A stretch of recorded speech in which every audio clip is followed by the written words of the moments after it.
Volume 6, Chapter 252 Ancient Demonic Monster, Part 1. Ha! He closed his eyes, took a deep breath, and concentrated.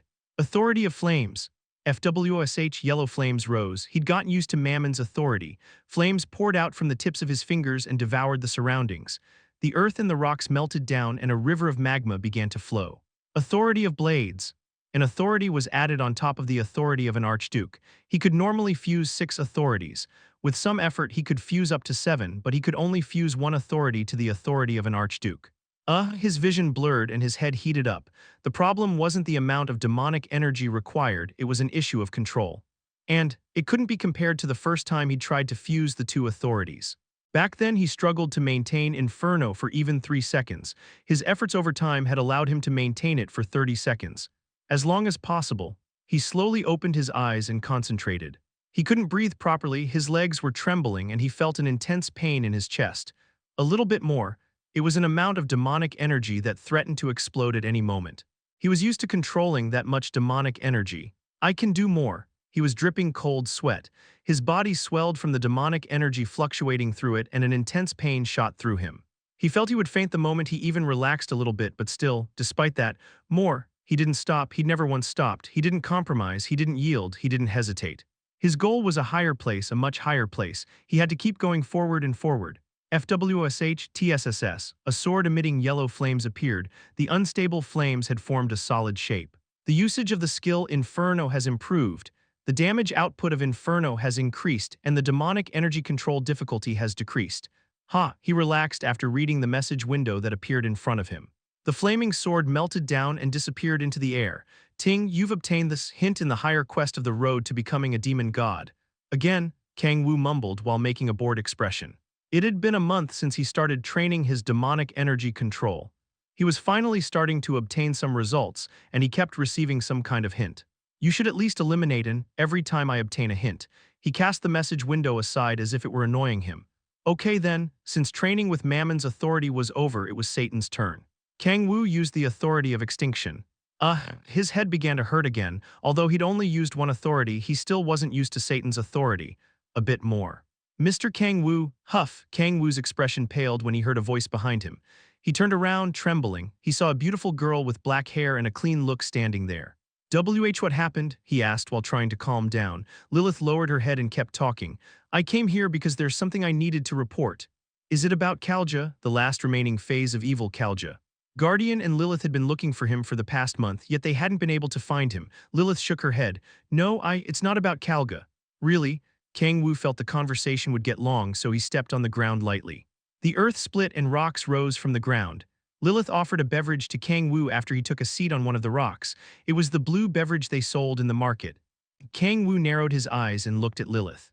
You didn't put anything weird in here, right? Phew, no. Lilith shook her head while covering her mouth.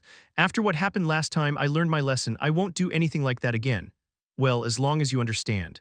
Kang-woo trembled after remembering what had happened last time. Just thinking about it made his insides churn. So, what happened? Demonic monsters have been appearing in the gates, right? Yes.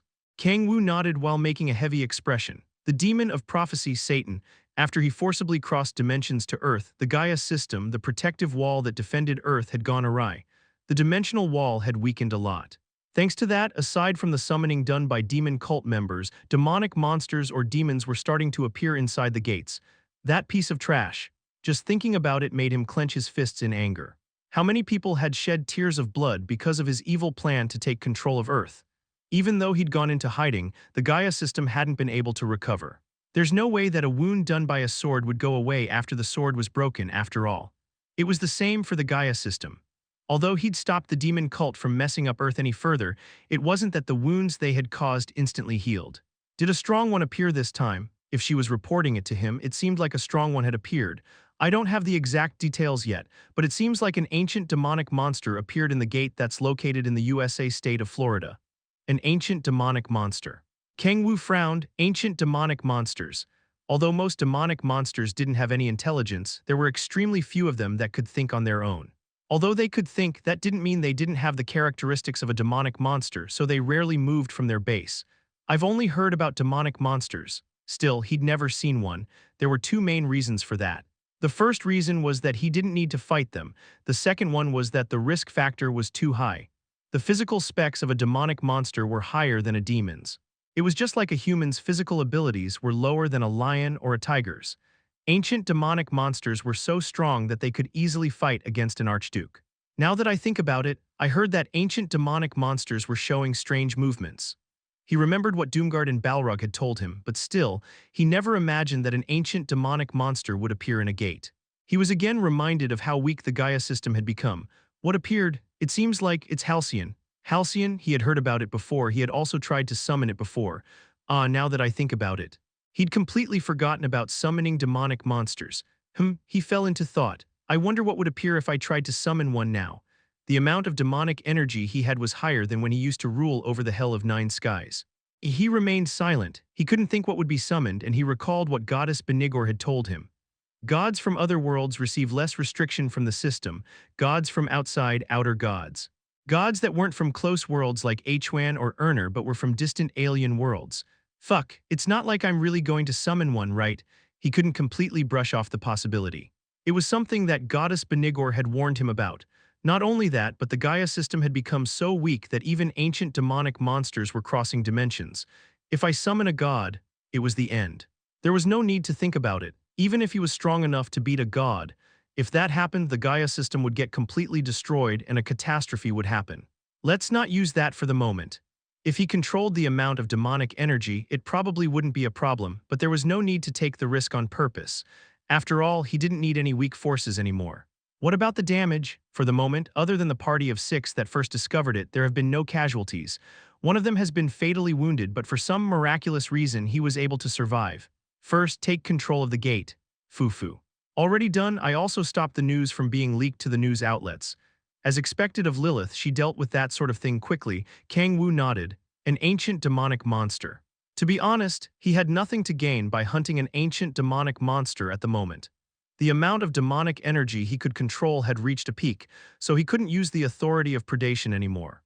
Let's think of this as an investment for later on. He couldn't devour the ancient demonic monster, but he could compress it like Belphegor to use it later on. And even if he had nothing to gain, he couldn't let the ancient demonic monster run amok inside a gate. If it went out of the gate, it was obvious that a catastrophe would happen. Let's go tomorrow. How should I form the group? Just me and Balrog are more than enough. If the ancient demonic monster were as strong as an archduke, having more members would be worse.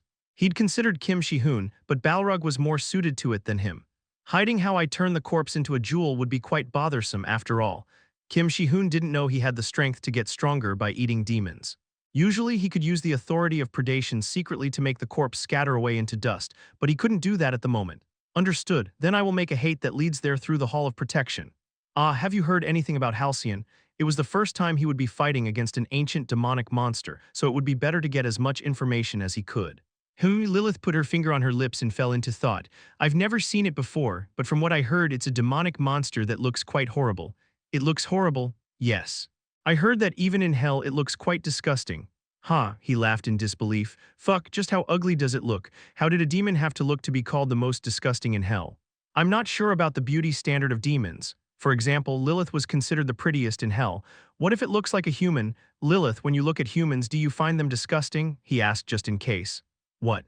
No, no way, Lilith shook her head. It isn't that I can tell who's considered pretty or ugly, but I don't find them disgusting. He nodded. I guess it's probably the same way a person looks at an animal. One couldn't tell who was a good-looking or an ugly lion.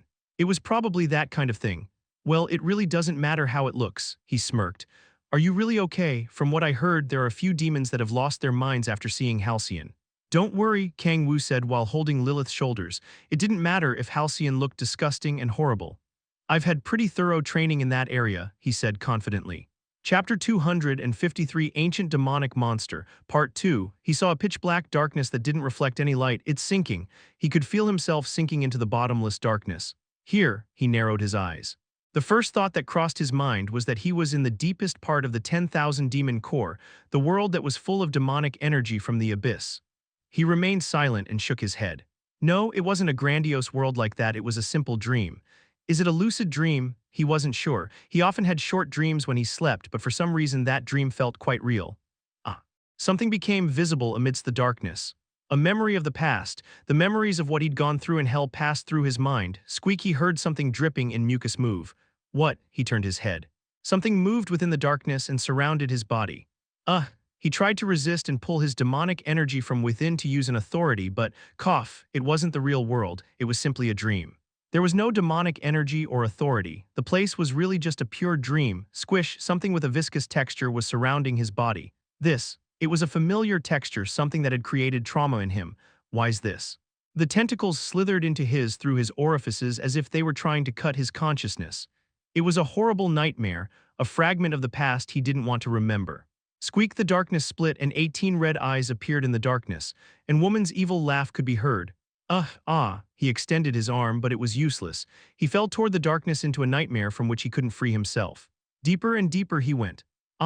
He struggled and desperately flailed his limbs. He screamed, but no sound came from his mouth. The light vanished within the darkness. Crack, something broke. He threw aside the blanket and stood up. His entire body was covered in sweat, and the clothing sticking to his skin felt unpleasant. He breathed heavily, raised his head, and looked around. He saw a familiar room. What happened? Kang-woo mumbled while cleaning up the sweat. It was a crazily realistic dream. He remembered his times in hell, something he'd almost forgotten after he became used to life on Earth. Damn it, he closed his eyes and tried to erase the bad memory from his head. He couldn't help but sigh. For some reason he really wanted to see Hansiala, if only in hell, if only there was a woman like her. No, if Lilith appeared like how people imagined a succubus, it would have been a bit better. Appearance was important. It wasn't a matter of being beautiful or not. At least one shouldn't have 18 eyes and a body covered by tentacles that oozed pus. Most humans and demons relied primarily on sight. If there was at least one beautiful woman, maybe life in hell wouldn't have been that bad. He laughed in disbelief at the thought that crossed his mind.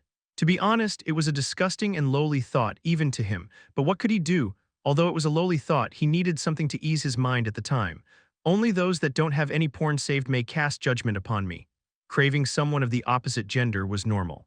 It was in one's nature, after all. He wasn't thinking of denying that. Well, hell isn't a place like that in the first place. He wasn't thinking of blaming Lilith. All demons in hell looked like that, so there was nothing she could have done about it. It's also something that's already in the past. Still, remembering the times in hell made him tremble as if he were about to have a seizure. Kang-woo shook his head and raised his blanket. Phew. As he raised it, he saw something there. You're going to hunt Halcyon today, right? I came secretly at night to give strength to the Demon King.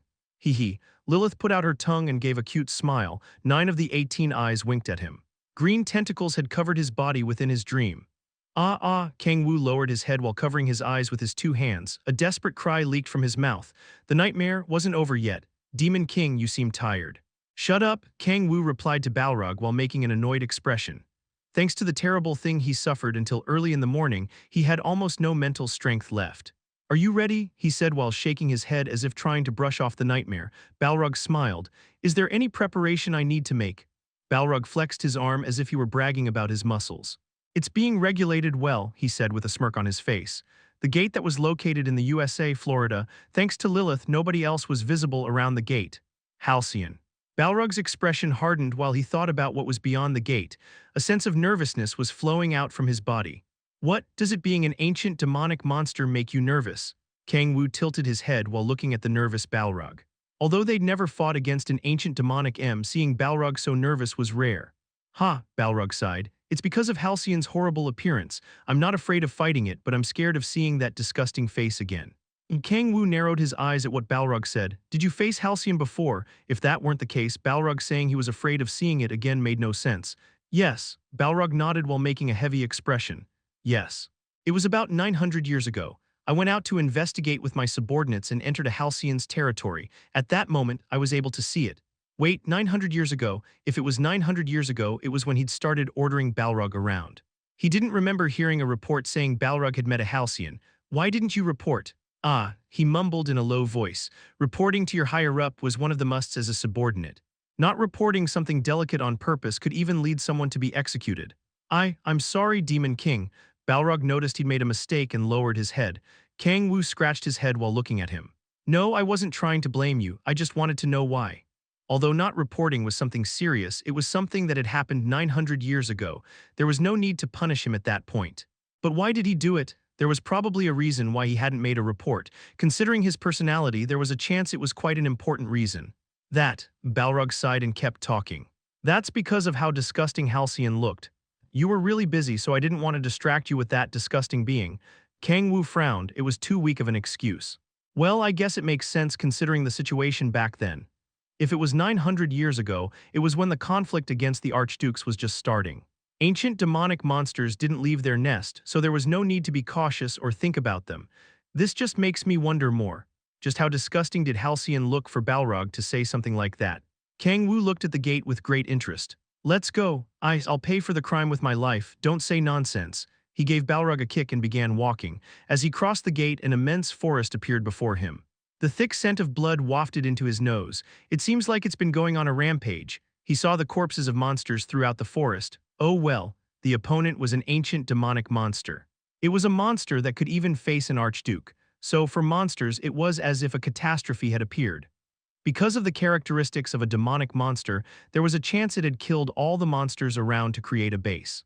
Demon King, I know. Kang-woo readied his demonic energy. He prepared the 10,000 demon core so that he could use an authority at any moment. Balrog also raised his fists and readied his demonic energy.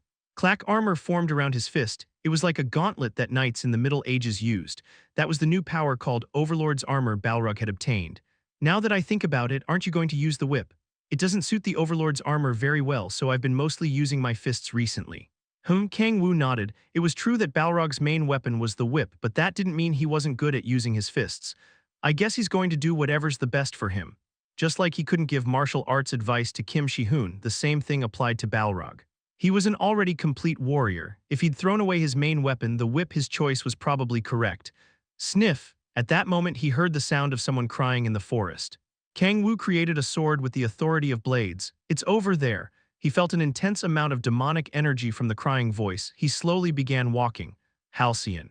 The demon that looked so disgusting that it made even demons scared. He couldn't help but wonder how it looked. It doesn't matter. It didn't matter how disgusting it looked. There was no romance in hell. He'd already seen the worst in hell in terms of horrifying things. Even if it looked like it had been made by attaching many different corpses, he was sure he could eat it with the authority of predation while smiling. Come on. Show yourself. Kang-woo cut the vines that were blocking their path with his longsword. There. You still look disgusting. Balrog clenched his fists while frowning. Sniff, sniff. A white-haired woman was crying. There were bat wings on her back, 2 horns on her forehead, and a long tail came out of her ass area and she had an impressive, chilling, beautiful appearance. Hey Balrog, his body trembled. Halcyon's appearance was so beautiful that it made one feel a thrill. To be honest, Han Xiala or Echidna couldn't be a match for her. If he had to make a comparison, she looked like how people would often imagine a succubus queen. Fuck. All those years he'd spent in hell passed through his mind. Not only had he been unable to see a woman, but he also couldn't see even a person. The wife he got was Lilith. He cried every night after being harassed by tentacles. It was an empty and dry place where he didn't have any form of entertainment. He'd been supporting all of that, he'd been resisting, but, he grabbed his head. Have you seen a Halcyon before? Yes, why didn't you report? Hey you, because Halcyon I saw was too disgusting. You motherfucker, tears dripped down Kang-woo's cheeks. Why didn't you report it, you motherfucker? Chapter 254 Halcyon, Part 1. Aagh, he screamed in pain. It was unfair. He couldn't handle the emotions he was feeling at the moment. Why? Balrog was someone who had reported everything. Why hadn't he reported that? Why? He began feeling anger, resentment, and confusion toward Balrog. Do you think that appearance is disgusting? Of course. There's no way there's a more disgusting demonic monster than that. Balrog answered without hesitation. Kang-woo fell into trouble. He began thinking that maybe he was under an illusion, so he used the authority of resistance, but the beauty of Halcyon was still blinding. Fuck, he remembered what Lilith had said. She'd said she couldn't understand human beauty standards, but she didn't find them disgusting. But he looked at Halcyon. She had the perfect balance of human and demon. It was the seductive appearance of a succubus that often appeared in manhwa. Although she's flat-chested, who cared? For example, Echidna was also flat like a wasteland. Do you find how humans look disgusting? If he found Halcyon disgusting, he should have found how humans looked disgusting. No, I can't differentiate what humans are beautiful, but I don't find them disgusting. Then it doesn't make sense. He became even more confused. Then why does Halcyon? Isn't that horrible life form mixed? Flames finally sparked in Kang-woo's head. He finally understood. If how a demon looks at a human being is like how we look at fish. From a demon's point of view, Halcyon was as if a demon had been fused with a fish. Imagine if there was a creature with the head of a fish and the body of a human. Of course, it's true that, from a human point of view, it didn't matter how it was mixed. It probably wouldn't be as disgusting as a demon found it. They weren't human, their values and standards were different from people's. No, he more or less understood what happened. He understood that from a demon's point of view, a mixed life form could look as disgusting as a creature with tentacles that oozed yellow pus. But still, even if he understood, he couldn't help but find the situation unfair. How was it different from having spent 30 years in prison for them to free you and say, "Oops, it seems you were innocent all along"? The only difference was that, instead of 30 years, he'd spent 10,000 years in prison. Yes, let's say that there's nothing I could have done for the first 9,000 years. If Balrog had made the proper report, he could have spent at least 900 years with someone with such blinding beauty as Halcyon. Sniff. He couldn't help but cry. It was unfair. He remembered all the nights he'd struggled with Lilith. If I knew there was a demonic monster as pretty as Halcyon. Of course, that didn't mean he would have tried to forcibly put his hands on Halcyon. In the first place, Halcyon was too strong, and secondly, he would never put his hands on someone just to satisfy his needs. But still, I could have at least tried to make her an ally. At that moment, he didn't feel he needed an ally. Just seeing her from a distance would have been enough to make him shed tears of happiness. As expected, it seems like you also have difficulty facing that disgusting demonic monster. No, I'll, F for the Demon King. I said no, you motherfucker. Bleh. Balrogs puked out everything he had inside. He was a demon who didn't need to eat, so instead of vomiting, a black, sticky liquid came out of his mouth. Kang-woo grabbed his hair. Fuck my life. It was something that was in the past already. Even if he found it unfair, he couldn't turn back time. He couldn't change the past. Sniff. He looked at Halcyon, who was bent down and crying. It wasn't the time to think about if Halcyon was beautiful or not. Why is she crying? He couldn't understand it. Kang-woo slowly walked toward her. He heard her mumbling something. Sniff. Why you? She looked at Kang-woo. Who are you? She shook as if she were scared. There were tears in her eyes and her body was trembling. What? She was completely different from his image of an ancient demonic monster. Kang-woo narrowed his eyes. He wasn't sure how he should react. I understand. Why you're also trying to molest me, right? Halcyon's voice trembled. She slowly got up. A dark red demonic energy came out of her. What's up with her? He frowned. He couldn't understand Halcyon's reaction. Sniff. Why are you trying to harass me? I'm scared. Right now you look scarier. I don't know where I am. Everyone is trying to harass me. Does she really have intelligence? He heard that ancient demonic monsters had intelligence, but it was hard to say that of Halcyon. Should I see if I can talk with her? Kang-woo opened his mouth and spoke in a low voice. Are you Halcyon? Do you know me? I've heard a lot about you. It seemed like he could talk with her. Why you're also trying to harass me, right? Everyone hates me anyways. That's probably what you want. Why you're going to bother me? No, it's impossible to talk with her. Kang-woo laughed in disbelief and looked at Halcyon. It was as if he were looking at someone with a victim complex. Her reaction made him think what they said about ancient demonic monsters having a mind was a lie. Sniff. Everyone is too mean. I didn't do anything wrong. She shed tears. It isn't like I wanted to look like this. Halcyon shook while crying. Her eyes started to turn white and grotesque tendons became visible around them. Her white hair began floating and, boom, she stomped on the ground and sent the earth flying. Halcyon's body shot toward Kang-woo in the blink of an eye. Why is everyone? She raised her arms and extended red claws toward Kang-woo's neck. Tusk, paf, he raised his leg and kicked Halcyon's stomach. Boom, she rolled 100 meters away and stood up again, swinging her claws upward. A dark red demonic energy was shot toward him. Authority of Defense. He raised a wall of demonic energy and blocked the attack, but her dark red demonic energy tore the wall down, so he lowered his body and dodged the attacks. Why is it that everyone hates me? Paf. Halcyon flew hundreds of meters in less than a second and kicked Kang-woo. He bounced away into the ground. He felt like he'd been kicked by something weighing a couple of tons. Kang-woo narrowed his eyes as black blood spurted from his mouth. Even if she looks like that, an ancient demonic monster was an ancient demonic monster. Her physical specs couldn't be compared to an archduke's. Good, the ends of his mouth went up. It wouldn't have been that fun if Halcyon didn't look like a frail girl. Now, he finally believed her to be a monster. Kang-woo lowered his body. Halcyon rushed toward him and swung her claws. Sky break! He pulled his right arm back, took a step forward with his left leg and swung his fist. A huge amount of demonic energy clashed. A huge 30-meter crater formed as dirt and stone went flying. It was as if mythological giants were clashing. Boom, the forest was nowhere to be seen anymore, and it was as if it had been struck by an earthquake. Ha ha ha, Halcyon flew while breathing heavily.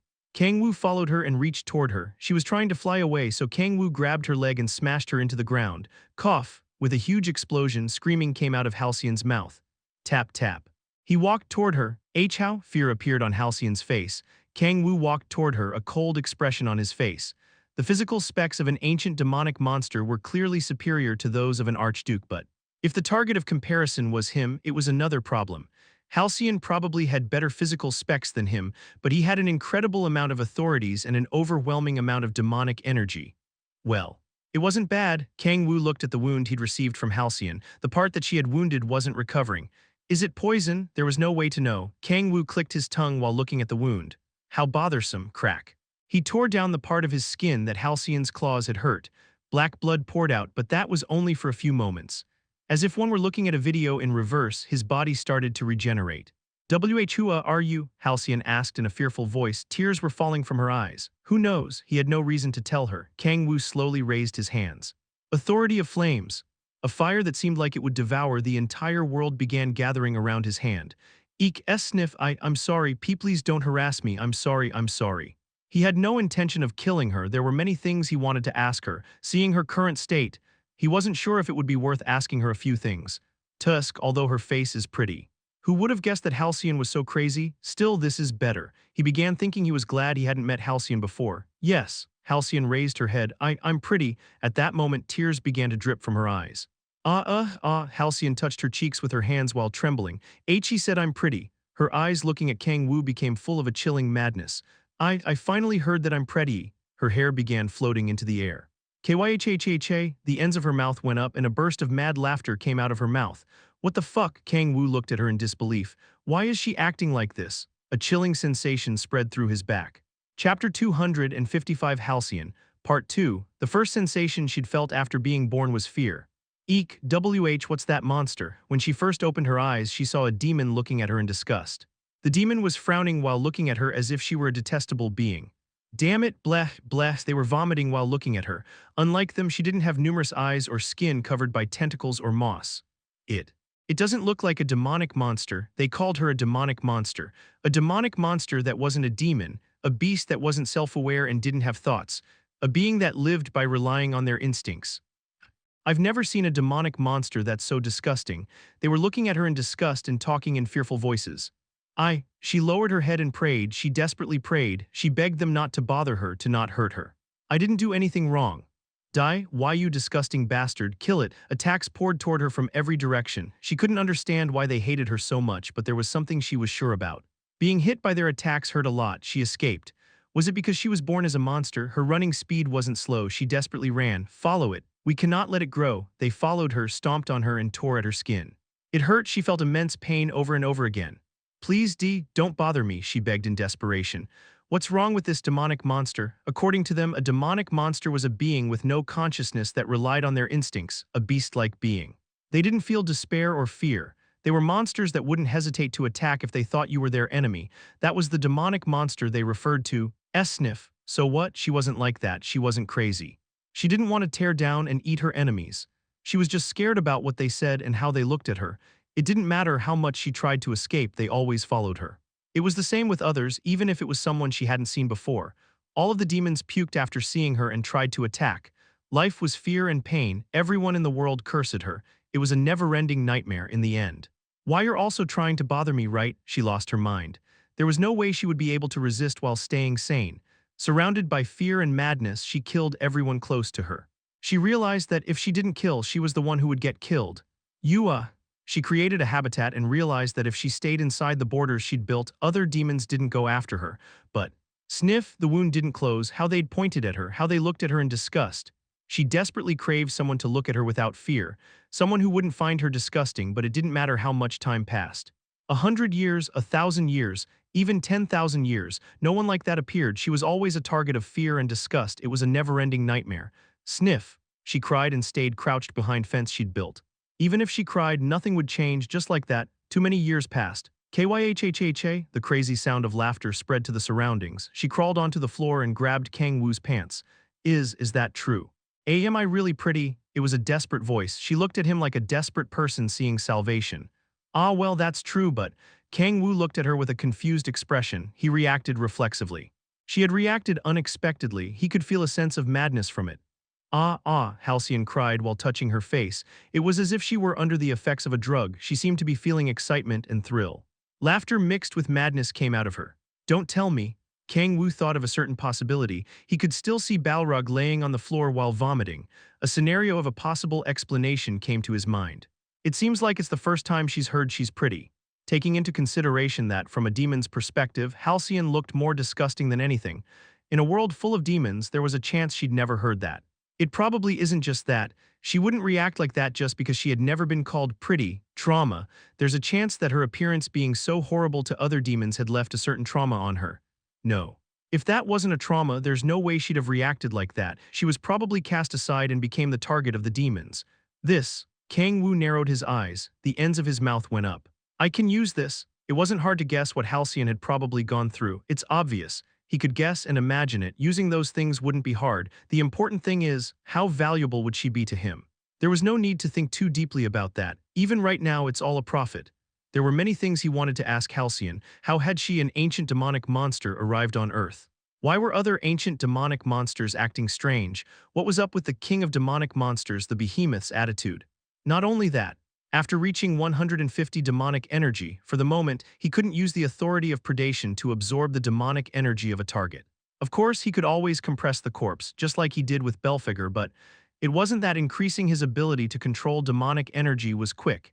He was increasing it slowly through training, so continuing to stack condensed demonic energy wasn't very effective. For example, he wasn't sure when he'd be able to eat Belphegor. Well, it might be different if I awaken. He wasn't Kim Shi-hoon, so planning the future based on awakening wasn't good. Sniff, sniff, I'm glad. I'm really glad. Halcyon was crying, moved. Kang-woo calmly looked at her. Basically, rather than killing her and turning her into a demonic energy stone, it was better to turn her into an ally. Although she didn't have an authority, her physical specs were better than an archduke's. Good, Kang-woo smirked. He decided on a goal and knew how to achieve it. There was no reason to hesitate. Why you aren't lying? All right, Halcyon looked at him anxiously. Kang-woo extended his hand toward her while making a kind smile. He put his hand on her cheeks. Kang-woo hesitated for a moment. Halcyon's expression paled. Now that I've taken a closer look, maybe not that pretty. Ah, a short exclamation came out of Halcyon's mouth. It was one that had disappointment and relief mixed together. Kang-woo smirked, as expected. In this situation, saying she's pretty can be a minus. It was a simple problem. Imagine there's someone who heard they're ugly throughout their life. Could they trust someone who appeared suddenly and said they're beautiful? There's no way. It doesn't matter if it was a human, a demon, or a demonic monster. Any emotional life form would have that instinct. They would naturally be wary about the person who was saying something that didn't make sense. Alright. There's no way I'd be pretty. Tears dripped from Halcyon's eyes. I'm a disgusting and dirty. Her voice became progressively weaker as if she were struggling to find words. Kang-woo's eyes shone. Now, when a mental breakdown was about to happen, it was his chance. No, that's not it, he said firmly. Yes, you aren't disgusting and ugly. Well, I'm not sure what you've heard until now, but at least for me that's not the case. Now that I take a closer look, you aren't bad. You're not disgusting and ugly at all. Kang-woo smirked and cleaned up her tears. There was no need to exaggerate. No, exaggerating would only make things worse.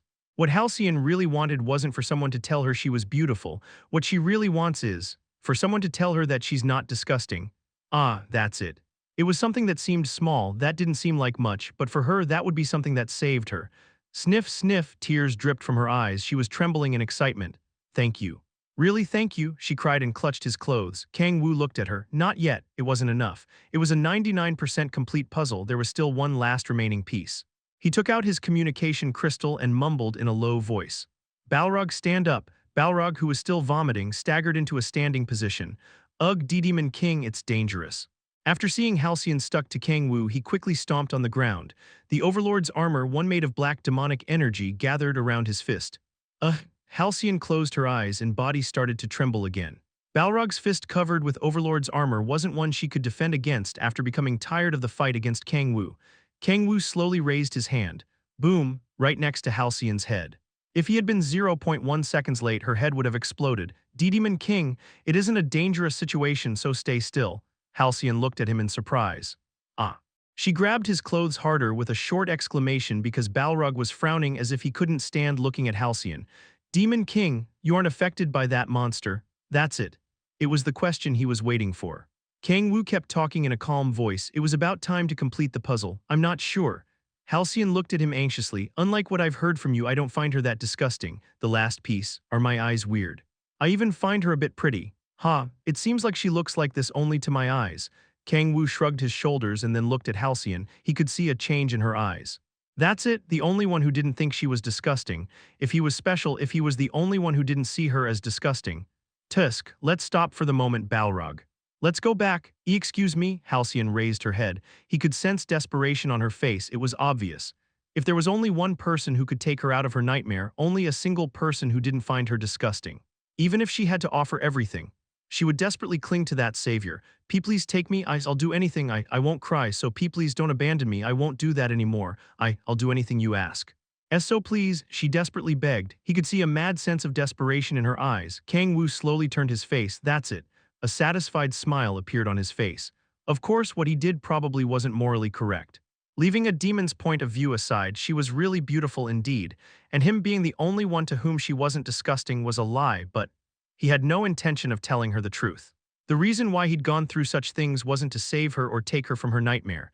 What I need is someone who only listens, follows, and thinks about me, someone who can die for me. He needed someone like that. Well, okay, Kang-woo smiled, I'll take you. Excitement rose from Halcyon's eyes. Chapter 256. As expected, there's no romance in hell, Part 1. Oh, Kang-woo. Yes, that's my name. See, can I call you Mr. Kang-woo from now on? She looked at him with shining eyes as if she were an abandoned dog that had just gotten adopted. Kang-woo smirked and nodded. Halcyon's expression brightened. She was clenching her fists and trembling in excitement. I'm feeling guilty. Still, he was a person, so he couldn't help but feel guilty after seeing her so happy. His shoulders were starting to feel heavy. Besides that, there was something he had to do. I have a condition. See condition? Her eyes were trembling in fear. Kang-woo kept talking calmly. Become my subordinate, to be more precise, a familiar spirit. With a demonic monster like a Halcyon, it didn't matter how much demonic energy he had, he wouldn't be able to use the authority of subordination on her. That wouldn't be a problem if Halcyon wanted to become his subordinate. If that were the case, the chances of the authority of subordination succeeding increased greatly. This is why I took the time to do all of that. If he took her out in her current state, she'd immediately realize that it wasn't just Kang-woo who didn't find her disgusting. From her point of view, the number of saviors would greatly increase. All the emotions that she was currently feeling would probably decrease as well. Before that, he needed to make things sure. He needed to put the chains called the authority of subordination on her, one that could make her not able to go against his orders. Familiar, spirit, Halcyon's eyes widened. She nodded without hesitation. Why yes, I'll do it. I'll become your familiar spirit. He wasn't sure if she said that while knowing what becoming a familiar spirit meant. In the cases of Balrog and Lilith, it was different. They weren't chained by the authority of subordination. Kim Shi-hoon and Echidna were chained to it, however. Those two, they couldn't go against his orders. He couldn't give them any order that went against their survival instincts, but besides that, they couldn't go against his orders. For example, he'd controlled Kim Shi-hoon numerous times. Well, I guess it doesn't matter. It didn't matter to him if she knew what a familiar spirit was or not. A scammer didn't need to think about what would happen to the person signing the contract. Although I'm not a scammer, at least he hadn't lied to her. It was true that he found her beautiful, and the condition for him to take her was to turn her into his familiar spirit. Who would dare to call him a scammer? Good. Kang-woo extended his hand and touched Halcyon's shoulders. Demonic energy rose from within him. Authority of subordination. An immense amount of demonic energy flew out of him. The demonic energy was so thick that it didn't feel like a liquid and flowed into Halcyon's body. Halcyon closed her eyes and accepted the demonic energy without offering any resistance. A chain was put on her soul. Ting, the target, has accepted the authority of subordination without offering any resistance. The chances of the authority of subordination working on the target have been slightly increased. The authority of subordination has succeeded. Halcyon has been registered as your familiar spirit. Good. He felt that his soul was connected to her. A smile appeared on Kang-woo's face. He had gotten another important ally that could face an archduke after Balrog and Kim Shi-hoon. Halcyon let out an exclamation while holding her chest. Kang-woo looked at her as she was trembling. She really doesn't have a chest. It was enough to make him think that Echidna's chest was quite big. He shrugged his shoulders and turned around. That's none of my concern. It wasn't that he liked flat chests. Just like any other man, he liked glamorous bodies, but it didn't matter if Halcyon was flat or big-chested. I already belonged to someone. He couldn't help but smile after thinking about Han Xiala. He already had a perfect woman like her, so he did not need anything else. Thank you, sniff, Halcyon cried. Kang-woo made a complex expression. It felt weird being thanked for having turned her into someone that couldn't go against the orders of her owner. Well, let's leave presentations for later. There was another important thing that had to be resolved. There are a few things that I want to ask. Halcyon tilted their head. How did you get here? Halcyon looked around. She kept talking in a low voice. I'm not sure. My memories before getting here are fuzzy. Your memories are fuzzy. Yes, yes, Kang-woo narrowed his eyes. She couldn't lie because of the authority of subordination. Since when are your memories fuzzy? It hasn't been that long, about a year, I'm not exactly sure, I'm sorry. She lowered her head as if she'd committed a capital crime. A year ago. It wasn't a short time, but it wasn't long for demons and demonic monsters, beings that had eternal life. Kang-woo tried to remember the past. If it was a year before, it was about when Balrog had been summoned to Earth by the demon cult. If her memories became fuzzy at that point, there was one thing that he could think of. There's nothing you can remember, and no, that's not it. Although a little, there are a few things that I can remember. Tell me everything you can think of. I don't remember well. But I was walking towards somewhere. You were going somewhere? Yes, it was as if I was under hypnosis. I felt that I had to go somewhere. That's why I kept walking towards somewhere. And you were already here when you noticed. Why, yes. That's right. When I came back to my senses, I was already here. Kang-woo remained silent. He turned his head toward Balrog, who was puking beside him. Balrog, since when did ancient demonic monsters begin acting strange? About a year ago. From that point, the ancient demonic monsters began moving out of their nests. What are the confirmed ancient demonic monsters? Volcatus, Ouroboros, Rakshasa, of course Halcyon, and Balrog hesitated for a moment. We've also confirmed that Behemoth has moved. Behemoth. The king of demonic monsters and father of Archduke Leviathan. Even Kang-woo hadn't heard many things about him. If Behemoth comes, things might get troublesome. Leaving other ancient demonic monsters aside, not even Kang-woo could take Behemoth lightly. Her consciousness became fuzzy and she was going somewhere, and when she came back to her senses, she was already there. He began organizing what he'd heard from Halcyon. Kang-woo frowned. I don't know. He lacked information. Do you remember why your consciousness became fuzzy? I'm not sure it was too sudden. Do you know something about other demonic monsters like Behemoth?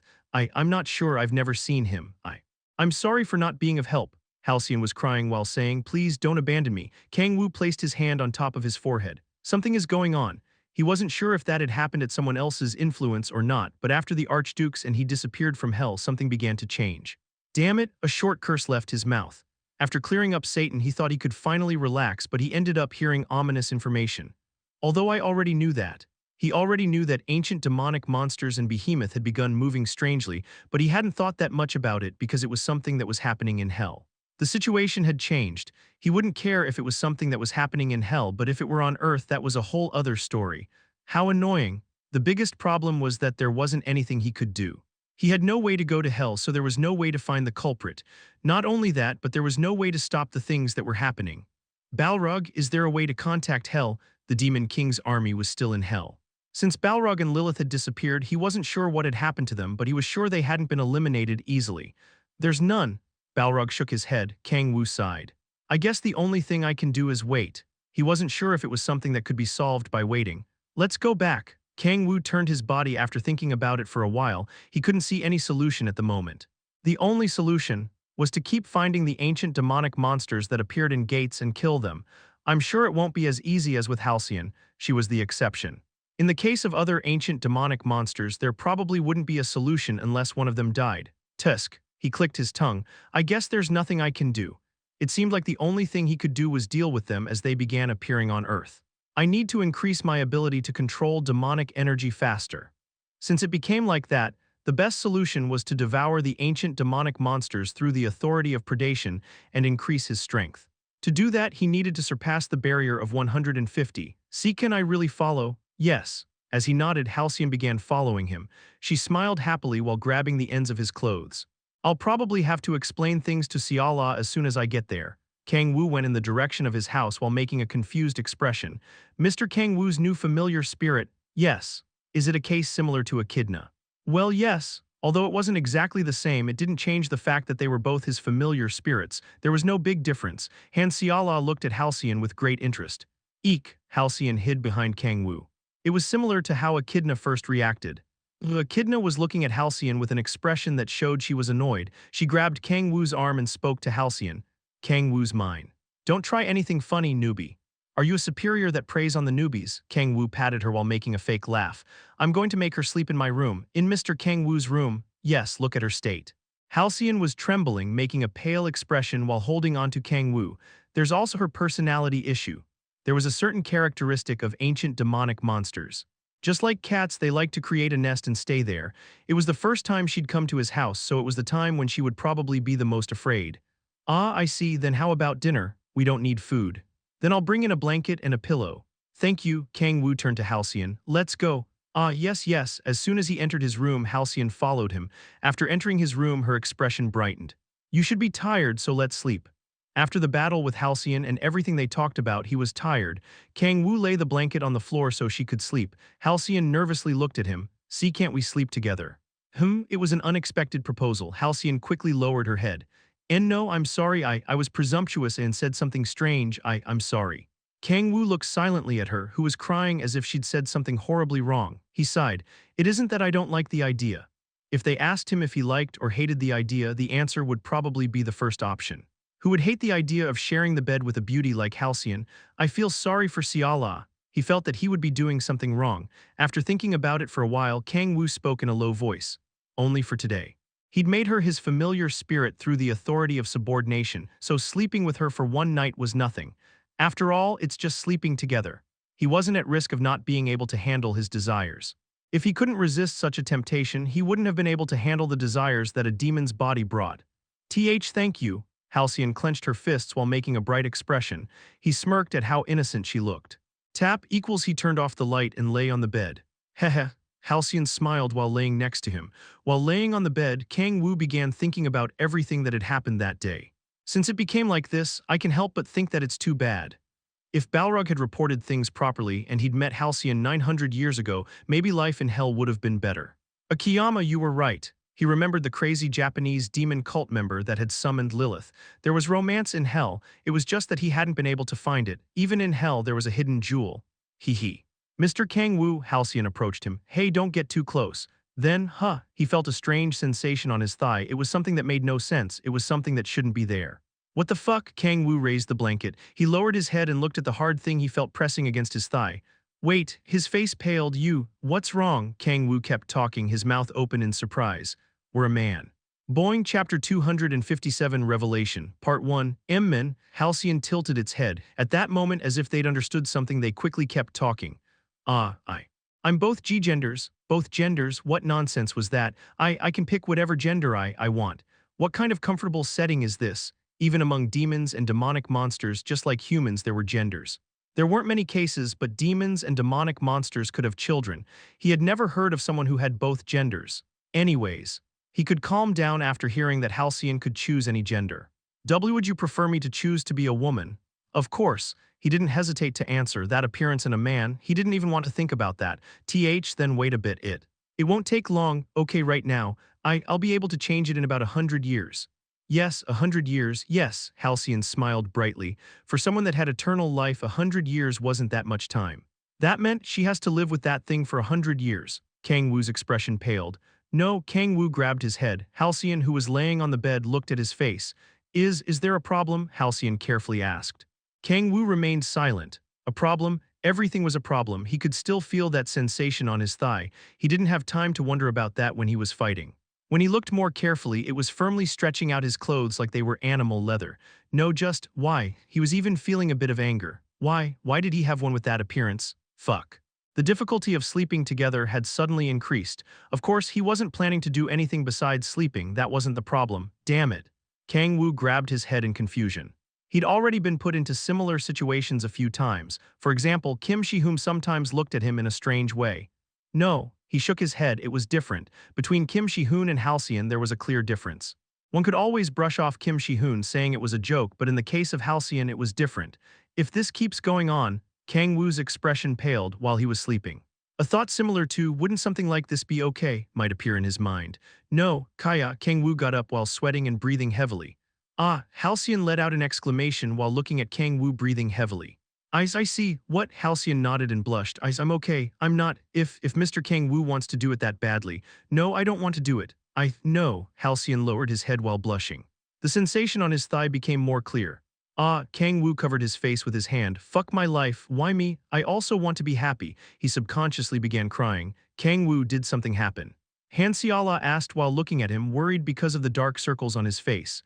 The next day, with his mouth closed, Kang-woo looked at Hanseala. He extended his hands and grabbed hers.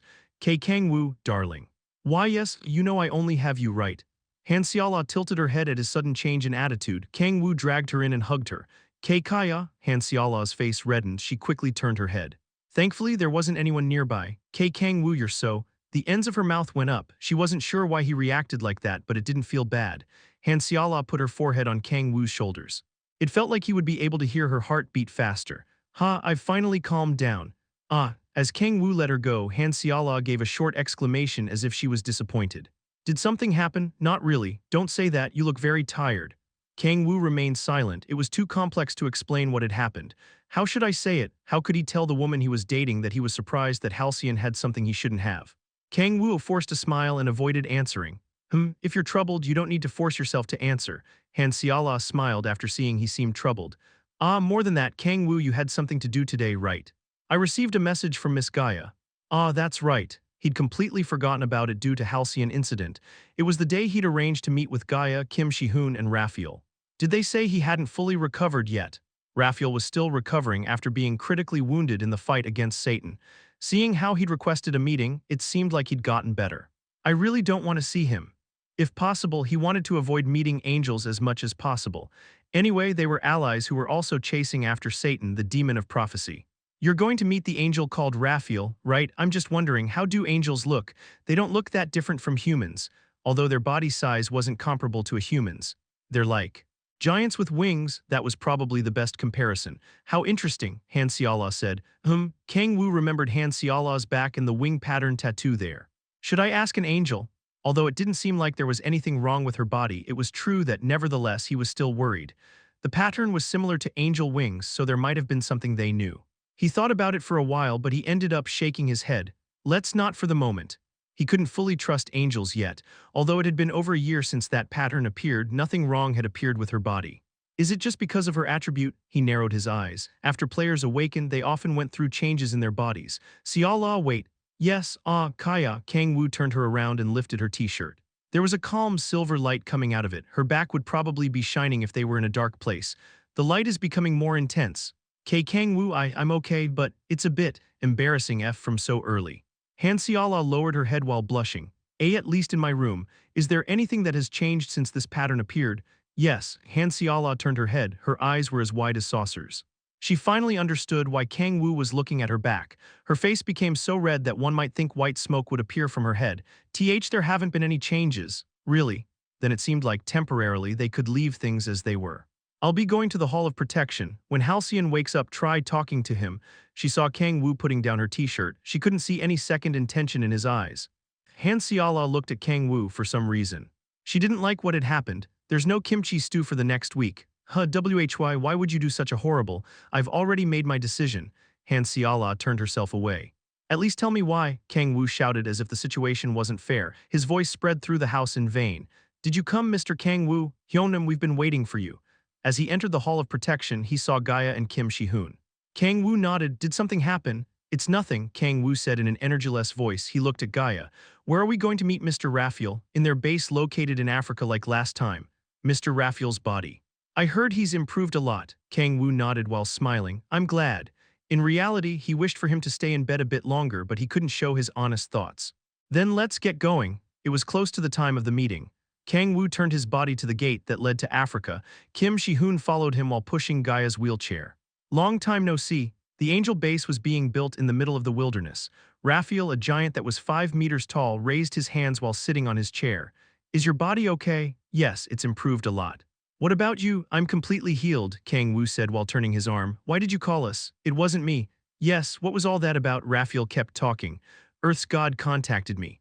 I've been told you had to come here because there was something we must listen to. Earth's God. I'm sure you all know who I'm talking about. Raphael's eyes rested on Gaia. Kang-woo and Kim Shi-hoon's eyes widened. Don't tell me. At that moment, intense light began coming out of Gaia. She let out an exclamation, her eyes wide open. Gaia's body started to tremble. Miss Gaia, this. Kang-woo narrowed his eyes. He'd seen it a few times. A revelation. It was how Earth's gods used to contact guardians.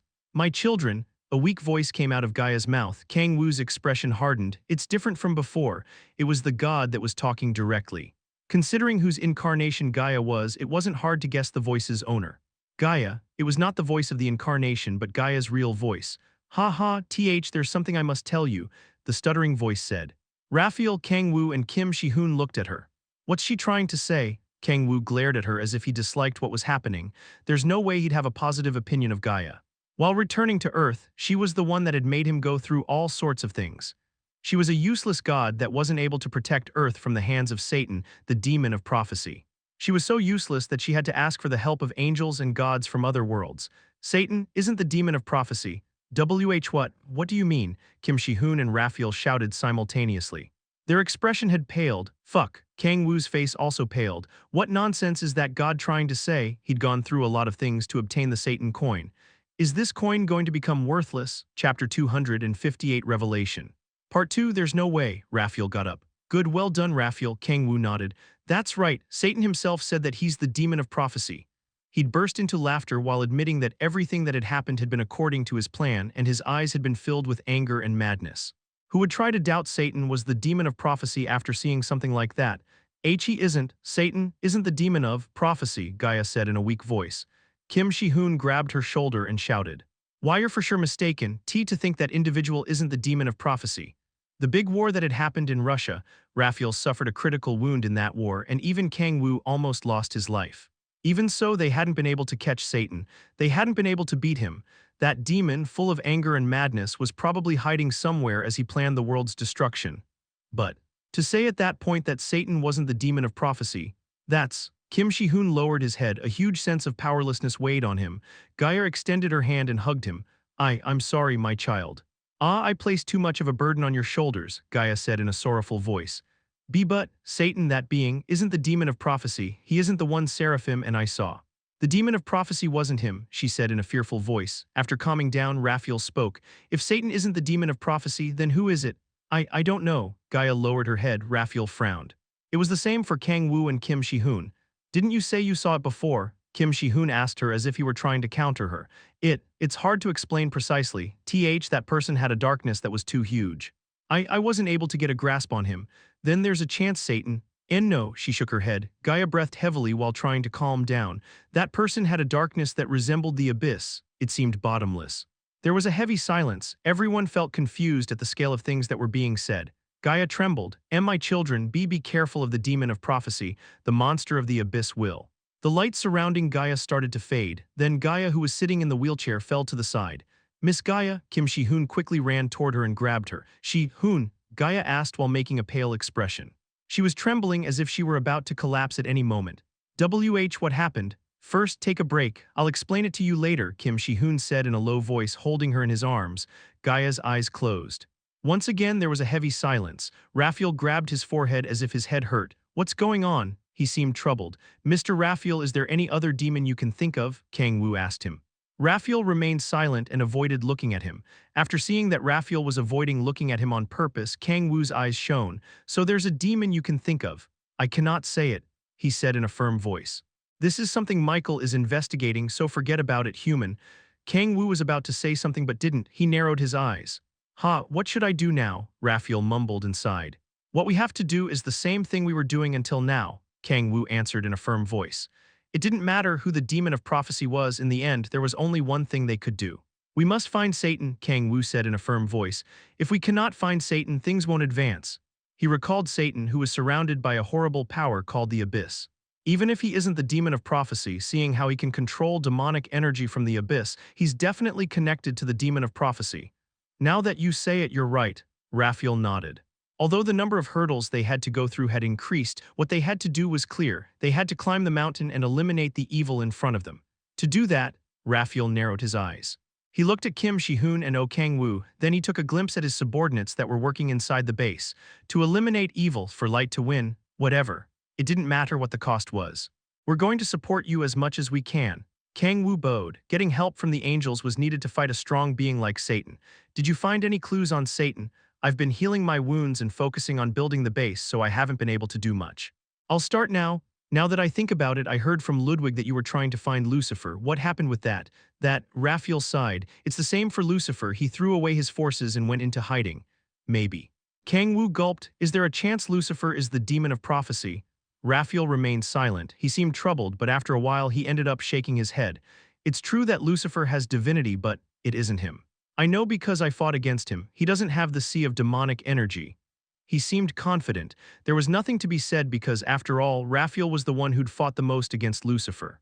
Then we're going to go back at the moment. We will inform you as soon as we get information on Satan. Please, Raphael nodded. Kim Shi-hoon held Gaia. Let's go. Kang-woo turned away and their steps were heavy. Boom. Fucks, he hit the wall. Even though he hadn't used demonic energy, a giant hole appeared in the wall. Damn it, damn it, damn it. Aggressive curses flowed from his mouth. He frowned. That fucking troll, thinking about Gaia made him angry. She had poured ashes on a ready dinner table and turned the table upside down. Ha, he sighed. He remembered how she was struggling to speak. That useless bastard. It was as if she'd defaulted after being unable to protect Earth properly. Somehow he'd managed to organize and deal with the situation, but to think she'd bother him like that. I struggled so much. He'd put a lot of effort into revealing Satan's true identity, but still, everything had been in vain. Thanks to the revelation of God or whatever, the tower he'd built with so much effort had collapsed almost instantly. The demon of prophecy, the one who would make the world collapse, the one being that all gods said must be stopped. Kang-woo grabbed his hair. If it wasn't Satan, then who was it? There's no way he was the demon of prophecy. It was only logical. He was the warrior of light whom the hero god had chosen.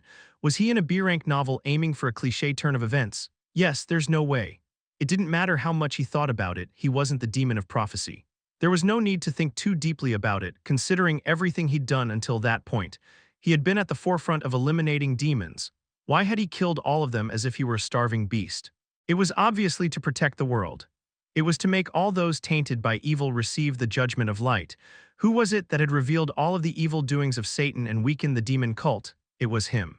For him to be the demon of prophecy? Nonsense. There was definitely someone else, someone that had been making fun of the gods from behind and playing with the world's destiny.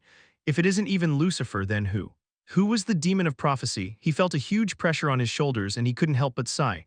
Then, clack, the door opened and a woman with long black hair entered. Is there anything wrong, Kang-woo? Lilith asked in a worried voice. Kang-woo shook his head and sat on the sofa. After separating from Kim Shi-hoon and Gaia, he'd walked toward Balrog's house. He'd bought and reformed an entire building to ensure Balrog could live comfortably in it. It's nothing, but more than that, where's Balrog? He's currently investigating something in the Middle East. The Middle East? Kang-woo asked while tilting his head. Lilith nodded. Yes, you asked me to investigate Kalja before. Ah, he remembered, Kalja, the last remaining phase of evil of the demon cult, someone who hadn't appeared in the war. Did you find him? There's a place that seems likely, so I asked Balrog to investigate. I'm almost sure it's where Kalja is. Kang-woo's eyes shone. There was no way to solve the bad news from Gaia, but this wasn't bad news. First, I must eliminate the demon cult. He could think about the demon of prophecy later on. Should I tell Balrog to bring Kalja's head? Lilith asked. Wait. Kang-woo fell into thought. Tell him just to figure out their location for the moment. Are you going to kill him by yourself? No, he shook his head. There was something he'd come up with regarding Kalja. Shi-hoon is going to kill Kalja. It was about time he threw a bait to the protagonist who hadn't been appearing recently. Chapter 259, The Whole World Will Be Destroyed, Part 1, In the Middle of a Desert. An old man who was so thin that he looked like a skeleton was walking through the endless sand, supporting himself with a cane. A sandstorm hit the old man. Tap, he swung his cane, which emitted black demonic energy that touched the sandstorm.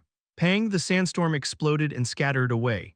The old man, who just stopped a natural disaster with one simple movement, turned his body while making a calm expression. He started to walk again, non-stop. Soon, completely collapsed ruins appeared in front of him.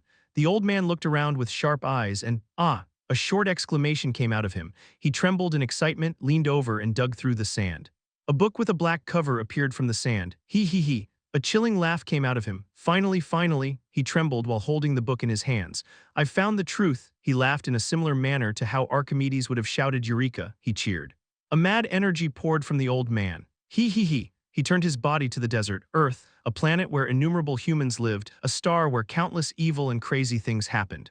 To him, this planet and all the people that breathed and lived on it were a target of hate. Now, the ends of the old man's mouth went up. The end is going to come. HNGH. You care more about that human than I thought, Lilith said in surprise. After spending so many years with Kang-woo, she learned how much he cared for his subordinates, yet she'd never seen him caring for someone and ensuring they grew. I'm a bit jealous, Lilith said playfully and grabbed Kang-woo's arms. Kang-woo smirked. Rather than caring, it's a matter of effectiveness. Even if he killed Kalja with his own hands, there wasn't much he could gain from it. Taking into consideration their current strength, there were only 3 that could fight against a phase of evil on their own. Halcyon, Balrog, and Kim Shi-hoon. The strongest one was Halcyon, then Balrog and Kim Shi-hoon. The one who can profit the most from hunting Kalja is. There was no need to think too deeply. There was one big difference between Balrog and Kim Shi-hoon. Kim Shi-hoon is a player. He'd received the blessing of the system. Basically, he could obtain experience and level by killing Kalja, but that wasn't the case for Balrog and Halcyon. Levels and experience didn't apply to them. It was inevitable that the growth expectancy between them was different. Well, thinking about Balrog's recent doings, maybe that's not the case. Recently, Balrog had awakened a new power called Overlord's Armor. That was, in reality, something that didn't make sense. After all, the limit of a demon is decided the moment they're born. An archduke was born as an archduke, a demon of the ninth hell was born in the ninth hell, and a demon of the eighth hell was born in the eighth hell. Surpassing that wall with their own strength was almost impossible. Somehow, Balrog had gone beyond that wall. He'd overcome his limits and killed Belphegor. It wasn't only because Balrog had become stronger thanks to his demonic energy stat increasing. One couldn't kill an archduke just because their available demonic energy had increased. From now on, he'll probably grow more. Someone who'd gone beyond a limit could see and imagine beyond that. Just like he'd already done, Balrog would probably keep getting stronger. That was why Balrog had been focusing on training. Anyway, can you make the preparations? Yes. As soon as I've figured out the location, I'll send a message so they can move. We can't send Shi-hoon alone, so try to send an army along with him. There was no way Kalja was moving alone. There was a chance that the remaining forces of the demon cult were gathered around Kalja. After all, he's the last remaining phase of evil. From the demon cult's point of view, he was their last hope. Then to make sure Kalja fought Kim Shi-hoon in a one-on-one, it was necessary that he was accompanied by an army, everything as the demon king wishes. Lilith lifted her skirt slightly and lowered her head. Kang-woo silently looked at her. He remembered the recent incident with Halcyon. There's something I wanted to ask. Yes, you said you can't tell human beauty, right? Ah, yes. Do you find them a bit disgusting? Lilith remained silent. Even if they looked at humans as beings that were like fish, if someone asked if they found a fish beautiful, the answer would most likely be a no. For example, fish are quite ugly. Although it depended on the species, the ones that lived in the deepest part of the sea looked like demons. I don't find them beautiful or pretty, at least, Lilith answered while making a troubled expression. If she'd said it like that, then that probably meant she found humans quite disgusting. Then does that mean that I also look like that? Fufu, Lilith laughed lightly. She extended her hand and touched Kang-woo's cheek. That isn't important. It doesn't matter how the demon king looks. Even if you looked like a Halcyon, I would love you.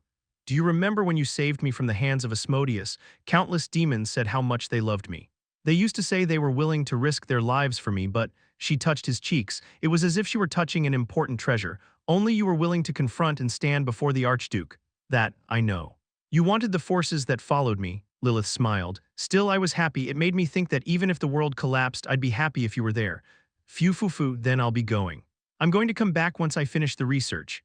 Lilith turned away. Thank you, Kang-woo said while looking at her walk away. Lilith turned and smiled, then she closed the door, tap. Once the door closed, there was only silence left. Fuck, he grabbed his hair in confusion. Well, first, he took a deep breath and shook his head. He couldn't focus on Lilith at the moment. Should I try to increase my control of demonic energy? Kang-woo got up. He wasn't just giving prey to Kim Shi-hoon to make him stronger, after all. I must increase my forces as much as possible. The future became uncertain after the Satan coin collapsed. There's only one thing I must do either way. Just like when he'd fall into hell, when he'd entered the ninth hell for the first time, or when he declared war on the archdukes, just like he always did, to a higher place. He had to devour everything and keep advancing to an even higher place. Then we'll be going. Kim Shi-hoon, who was standing in the front, turned. The gate that led to the Middle East was in the Hall of Protection. The Celestial Wolf troops, Kim Shi-hoon's forces, stood in front of it. We'll be acting on our own. The silver-haired angel walked toward them. Sharjil, Raphael's second in command, and the angel sent to help and keep an eye on Guardian. Behind Sharjil were angels that one could say were the elites among Raphael's forces and the Light Watchers that were their servants. Yes, that would be helpful, Kim Shi-hoon said while making a relieved expression. Although he was in charge of this plan, he still felt awkward with angels. Leading in such a situation would be uncomfortable, so them moving on their own would be easier. Understood, Sharjil turned around. Then, Kim Shi-hoon took a deep breath. Unlike his usual self, he felt a sense of pressure and weight over his shoulders. Now that I think about it, where's Kang-woo? Ki Yeonju asked while turning her head. She was also acting as a member of the Celestial Wolf troops. Because of her personality, rather than being a member of the troops, she felt like a party member. Hyonim said he couldn't come because he's busy with something. Busy with something? Ki Yeonju frowned. So what does he have to do now? It seemed she didn't like that he wasn't taking part in the plan. Kim Shi-hoon shook his head while making a bitter smile. I'm not sure, but he remembered how sorry Kang-woo looked because he couldn't participate in the plan. His expression had been dark and serious. It seems like he thinks there's something big going around. To think that someone who hated evil as much as Kang-woo wouldn't participate in the plan to eliminate the last remaining phase of evil. There was probably something big that they weren't aware of. Hyeonim, Kim Shi-hoon thought of Kang-woo, who was probably busy elsewhere. He was someone who always thought of other people, someone who didn't care about sacrificing himself, someone with a strong sense of justice. He was the Hyung he respected the most. If he hadn't told him what was going on, it was probably something really hard and painful. Light particles began gathering around his hand, and a sword formed. Clacky grabbed Ludwig and swore an oath. I'll finish the demon cult instead of Hyeonim. Click, whoa, I can really do this. Kang-woo's eyes shone while looking at the item he'd created using the authority of projection and the authority of subordination. The authority he'd prepared for that moment. In front of him, what Kim Shi-hoon saw appeared in front of him as if it were a TV monitor. HNGH, it's a bit troublesome. Kang-woo looked sleepy. For the past few days, he had continuously worked to increase his control of demonic energy without a break. This isn't something that can be recovered with the authority of regeneration. Even a demon king couldn't do anything against the mental tiredness that being on the verge of death numerous times each second caused. To be honest, I'm really sleepy. Still, he couldn't miss such an opportunity.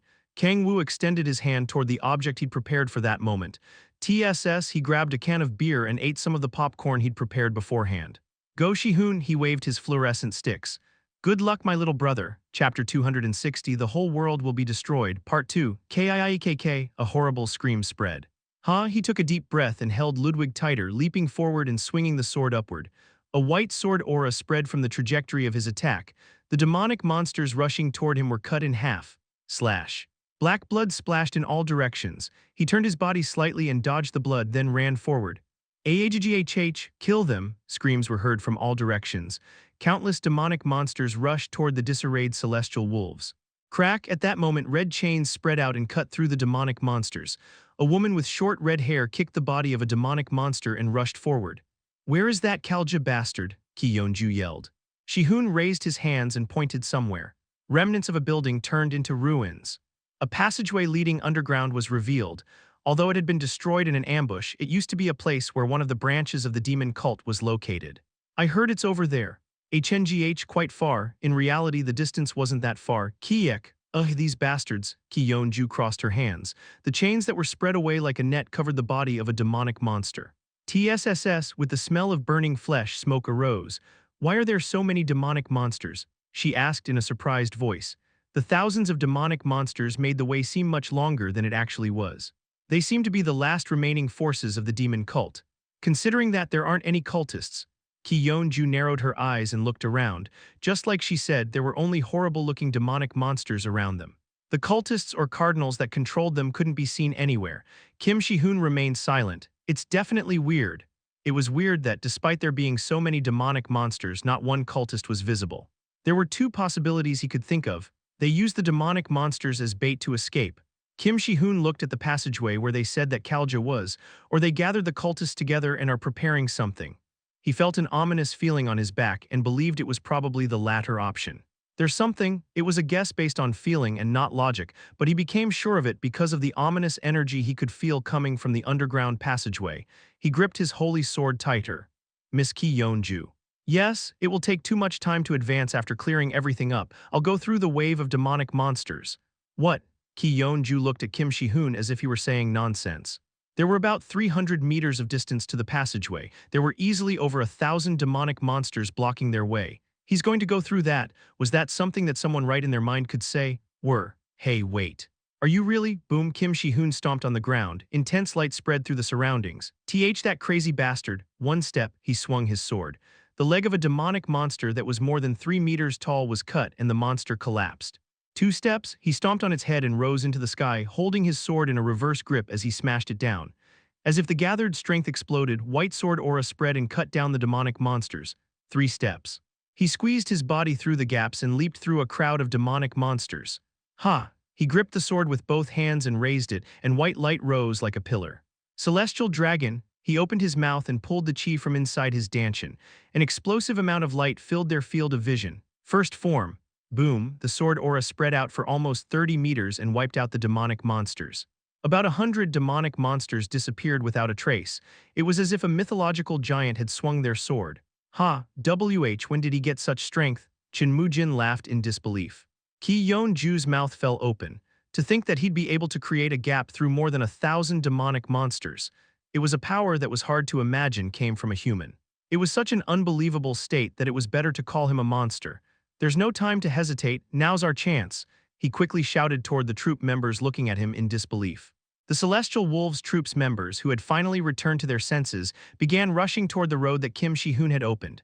Go through them. They formed in a wedge shape with Kim Shi-hoon at the forefront, cutting through the sea of demonic monsters with incredible ability in order to break through. Kim Shi-hoon frowned. An incredible amount of demonic monsters were blocking their path, not enough. If he were alone, he'd somehow have been able to do it, but with the Celestial Wolves troops it was hard. Miss Yeonju, Master, please try to gather the elite players around here. But if we do that, Chin Mu-jin made a troubled expression. If only they went to the front and went through the demonic monsters, the other members would get surrounded. It's okay, Kim Shi-hoon said while looking somewhere. There were angels with white wings attacking the demonic monsters where he was looking. To those tainted by darkness, let light judge them. They were annihilating the demonic monsters. Among them, Sharjil and a few angels went toward Kim Shi-hoon. Where's the enemy leader? Over here, Kim Shi-hoon pointed to the underground passageway. Ki Yeon-ju, Chin Mu-jin, and Sharjil turned toward the passageway. The elites of the Celestial Wolves troops and high-ranking angels worked together to pierce through the group of demonic monsters. Boom! The underground passageway crumbled. A wide place appeared from the collapsed walls. Jajas Nastanada Jaja. In intruders. Hundreds of priests were doing some ceremony while wearing black robes. Without hesitation, Kim Shi-hoon rushed forward, the priests were cut down at an incredible speed. Kim Shi-hoon started to feel anxious. Something's wrong. He didn't know why the ceremony was being done by the hundreds of demon cultists, but there was something that was clear. I cannot let them succeed. He was sure of it. His steps became quicker and he cut through priests blocking his way. You dirty demon worshippers, it was the same for Sharjil. After sensing a chilling demonic energy, Sharjil opened his wings and flew toward the complex magic circle.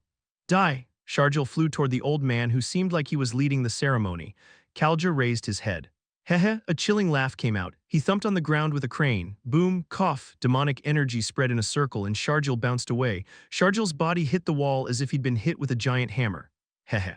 Gaia's subordinates and angels, what an interesting audience we have gathered here. Kalja burst into laughter and turned around. The huge amount of demonic energy coming out of him applied pressure on their surroundings. What's up with that bastard? Ki Yeon-ju frowned at the huge pressure being applied to her. She was trying to control the red chains and attack Kalja, but her body wasn't listening anymore. My body. It was the same for the rest. Because of the huge amount of demonic energy that was applying pressure on the surroundings, players and angels started to fall to the ground. Among them, the only thing that could still move was Kim Shi-hoon. He cut through hundreds of the demon cultists and leaped forward. Stop him, make sure he can't stop our ceremony. The cultists started to use black magic toward him. Thousands of black magics poured down on Kim Shi-hoon. First form, he cut the black magic and advanced. Every time he took a step forward, dozens of demon cultists fell. Boom, ha. Even if he was strong, there was no way he'd be okay after being attacked by so much black magic. The wounds on his body increased and blood poured out of him. Damn it. He bit his lip and glared at Kalja. For some reason, he had burst into laughter. Then, boom, G-Guardian Kim Shi-hoon. Miss Gaia, the wall collapsed and Gaia appeared. A middle-aged blonde woman could be seen carrying Gaia on her back. Grace McCarbon had gone all the way there while carrying Gaia on her back. Kim Shi-hoon's expression hardened at Gaia's sudden appearance. It's dangerous. We must stop the ceremony, Gaia shouted while making a pale expression. I received a revelation, that person right now is trying to… Ha, Kalja burst into laughter. Gaia's incarnation, it seems like you've finally realized it. He took something from his robe. It's already too late, you cannot stop the ceremony. He held up a black book. I finally realized we've been deceived all this time. We were deceived by the name Satan. He opened the book, and an intense amount of demonic energy came out. Whoa, oh truth, finally our true leader. The priests, as if they'd lost their minds, knelt and laughed. What's? Kim Shi-hoon frowned at their sudden change in attitude. Kalja kept shouting. This book contains the entire truth. This book is a sacred book that came from hell. The truth is written here. The book's title was Book of Hell, he shouted in a mad voice. Satan was the fake king. He wasn't the demon of prophecy that even made the gods tremble in fear. There was another real demon, the ruler of hell. Boom, he smashed his crane into the ground. Come. Please descend to this place. A crack appeared in the air and a black fissure appeared. Ruler of hell, king of the demons that rules over the hell of the nine skies. Crack, the black fissure got bigger. It's already too late. You cannot stop the ceremony. He opened both arms and burst into laughter. See with your own eyes the moment the whole world is destroyed. Crack, come demon of prophecy, follow that prophecy and destroy the world. Boom. The entire place shook. Smoke rose into the sky and sank in that place. Kang-woo appeared, laying on the sofa with a can of beer in one hand and popcorn in the other. He opened his mouth while making an expression that looked like he'd just woken up. What the? He looked around, his eyes widened. What the fuck is going on? Chapter 261 Crazy Situation, Part 1. To be honest, he'd fallen asleep because he'd trained without taking a break in order to increase his control of demonic energy. After seeing Kim Shi-hoon had created a pillar of light and was going through the demonic monsters, he'd relaxed. What's going on? He'd only closed his eyes for a short while. After feeling that his body was being dragged somewhere, he opened his eyes, then something unbelievable was in front of him. Kalja looked at Kang-woo while making a confused expression. Rather than the demon of prophecy, he looked like someone who played around with no job. No charisma could be felt coming from him. Did the summoning fail? He mumbled in confusion for a short while but shook his head. I did everything the Book of Hell stated. He'd never imagined he'd be laying on the sofa while holding a beer and popcorn, but based on his outer appearance, everything was as the Book of Hell described. That human with sharp eyes. That person is the one who'd revolutionized hell in just 10,000 years and had reached the peak among all demons. The demon of demons, hell's hell, predator of predators. The one who had the sea of demonic energy inside him and had forced the archdukes to kneel with all of his authorities. The demon of prophecy, Kalja nodded. It didn't matter how he looked. From what he'd researched, the demon of prophecy matched the demon king. He was able to do this summoning after tracing the sea of demonic energy that the demon king had. He'd used everything the demon cult had saved up for thousands of years to do that. There's no way we failed. The summoning had been carefully calculated. Kalja knelt, demon of prophecy. What? Kang-woo's eyes widened after seeing Kalja call him demon of prophecy. What nonsense. We were waiting for you to descend. What did you say? I discovered the truth that Satan has been hiding all this time. Come see this, it's the book where the truth is written. Kang-woo's eyes trembled. The book Kalja held. It was the book called Book of Hell Lilith had written and spread among the demon cult members before she met him. What the fuck is going on? The situation was so complex that he couldn't understand what was happening. The beer and popcorn fell from his hands. I realized it after reading this book. You're the demon of prophecy all the gods are scared of. No, the one true evil being that will cause and bring destruction to the whole world. Excuse me, fuck. It wasn't Satan we have to serve. Stop, demon of prophecy, stop you motherfucker. Please punish those humans and bring an end to this world. Stop you crazy bastard. Kang-woo grabbed his hair. The situation, he finally understood what had happened. Lilith. Before he met with Lilith, she distributed the Book of Hell within the demon cult. At that time, nothing much had happened. After all, from the demon cult's point of view, it was just like a novel. There was no way Satan, the being they served, had been defeated by a human in just 10,000 years who had reached the peak of all demons. Who would believe in such a thing? That's what should have happened. Kang-woo glared at Kalja, the black magician who seemed to have lost his mind. Fuck. Someone who believed in such a trashy novel had appeared. And to make things worse, the one who'd believed in that was the last remaining phase of evil. Kang-woo turned his head. Oh fuck. He felt lots of stares directed at him. There he saw Gaia, Kim Shi-hoon, Ki Yeonju, Chin Moo-jin, and members of the Celestial Wolves troops. There were also Sharjil angels staring at him. Hyeonim.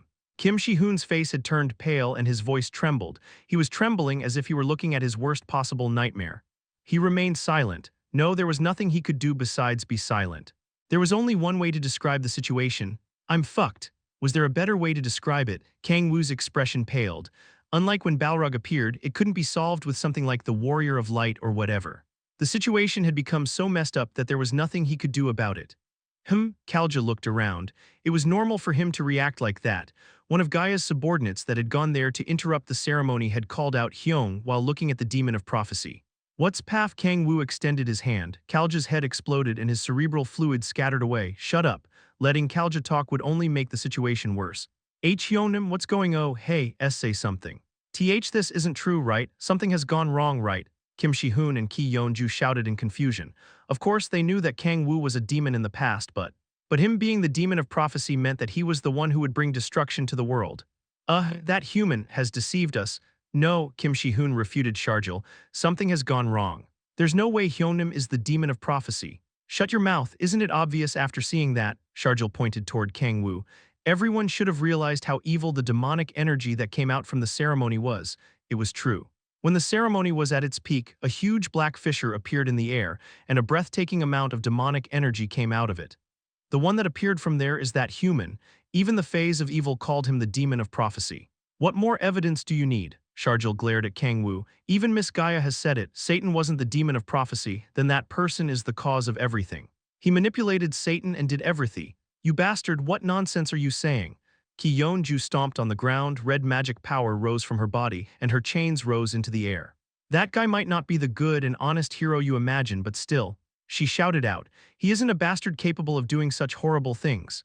If Kang-woo was the demon of prophecy, it would be correct to assume that everything that Satan had done until that moment was at Kang-woo's orders. He was the one who revealed that Satan was connected to the demon of prophecy after all. Then, if Satan really was a subordinate of the demon of prophecy, the one who killed Alec, the one who cruelly killed the hero Reynald, and the one who'd made Saint Ludwig fall had been Kang-woo. You're all being deceived by that demon, can't you? Shut up. Yes, I said shut up. Kim Shi-hoon pointed his holy sword toward Sharjil. What do you know? The tip of the sword trembled. What do you know about Hyung, you bastard? Kim Shi-hoon shouted. You don't know everything Hyung has done until this moment, how much of a burden he was carrying on his shoulders, yet you dare to say things like that. Everything was a lie. Shut up, Kim Shi-hoon shouted. It was clear based on his expression and his voice filled with confusion and anger that not even Kim Shi-hoon was completely sure about the situation. Hyungnam. Please say something. Kim Shi-hoon turned his head to Kang-woo, the one whom he admired and loved. Please, Hyungnam, Kim Shi-hoon said in a sad voice. He seemed like he would collapse at any moment. Kang-woo remained with his mouth closed while looking at Kim Shi-hoon. Unlike his blank expression, there was a huge storm within his mind. Fuck, what should I say in this situation? He inwardly shouted. He felt like his head was about to explode. He was surprised at how he could remain so calm on the outside. Fuckkk, he was truly fucked. He was so fucked that there didn't seem anything he could do about it. What should I do? He needed a way to free himself from the shit-like situation.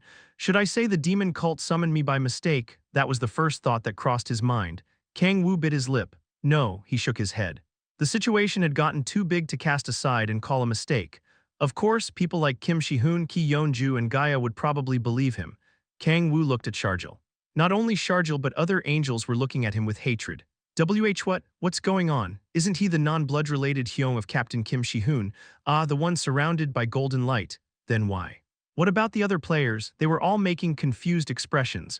There's no way I'll be able to deceive everyone. Leaving players aside, angels suspecting him was the worst possible scenario. The problem wasn't just Raphael, there were other archangels and even gods supporting him. It would be like becoming the enemy of the entire world. Damn it, Kang-woo frowned.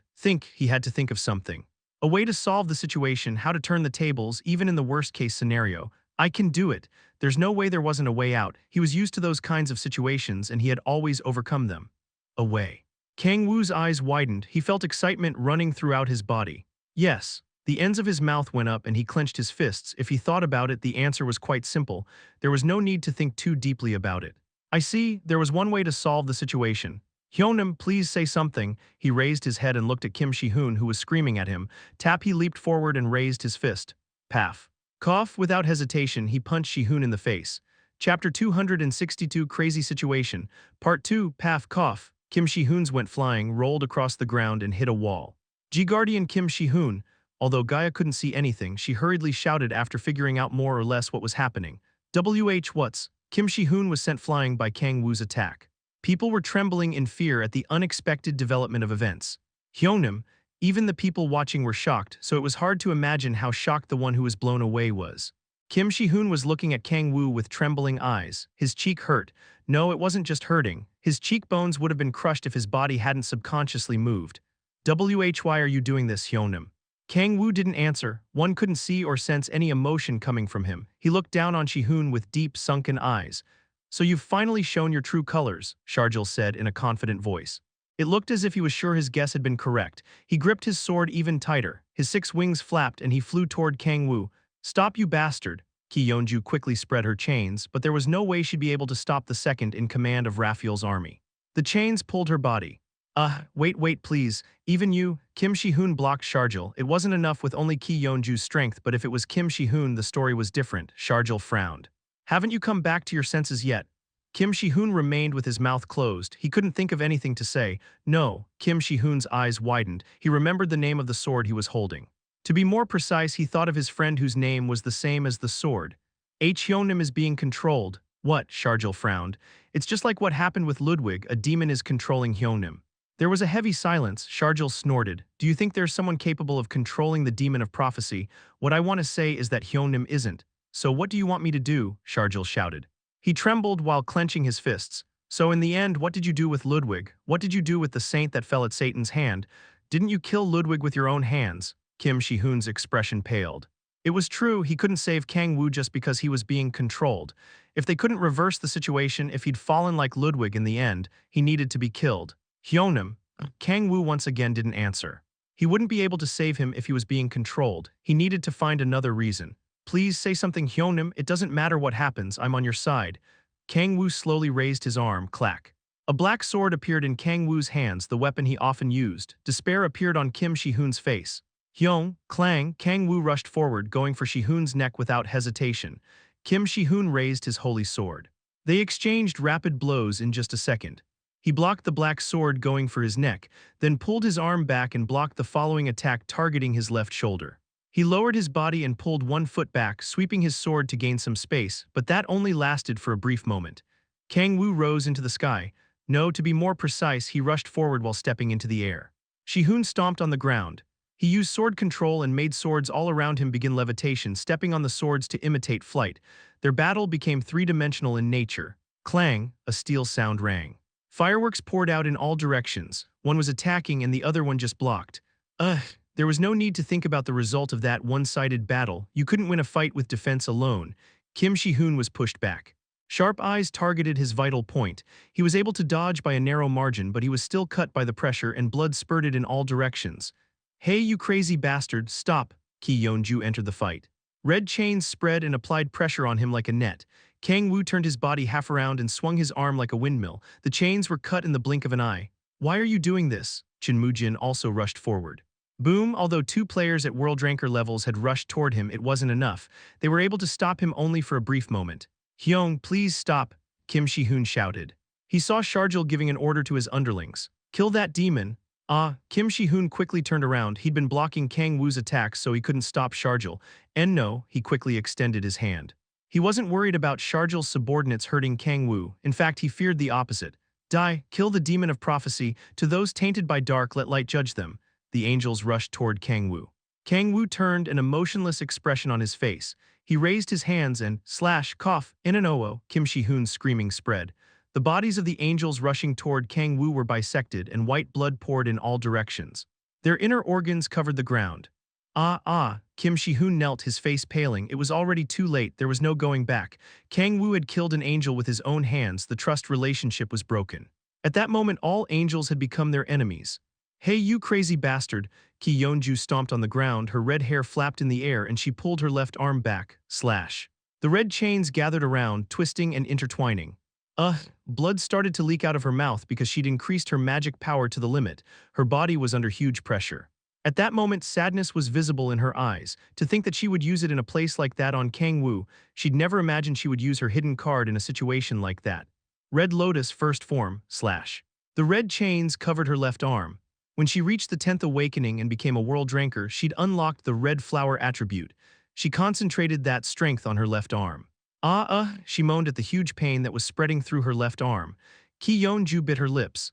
It had been over a year since she'd awakened the red flower attribute, but no one knew about that strength yet. Not only was she not able to properly use it, but it also created too much pressure on her.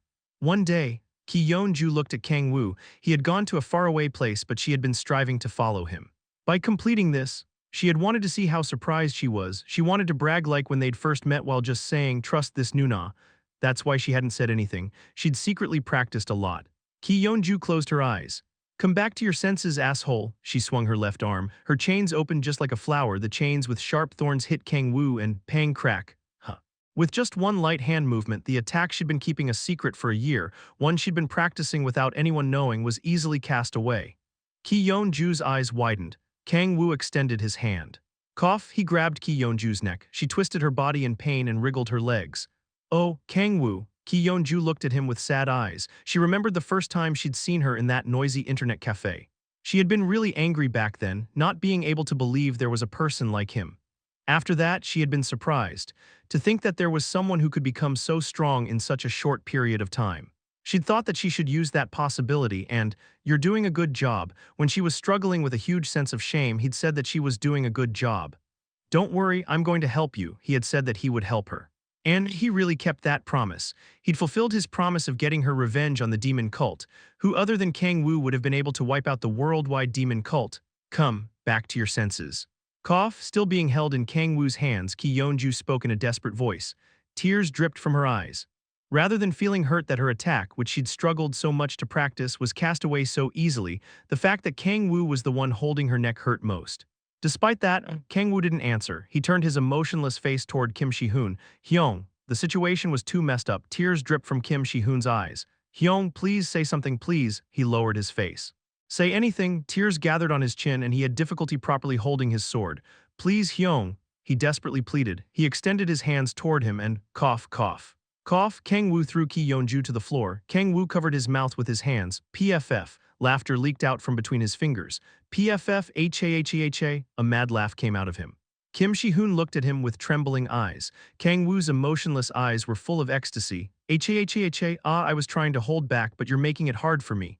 Kang-woo Hyung. Kim Shi-hoon looked at him in confusion due to the sudden change of attitude. Kang-woo slowly walked toward him. Wonderful, how could mortal bugs burn so beautifully? Ah, is it because they're mortal? Hyung. What do you mean? Kang-woo covered his face with his hands. Ha ha ha. The laugh he'd been holding back came out. Kang-woo ha. He burst into laughter again. You. Kang-woo tilted his head and spoke as if he couldn't understand. Do you still think that I'm Kang-woo? Chapter 263 Crazy Situation, Part 3. What? Kim Shi-hoon's eyes widened and his hands trembled on the hilt of his sword. Do you still think that I'm Kang-woo? He'd said that as if making fun of him. Why hadn't he thought of that? Why hadn't he imagined that? There's no way Kang-woo would attack him. There's no way he'd tear the body of an angel apart and grab Ki Yeonju's neck. He wasn't that kind of person. He was a kind and good person. He loved and admired him more than his blood-related family. Who? Are you? That Kang-woo had suddenly changed. The answer wasn't complicated. There was no need to think about it. It was a simple issue. It was so simple that he couldn't help but laugh in disbelief. The person standing in front of him. Wasn't Kang-woo? Who are you bastard? Kim Shi-hoon shook his hand. The weapons that were scattered away on the ground began floating. There were dozens of weapons. He moaned in pain because he'd reached a limit. He ignored it. There was no time to think about that. The anger he was feeling made his body move. The dozens of weapons flew toward Kang-woo, no, the demon of prophecy who had taken the shape of Kang-woo. Clang. White flames poured in all directions. The weapons that were blocked by the black wall fell to the ground. Who do you think I am? Kang-woo began to laugh and looked at the others. You could see the confusion and fear in their eyes. He inwardly celebrated. Fuck yehh. He wanted to clench his fists and shout, hooray, done, it worked. It was an incredible setup even if he thought about it. A perfect scenario, simple and effective. If him having appeared when the demon of prophecy was summoned was a problem, he just had to act as if it wasn't Kang-woo who was summoned. Although I feel a bit sorry. He saw Ki Yeonju coughing on the floor and Kim Shi-hoon who had clearly been crying. Although there was nothing he could have done about it, he still felt guilty for having pushed both to a corner. Yeonju, I'm sorry. She'd taken out a technique he hadn't seen before, but he'd cast it aside too easily. She seemed to have prepared it quite thoroughly. The chains had spread out as if a red flower was flourishing. Considering that he had never heard of it even though he'd met up with Ki Yeonju quite frequently, that meant she'd practiced it quite a lot in secret. Although the strength of the technique was huge, its foundation was bad. Kang-woo was on a different level when it came to controlling energies, so for him there were a lot of problems with it. Kang-woo frowned. He remembered her confused and despairing face when he easily overwhelmed her technique. Despite that, he'd grabbed her neck and hurt her a lot. I'll pay you back, I promise. If he could, he wanted to beg for forgiveness. And Kang-woo looked at Kim Shi-hoon. How dare you? His face showed a mixture of emotions. He was feeling anger, relief, resentment, and despair at the same time. There was no need to think about the target of anger and resentment. He probably felt relieved after realizing that Kang-woo wasn't the demon of prophecy. Fuck, I'm sorry, Shi-hoon. The one he felt the sorriest to was, without any doubt, Kim Shi-hoon. His heart hurt after seeing his little brother wounded. There's nothing I can do about it. It sounded like an excuse, but it wasn't a lie. In order to turn the situation in his favor, he needed to show everyone that he was the demon of prophecy who was pretending to be Kang-woo. He had to push Kim Shi-hoon to a limit to make it feel real. It also hurts Hyung a lot. Every time he hit Kim Shi-hoon, he was worried he would end up killing him. Thanks for resisting. Kim Shi-hoon was able to withstand his attack, so he was able to complete the scenario. I never thought the day when I pretended to be me would come. There was nothing he could do about it. He had no other choice if he wanted to revert the situation. Now, Kang-woo narrowed his eyes. Leaving aside his guilt, the situation had almost succeeded. How dare you pretend to be Hyung? The sight of Kim Shi-hoon trembling in anger was very protagonist-like. He was emitting a strong killing intent toward the demon that was pretending to be the Hyung he respected so much. Kang-woo once again burst into laughter. PFF, HAHAHA, good, those are the eyes I was looking for. I can understand why Satan likes you. Kim Shi-hoon glared at him and gripped his sword. Since he knew the being in front of him was a demon that wasn't Kang-woo, he didn't need to hesitate anymore. Swoosh, Kim Shi-hoon's body blurred as he began moving at speed beyond the speed of sound and created a huge sonic boom. He raised his chi up to a limit and targeted Kang-woo's head. Come on, why are you doing this? Clang. He blocked the attack with the pitch-black sword that appeared in his hand and kept mocking him. I'm your Hyung you respect so much, right? Is it okay to attack your Hyung in such a way? Shut up, PFF hahaha. He burst into laughter and blocked Kim Shi-hoon's attack. HNGH, unlike how relaxed he appeared, Kang-woo was dripping cold sweat inside. When did this guy get so strong? Kang-woo looked at Kim Shi-hoon with great interest. He wasn't sure if he was using more strength than his current limits or would become stronger, but blocking his attack wasn't easy. You're growing quite well, Shi-hoon, he smiled proudly. He'd like to pat him on the back, but it was hard to do that with what was going on. Kang-woo looked around. The first part of his plan had succeeded. It isn't enough. He couldn't erase all doubts with just that. Maybe it's good enough for Shi-hoon, but I'm sure the angels will still suspect. Even if he insisted he was a demon that wasn't Kang-woo, there was no way they'd believe him. Angels didn't trust them a lot. It was, after all, a relationship built for convenience. It was hard to expect them to trust him like Kim Shi-hoon and Ki Yeon-ju. I need stronger evidence. He needed better evidence that showed that Kang-woo wasn't the demon of prophecy. If it's as I expect, he'd soon be able to get that opportunity. Kang-woo kept waiting and pushed Kim Shi-hoon. Kim Shi-hoon, who was attacking, grabbed his hand in pain. He'd gone beyond his limit, so his hands were starting to tear down. Ha ha, he breathed heavily. Cough, cough, At that moment, Ki Yeon-ju got up from the floor. She glared at Kang-woo while holding her bruised neck. So, that bastard isn't Kang-woo but someone else, right? A strong killing intent also appeared in her eyes. Kim Shi-hoon silently nodded and he quietly bit his lips. It isn't enough. He glared at the demon that was smiling while looking at him. The demon was stronger than he could have imagined. They couldn't beat him with the angels and players present there. Mr. Sharjil, Kim Shi-hoon called out. Another demon, Sharjil made a confused expression. Sharjil, Kim Shi-hoon shouted. It was then that Sharjil looked at Kim Shi-hoon. Call Raphael right now. Sharjil's expression had hardened. He still hadn't fully recovered after fighting Satan. To be honest, he could barely move at the moment. Quick. Sharjil bit his lips. Kim Shi-hoon was right. They needed backup if they wanted to beat the demon. Wait. Sharjil closed his eyes and tried to communicate with Raphael. A golden circle appeared over his eyes. HNGH, trying to call for support, well, not bad. The demon that looked like Kang-woo started to laugh out loud. Kim Shi-hoon took out a communication crystal from his pocket. If he isn't Kang-woo, they should be able to contact Kang-woo. Shi-hoon sent chi into the communication crystal. The communication crystal shone and a specific ring sound could be heard. What's wrong? He heard Kang-woo's voice. Everything was okay, but WHY? Kim Shi-hoon's eyes trembled and his face paled. If you called someone, you should talk. The voice coming out from the communication crystal was coming from the demon that was pretending to be Kang-woo. WHY, do you have Hyung's communication crystal? PFF HAHAHA, Kang-woo burst into laughter while holding his stomach. Finally, it was the situation he was waiting for. If he wasn't Kang-woo, he was sure Kim Shi-hoon or Ki Yeon-ju would definitely try to contact him. Okay then, it was about time to proceed with the second step. He'd only finished the preparations while fighting Kim Shi-hoon. Why do I have this communication crystal? No, let me ask something simpler. What? Your important Hyung. Kang-woo slowly turned around. Where is he? Kim Shi-hoon began to tremble. If someone else had Kang-woo's communication crystal, PFF HAHAHA, a mad laugh spread out. The demon of prophecy, pretending to be Kang-woo, burst into laughter. Tap a screen appeared in the air and displayed footage. Kim Shi-hoon fell to his knees when he saw the video and despair filled him. Shi-hoon, the video was extremely static, but he could still see Kang-woo, who was tied up in steel chains, slowly raise his head. One of his eyes was missing. It was as if they'd taken it out on purpose. Kang-woo mumbled in a weak voice. Ease, cape, NNOOO, Kim Shi-hoon's desperate scream rang out. Chapter 264, Saving Kang-woo. Part 1, the video was full of noise and Kang-woo was chained to a cross-like pillar. It wasn't just that he was chained to it.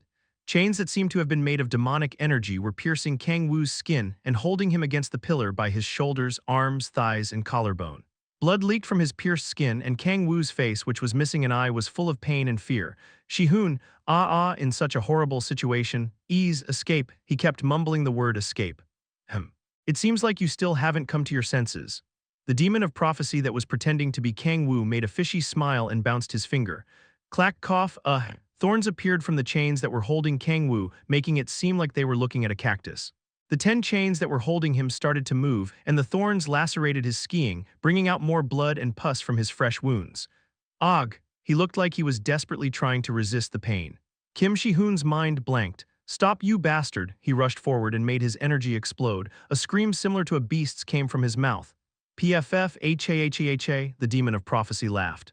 It was as if the situation was fun to him. AAHHH.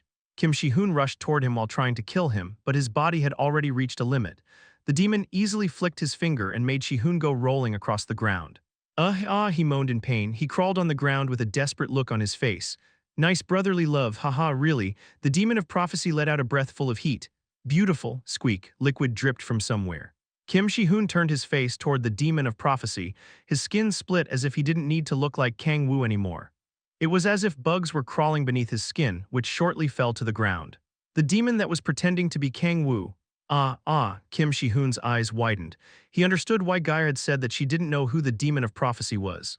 The horrible demon was formed of a black liquid similar to tar, an abyss that devoured all light.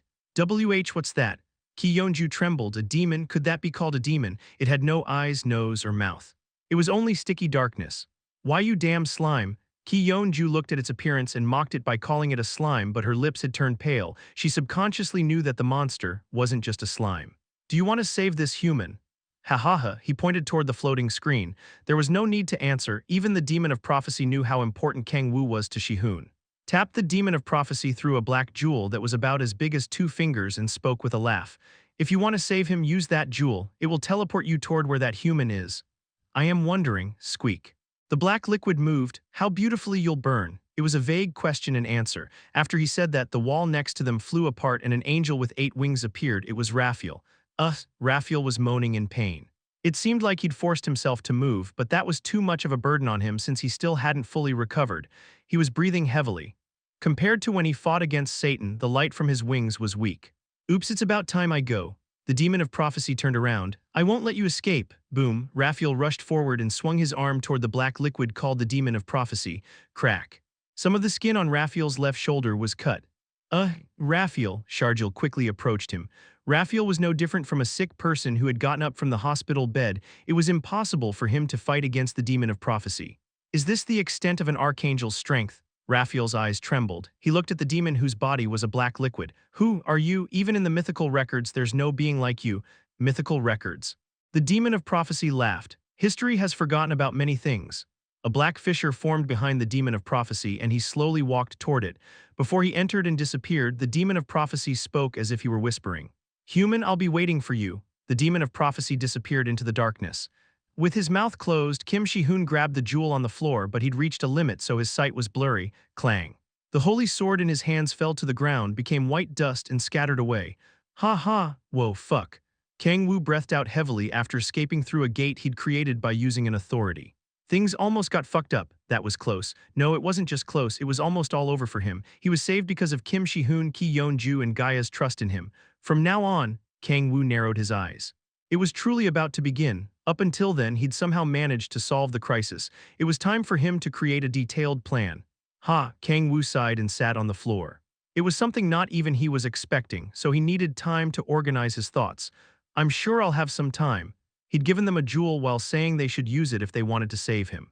That jewel was something he'd created with Lilith. It was what they'd used to create the gate that led to the dungeon of Ludwig's fall.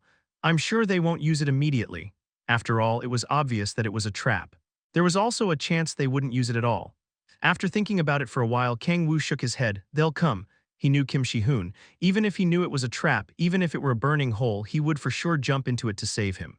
That's just how he is. Kang-woo smirked. He once again started to feel guilty, but he shook his head and continued thinking. Let's organize the situation first. His eyes shone sharply. Leaving the process aside, the result wasn't bad. Considering that it had appeared out of nowhere, he'd obtained quite a lot of things. The timing was also perfect. It was just after Gaia had appeared and trolled, saying Satan wasn't the demon of prophecy. It was something I needed either way. The value of the Satan coin had dropped at Gaia's revelation. He was already thinking about who would replace Satan and become the new demon of prophecy. Kang-woo put his hands on his forehead and thought of Gaia. It doesn't make sense to make someone else the demon of prophecy anymore. Let's say he tried to make Lucifer the demon of prophecy. There was a chance Gaia would appear again and say he wasn't the demon of prophecy. That useless bitch. Thinking about Gaia made him angry, but he could do nothing about it. Even if he didn't like her, she was the main god that protected Earth. If she ended up dying, there was a chance that the world would end up collapsing. If gods from other worlds appear in masses, there was no need to think too deeply about it. It didn't matter how strong he was, Earth would be destroyed. The home he'd been craving for 10,000 years would disappear without leaving any traces behind. He sighed, shook his head, and tried to refocus. It was time to focus on the demon of prophecy. The demon of prophecy, it should be someone whose identity was unknown. Just like the shadow character that appeared in Detective Manhwa's, he had to be someone whose exact form and identity weren't known. At the same time, I mustn't hide him too much. He had to keep giving them clues that expressed that the demon of prophecy was someone real that existed. Comparing it to the Detective Manhwa mentioned before, he had to make sure the audience knew that there was a criminal behind all of it in the end. How complicated. Kang-woo grabbed his forehead. He had to spread the evidence of the existence of the demon of prophecy while hiding his identity. It was a hard task, but that was the best possible way to avoid being an object of suspicion to the gods. Hiding its existence. But drop hints about it. He narrowed his eyes, his head started to spin fast. There's a way. His eyes shone sharply. He'd already thought of something, that's why he'd given Kim Shi-hoon the black jewel first. I should contact Balrog and Lilith. As things became complicated, they were the first ones he'd thought of. Whether he liked them or not, they were the ones with whom he'd been with the longest. Echidna and Halcyon, he fell into thought. He didn't have much experience working with them. He'd worked together with Echidna when they'd killed Reinald. He wasn't sure if Halcyon was going to be capable of acting.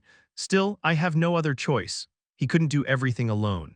He needed more actors. Okay then, I should gather Baltsek, Halcyon, and Echidna. He was worried about Han Siala but shook his head. It would be better if as few people as possible knew about what was going on. Unlike others, Han Siala's soul wasn't directly connected to his, so hiding the truth was the correct answer. Kang-woo got up. What I have to do, if he wanted to conduct a play, he needed a stage that matched. He wasn't sure when Kim Shi-hoon would use the black jewel, so creating the stage from scratch wouldn't be effective. Thankfully, he already had one that he'd used before. He moved toward the dungeon he'd created before. Ting, you've entered the SS Plus rank dungeon. Lilith Demon Kings love how I told you to put a name like this fikit ways already made. There was silence. He grabbed his head. Ah, fuck. He had to rebuild the stage. Bang. There was a huge construction that resembled a fortress. A loud sound spread from within it. Crack. The table Kim Shi-hoon hit was split into two. What do you mean? Kim Shi-hoon glared at Sharjil. Sharjil sighed. The angels won't participate in this rescue mission. There was a heavy silence. Chapter 265, Saving O Kang-woo, Part 2. Why? Kim Shi-hoon wanted to say something but ended up closing his mouth. In reality, he knew very well why Sharjil had made such a decision. It's because it's too obvious that it's a trap. He was firm. There was no need to think too deeply about that. It wasn't that they had to find the place where Kang-woo was locked up and try to rescue him. The demon of prophecy had told them where Kang-woo was. It was an invitation from the enemy. There was no need to explain how dangerous that was. Going there was like jumping into a fire. Still, Kim Shi-hoon closed his eyes. I must go. Kang-woo's life was at risk. Even if it was a fire or a valley of death, he had to go. The sight of Kang-woo chained and screaming silently came to his mind. If it were up to him, he'd go right then to try to save him. Crunch, he clenched his teeth. He had to resist. If he went alone rather than saving Kang-woo, he'd just end up dying in vain. Was it a lie when you said you'd support us? The situation is different. We cannot collaborate in a reckless plan like this. There was nothing Sharjil could do. They were facing the worst possible situation. We must wait until Mr. Raphael recovers and other archangels arrive. It will be too late. Even if it's too late, I can do nothing about it. Trying to save that person is just going to be like committing suicide. Hyung threw himself into the fissure while risking his life in order to chase Satan. Is it that an angel's beliefs can't even reach a human's? The situation is different. No, it isn't. He cut Sharjil off. He showed him the black jewel in his hands. I also know that this is an enemy trap, but it is the only way to save Hyunam. Give up, just like Ludwig, he hasn't fallen, you saw it in the video, right? Although he's being tortured horribly, he hasn't been turned into an undead. Although we may not be able to see it, we can't be sure of that. We also don't know what happened after that. Hyunnim is a warrior of light who's been chosen by hero god Tyrion. Along with Miss Gaia, he's like the leader of Guardian. Losing Hyunnim is like losing all Guardians. While trying to control his anger, Kim Shi-hoon kept talking. He had to convince the angels to help, no matter what. There was a heavy silence. Sharjil closed his eyes and fell into thought. To be more precise, he was just pretending to think because the answer was already decided. It's not possible.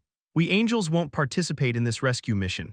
I said that this could make Guardian fall apart. Still, we can't collaborate in something so reckless. Didn't you say we must kill the demon of prophecy? We must, but not now. That's quite cheap of you, he said as if mocking him. Kim Shi-hoon looked at him with sharp eyes. It seems like your beliefs on getting rid of evil changes depending on the situation. I just know the difference between courage and recklessness, Sharjil replied in a low voice. His attitude was different from his usual self. Kim Shi-hoon clenched his fists. Please let me meet Mr. Raphael. That's not possible. Fuck, boom, he stomped the ground, the marble floor cracked.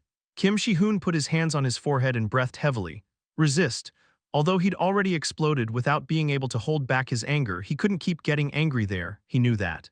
If he kept confronting the angels, their chances of saving Kang-woo would decrease. Even if it's for Hyung, I must resist. He had to resist, even if he wanted to crush that stubborn angel's head. If he turned the angels into their enemy, leaving Kang-woo aside, all of humanity would disappear. I'm sorry, he said while holding back his anger. Sharjil lowered his head. It's okay. I can understand Guardian Kim Shi-hoon's feelings. We also lost Ludwig, but holding back your anger and planning for, if you aren't going to help, I'll be going back. Kim Shi-hoon cut Sharjil off and turned away. Since he'd discovered they wouldn't help, he had no reason to keep listening to his nonsense. He walked out of the fortress. The vast wilderness of Africa appeared beside him. Before he opened the gate that led to the Hall of Protection, his head went blank. Damn, he clenched his fists. Damn it, damn it, damn it, fuck, those damn pigeon-like bastards. He clenched his fists while cursing. He screamed like a beast while holding his head. Ha ha ha, Kim Shi-hoon raised his head. I must save him, tap tap. He slowly began walking. There was no time to waste. Kim Shi-hoon remained silent and a gate that led to the Hall of Protection opened. I see. Gaia nodded while making a heavy expression. It seemed like she'd been expecting that outcome. Mr. Shi-hoon still. You. I'll go, he gave a firm answer. There was no hesitation in him. Gaia kept talking in a sad voice that made it seem like she knew he'd answer like that. It's an enemy trap, I know. You might not be able to return, Kim Shi-hoon smiled. He grabbed Gaia's hands. Hyung is the person that saved me from hell. He's the first person who recognized me. I'll save him and come back. No matter what, sniff. Tears dripped from her eyes. Kim Shi-hoon scratched his cheeks while looking at her. Are you filming a TV drama or what? Ki Yeonju's voice mixed with laughter was heard. Miss Ki Yeonju. When are we going? We don't have much time. It's dangerous. You're talking as if I didn't know that. Stop saying bullshit and tell me when we're going. Kim Shi-hoon remained silent at her sharp words. He needed her help. If Balrog was here, Kim Shi-hoon kept his mouth closed. He had tried to contact Balrog after he came back from Middle East, but it was of no use. It wasn't just Balrog. Echidna and the woman called Halcyon, whom he hadn't met before, had also disappeared. According to Lilith, those four had been looking for Satan and lost to the demon of prophecy. Understood, we're going tonight. Please gather as many people as possible until then. If they kept dragging time, they would end up losing momentum. Tonight, Ki Yeonju snorted. Is there a need to wait so much? Yes. I feel like everyone is already here. She looked toward the other passageway that Kim Shi-hoon hadn't used. People were waiting there. I was wondering when you were coming, well, seeing that they aren't here. It seems like they've refused. Members of the Thousand Sword Gate were following Chin Mu-jin. What's going on? You gave me all sorts of work to do and went away. Then you suddenly say that Kang-woo was kidnapped. Even Chin Su-yeon was there. After Chin Mu-jin left her leadership position and joined Guardian, she'd been spending really busy days managing the Thousand Sword Gate's martial artists. I'm late, I'm sorry. In the other passageway, he saw Kurosaki Yuri. To be more precise, Lilith, who was inside her body, had come with Japanese players. Although there weren't many, considering that there weren't many high-level players in Japan, they'd brought almost all of their forces. I'm sorry for being late. The government has been bothering us too much. Even Jang Hyun-yi of the H-Warring Squad appeared. Behind him were also Beek Hwa Yeon, Gu Hyun-mo, and other famous Korean players. Shi-hoon Hyung, give me more details. What do you mean that Kang-woo Hyung was kidnapped? Park Deok, no, even Kang Ti-soo had come. Not only that, but the American players led by Grace McCarbon were also there. There were also members of the Celestial Wolves troops. If it's Kang-woo, he's the person the captain talked about so much during the training. Right. That Hyunnim he's talked about so much that one would think he was in love. The celestial wolves troops laughed while looking at Kim Shi-hoon. Kim Shi-hoon's eyes widened. It seems like Mr. Kang-woo has built relationships with many people. Of course, it's also thanks to Mr. Shi-hoon, Gaia smiled. Everyone, Kim Shi-hoon started to tear up. The angels had refused to collaborate. It was as if the bitter feeling of having been rejected assistance from the angels had vanished. Of course, it wasn't that the angels had betrayed Guardian. Looking at it logically, their proposal of waiting until Raphael recovered and other angels arrived made more sense.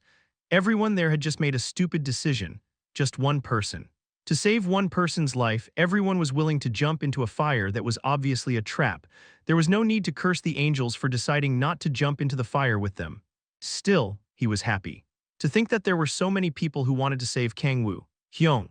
He raised his head and began tearing up. He couldn't help but smile. See, I told you that it couldn't be hidden. When Kang-woo tried to hide his achievements to push him even further, he said that the world would end up recognizing him, that they weren't going to remember him but Hyung. Lastly, a woman with black hair walked toward him with staggering steps. Miss Siala. Kim Shi-hoon was shocked after looking at her. She had dark circles under her eyes and her skin was pale. She seemed to be struggling even to walk and was trembling. It showed how shocked she was after hearing that Kang-woo was kidnapped. I'll also go. Her reaction was understandable. The day Kang-woo disappeared, Echidna and Halcyon also disappeared. According to Lilith, they had been kidnapped by the demon of prophecy along with Balrog. She was living with 3 of the 4, so for her it probably felt as if the sky had collapsed. Miss Siala. Kim Shi-hoon dropped the last part of the sentence. He knew Kang-woo's state thanks to the video. They'd carved out one of his eyes and chains had pierced his body. He wasn't sure if it was okay to show such a sight to his partner. You shouldn't. Yes, I said shut up. Han Siala raised her head and he felt a sense of madness in her eyes. She grabbed Kim Shi-hoon by the collar. Shut up and guide me to where Kang-woo is. Kim Shi-hoon remained silent. He felt that he shouldn't try to dissuade he anymore. Understood. Kim Shi-hoon gripped the black jewel, Kang-woo. All the connections he'd built through time had become intertwined in a complex way and gathered there. Let's go, crack. A black fissure appeared in the air. Kim Shi-hoon stepped in without hesitation. Ting, you've entered the SS Plus rank dungeon Abyssal Depths. Yes, this is it. It should at least have such name to sound cool. Oh wait, fuck. Chapter 266 Saving Kang-woo, Part 3. Demon King. They've entered. How many? There are at least 3,000 people. What? Kang-woo's eyes widened. Balrog smirked. It seems like you built a connection with more people than expected. He laughed in disbelief. To think that thousands of people would jump into a trap. Now that I think about it, his name had started to appear in mainstream media, so he started becoming famous among the public and players. He couldn't hide anymore even if he tried. That probably showed how many things he'd done after returning to Earth, but still, I didn't think thousands would come. Kang-woo leaned his back against the chair. The chair was made of tentacles that oozed a sticky liquid. It was so horrible that looking at it made one want to puke. Well, although it's fake, it was one of the stage props that would make things feel more real. The chair Lilith made looked so horrible that not even Kang-woo wanted to sit on it. With what it was made with, he decided not to think too deeply about it. The tentacles that formed the chair kept poking him, so he constantly moved his ass. He wasn't sure why, but the chair was trembling. Well, anyways, Kang-woo thought of what Balrog had told him, the fact that more people than expected had entered the dungeon. Not bad, one could say that it was better. After all, it was better to have a bigger audience. Balrog, can we see those who have entered? Of course, please wait a bit. Balrog brought the black communication crystal over, and Kang-woo was able to view the dungeon's interior with it. 3,000 people had entered it, so it looked as if the interior of the dungeon were about to explode. I'm a bit moved. He felt moved after seeing how many people had gathered to save him. This is all thanks to my value as a person. Kang-woo nodded while making a satisfied expression. It felt as if his efforts to save the world were being compensated. Although in reality, rather than his values, his friendship with Chin Moo-jin, Gaia, and Ki Yeon-ju, among others, was probably why so many people had gathered. He decided not to think too deeply about it. Kang-woo was looking at the players who'd been wounded by the traps that had activated when someone caught his eye. It was a player who was dealing with the wounded. Her glossy black hair had turned into a wiry mess, and there were also dark circles under her eyes. Her eyes had reddened and her face looked tired. Although she usually looked calm, there was a sense of madness in her eyes. Dear, Kang-woo's expression seemed more depressed than at any time before. From the first moment he started to make the plan, he knew Han Siala would react like that. He sighed. There was nothing he could do about it if he wanted to definitively separate Kang-woo and the demon of prophecy, but he couldn't help the sadness he felt. Kang-woo Siala, Echidna, who was watching the video along with him, mumbled sadly. Echidna knew Kang-woo's situation, but there's no way that looking at Han Siala like that was easy. Kang-woo wasn't often in the house because of the many things he had to do, so Echidna spent most of her time with Han Seala. She'd probably spent more time with her than with Kang-woo. She really seems to be struggling. Halcyon hadn't known Seala for long, so he talked in a comparatively calm voice. I'll comfort you. Halcyon carefully extended his hands toward Kang-woo. His cheeks touched the flat chest. Her tip, no his tip, as he was still in the process of becoming a she went up. It was true that Han Seala was the one to comfort him when he had been trembling in fear after waking and not seeing Kang-woo nearby, but from Halcyon's point of view, Kang-woo was the only person that mattered. Only Kang-woo existed in his world, besides him nothing mattered. Everyone start preparing, you all know the plan, right? Why yes, of course I'll make sure to be of help to Mr. K. Kang-woo. Halcyon clenched his fist. His long, silver hair danced. Kang-woo narrowed his eyes and looked at Halcyon. You're the one who I'm the most worried about. He was the strongest of his subordinates, but the core of the plan wasn't who was the strongest. Kang-woo. You must treat Seala well later on, okay? Yes, of course. Kang-woo patted Echidna. Although there was nothing he could have done about it, he needed to repay Seala for making her feel that bad. Shihoon and Yeonju too. Besides them, there were many people he was sorry to, for example Tisoo and Gaia among others. Well, first I must solve this incident. If he wanted to have the leisure to repay them later, he first had to turn off the fire that was burning his feet. Balrog, show me the map of the dungeon again. Yes, Balrog showed him the structure of the dungeon. He only had a few days to create the dungeon, so Balrog and Lilith's help had been huge. Thanks to the experience of having built a dungeon previously, they'd created many parts of it with great detail. If I had to do this alone, Kang-woo shook his head. The dungeon was 5 times bigger than the one they'd created before. Kang-woo's demonic energy had increased a lot, so they were able to create quite a big dungeon. He couldn't even think about how much he would have struggled if he'd had to do it alone. Although, there was a mistake in the name. Just like when Ludwig got to the dungeon, thanks to the trap that activated as soon as they entered, it seemed like there wasn't anyone who cared about the dungeon's name. Echidna, you go over there, Halcyon here, Balrog, you wait over there. The dungeon was created like a labyrinth, resembling a spread net. There was no way 3,000 people could move together, so they were definitely going to divide into groups. What Kang-woo wanted to do was to drag Kim Shihoon, Ki Yeonju, and Gaia to him at the center of it all. To make it feel real, traps and middle bosses should obviously appear. It couldn't look too easy or too hard. They had to win after a harsh battle. Balrog, Echidna, and Halcyon would be in charge of the balance. Demon King, I have a question. What is it? Who are you going to reveal as the Demon of Prophecy? Balrog asked while tilting his head. He'd heard everything from Kang-woo. Since he'd failed to make Satan the Demon of Prophecy, he had to choose another demon, but Kang-woo hadn't said anything about that. I'm not going to reveal it. Yes, I'll hide the identity of the Demon of Prophecy inside this labyrinth. But Balrog seemed confused. Black angel wings and a red demon mask were prepared within the labyrinth, the props Kang-woo had said he needed.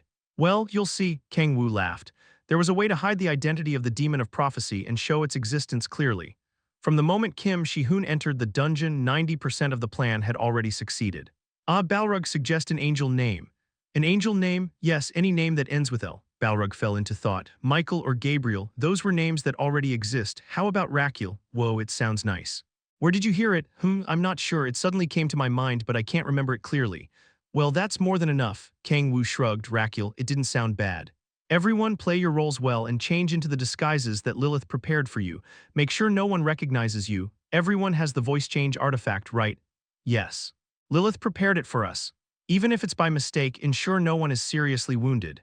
In reality, it would be better if they killed a few people to make everything feel more real, but not even Kang-woo could kill the people that had come to save him. Then start. After taking the communication crystal connected to the ones placed all over the dungeon, he gave the orders. Halcyon, Echidna, and Balrog each moved to their positions. Then, what's that tentacle dragon? Succubus. You idiot, there's no way a succubus looks like that. Damn it, what's up with that muscle monster? Screams spread out from all around the dungeon. He saw that the squadrons were struggling because of the middle boss. Okay, then Shihoon. Kang-woo looked at the video that showed Shihoon. We're advancing. Whoa, they're recklessly advancing. See, Captain, this is a trap area. We're advancing. Let us take a break. We're advancing. Hey, don't overwork us. If you keep going like this, someone will die. Undead that were made with the corpses of angels. We're advancing. Hey, you crazy bastard. Kim Shihoon was advancing at a crazy speed while sweeping away the traps and monsters blocking him. Stop it, you idiot. He'd placed the traps carefully to ensure people didn't die, but if they were so reckless, it was inevitable that some might end up losing their lives. Wounded people began appearing in Kim Shihoon's squadron. See Captain, the wound. Everyone who's injured go back. We're advancing without taking a break. Hey Shihoon. He expected the rescue plan to take at least 3 days, but the dungeon was being cleared at an incredible pace. Stop. He was thinking about controlling the situation in a relaxed manner, but he anxiously started to look for his disguise. He didn't have enough time, so there were many things he hadn't been able to prepare. We're advancing. Take a break. If you keep going like this, you'll exhaust your chi and die. We're advancing. Hey, bang. Fuck, 8 hours after they began clearing the dungeon, Kim Shi-hoon broke down the wall and reached the last room. Ha ha, why you crazy bastard? Pained moans sounded from all around. Ki-yeon-ju, covered in wounds, collapsed in place. It was the same for Chun-moo-jin. He knelt while vomiting blood.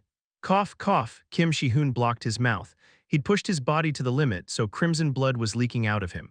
Still, Kang-woo, Hyung. With a stagger he walked forward at that moment. Clap, clap, clap, so you finally arrived.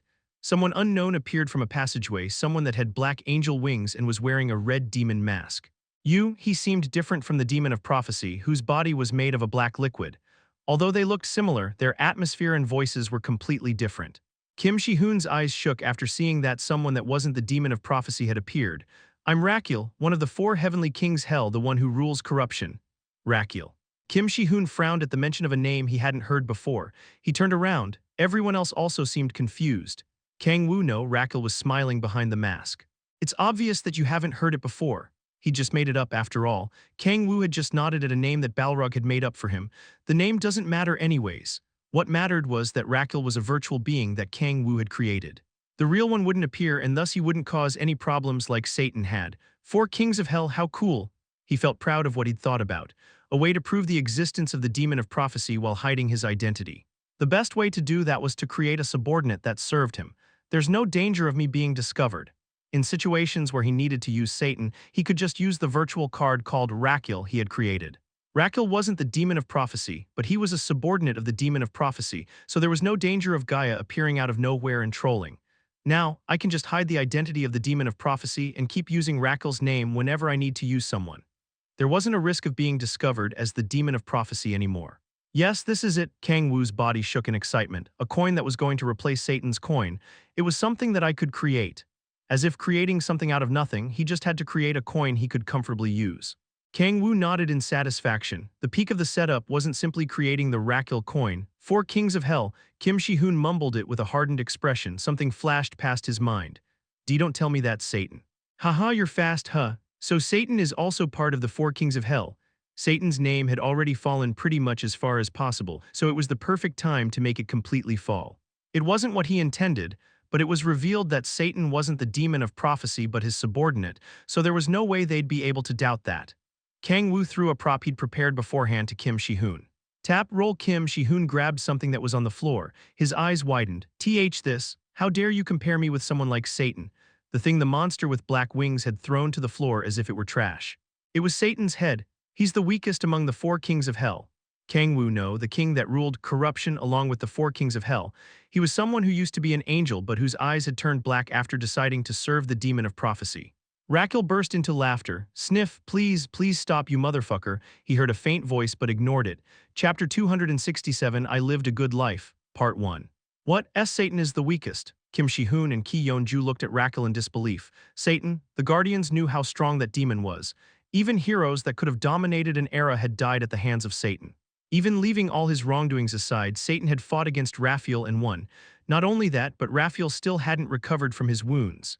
Satan had proven to everyone how strong he was, but W8. I'm sure there's a mistake, Ki-yeon-ju shouted in disbelief. To think that Satan would die so easily, and for him to be the weakest among the demons that served the demon of prophecy, she couldn't easily believe that. That guy also wore a mask, so we don't know its face. Check it again, Ki-yeon-ju anxiously shouted at Kim Shi-hoon. Kim Shi-hoon remained with his mouth closed. Just like she said, it was the first time they'd seen Satan's face. There was nothing special. His face looked like a standard demon's, so one might wonder why he wore a mask, but it's Satan's head. It wasn't simple intuition. Previously, Satan had implanted a seed on him in order to corrupt him. The demonic energy was exactly the same as the energy he'd felt at that time. There was silence. Rakiel crossed his arms and looked at them. Can you now believe in what I'm saying? Where's Hyunam? Kim Shi-hoon threw Satan's head like it was trash. What mattered at the moment wasn't Satan or the 4 kings of hell. Anyway, they'd been expecting the demon of prophecy to be there. Just because a strong enemy had appeared didn't mean they could forget their goal. Hyonim, are you talking about this guy? Raphael smirked and flicked his finger.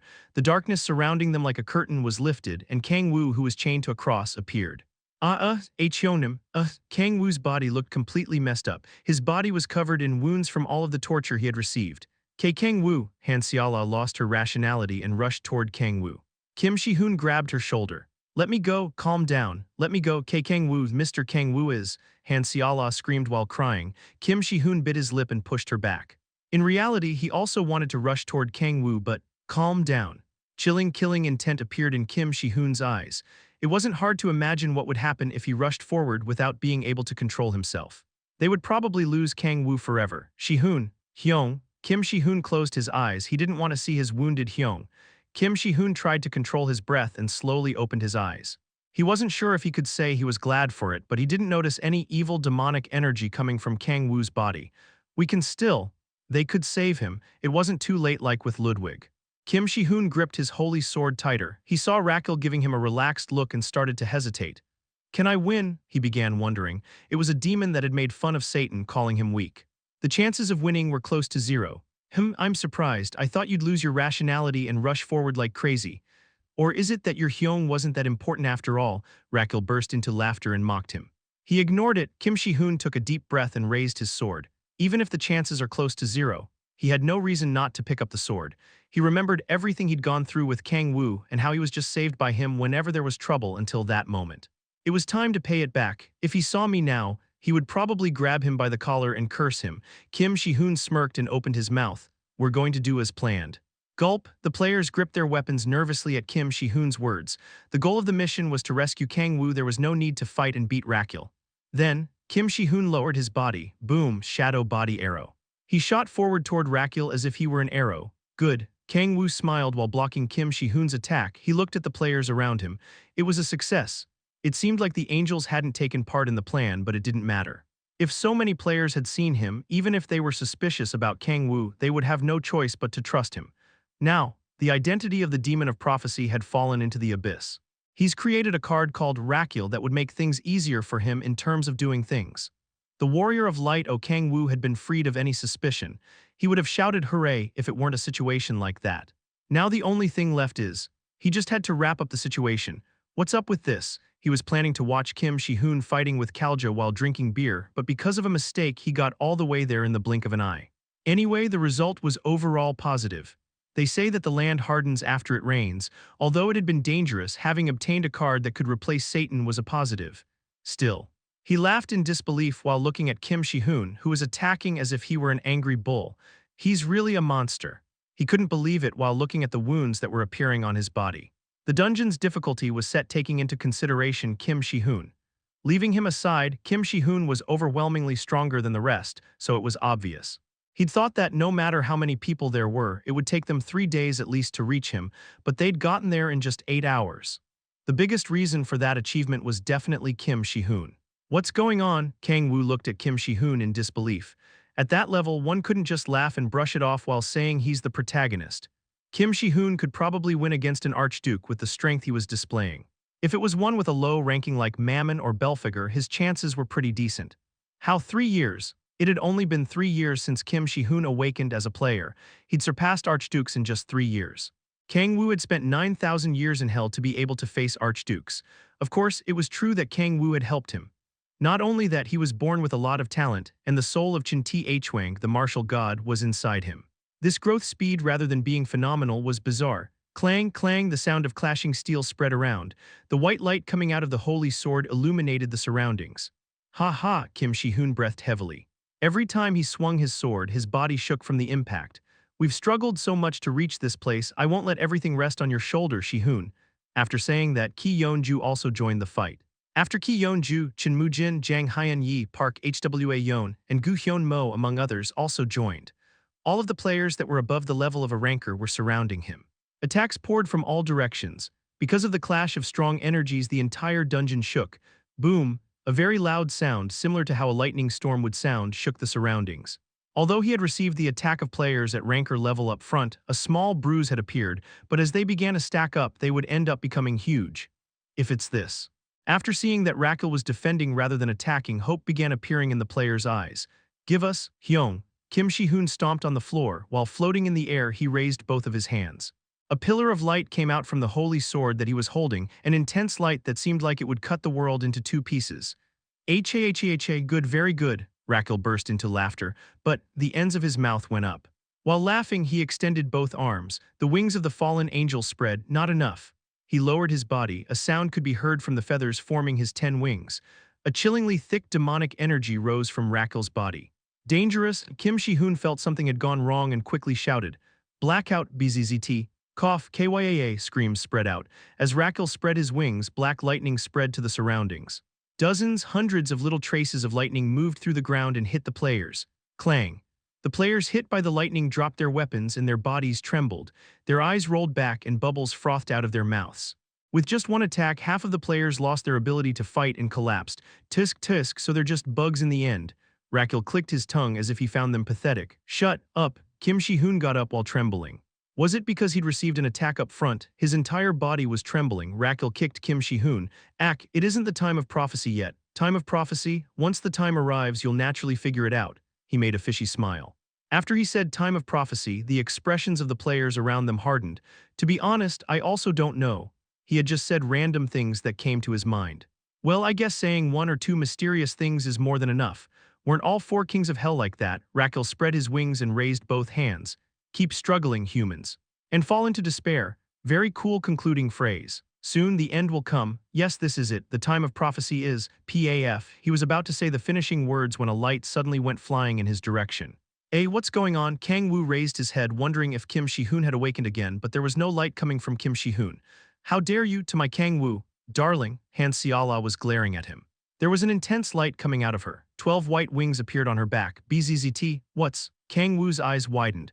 Although the wings were blurry and their shapes couldn't be seen clearly, their strength could not be taken lightly. Light spread out of her and smoke started to rise from her body. Not only that, Kim Shi-hoon got up. Like when he'd drunk Kang-woo's blood, all the wounds Raquel had caused were healing. He looked at Han Seala with a surprised expression, but that only lasted for a short while. While biting his lips, he raised his holy sword. Kang-woo twisted his body in pain. He couldn't return to his senses at the unexpected development of events. Behind him, Kim Shi-hoon dropped the weapon and made a spin kick. Paf, Kim Shi-hoon's kick, which was covered by intense blue energy, hit his head. Og fuck, he cursed. Raquel's body rolled to the ground. He grabbed the back of his head and turned. Oh fuck, that hurts a lot. That shout wasn't acting. A crack might have appeared on his skull if he hadn't subconsciously used the authority of defense. Now, as Kim Shi-hoon shouted, Ki Yeon-ju nodded. She took out a white crystal. It wasn't just her. All of the other players also took out white crystals as well. They were the crystals given by Guardian that led to the Hall of Protection. Dozens of crystals started to shine. The lights got intertwined in the air like a net. Quick, grab Hyunam. Okay, Ki Yeon-ju spread her red chains, freed Kang-woo's body, which was being held in the cross, and grabbed it. We're retreating, Kim Shi-hoon shouted. All the players that had recovered thanks to Han Seala nodded. Without hesitating, they threw their bodies into the Hall of Protection. Kim Shi-hoon grabbed Han Seala, who'd lost consciousness after emitting intense light. He looked at Raquel, who was struggling in pain. I'm not sure what the time of prophecy is or why that slime bastard is interested in me, but at least you. An intense killing intent could be seen in Kim Shi-hoon's eyes. I'm going to rip each of those chicken wings apart and put them in your mouth. After saying that, Kim Shi-hoon also jumped into the gate. There was silence in the place where the intense fight had just happened. He's gotten better at cursing. Kang-woo frowned while looking at the wounds caused by the light. They weren't healing easily. What was that? What just happened felt like a dream. His head hurt. HNG first, Kang-woo got up. Well, things didn't go as planned, but I guess this much was enough. At first, he was planning to say a few mysterious things and retreat, but things had gone a bit twisted. Still, it wasn't that things had gone wrong. Thanks to the light that had come out of Han Seala, the Guardians had managed to save Kang-woo. Kang-woo lay in the dungeon, which had been pretty much destroyed. He concentrated his consciousness on the clone he'd created. Now, it was time to give the finishing touch. Hyunam, come back to your senses, Hyunam. Hey, are you okay, healer? Fuck, bring a healer right now. Loud sounds could be heard all around the place. Kang-woo slowly opened his remaining eye and got up. An intense pain spread through his body. Don't move. Stay still, Ki Yeon-ju spread her hand and held his body. Kang-woo smiled. It seems like I'm alive. Yes, you're alive, so just keep your mouth shut. Kang-woo slowly extended his arms. With trembling hands, he grabbed Kim Shi-hoon's hands.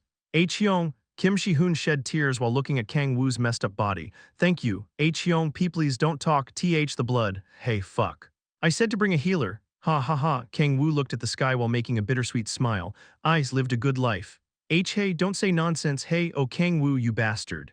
Come back to your senses. Kang-woo closed his eyes as he listened to Yeonju's screams. Chapter 268 Visit Part 1. Ha, that son of a bitch. A beautiful girl with short red hair stood in front of a high-rise building and sighed. She began to kick pebbles around on the ground but couldn't contain her anger and swung her fist toward the wall. Paff. Her fist left a noticeable imprint on the orderly brick wall. Tap. A young man with astonishing beauty approached her while pushing a wheelchair. A thin woman with light brown hair sat in the wheelchair. Ah, Miss Yeonju, so you were already here. Didn't you know that I live here? Ah, that's right. I came out here because of you guys. In reality, I just have to take the elevator. Kim Shi-hoon, the man who was pushing the wheelchair, made a light laugh. Is Kang-woo okay? It's only been a week, so I'm unsure if we can visit yet, Gaia said in a worried voice. Ki Yeonju snorted. Didn't you see how fast his body regenerates? The body bastard who said he'd lived a good life began regenerating like a monster. It was so impressive that even the healer taking care of him was surprised. We already knew that Hyeonim had an incredible regenerative ability. No, but why did such a bastard say bullshit like that? Just thinking about that makes me angry, that son of a b. Miss Yeonju, what do you have a problem? Kim Shi-hoon flinched at Ki Yeonju's intense eyes. He recalled how he'd screamed while holding Kang-woo. He looked and acted as if he were about to die. But soon after a healer started taking care of him, his body regenerated as if nothing had happened, so it was understandable that he reacted like that. I had forgotten about Hyeonim's regenerative capabilities. Kim Shi-hoon scratched his cheeks while remembering how he'd shouted. According to Kang-woo, his blood ended up having a strong regenerative capability due to how much he'd struggled in hell. He'd drunk Kang-woo's blood before when he was almost about to die. At that time his body regenerated, so he already knew about it, but seeing how messed up Kang-woo's body became made him forget. Although it seems like only the external wounds are healed. Even if his body had healed, Kang-woo stayed in a coma for 5 days. That meant that Kang-woo's regenerative ability wasn't omnipotent. After he almost died at the hands of Halphas, his wounds ended up healing, but he still couldn't move properly for a while. That means, Kim Shi-hoon's expression darkened. If Kang-woo's body became that ruined despite his impressive regenerative ability, it meant he'd been hurt without any reprieve. His anger and resentment toward Rakyul were only building. I'll at least get that bastard. He would tear each of his 10 wings apart and force him to eat them. Ha, Kim Shi-hoon took a deep breath. Gaia carefully spoke. Mr. Shi-hoon, ah yes, there aren't any angels around. Right, there aren't. Kim Shi-hoon extended his senses and looked around. After the previous incident, their relationship with the angels had become awkward. There was no way they'd come to see how Kang-woo was doing. Gaia nodded and opened her mouth. Then, have you heard anything about Balrog or Echidna? Balrog, Echidna, Halcyon, Lilith. Those 4 were Kang-woo's direct underlings. They were beings that were closer to evil. Of course, Gaia, Kim Shi-hoon, Han Seala, and Ki Yeonju had learned that Kang-woo had suddenly been dragged to hell and was forced to become a demon, so they were able to accept them, but that wasn't the case for angels. Angels would surely try to eliminate them. I heard that Kang-woo Hyeonim's subordinates were found where the middle bosses of the dungeon were. Lilith managed to rescue them and they're currently being healed at Balrog's residence. Their wounds. I heard that they were in a severe state when they were first found, but it seems like they're okay now. I'm glad, Gaia smiled. Unlike Kang-woo, they weren't beings that had accepted the light after throwing their demonic energy, but she knew they were more loyal to Kang-woo than anyone else. Since Kang-woo was walking the path of light, they were naturally going to follow him. Haha, I'm a bit envious, Kim Shi-hoon said in a bitter voice. Gaia tilted her head. You're envious? Yes. Hyeonim became wounded after he moved with his subordinates. I can understand how much he believes in them just by seeing that he hadn't told us anything. That's probably not the case. Mr. Shi-hoon, your duty was to eliminate the last remaining phase of evil. That's probably why he didn't call you.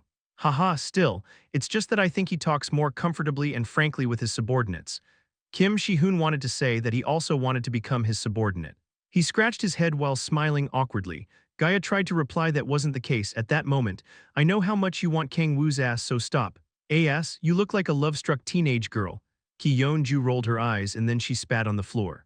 Kim Shi-hoon opened his mouth while making a flustered expression.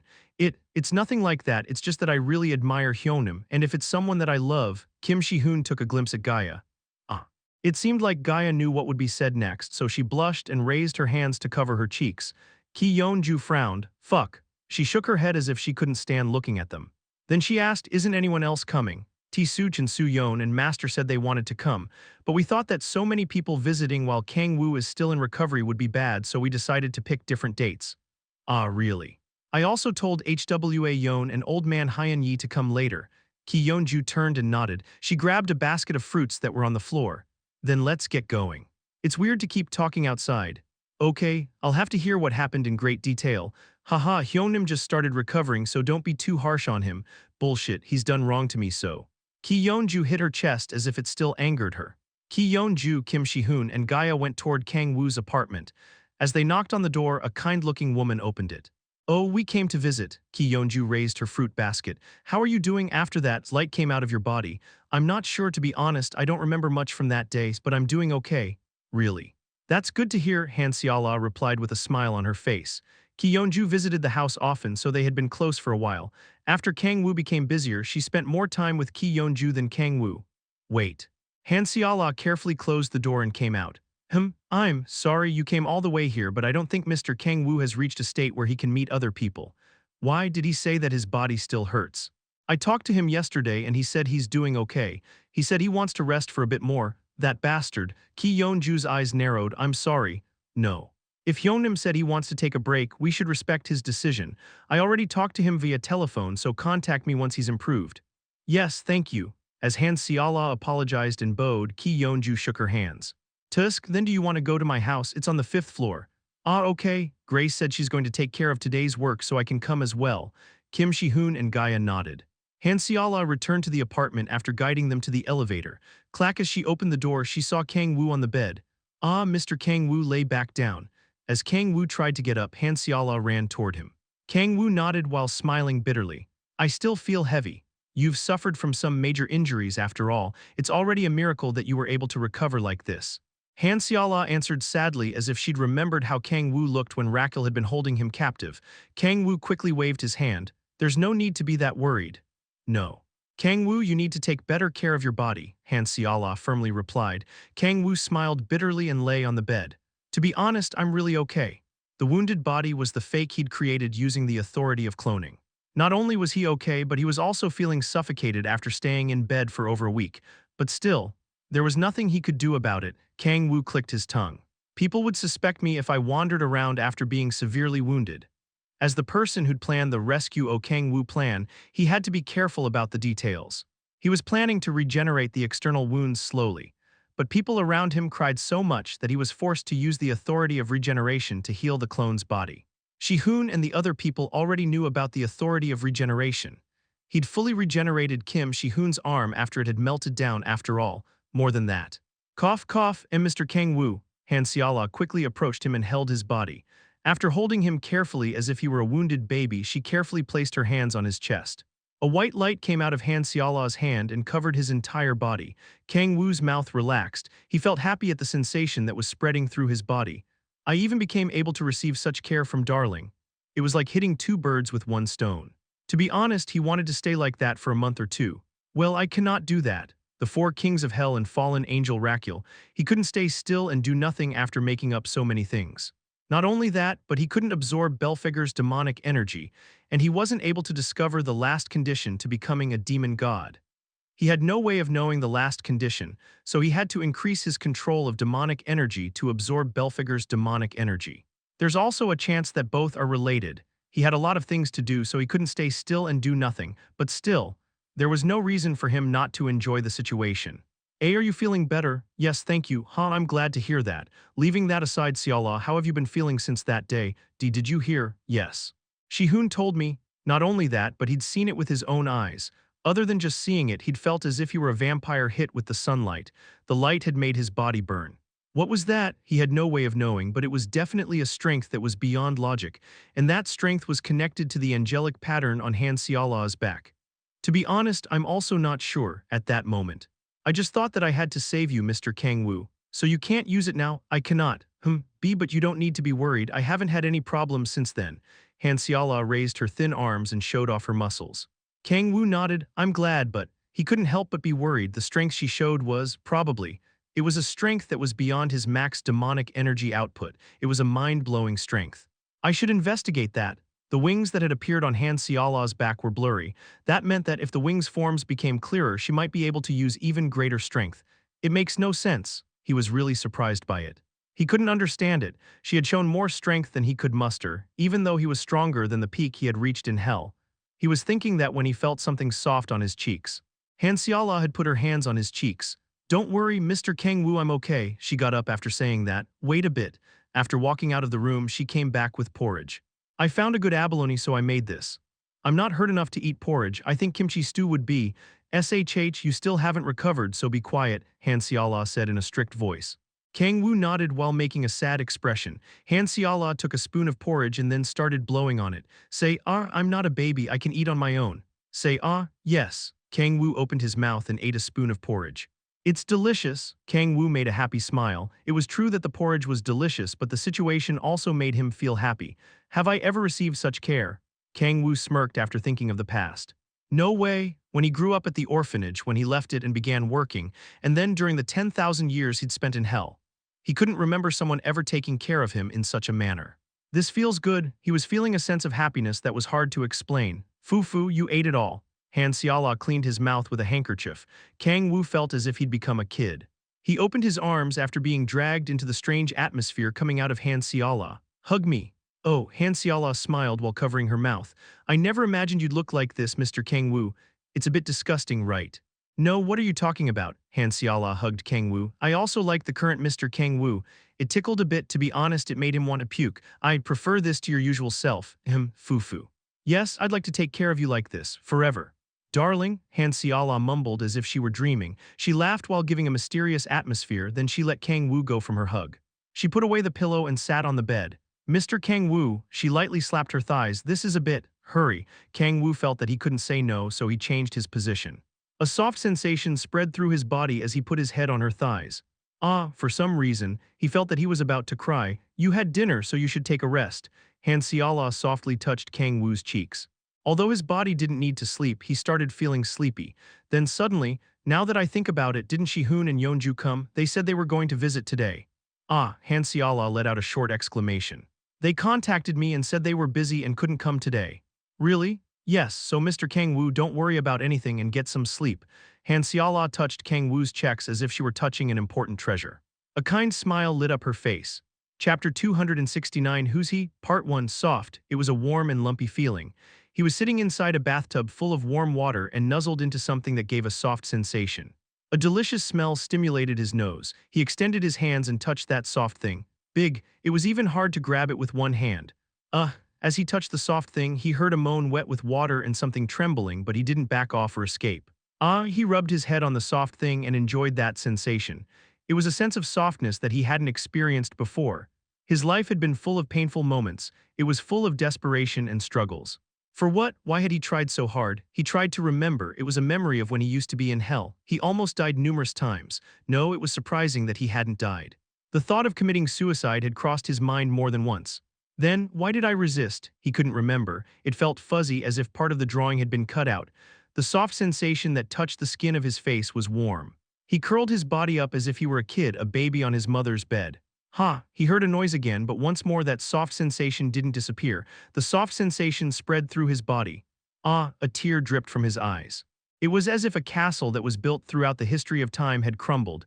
A sensation shook his body that was hard to resist. Mr. Kang-woo, someone was calling him. He wanted to feel that warm sensation more, so he ignored those words. How long had it been since he'd felt such a peaceful sensation? No, that wasn't the correct expression. After all, he'd never felt it before. At the time, Demon King, you said it like this. He heard a voice, it was a familiar voice. You had to go to a higher place, a much higher place, further and beyond. He felt a huge pressure through his body. Alone while carrying all of his baggage, he walked forward. He looked around and couldn't see anything. I'm tired, too many had died, I'm tired of this. He didn't want to carry the weight anymore, he couldn't handle it. He wasn't perfect, he had never been perfect.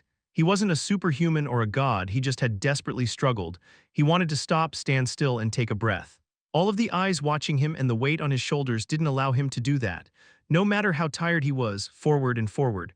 A warm feeling surrounded him, tears dripped from his eyes, he began crying like a beast. He felt a warm hand touching his hair and saw a white light coming from her hands and entering his body. It's okay, An unbelievably kind voice spoke to him. Don't worry. The hands that were touching his hair went down his back. That sweetness made him feel drunk and his consciousness went fuzzy. He let that fuzzy feeling take over his body. His consciousness flickered. Kang-woo got up. It had been 10 days since the rescue plan. He couldn't keep staying still while receiving Han Xiala's care. My condition seems great. He didn't understand why, but his body felt light. Kang-woo tilted his head. If he'd really been wounded, one would think that he'd fully recovered. I wasn't hurt in the first place. He'd spent 10 days in bed to make the rescue plan feel more real. Not only was he not wounded, he didn't even have a single scar. The only damage he'd received was the light that came out of Han Xiala, but since it only lasted briefly, he managed to heal quickly. What's going on? In his confusion, he took hold of his demonic energy. His eyes widened. What's happening? He felt the demonic energy calmly flowing through his body. He laughed in disbelief at that foreign sensation. Why is it so calm? To think that it would flow calmly. It wasn't that it was the chi that appeared in martial arts novels. Those kinds of expressions didn't suit demonic energy. Bullshit, demonic energy should go wild like a crazy woman wearing a flower pendant. It was as if the demonic energy moving through like a torrent had suddenly met a calm river. It was moving in such a calm way that it felt foreign. There doesn't seem to be a difference in the output. Kang-woo laughed in disbelief. There wasn't a difference in output, but the demonic energy was calm. There was only one possible conclusion. Is it because my control of demonic energy has increased? What was happening? Kang-woo scratched his head in confusion. Did I eat some kind of elixir in the night? He couldn't help but laugh at what he said. It wasn't that eating an elixir was fun. One couldn't increase their control over demonic energy just by eating an elixir.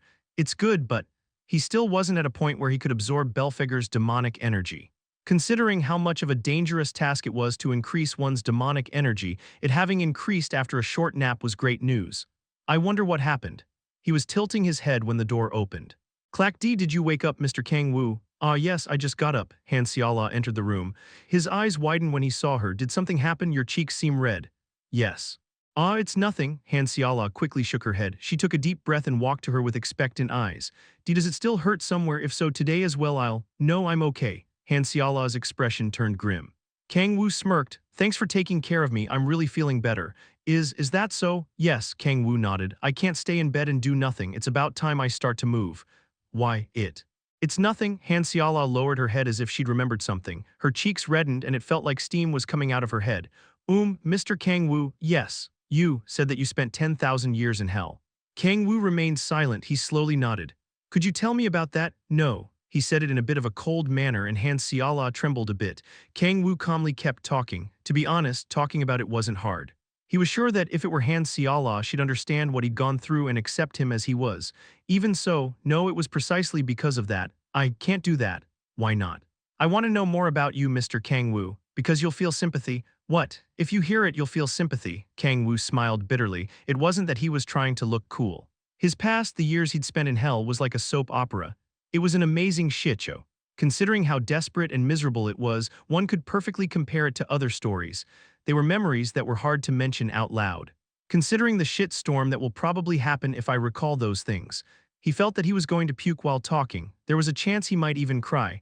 That isn't something that I should do at my age. Of course, it wasn't that age and mental maturity were correlated. It was easy to find people that didn't act their age. If you had a demon's body, the constant cravings stopped your mind from maturing. For example, he wasn't as knowledgeable as an old man who had gone through many things in his life. Han Xiala made a sad expression. Don't make that expression, they aren't fun or interesting stories. It's not that. I know what you're trying to say, but I'm too embarrassed to say them out loud. I don't want to remember them at the moment. Han Xiala sighed. If you say so, there's nothing I can do. Thank you. I haven't given up yet. I'm definitely going to hear everything about you, Mr. Kang-woo, Han Xiala said while looking at him with a firm expression. Kang-woo scratched his head at her sudden declaration. Rather than that, where are Halcyon and Echidna? I heard they're being taken care of by Miss Lilith. He already knew that, but he asked just in case. They're probably really desperate at the moment. Those two relied on him too much. It was true that they were his subordinates, but the biggest reason was their innate personalities. He told Balrog to make them stay at home, so they were probably really annoyed at the moment. I should leave that for later. There were other things he had to do. Kang-woo began walking. Where are you going? I think that I should meet up with the angels. Anger appeared in Han Xiala's eyes because they decided not to cooperate in his rescue mission. Kang-woo smiled bitterly and spoke. I also heard what happened, but we cannot deny that they're our allies. Not only that, but it's hard to say that it was a good decision that so many people came to rescue me, just one person. That, still. Thank you, Kang-woo grabbed Han Xiala's hand. Thanks to you I survived. I wasn't alone also, thinking about everything I received from Mr. Kang-woo that much was nothing. Han Xiala looked at him with intense eyes. Kang-woo coughed and turned around. I'll be back before night. As if he wanted to hide his embarrassment, he quickly started to walk away. He opened a gate on the apartment's rooftop and moved toward the Hall of Protection. The Hall of Protection had many gates that led to different places worldwide, so using it was quite convenient. Hyunam, long time no see. Are you feeling okay? As soon as he entered the Hall of Protection, he was greeted by Kim Shi-hoon. He smirked after seeing his excitement. I'm okay, I'm fully recovered. He couldn't understand why, but he was feeling better than before. I was really worried. I heard you were hurting so much that you couldn't accept visitors. Kang-woo tilted his head. He had never said something like that. I'm glad that you've recovered. Why did you come here instead of taking a break? I'm fully healed, so I should explain what happened. Also, I need to think about future plans. Kim Shi-hoon remained silent. He was thinking about how to reply. Call Gaia too, I'd rather explain things once. Yes, understood. Should I also call Miss Ki Yeonju? No, Raphael doesn't know Yeonju that much. I think that it would be better if only we went. Are you planning to meet the angels? Kim Shi-hoon made an unpleasant expression. Kang-woo gave him a bitter smile. He'd reacted the same way as Han Xiala. I know what you're thinking, but we're still allies with the angels. Shi-hoon, yes, I know. Kim Shi-hoon bit his lips and nodded. He knew it, but... He took a deep breath. I'll bring Gaia. Kim Shi-hoon turned around. Kang-woo smiled in satisfaction while looking at Kim Shi-hoon's back. This much should be enough. The distance they had with the angels was perfect. After all, he was a demon, so he couldn't fully trust them. They needed to collaborate up to a certain point, but both sides being cautious and only collaborating when something happened was the relationship Kang-woo wanted with the angels. Mr. Kang-woo, why your body, is it okay? Let's talk about that as we go. Kang-woo smiled when he saw Gaia's worried face. The four kings of hell, Raphael placed his hand on his forehead. It was an unexpected development of events. Did the demon of prophecy's forces become that strong already? To make things worse, that hasn't been resolved yet. He bit his lips. His head hurt at the thought of the demon's strength. Could you tell me what happened? Of course. Kang-woo calmly began talking. He explained how he went to investigate Satan, then he told him how he'd found traces and how the demon of prophecy ambushed him. The more he talked, the darker Raphael's expression became. Good, Kang-woo smiled. He believed it. It seemed he wasn't suspecting he was the demon or prophecy. I'm finally going to be safe. Judging by Raphael's expression, the plan had been a success. He would no longer be suspected as the demon of prophecy, and he'd also created a comfortable card called Fallen Angel Raquel. Good, Raquel coin, let's go. Thinking about using the Raquel card made him excited. I should have done this from the beginning. How much had he struggled because of Satan's sudden appearance? Kang-woo nodded. So what was the name of the demon from the four kings of hell you met? Fallen Angel Raquel, Kang-woo said without hesitation. Raquel, yes, it's probably your first time hearing the name. After all, he'd made it up. He laughed. Boom, Raphael's eyes suddenly went as wide as saucers and he stood up with great urgency. Our Raquel was there. Why is that fallen constellation on Earth? What the fuck? Don't tell me. Raphael's expression paled. Did the seal disappear? Kang-woo remained silent. No. He grabbed his head. Who the fuck is Raquel? Something had gone wrong. Chapter 270 Me Again Part 1. Do you know, Raquel? Kim Shi-hoon's eyes widened in surprise. Kang-woo's mouth fell open and he was at a loss for words. What the? His head started to hurt. He'd created the concept of Fallen Angel Raquel without thinking too much about it. He'd thought about what concept to use to create the four kings of hell and thought, oh yeah, there should be at least one fallen angel, and created him in 5 minutes, but Raphael was familiar with him. That doesn't make sense. Kang-woo's expression paled. Raphael made a troubled expression. I can't understand it. How did Raquel? If Seraphim's seal was broken, then that means other fallen constellations. Raphael, I'm sorry. Raphael raised his head. Who's Raquel? Kim Shi-hoon asked. There was a short silence. Raphael closed his eyes and fell into thought. After thinking about it for a while, he sighed and kept talking.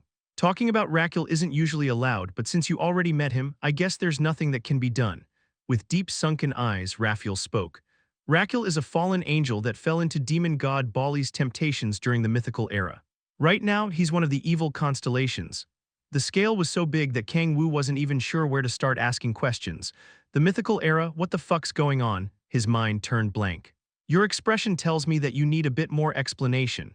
There's no way we'd know anything when you suddenly start throwing around terms like demon god and mythical era. I see. Did the Titans' records disappear from Earth? It seems like the explanation will get longer. While making a troubled explanation, Raphael kept talking. At first there was chaos. Checking the scale of things, yes, there should have at least been chaos. And inside that chaos, light and darkness were born. Light and darkness were born. Fuck, they really were born. Kang-woo looked at Raphael in disbelief. It was also the same for Kim Shi-hoon. The scale had gotten so huge that he wasn't sure how to react.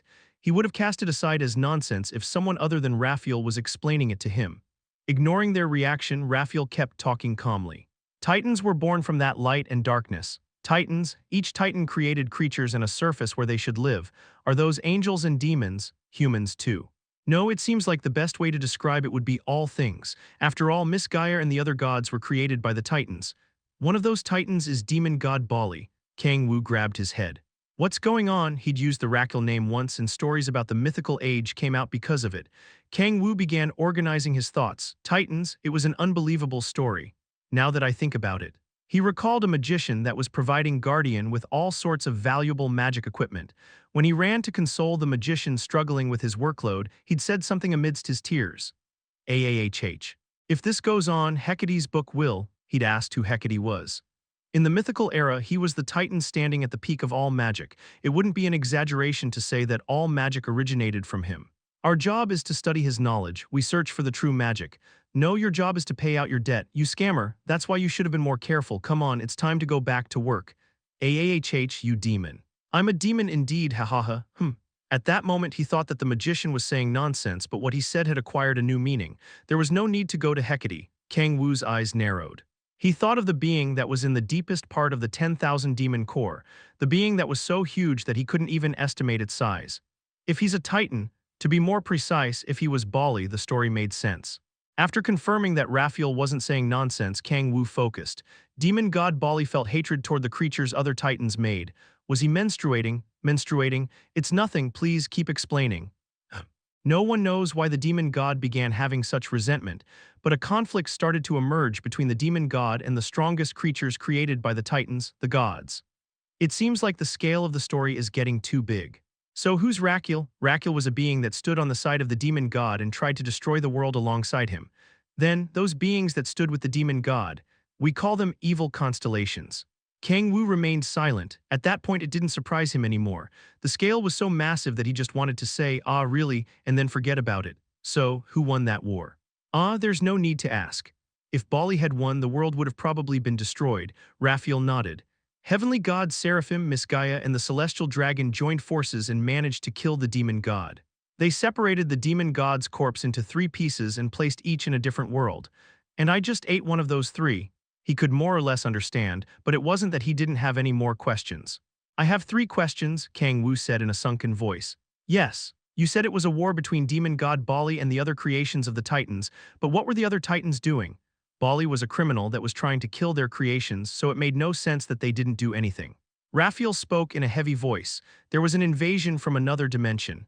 Another dimension? There's not much we know about them, but the titans called them beings of the void, then the other titans.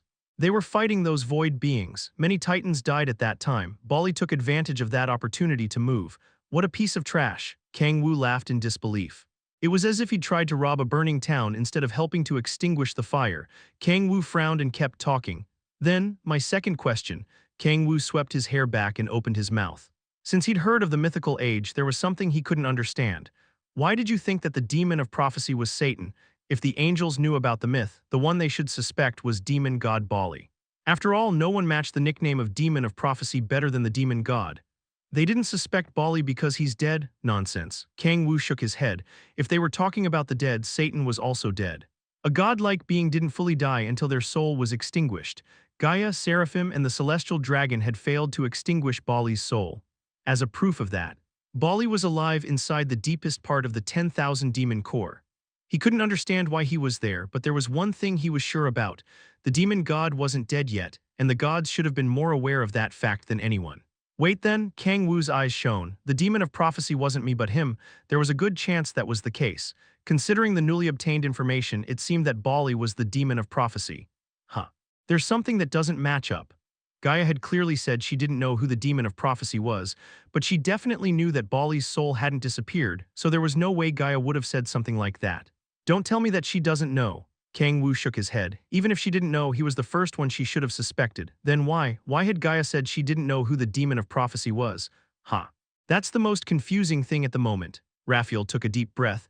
The one who told us about the demon of prophecy is Uranus. He'd heard that name before. He was the god in charge of protecting Earth in Gaia's place. Kang-woo nodded. At first we also suspected Bali, but from what he heard, the demon of prophecy is a completely separate being from Bali. Kang-woo's mouth remained closed. He looked at Gaia, who was sitting in a wheelchair. She didn't seem that surprised, and it was as if she already knew about the mythical age. Is that true? Yes, I remember hearing that the first moment I received a revelation. If Gaia's incarnation said it, then it seemed that what Raphael knew wasn't wrong. Kang-woo's eyes shook. It isn't Bali, then who? Kang-woo grabbed his hair. Assuming Bali wasn't the demon of prophecy, then there was only one choice. It's me. The sea of demonic energy and 666 authorities. The only ones who matched those conditions were Bali and him. Wait then, Kang-woo's eyes widened. It felt as if he'd completed the puzzle. Fuck, so that's what happened. Bali knew about the prophecy, and he was expecting Gaia and the other gods to try to kill him. That was why he created a puppet called Kang-woo and hid inside him. From Gaia's point of view, it was probably really annoying. Bali should have been the demon of prophecy, but the prophecy was pointing to a completely random being. Even if both were using the same body, they were clearly different beings. In that case, it was true that there would be a problem with the prophecy. It was like trying to find the way with a broken compass. Kang-woo's mouth remained closed. The thought of being used by another being made him annoyed. Although it seems like things won't work as he planned. He recalled how Bali was trying to crawl out after saying that it was the time of the prophecy. The moment he absorbed his body, he planned to take control of him, but he failed. The puppet he'd created to hide from the prophecy had stopped him from crawling out of the abyss. Kang-woo closed his eyes and organized his thoughts. It didn't matter who the demon of prophecy was, what mattered was Raphael. I can understand why you're confused, Raphael mumbled. If it isn't Bali or Satan. Even I'm not sure, but since Raphael follows the demon of prophecy, it seems that Bali is indeed the demon of prophecy. But that means he somehow came back to life without any clues that point to such a thing. Then, last question. He cut Raphael's words off and remembered what Raphael had said when he mentioned Raphael's name. What does the seal has been lifted mean? Raphael's eyes shook. There was a hesitation in his eyes. It was as if he were wondering if it was something he could tell him. Kang-woo opened his mouth. We're on the same boat anyways. I know that you don't fully trust us yet, but if you keep hiding information, we won't be able to fight a strong opponent. HNGH, Raphael sighed. After killing the demon god, mighty Seraphim used his divinity as a price to seal the fallen constellations. Then if Raphael appeared, that means that the seal has been broken. That, Kang-woo acted as if he were surprised. Although he was making a serious expression, he was shouting in excitement on the inside. Fuck, I was worried for nothing. Raphael might not have known it, but Raphael's seal hadn't been lifted yet. After all, he hadn't appeared in the first place. That meant he could use Raphael's name.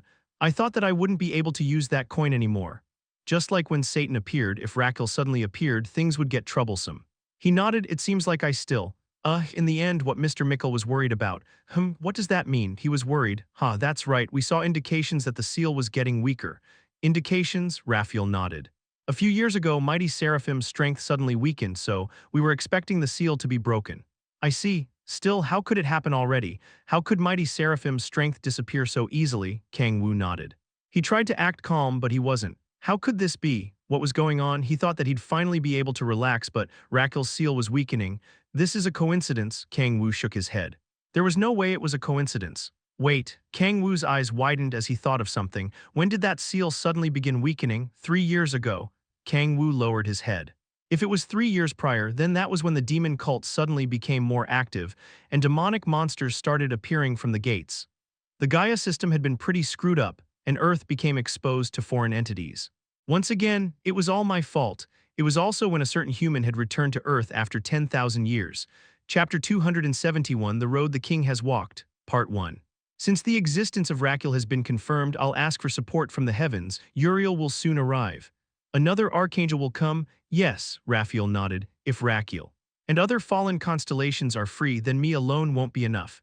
It made sense. No, it was weird that only one archangel would come. Still, Kang-woo narrowed his eyes. I still have some time. It didn't matter which archangel came to Earth. The seal hasn't been lifted yet.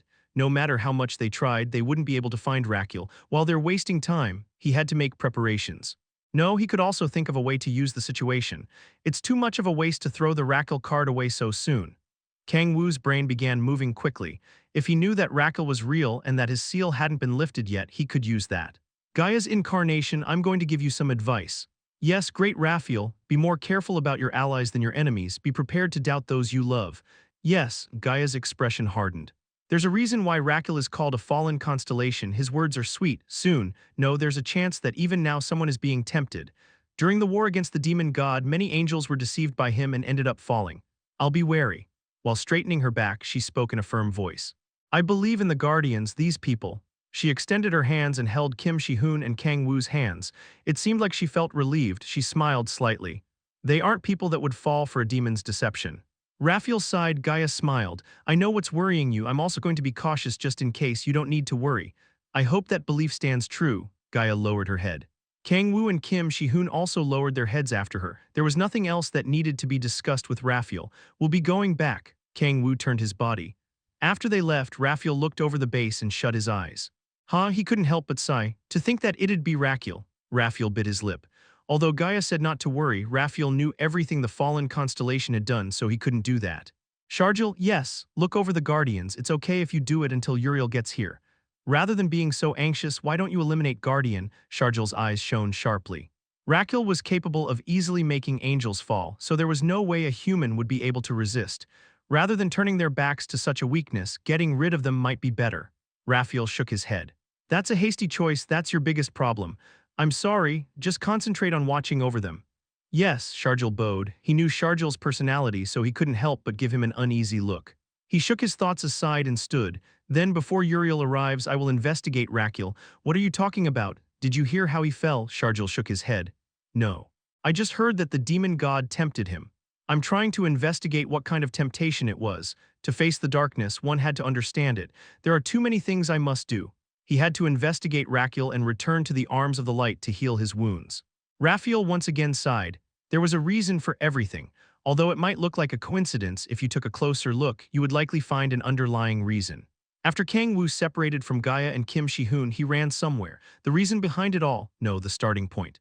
Balrog, you bastard. Boom. He annihilated a 10-meter-high custom-made wall and jumped into the air, using the authority of sky to step on the air and spin. Paf, cough, it was an impressive flash kick. Balrog managed to protect his chin, but still his body ended up floating into the air and falling to the ground. Demon King, you son of a name, I asked you to suggest a name. But why did you suggest that one? Why, cough, why are you doing this? Demon King, Balrog's shouts spread. Kang-woo tried to calm down and took a deep breath. Ha ha you. Where did you hear the name Raquel? What? I said, where did you hear the name Raquel? I don't remember. Remember it. Kang-woo's eyes shone sharply. Balrog shook and desperately nodded. I'll remember. Seeing such a giant trembling in fear was weird, but it wasn't time to think about things like that. Kang-woo sat on the sofa as if his head hurt. Clack, Kang-woo, did something happen? Mr. Kang-woo. I missed you. A door opened and Halcyon and Echidna appeared. As soon as Halcyon saw Kang-woo, he went running toward him. I was really lonely while, Halcyon's words, who was speaking with a smile, were cut short. It seemed like he'd noticed that Kang-woo's expression was serious. Ooh, Kang-woo, what happened? After Echidna and Halcyon, Lilith appeared. Did something happen? HNGH. Kang-woo grabbed his forehead while thinking about how to explain the complex situation. You see, he briefly explained to them what Raphael had said. Lilith also laughed in disbelief. She looked at Balrog with sharp eyes. You don't know Raquel, what you do. I also didn't know he was an evil constellation, but I have heard that name before. No, you also heard it with me. I don't remember when. Balrog let the end of his sentence drop while scratching his head. Lilith grabbed her forehead as if it hurt. You muscle pig. Lilith, do you also know about Raquel? Yes, I've heard that name before. From who? Ammon. Kang-woo's eyebrows frowned as that name was mentioned. Ammon was a demon that used to be Satan's subordinate. No other demon was more knowledgeable about black magic in hell than he was. He was also the one who'd opened the fissure that led toward Earth by using hell's equipment. Ammon knew Raquel? Yes, I definitely heard that name from Ammon. What did he say? He didn't give any details. He just mentioned it in passing. He asked if we knew about Raquel. She narrowed her eyes. He felt that something was wrong. Lilith, Balrog, have you ever heard about Bali? Bali? Lilith and Balrog looked at each other. The two demons shook their heads. No, I haven't heard it before. Then, what about Titans or void beings? That also. Lilith dropped the end of her sentence while making a troubled expression. Lilith also doesn't know about the Mythic Age. Kang-woo knew better than anyone how impressive Lilith's information network was, but even she didn't know about the Mythic Age. That means that information about the Mythic Age hasn't spread in hell. That was weird. How could Ammon know information not even Lilith was aware of? Balrog, before coming here, did you see Ammon acting suspiciously? Leaving acting suspiciously aside, I never saw him leave his lab after you returned to Earth. If that's acting suspiciously, yes, Balrog said while stroking his chin. He didn't leave the laboratory, he lacked information. He couldn't find the connection between him and the demon god, Lilith. Yes, Demon King, figure out if there's a way to communicate with Hell, Doomguard or Marbas, either of them is okay. I need to contact someone that has a higher rank than Commander. I'll follow your orders, Lilith bowed. Kang-woo lay on the sofa. He needed to organize the situation. There's no need to think about things like this right now. The mythic age, titans, void beings, etc. Even if he thought about those things, he wouldn't be able to find an answer. Instead, he needed to think about things he could actually act on. It would be better if I avoid using the Rackle card. If he was in a situation where it was the only way out, he would use it, but he couldn't comfortably use it anymore. Since he knew the seal was weakening, he had to consider the possibility that Rackle would suddenly appear. Also, Uriel was going to come. It wouldn't be weird if even more archangels came to Earth. They were probably going to do their best to find Rackle. They won't be able to find him. They were for sure going to investigate all the people they found suspicious. For example, the person who was kidnapped by Rackle but somehow managed to survive. If they couldn't get the desired result, their investigative range would spread even toward the people around them. Leaving Lilith, Echidna, or Halcyon aside, even if Baltsek and Balrog could hide their demonic energy, they could do nothing about their aspect.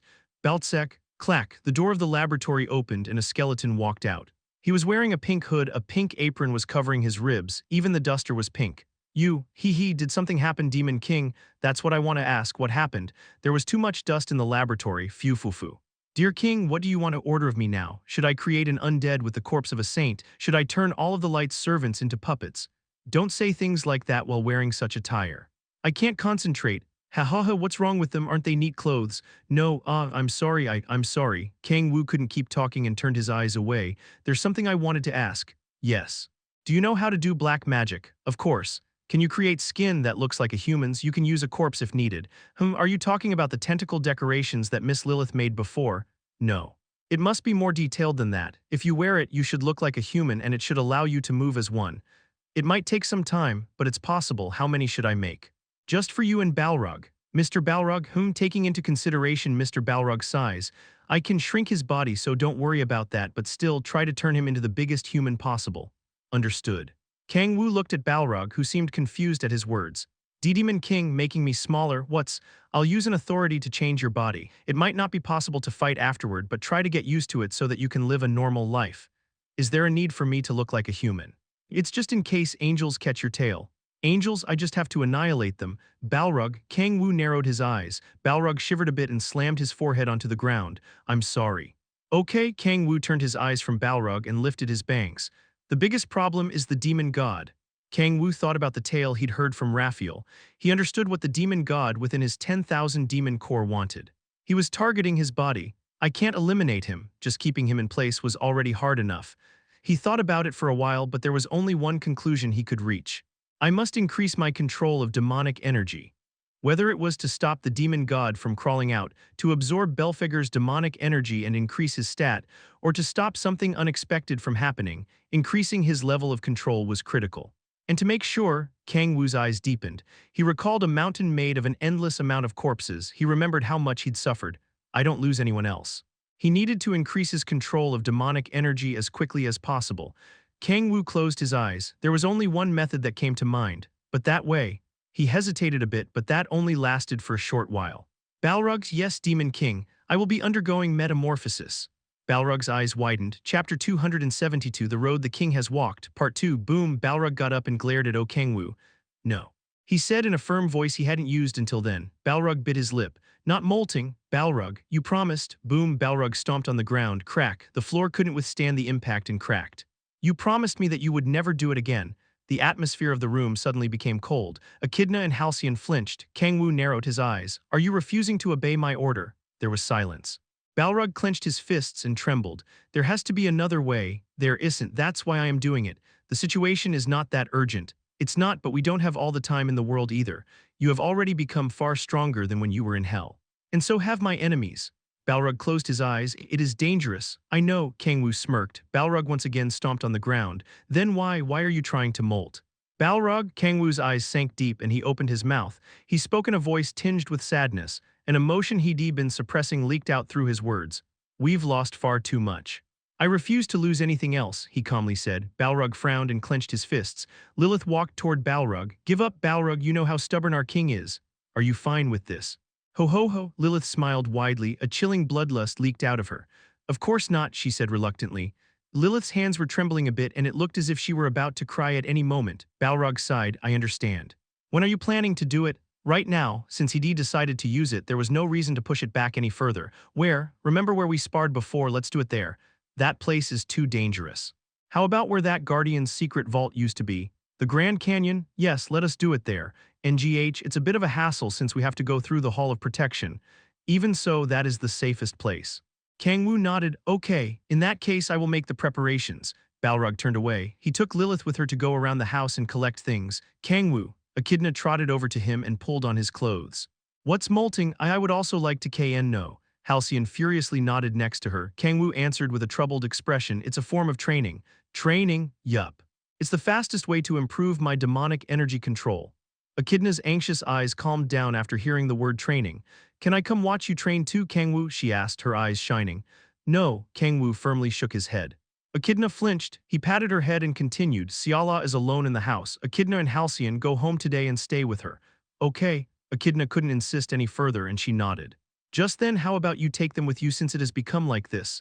Balrog, Kang-woo's eyes shone sharply. Balrog continued calmly. The little dragon and Halcyon are now your retainers. They have the right to know. The right to know, my ass? You think I don't know what you're trying to do? Of course, I still wish for you to change your mind, but you know it is not good to hide this from your retainers. What isn't good? Having them join us is completely meaningless. It is not meaningless. Balrog shook his head. The little dragon is strong enough to use dragon tongue magic and Halcyon is stronger than me. Ha, trying to use logic are you? You know that it is the right decision to prepare for possible variables. Kang-woo was at a loss for words. Fuck. He didn't want to admit it, but Balrog was right. Kang-woo became significantly weaker right after molting. To cover all bases, taking Echidna and Halcyon with him was the correct choice. Not just that, taking only me would bring about discord among the retainers. That was also right. One of the most important things when managing subordinates was to never favor any in particular. If he only took Balrog, then Echidna and Halcyon would obviously feel a sense of alienation. Perhaps discord was a bit excessive, but it would at least sow the seeds for it. Do you want to see the king train? Yeah, I want to see. I would like to see it as well. You heard them. Echidna and Halcyon nodded. Kang-woo shook his head. Do as you please. He gave up and just turned around. Balrog smirked and spoke to them. In that case, you guys help us prepare as well. What should we prepare? Changes of clothes, lots of water, and towels to dry off the body. Echidna couldn't understand why they needed things like that to train, but she nodded. As Halcyon, Echidna, and Balrog moved together, they quickly finished their preparations. Then, let's go. Kang-woo activated the gate that led to the Hall of Protection, intending to use the gate within the Hall of Protection to travel to the Grand Canyon. I feel like I've been coming here pretty often, Kang-woo mumbled while looking at the canyon. There weren't many people in the area, so he often used it for training. As he slowly began to walk, Echidna followed him. Kang-woo, I've been training a lot. I can use 5 dragon tongue magics now. That's more than what an adult dragon can do, she said like a child who wanted to be praised. Kang-woo smirked and patted her head. Good job. Oh, it looks like you've gotten taller too. I am gonna be as fat as Siala soon too. I asked Siala how she managed to get so fat, but she got angry at me. Don't say things like that from now on. His kimchi stew was on the line. After begging Echidna, Kang-woo started to walk. Halcyon grabbed Kang-woo's other arm. What do you want? Master Kang-woo, I've also been training. Don't lie, demonic beasts didn't train. No, to be more precise, there was really no point in them training. Their physical specs were so incredible that they were already at their peak, so there was no point in them doing physical training. As Kang-woo looked at him in disbelief, he began to flap his wings. Be bridal training? I've been doing bridal training, you aren't a bride. Marriage, that's the only thing left. There's still that thing between your legs. Kang-woo's eyes shook uneasily. Enough chit-chat. Balrog grabbed Halcyon and Echidna by their napes and dragged them back. What are you doing? Halcyon's eyes shone sharply. He exuded intense bloodlust. I had just managed to talk to Master Kang-woo after so long. He ground his teeth and flapped his wings in annoyance. Don't bother me or I'll blow your head off. It seemed as if Halcyon wasn't joking. He had even taken out his claws. You are being a bother to the king, Balrog calmly said. As Kang-woo was mentioned, Halcyon remained silent. Not fair, he bit his lip in frustration. Kang-woo looked around. This place should be okay. We should go a little deeper. What, you want to burrow into the rock or something? This is enough. Nobody else was nearby, after all. They could not feel the presence of even the smallest organism around them within this narrow canyon. Kang-woo went into a small cave within the rock and took a deep breath. "I'll be counting on you." "Yes, my king." Balrog stood in front of the cave and readied a bucket of water, clean clothes, and towels. What are you doing?" "You will see," Balrog firmly said. "Our job is to make sure no one touches the king until the molting is over. Then are we gonna be protecting Kang-woo?" Echidna's eyes shone. He was always protecting her, so she seemed quite interested in protecting him. Balrog slowly nodded. "You can begin." "Okay." Kang-woo was about to say something to Echidna and Halcyon, but he sighed and nodded. He suddenly recalled his conversation with Han Xiala. "Why not? I also want to know more about you, Kang-woo, because y'all pity me." "What? If I tell you y'all pity me?" Kang-woo clicked his tongue. "Fuck," he cursed and began taking off his clothes. G-gasp, P-picture, I must take a picture." The audience was noisy. Kang-woo threw all of his clothes besides his boxers to the side. Is this some sort of humiliation play? He saw the two girls looking at him with intense eyes and smirked. Right, then he closed his eyes and summoned forth his demonic energy and even more. Then cough, his body bent like a bow, his head hurt, and his sight became blurry. The demonic energy he had drawn out to his utmost limit began to run amok. A giant, endless black sea appeared before him. 3 doors were stopping that giant sea. It was the 10,000 demon core. He walked toward one of the doors and slightly opened it. Rumble, Kang-woo, the canyon shook. Kang-woo bit his lips so hard that his teeth tore his skin. The demonic energy that had been like a calm river stream had become like rapids and was tearing him apart. And bleghh, he vomited black blood as an unfathomable agony dominated his mind. Crack, crunch. His bones twisted and broke, visibly piercing his skin. His blood vessels tangled as his muscles exploded. A huge amount of blood poured out of him. Ayag. He trembled and extended his arm as if trying to grab the air. His fingers bent backwards. His skin was turned inside out as if he were molting. Ayah. An ungodly amount of pain spread through him and he twisted and screamed, "I have to control it." The demonic energy was tearing apart his entire body. He slightly opened a door of the 10,000 demon core intentionally to forcibly create a situation that made him break past his limits. If he couldn't go beyond this limit, if he couldn't control this rampant demonic energy, he would die. Karg arg kurg. His body shook as if he were about to have a seizure, and his tongue hung from his mouth.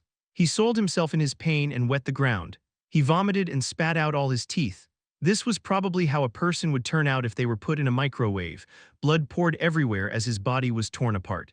Fuck, it hurt, it hurt, it hurt, it hurt. He couldn't think of anything else besides that it hurt. It was as if only pain existed in the world. It was all he could feel. To free himself from that pain, he crawled on the floor disgustingly. Ayarg, a tear dripped from his eyes. His consciousness was fading, his vision distorting. Balrog's, Echidna's, and Halcyon's faces were swirling together as if various paint colors were getting mixed. Only pain existed in his world. Gara, he screamed and tensed his body. While his consciousness became governed by pain, a certain thought crossed his mind.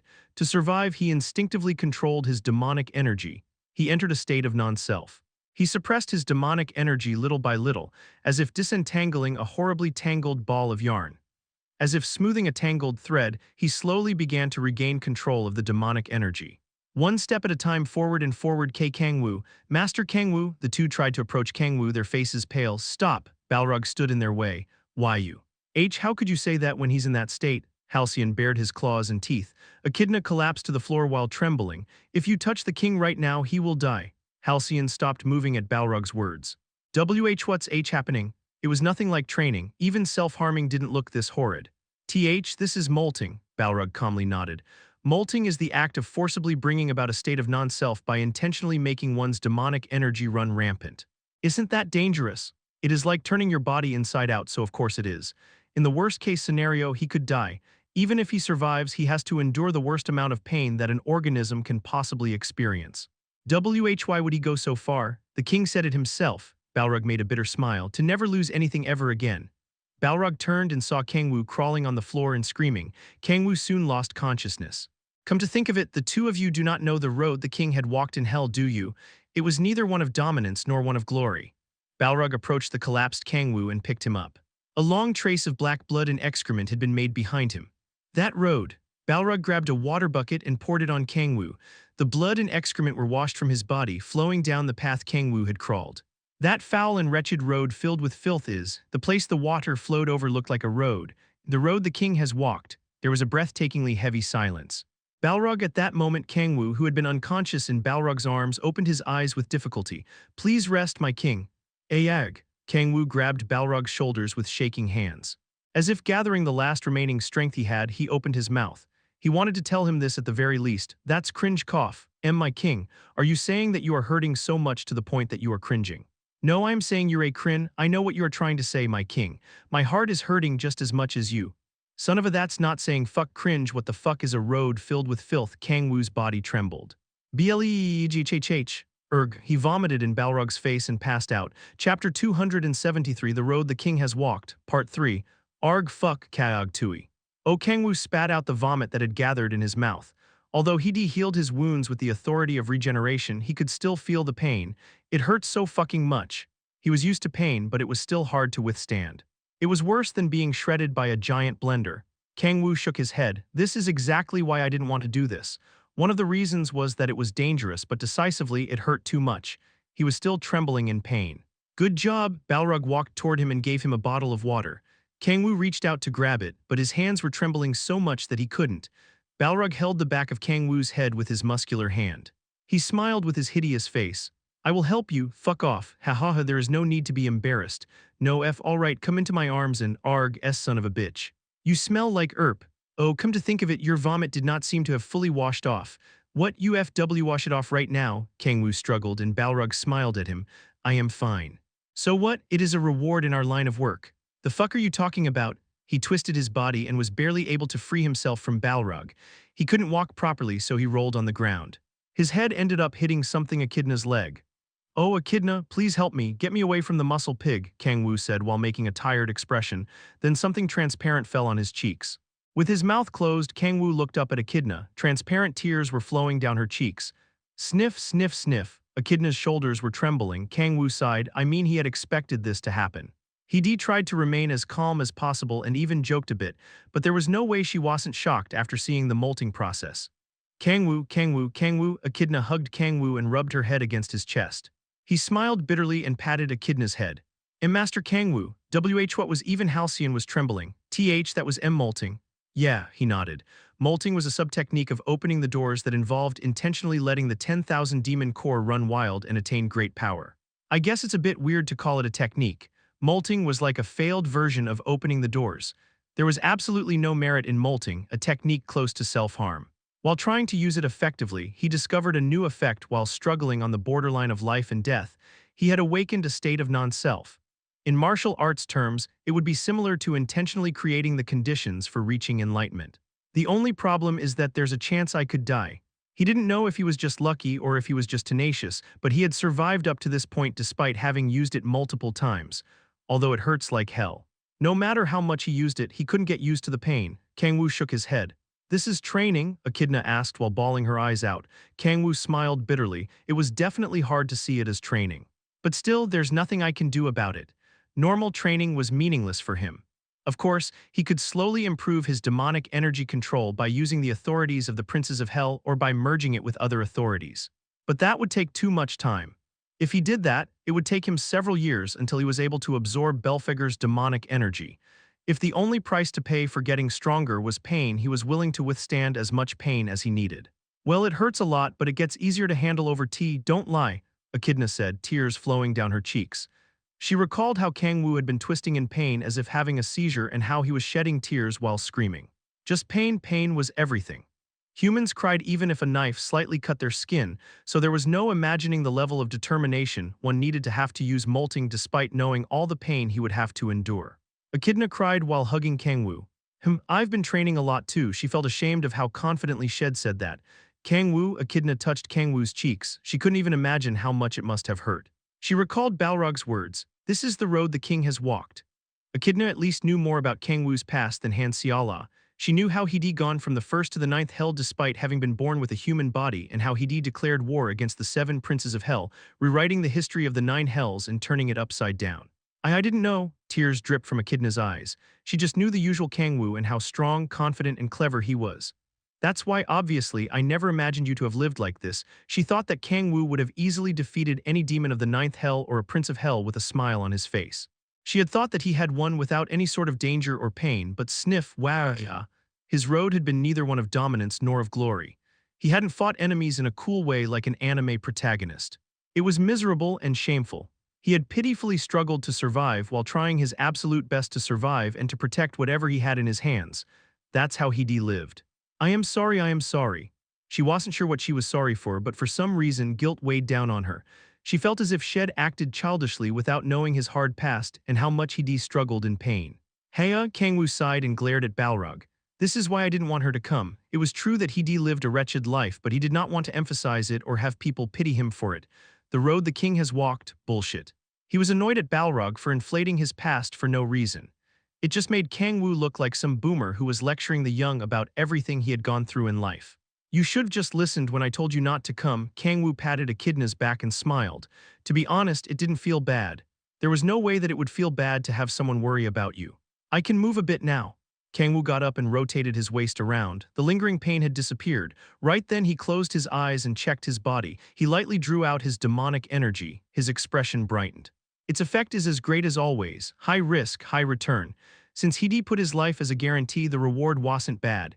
He could feel that the demonic energy flowing through his body had become much more docile than before, but tusk. He clicked his tongue. It's not good enough. He couldn't absorb Belphegor's demonic energy yet. A few more times and I should be good.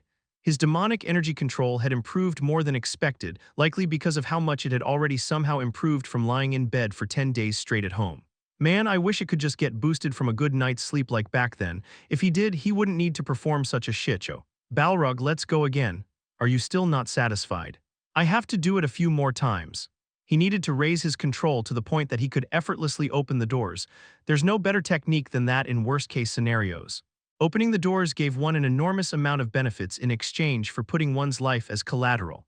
He could wipe out most enemies easily just by opening the first door. And no, Halcyon quickly approached him and shook his head. Why you're going to do that again? Once isn't enough. Kang-woo probably had to do it 2 to 5 times. Just thinking about it makes me feel like shit. He didn't even want to imagine doing that shit show of crying and pissing 5 whole times. No, honestly I am scared as fuck. He trembled. He tried to act as if he was fine, but there was no way he was. Just thinking about enduring that insane agony and searing pain was enough for him to hurl. Not only that, molting was not a safe training method. Although he might be able to handle the pain, if he was unlucky, there was a chance he could die. And no, I'll do better. So Halcyon bawled his eyes out and so did Echidna. Kang-woo put his hand on his forehead, seeing the sight that he had expected. Halcyon extended his nails. If you're really going to do it, then I will also feel your pain. The hell are you talking about? Holy fuck. Kang-woo quickly stopped Halcyon from harming himself. Halcyon had deeply stabbed his leg with his sharp nails. Jesus Christ, there was no need to do something so insane. Kang-woo looked at Halcyon in disbelief. Please don't hurt yourself. Kang-woo didn't know what to do.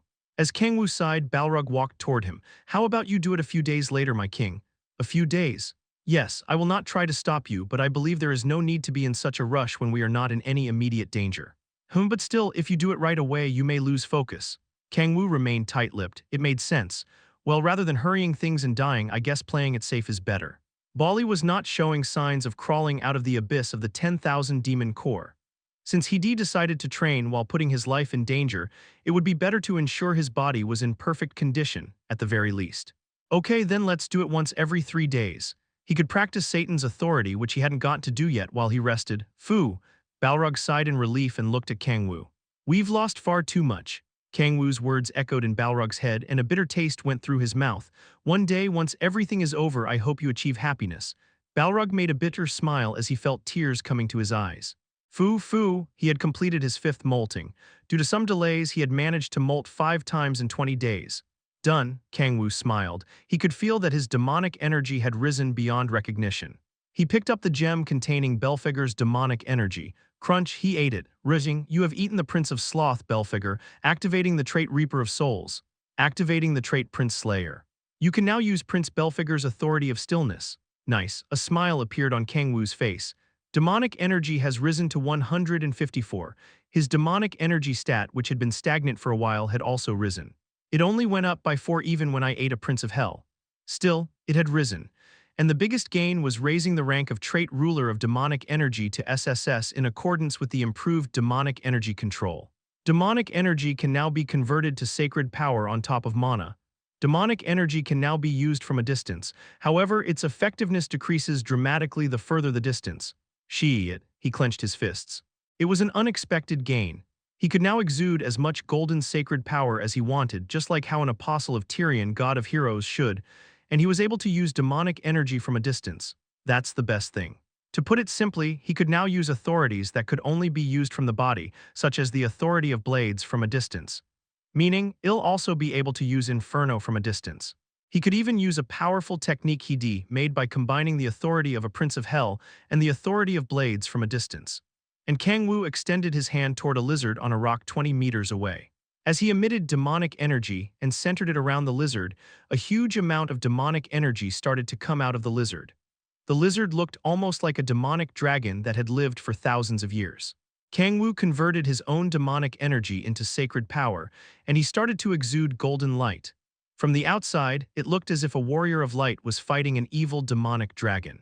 I can use this. Kang-woo made a thick smile. There was no need to even think about where to use it. He wasn't a swindler. As always, he was walking the path of justice and light.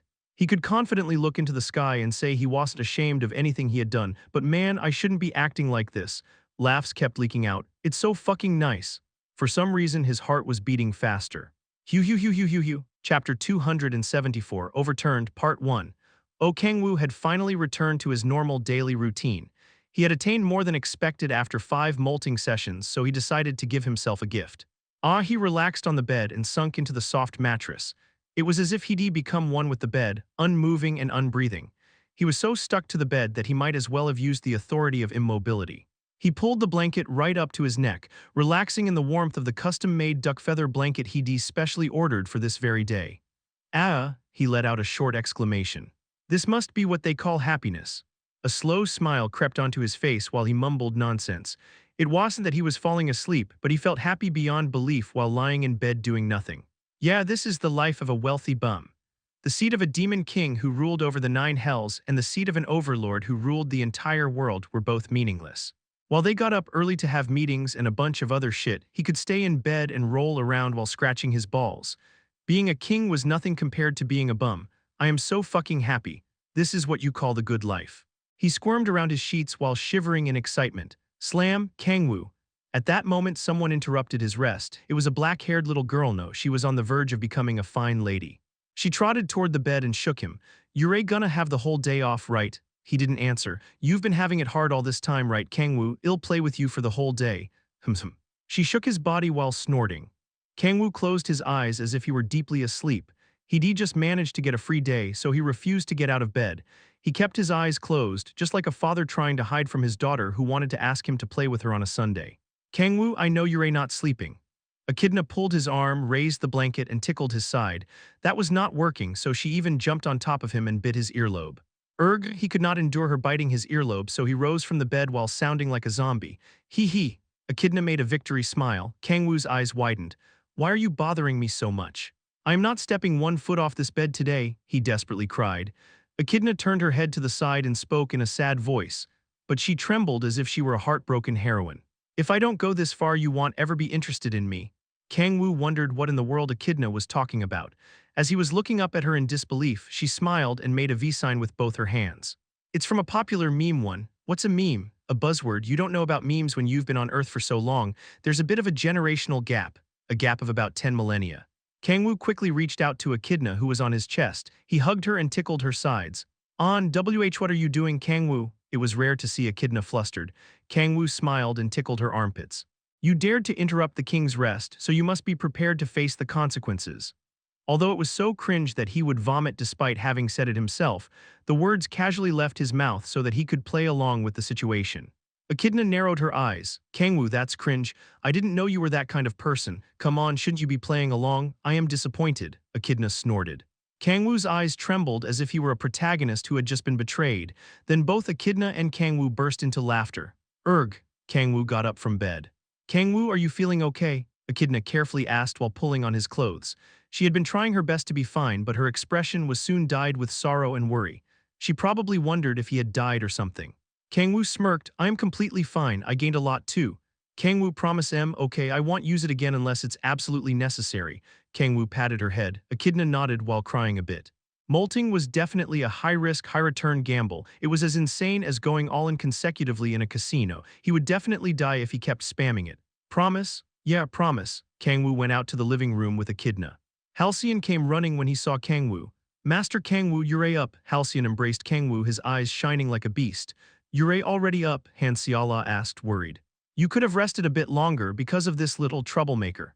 Kang-woo pinched Echidna's cheek. Xiala glared at her. Echidna flinched and hid behind Kang-woo. Well, I can't stay in bed all day. Kang-woo smiled and sat on the couch. Even a bum had a daily schedule. Since the sun was up in the sky, he had to fill his stomach with warm stew. It was more than worth giving up on becoming one with the bed. Darling, Kang-woo looked at Xiala with shining eyes. Xiala laughed. She already knew what he wanted without him saying another word. Just a few minutes. I'll have it ready in a flash.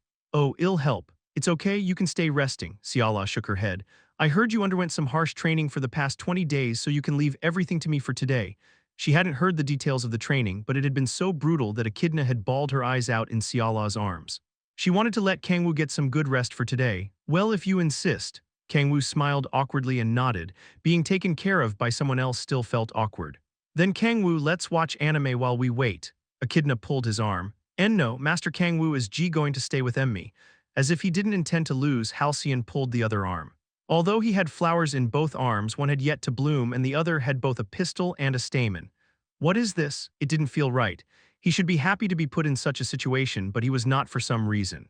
Kang-woo's arms were being pulled around. Kang-woo's mine. Why yours? There you go again with your end nonsense. Don't lie. I don't like liars. Xiala remained silent while looking at Halcyon and Echidna.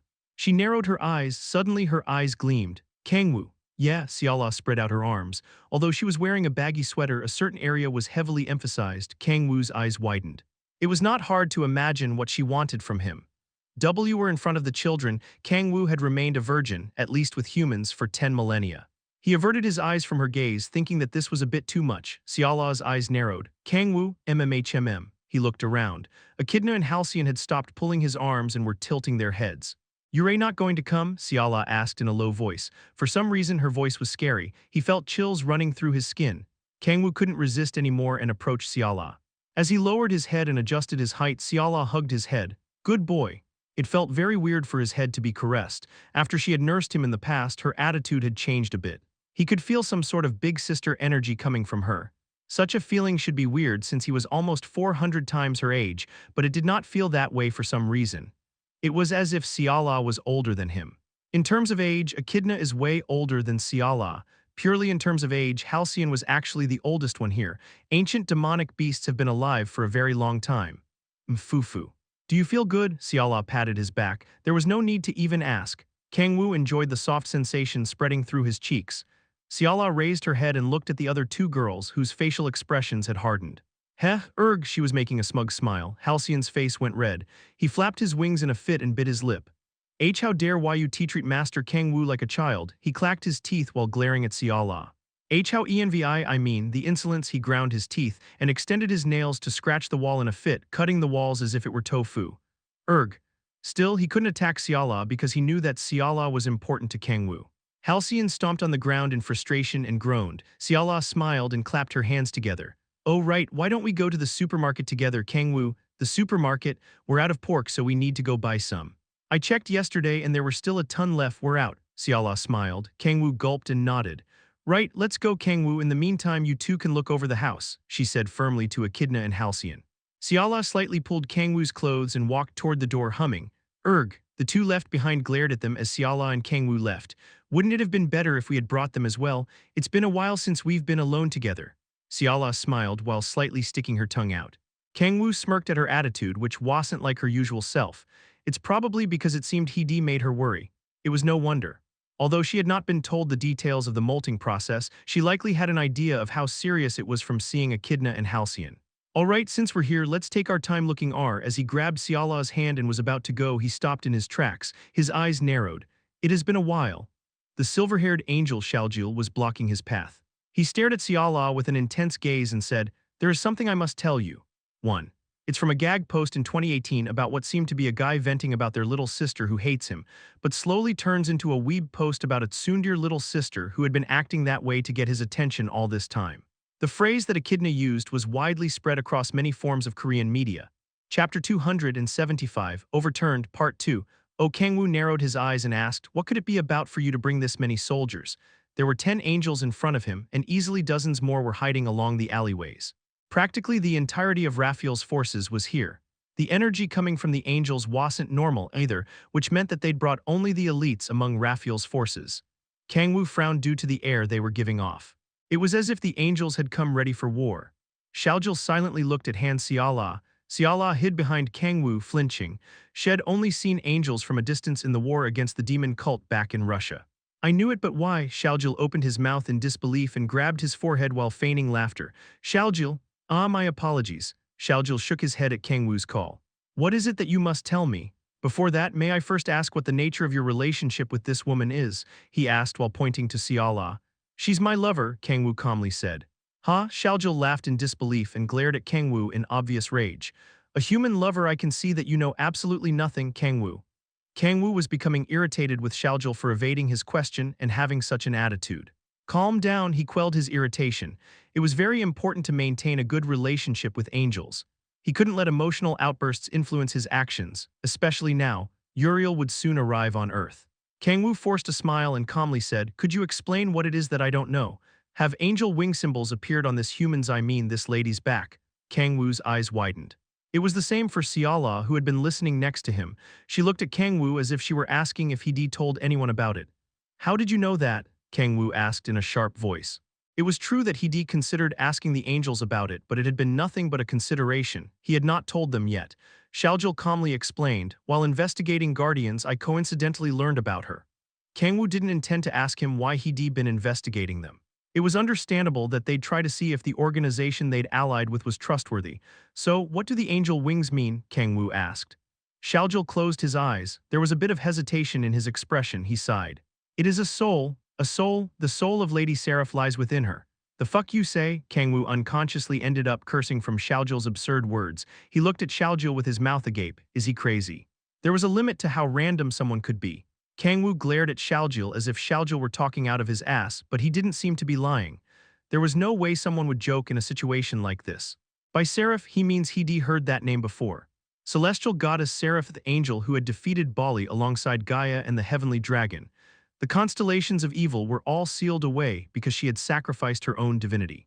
But Kang-woo looked at Xiala. She didn't seem to know how to react to what Xiaojil had just said. Seraph's soul is inside Xiala. There had actually been clues about what it could have been. Back then, Kang-woo recalled the brilliant light that had come out of her back in the dungeon's light that had burned him. The power had been far stronger than the maximum power output that he, who had become stronger than his past self in hell, could release. If Seraph's soul is behind that power, it was enough of an answer to satisfy him, but that was all there was to it. He was not satisfied with the underlying cause. Why is Seraph's soul inside Xiala? Do not speak her name disrespectfully. It is not one that you can use however you want. Is that important right now? Kang-woo frowned. Xiaojil groaned. As for why her soul is inside a human woman and in a human from another dimension, no less I do not know either. Oh, but I have a theory as to why the soul is in a different dimension. What is it? We have confirmed that Lady Gaia's power had also weakened significantly when Lady Seraph's seal had significantly weakened. It likely has to do with the demon of prophecy. Then, yes, I believe Lady Seraph's soul had fallen through the giant hole made between the dimensions. Kang-woo remained silent. It was simple. To make a comparison, Huan, Airner, and Earth were like 3 layers of breakwater that protected against the forces of the outer world. If one layer collapsed, it would naturally affect the other 2 layers as well. "So what is it that you want to say?" Kang-woo asked. It was honestly hard to believe, but there was no way an angel would say something so absurd as Xiala possessing Seraph's soul without any proof. They had likely brought it up after investigating very thoroughly. Now it was time to hear why he was talking about this. Xiaojil said, "We need her help." "Help with what?" "Lady Seraph's power is weakening each second. Before that power completely disappears, we have to return the soul to its rightful place. That means, yes, we need the soul that she possesses. If everything goes as planned, there is a chance that Lady Seraph will be revived within her." There was silence. Xiala looked back and forth between Kang-woo and Xiaojil, not having fully understood what had just been said. Kang-woo slowly opened his mouth. "What will happen to Xiala if Seraph is revived?" "Well," Xiaojil slurred. After organizing his thoughts, he calmly spoke again. She will share her consciousness with Lady Seraph. You could think of it as coexisting. We refuse, he said firmly. Kang-woo glared at Xiaojul. Coexisting, my ass. There was no way the soul of the celestial goddess could coexist with a mere human. Even thinking about Lilith, who had entered the body of Kurosaki Yuri had fallen into an indefinite slumber after her soul had been pushed aside by Lilith's. But coexist, you say? You think I'm sharing my consciousness with Bali without a care in the world? Bali had not been able to take control of Kang-woo's body due to Kang-woo's exceptional demonic energy control. If he had been nothing but a puppet like Bali had hoped, his soul would have been devoured already. Kang-woo, what is going on? You don't have to pay it any mind. Kang-woo pulled Xiala close to him. He said to Xiaojul, if you have nothing else to say, we will be on our way. Xiaojul stared at Kang-woo. As expected of a human, he mumbled and clicked his tongue. Surround them. The angels hiding around them appeared and surrounded Kang-woo and Xiala. What is the meaning of this? Kang-woo's eyes narrowed. Xiaojul spoke in a heavy voice. It was my mistake for having the tiniest expectations for a human. We will be taking that woman, he said firmly as if he would not compromise for anything else. Kang-woo grimaced. Endure it. He clenched his fists. His hands were shaking. He took a deep breath and quelled his overflowing rage. If I let my emotions run wild, it's over. He had done his best to maintain a collaborative relationship with the angels, even going as far as to do that shit with Ludwig. It had all been to ensure guardians and the angels would work together. We need the angels. To be more precise, he couldn't afford to antagonize them. They had been growing in power while the ninth hell had been at war for 1,000 years. Raphael, Uriel, Gabriel, and their leader Michael possessed great power. Not only that, but their goal was the same as Kang-woo: eliminate all demonic beings from the world and bring forth peace. I can't do that alone. He wasn't a god, couldn't be everywhere all at once. Earth was in an extreme crisis. The demon of prophecy and the 4 heavenly kings were not the biggest issue. Earth is being invaded by the 9 hells itself. It was clear to see with demonic beasts and even Halcyon, an ancient demonic beast, appearing within the gates. Even if the demon cult and the summoning rituals did not exist, Earth was becoming more and more exposed to the outer world. It wasn't just the 9 hells. Earth currently had no defenses to block invasions from any other world. If they antagonized the angels in such a situation, it would be the end. Kang-woo might be able to survive, but Earth wouldn't be able to withstand a full-fledged war. And most importantly, angels were connected to gods that had come to Earth after receiving a request from Uranus. Fighting them also meant that they would be crossing the gods backing the angels. Fu. Kang-woo took a deep breath and calmly said, I want to talk to Lord Raphael. Lord Raphael is currently recovering in the embrace of light. Besides, nothing would change even if you talked to him. Are you forcing Xiala to sacrifice herself? If it is necessary, Xiaojul raised his hand. A few angels approached and grabbed Xiala. Kaya, Kang-woo raised his brows. He pushed away the angels, grabbing Xiala. Although he pushed them slightly, the angels were blown away. Are you going to resist to the very end? Xiaojul said in irritation. I am sure you are aware of your current situation. Or would you like to take this chance to check if Lord Uranus also feels the same way? Xiaojul knew about the relationship between guardians and the angels. Very wealthy weren't on equal terms. The angels had simply come to help because they had been asked to. Although their objective to eradicate demons was the same, there was no need to even discuss the power dynamic between the two sides. Kang-woo stopped in his tracks. Xiaojul smirked. The angels walked toward Kang-woo and grabbed his shoulders, pushing him down. Kang-woo didn't resist and kneeled. Kang-woo, Xiala's voice trembled. She looked at the angels with uneasy eyes and gulped. I still don't understand entirely what is going on, but you're saying that you need my help, right? Yes. If Lady Seraph is revived, humans will not have to fear demons any longer. Xiala let out a short exclamation, then she nodded and smiled. If so, then I can do it as long as it ensures Kang-woo's safety. There was a short silence. Kang-woo closed his eyes. The situation was simple. Their relationship with the angels couldn't get ruined and Seraph's seal was getting weaker. If Seraph was revived and consolidated the seal, a deity would join them as their ally. Not just that, since Seraph was of the same rank as Gaia, she could possibly restore a portion of the protective barrier surrounding Earth. At the very least, she would be able to prevent beings of the outer world from invading Earth. If Xiala, just one person, sacrificed herself, Kang-woo could obtain the peaceful life he yearned for 10 millennia. So it was an easy choice to make. Kang-woo sighed deeply. You fucking pigeons have gone too far. What did you say? Xiaojul's eyes shone sharply. He was not fully used to the human language, but he could easily tell that Kang-woo had insulted them. Don't try to act like you didn't hear me, dumbass. Are you the lead of a love comedy or something? You insolent! Flames poured out of Xiaojul's eyes. As he was about to unsheath his sword, he bit his lip and opened his mouth instead. I understand your anger. I am sure you are even more disconcerted since this human woman is your lover. He held in his rage. This sacrifice is for the greater good. This world and all of its people could be protected from the hands of demons with the sacrifice of one mere human. Kang-woo remained silent. He got up. Hua! A flustered murmur came out of the angel that was holding him down. Kang-woo reached out and grabbed the angel's head. Hey you, he stared right at Xiaojil. I was solo for 10 fucking millennia, okay? It's been so excruciatingly painful having no one by my side to embrace me. There wasn't even porn for me to watch, man. Do you know what I had at the very least? Do you? He had pus-spewing green tentacles. The world is in danger, the seal is about to break. He didn't give a fuck. Crush. The head of the angel he was holding exploded. White blood and brain matter wet his hand. I can't live without my darling, you bastards. The alliance with the angels that he built through so much effort was overturned. Chapter 276, My Way, Part 1. What the? Xiaojil's eyes widened as he saw his subordinate's head explode. His vision slowed down and everything unfolded in slow motion. He clearly saw the skull shatter, the brain burst, and the white blood pour. He quickly extended his hand, but it had been too late. He glared at Kang-woo. Biting his lip, he shouted, H, how dare you? Are you out of your mind, human? Kang-woo had done more than just kill a single angel. He'd broken the relationship between two organizations and had pushed a star to ruin. It was as if a diplomat from a superpower had come to a weak nation after receiving a request for assistance and died there. It could even lead to a war between the angels and humans. What do you expect me to do? Despite having done something absolutely insane, Kang-woo was calm. No, it was as if he hadn't even hesitated. Kang-woo extended his hand and the heads of the angels holding Xiala also exploded. Kang-woo, Xiala exclaimed. Kang-woo pulled Xiala toward him after she was freed from the angels, embracing her with one hand. You son of a Xiaojil ground his teeth at the unexpected development of events. I see, so this is your answer. There was no mistaking Kang-woo's intention was going to choose war for the sake of a single human. He had been blinded by emotions and had sacrificed the greater good. It was a choice so stupid and ignorant that Xiaojil should have expected such from a human. I feel ashamed for the bit of hope I held for humanity. Without hesitation, Xiaojil unsheathed his sword. Raphael had high hopes for humans, but that wasn't the case for Xiaojil. He remembered his time in Erner before coming to Earth. Forget focusing on eradicating demons, they were too busy fighting for their own interests and ambitions, despite evil god Lucifer being alive. Earth was no different. Even if the world and cultures were different, in the end they were humans. Hope my ass, Kang-woo said.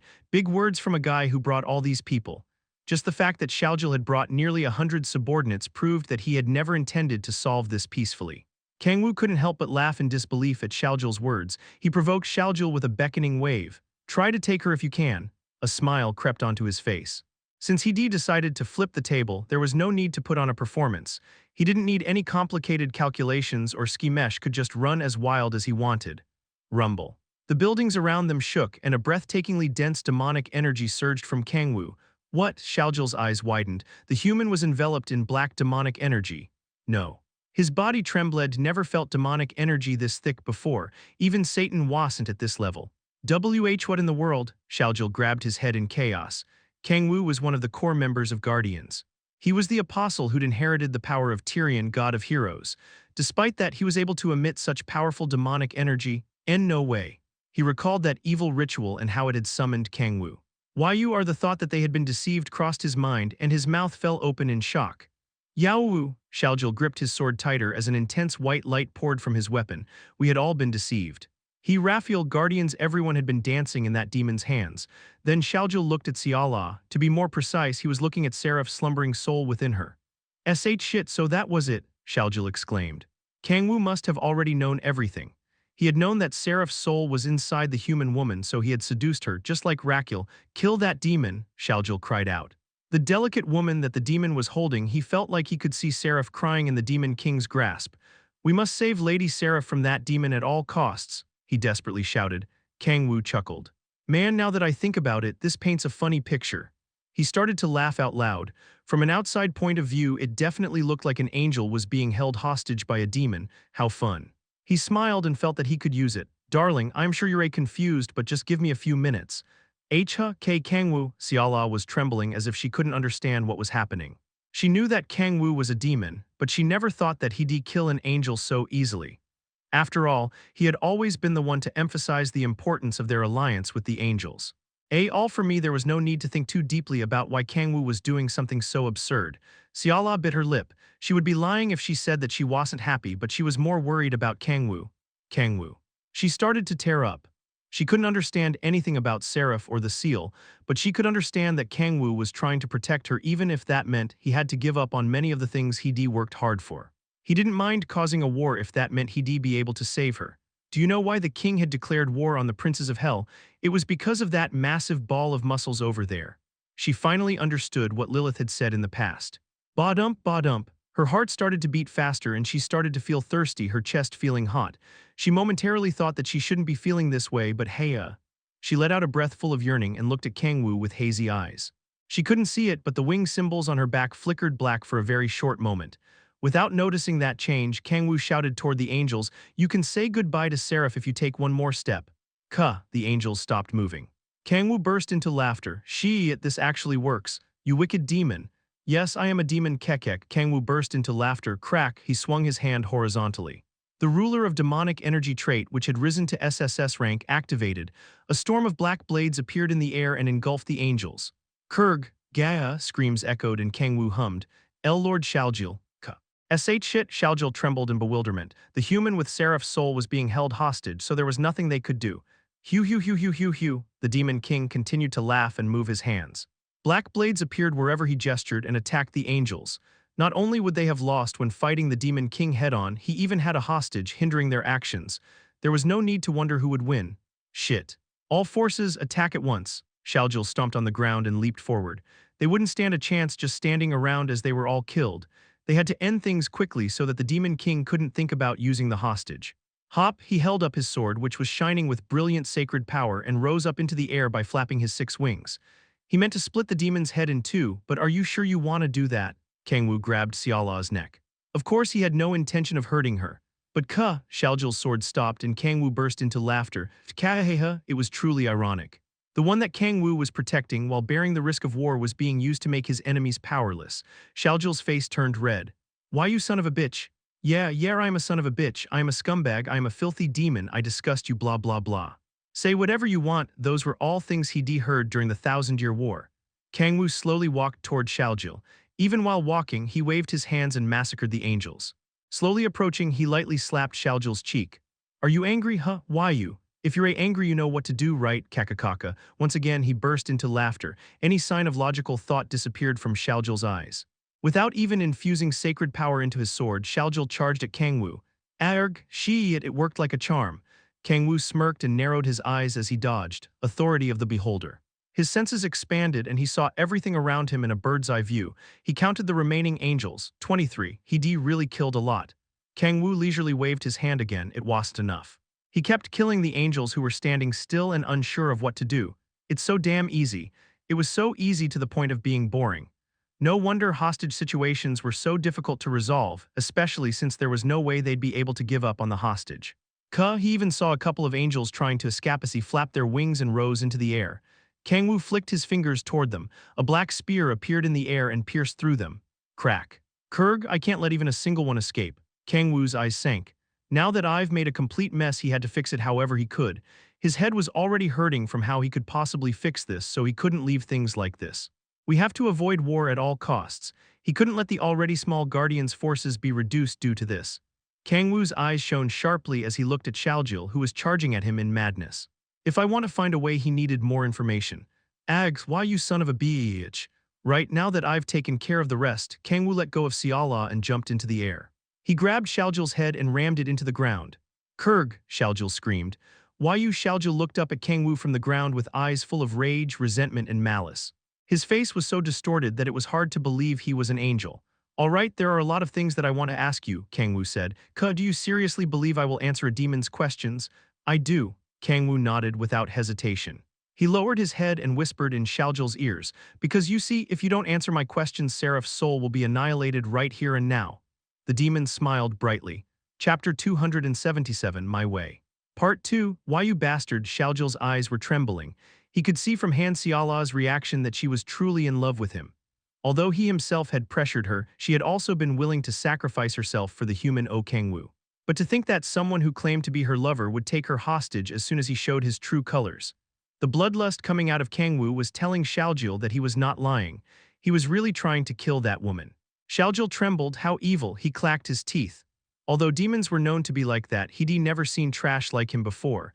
Not even demon god Lucifer had ever harmed the woman he loved. There was no line that the demon Kang-woo wouldn't cross. Kang-woo was crazy and out of his mind. He was even more of a demon than a demon. He was a cold person who controlled the world as he pleased. What? Do you think I'm lying? Kang-woo smiled wickedly. He yanked Xiala, who was standing in a daze, and embraced her. Play along for a bit, he whispered. What are you trying to do to her? Xiaojil quickly shouted. Kang-woo licked Xiala's cheek. Now that I think about it, annihilation might not be enough. How about we try something different? What? Think about it. Aren't you intrigued? He roughly grabbed Xiala's well-endowed chest and smiled as filthily as he could. What do you think would happen if celestial goddess Seraph conceived a demon's child? Xiaojil's eyes widened. Just thinking about it made him want to vomit. Although she had not awakened yet, Seraph's soul was certainly lying dormant within that woman's body. In other words, if that woman conceived a child, Xiaojil was in so much despair that he could not even form words. Kang-woo smiled and took a glance at Xiala. Xiala's cheeks reddened and she shyly shook her head. Kang-woo, what are you saying in a place like this? Excuse me, darling. She jumped in embarrassment with her hands on her cheeks. Kang-woo felt anxious. What the fuck? Xiala wasn't helping at all.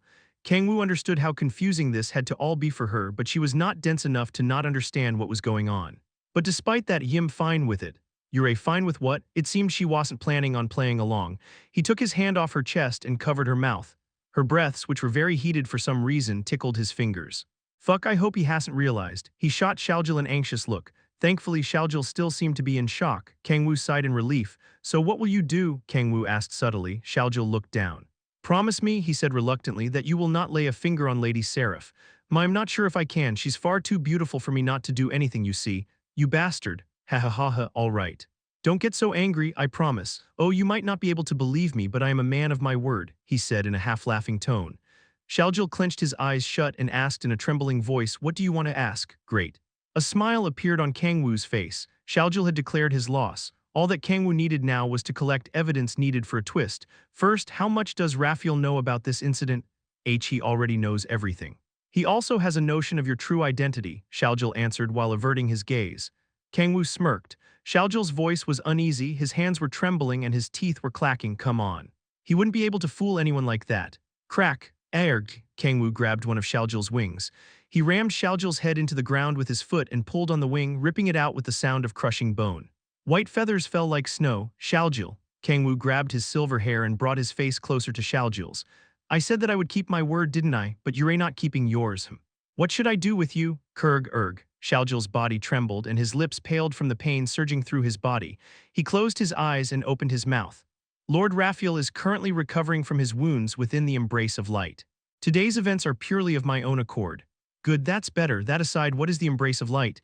It is a capsule filled with sacred power. Anyone who enters will be able to heal their wounds quickly, but it must be isolated from all contact with the outside world. Correct, Xiaojil nodded. Kang-woo licked his lips with great interest. Then are you saying that he has been treating his wounds since our meeting? Yes. Xiaojil, what did I just say? Xiaojil flinched. He bit his lip and said he has been researching. Researching? He has been looking through materials on why Raquel fell, how demon god Bali was able to tempt him, and how Raquel managed to make other angels fall, among other things. Research, Kang-woo's eyes shone. An outline of a plan was taking form in his head. When is Uriel coming to Earth? I do not know that either. Xiaojil shook his head. He didn't seem to be lying. Kang-woo asked him a few more questions about the angels, but not even Raphael's right arm Xiaojil knew much about their internal affairs. Well, I've heard more than enough. Kang-woo smiled widely. He wasn't exactly sure what he needed to do, and he didn't have a fully thought-out plan, but he had grasped onto a sliver of hope. Considering that he overturned everything while being prepared to really go to war, it was an incredible achievement. And what about your promise? Xiaojil looked at Xiala with trembling eyes. Kang-woo grabbed his shoulders. Don't worry, man, we'll have 3 kids and live happily ever after. That is not what you promised. Xiaojil's eyes widened. He twisted around as if he were having a seizure. You bastard. How dare you try to defile Lady Seraph with your filthy member? You mother, if it isn't dirty, I clean it every single day just in case. Though nothing has happened yet, Kang-woo frowned. He didn't say that last part. That's right. It's not dirty, I've seen it before, Xiala shouted. Suddenly the atmosphere became chilly. It's not what you think, Yua. Siala quickly began shaking her hand as if Shed only just realized what she had just said.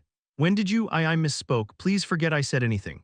No, wait, it's your fault for falling so deeply asleep. Alright, you think so too, right, Kang-woo? I don't. Things like this are bound to happen if we live together. That's right, it was an accident, an accident. Lifting my clothes while I was sleeping was an accident. Of CCCCC course, it was beyond my control, Siala furiously nodded. There was a heavy silence. Shaljil looked at both of them in confusion at what the hell was going on, his mouth agape. Kang-woo was also troubled, felt that all his acting had been blown away at once. I won't ask Siala to act ever again. She was like a ticking time bomb. He missed the Oscar-winning Gaia.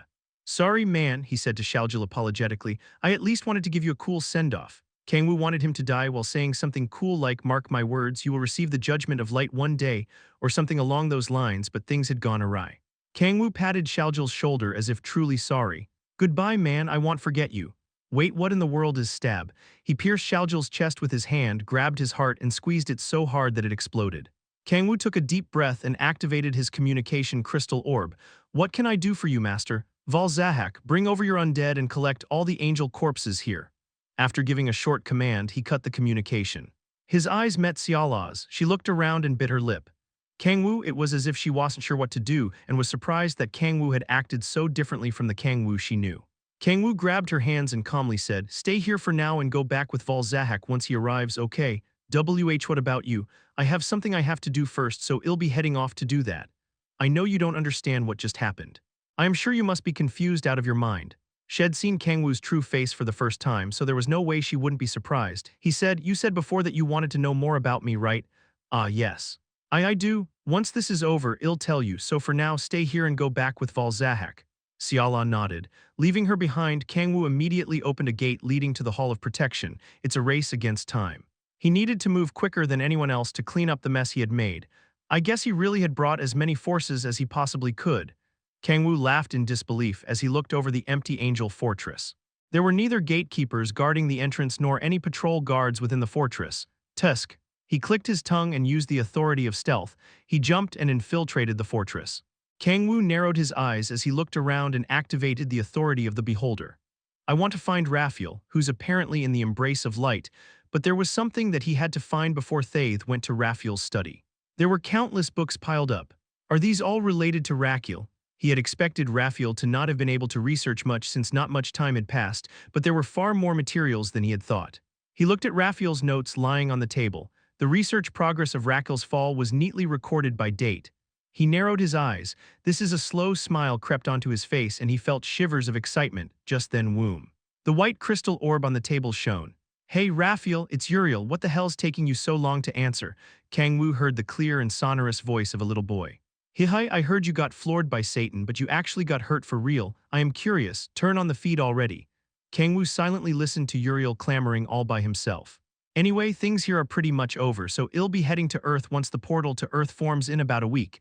Everything's okay over there, right?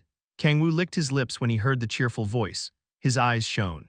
Come to think of it, I guess there was no need to even think about it. Kekek, a vulgar laugh left Kang-woo's mouth. It would have been so simple if I'd done this from the start. Kang-woo slowly extended his hand. Just like he said, there was no need to think or hesitate. He just had to do things his way. He would do what he did best and had always done masterfully. Clack. Oh, you finally answered the call. Hey, Raphael. What have you been doing? Kang-woo slowly opened his mouth. Lord Uriel, Shaljil, why are you picking up instead of Raphael? Shaljil's voice was coming out of Kang-woo's mouth. My apology, is already too late for Lord Raf. What do you mean? Raphael has corrupted Lord Raf Kurg. Hey, what are you talking about? Shit, this place is already cough. Lord Uriel, stay all beep. The communication was cut. The tips of Kang-woo's mouth curled up. Now let's set the stage.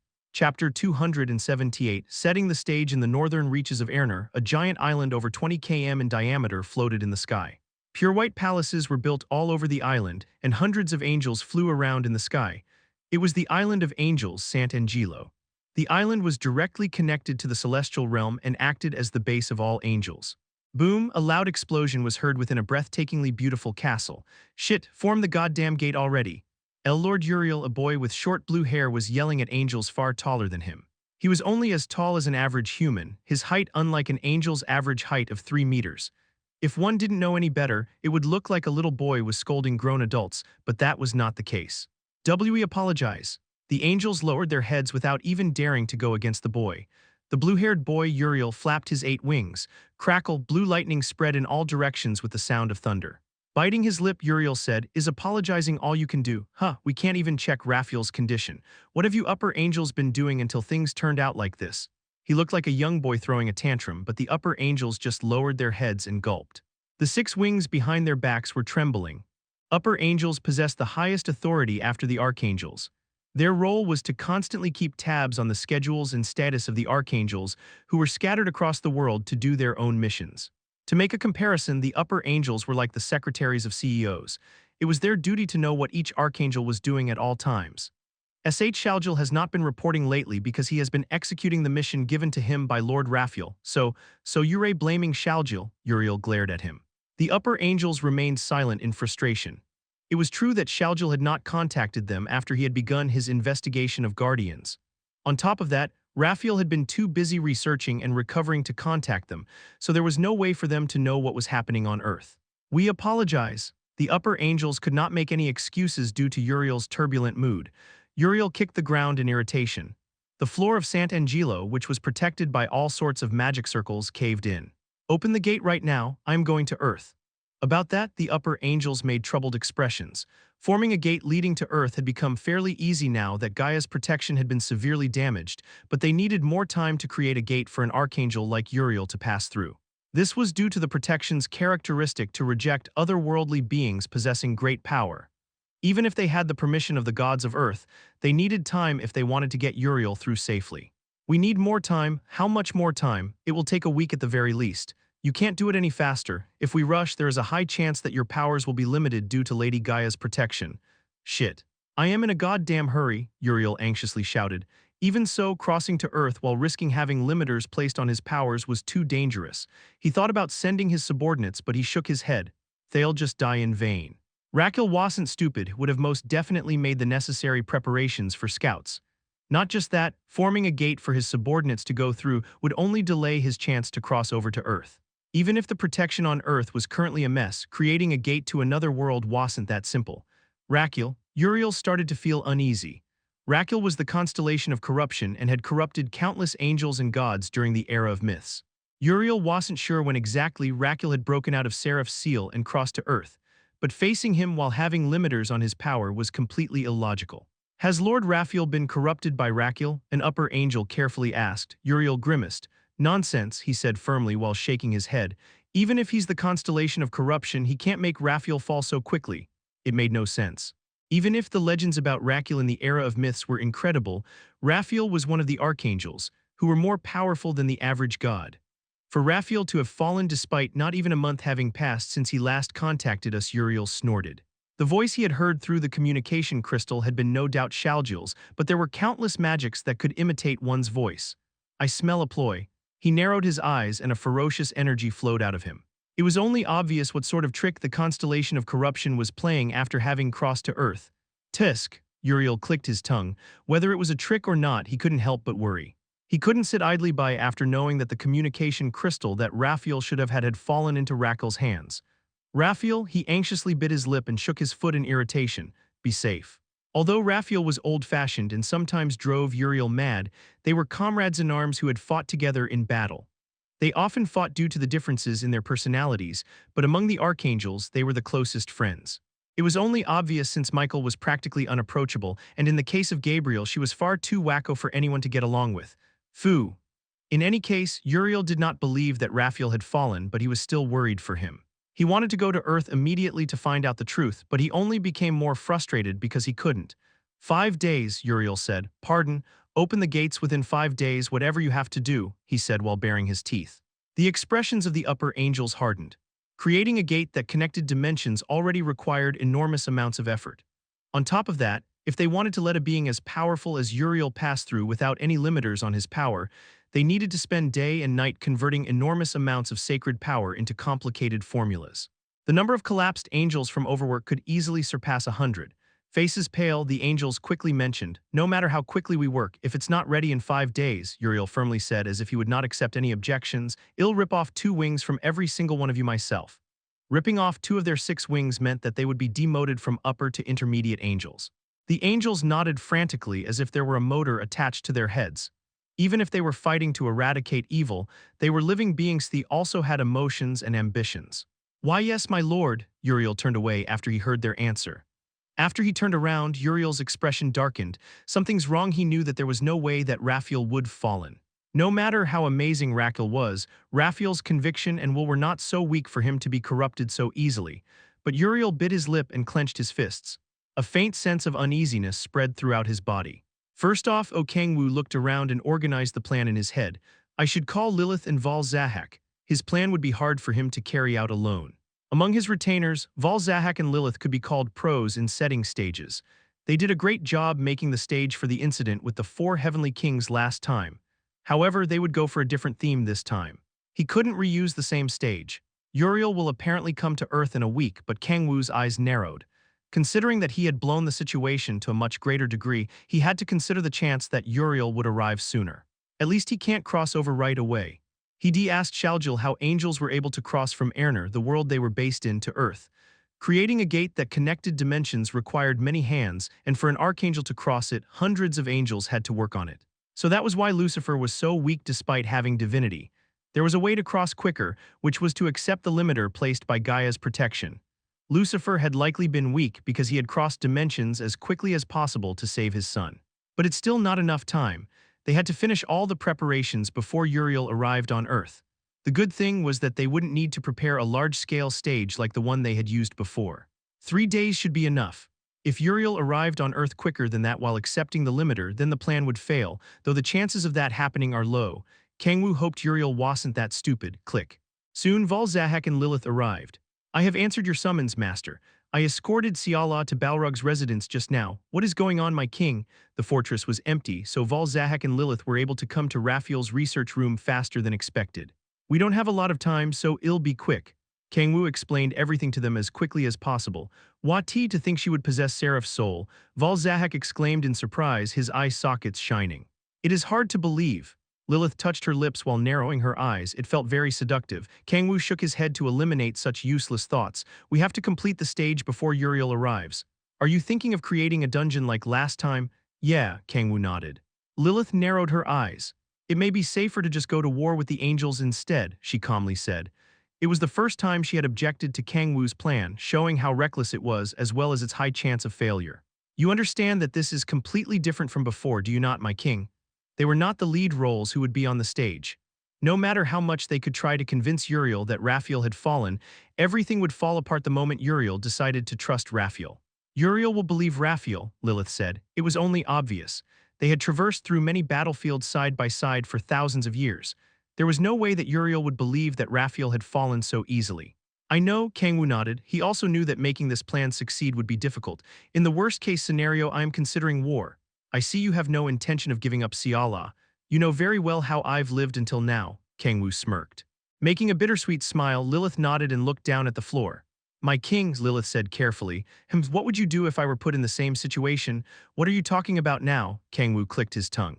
What he would do if Lilith was in the current situation instead of Siala was so obvious that it was a waste of time to even think about it. If it were you, using you as a hostage wouldn't work, so that's out of the question. Corrupting you also wouldn't fit that well either. I would either try to make some sort of conflict among the angels or create a third member of the 4 heavenly kings. If that all fails, I guess we'd have to go to war. The possibility of giving up on her wasn't even in his head. Lilith trembled, she clenched her fists and jumped in excitement. Yes. The demon king that she loved was this kind of person. Fufu, I see, fufu. Lilith covered her mouth and twisted around as if it was difficult to hold back her giggles. Her long black hair swayed as if it were dancing. So what is the plan? She asked. Well, Kang-woo explained the stage he had in mind. The more he explained, the more Lilith's and Val-Zahak's eyes shone. After listening to it all, Lilith exclaimed in surprise. I guess it is very like you to think of a plan like this, my king. No, maybe it is a bit too cruel, even for you. She couldn't help but feel sorry for Raphael. Lilith smiled brightly. But it is worth a try, Kang-woo nodded. If Lilith, who was basically the chief of staff, agreed to it, it meant that the plan was more than possible enough to try. In that case, let's get ready. Val-Zahak, you collected all the angels' corpses, right? Of course. Kang-woo got up. It was about time to set the stage his way. 3 days later, Kang-woo sighed while putting down an old book on the table. Phew. The stage had been fully set. Now then, his eyes gleamed with anxiety. He looked at the stage he had created in the research room for this plan. A blue message window appeared in front of him, reading, "The dungeon has been formed. Please set the name of the dungeon." Finally, the time had come. Kang-woo took a deep breath and opened his mouth. He had never been more nervous for anything in his entire life. Fallen Angel's Nightmare. Setting the dungeon name to Fallen Angel's Nightmare. All right, humans were learning creatures. Kang-woo clenched his mouth shut. He did not even let out a single breath. Badump, his heart was beating fast. Just then click, "My king have a cup of coffee." Reading. Changing the dungeon name to Fallen Angel's Nightmare. "My king have a cup of coffee." Motherfucker. Reading. Changing the dungeon name to Fallen Angel's Nightmare. "My king have a cup of coffee." Motherfucker. This stupid ass system. Why does the dungeon name have to be set verbally? Reading. Changing the dungeon name to Fallen Angel's Nightmare. "My king have a cup of coffee." Motherfucker. This stupid ass system. Why does the dungeon name have to be set verbally? You fucking son of a bitch. Hey, Reading. Changing the dungeon name to Fallen Angel's Nightmare. "My king have a cup of coffee." Motherfucker. This stupid ass system. Why does the dungeon name have to be set verbally? You fucking son of a bitch. Hey. New Reading. Changing the dungeon name to Fallen Angel's Nightmare. "My king have a cup of coffee." Motherfucker. This stupid ass system. Why does the dungeon name have to be set verbally? You fucking son of a bitch. Hey Nuo. Fuck stop fucking stop. Kang-woo covered his face with his hands. Reading. Changing the dungeon name to Fallen Angel's Nightmare. "My king have a cup of coffee." Motherfucker. This stupid ass system. Why does the dungeon name have to be set verbally? You fucking son of a bitch. Hey Nuo. Fuck stop fucking stop. Chapter 279, Fallen Angel's Nightmare, Part 1. There hasn't been any news of Uriel's arrival, right? Kang-woo asked while holding the communication crystal orb. Not yet, it seems. Lilith's voice came out of the orb. Kang-woo nodded. When he arrives, he'll most likely appear in Africa. Both Ludwig and Raphael had first appeared there.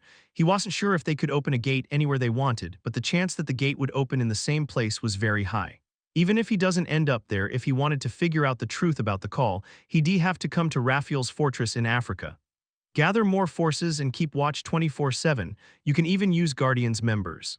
We have to find him as soon as he arrives. Understood. After saying that, Lilith cut the call. Kang-woo sighed and got up. He'd also sent Halcyon and Echidna to help Lilith, so the house was awkwardly silent. Knock, knock. He heard a careful knock on the door. Since Halcyon and Echidna weren't home, there was only one person it could be. Come in. Are you done with your call? Han Xiala opened the door and carefully peeked in. When Kang-woo nodded, she walked over and sat on the bed. There was an awkward silence. Kang-woo stared vacantly at Xiala while sitting on a chair. He had given her a general explanation of the situation after he had finished making the stage and was standing by at home. He had told her that the soul of celestial goddess Seraph was within her, that the angels were trying to use that to revive Seraph, and that her own soul may fall into a deep slumber like Kurosaki Yuri. Kang-woo, if you're gonna say what you said last time, don't even think about it. When Xiala had first heard the explanation, she had asked Kang-woo to let her be sacrificed and revive Seraph, since that was the best way for Kang-woo to live in peace. And besides, you're basing your decision on the wrong premise. If Seraph is revived, forget my peace, they'll try to kill me. After all, he was the demon of prophecy. No, even if he could hide that he was the demon of prophecy, it would be of no use since he was still a demon. He needed to prevent the outcome of antagonizing a god powerful enough to govern an entire world, at that. Of course, reviving Seraph for the sake of the star known as Earth was the right choice. Her power would surely help protect Earth, but fuck that. There was no point if the god who would protect Earth took action to eliminate him. What's the point of a safe and peaceful world if I can't live in it? Kang-woo had no intention of sacrificing himself for world peace. If he had ideals like that, he would have killed himself a very long time ago. After everything I went through to survive. He had to stop this world from ending, but sacrificing himself to achieve that was out of the question. The same went for if he was lucky enough to be acknowledged by Seraph. The happiness he would attain would be half-baked without Xiala. Everything I've ever done has been for me to stay happy. He had struggled through 10 whole millennia just to be happy, all for a joyous, fun, and occasionally sad and depressing life that was, ultimately, full of laughs. If you die, I won't be happy. Xiala kept her mouth shut in a daze and then she giggled. Okay, I won't ever say it again. Xiala nodded as if truly happy. Kang-woo finally felt relieved. Seraph, huh? Oh, maybe that's why. Why what? Back when you were kidnapped, after we managed to get you back, I've been having these dreams. Dreams? Yes, dreams of being enveloped in cozy light, and Xiala groaned. I am not sure if I should be saying this, but after I started having those dreams, I started to feel as if you were younger than me. And no, not younger, but more like I want to look after you. I've only ever seen you as cool and amazing, but I've been seeing you as cute lately. Anyway, I've been feeling this way. Kang-woo crossed his arms and nodded. That does seem like Seraph's influence. After she awakened Seraph's power, the power seemed to have also somewhat influenced her personality. According to Shaljil, Seraph was the goddess of parental love, so it was understandable why Siala had lately begun to see Kang-woo as younger than her. Then how about I call you Siala Nuna from now on? Gasp, Siala's eyes widened and she started to tremble. And no, she strongly refused. Blushing, she shouted, I might die. Kang-woo laughed out loud. Oh right. I almost forgot. Siala clapped her hands together and said with sparkling eyes, see, come to think of it, when I lifted your clothes to look at your, I think that was Seraph's influence as well. She looked at him with intense eyes and clenched her fists. Kang-woo remained silent, thinking back to that time. That's low, Siala. He averted his gaze from Siala while thinking that he would never make her put on a performance. Why you don't believe me? Having noticed that, Siala puffed her cheeks and softly hit him. Kang-woo burst into laughter. Just then Woom, the communication crystal orb rang. Kang-woo got up and grabbed it. My king. It was Lilith. Uriel has arrived. Kang-woo's eyes shone and a smile crept up. The time had finally come. Keep me updated on his live location. After saying that, he cut the call. Siala looked at him with a hardened expression. Are you going? Yeah, he had caused this trouble, so it was also his responsibility to patch it up. Let me also know, he firmly shook his head, Seraph's existence can't be revealed to the angels. If that happened, even if the plan succeeded, what had happened with Shaljil would happen again. Siala nodded while making a bitter expression. She also knew why she couldn't allow other angels to see her. Please be careful. Siala grabbed Kang-woo's hands. Kang-woo smiled and nodded. Then he turned around and opened a gate that led to the Hall of Protection. At the same time, he sent a message to Gaia, Kim Si-hun, Cha Yeonju, Grace McCubbin, and Tian Wuchen, among others. I have to bring the others as well. He would not be the lead character on this stage. He would be but a spectator, and the more spectators there were to watch a show, the better, and his eyes narrowed, his expression hardening. There was something else that he needed to do no matter what besides being a spectator. Fu, the boy with short blue hair sighed and slowly opened his eyes. He saw a blue sky and an open expanse, so this is Earth. It's not much different from Erner, he mumbled in a low voice. After looking up at the sky for a while, he shook his head. This was not the time. He took out a piece of paper on which the location of Raphael's temporary base was written. Raphael Uriel anxiously spread his wings. He wanted to bring his army as well, but there had not been enough time. I am coming now. Uriel quickly flew into the air in search of his comrade-in-arms, whom he wasn't exactly sure what had happened to, but Uriel was sure that something had happened nonetheless. At that moment, he saw a group of humans wandering around the fortress. His eyes widened and he landed where they were like a bolt of lightning. Crackle, blue electricity swept their surroundings. Who are you? He said in a voice full of bloodlust. He quickly scanned the group. Humans, there were 6 of them. The one at the front was a young man with sharp eyes. Behind him was an impressively handsome young man. In the middle, a brown-haired woman was seated in a wheelchair, and a middle-aged blonde woman was pushing it. Behind them was a woman with short red hair and an old man with a sword at his waist. The sharp-looking young man took a step forward. We are Guardians. Guardians? Uriel had heard of them. They were the protectors of Earth who had allied with Raphael. Uriel first doubted whether their identity was true or not, but he nodded after taking a closer look at the woman in the wheelchair. You have the incarnation of Gaia with you. Greetings, O great angel. Gaia politely bowed her head. Uriel asked while keeping his guard up, why are you all here? Before that, who are you? I don't believe I have ever seen an angel like you among Lord Raphael's subordinates. The sharp-looking man was also looking at Uriel warily. Uriel groaned and opened his mouth.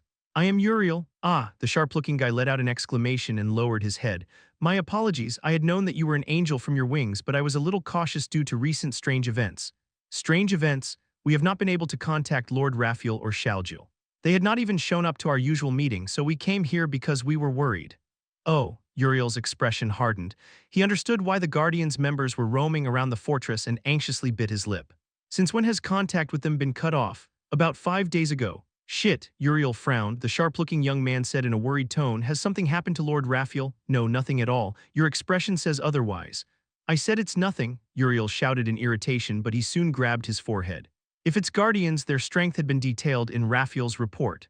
Most of them were only as strong as intermediate angels and below, but a few of them apparently surpassed upper angels. From what he had heard, one of them had inherited the holy sword Ludwig and another was the apostle of Tyrion, god of heroes. Are the humans O Kang-woo and Kim Si-hun among you? I am O Kang-woo. I am Kim Si-hun. I see, Uriel nodded. The situation had changed. If they were stronger than an upper angel, it was a different story. Can you help me? Uriel had been in such a hurry that he hadn't been able to bring along his subordinates. He was in desperate need of these humans' help. Is it about Lord Raphael? Yeah, We plan to investigate regardless, so there is no problem at all, the human Kang-woo said in a calm voice. And so, Uriel and Guardians began moving to the Angel Fortress in Africa. What in the is this really the same fortress? The beautiful fortress that had exuded serene light was nowhere to be seen. Instead, dark energy enveloped it. The destroyed sections of the fortress and all the corpses scattered around made the atmosphere of the fortress even darker. Kang-woo Hyung-nim, it seems something really did happen. Kang-woo, this is Gaia slurred. Gaia, have you received any revelations from the gods? No, nothing. Kang-woo and the other Guardians members seemed shocked at the fortress-changed atmosphere. Uriel bit his lip, his anxiety growing. Let's enter. Follow me. Uriel took a step forward and the fortress gates slowly opened, then ridding. You have entered the SS Plus rank dungeon Fallen Angel's Nightmare My King, Kurg. Kagaya. As the blue message window appeared, the human who revealed himself to be Kang-woo screamed in pain as his body bent like a bow. His eyes rolled back as if he were having a seizure. Hyung-nim, Si-hun quickly ran toward Kang-woo. Uriel also turned to look at the human who had suddenly collapsed on the ground and was having a seizure. The blue message window in the air disappeared. Chapter 280. Fallen Angel's Nightmare, Part 2, Kurg cough. Kang-woo bent like a bow and trembled. What the hell, what's wrong with him? Hyung-nim, Kim Si-hun quickly ran over to Kang-woo and shook him. Kang-woo, who suddenly had a seizure, stood up while grimacing. Heya, what was that? Hyung-nim, Si-hun grabbed Kang-woo's arm and supported him with a worried expression on his face. I'm not sure either, but the moment I entered this place, memories of that day came back to me, and Kang-woo answered while making a confused expression. Memories of that day? When I was tortured by Rakyul, Kang-woo answered in a dark tone. Si-hun's expression hardened. Kang-woo had been tortured so horribly that it had been hard to even look at him, so it wouldn't be weird for him to have developed PTSD. This place is full of Rakyul's demonic energy, Kang-woo mumbled while breathing heavily. This is Rakyul's demonic energy? Uriel asked while biting his lip. Kang-woo nodded. Shit. Uriel made an anxious expression. There was a thick demonic energy emanating from the entire fortress. If it was Rakyul's demonic energy, then that meant a disaster had occurred. There's no way. Uriel shook his head. It had only been a month. There was no way that Rakyul had fallen in such a short period of time. I have to check. Uriel carefully strode forward. Kang-woo hurriedly extended his hand. Please wait. We should figure out what happened before. There's no time. Uriel immediately denied his suggestion. They didn't know what had happened to Rakyul, so they had no time to sit around while thinking of a plan. Rakyul. Uriel quickened his pace. Then grrk, they heard staggering footsteps and growling. Something was walking toward them from the fortress' dark hallway. That's Kang-woo's, and Si-hun's eyes widened.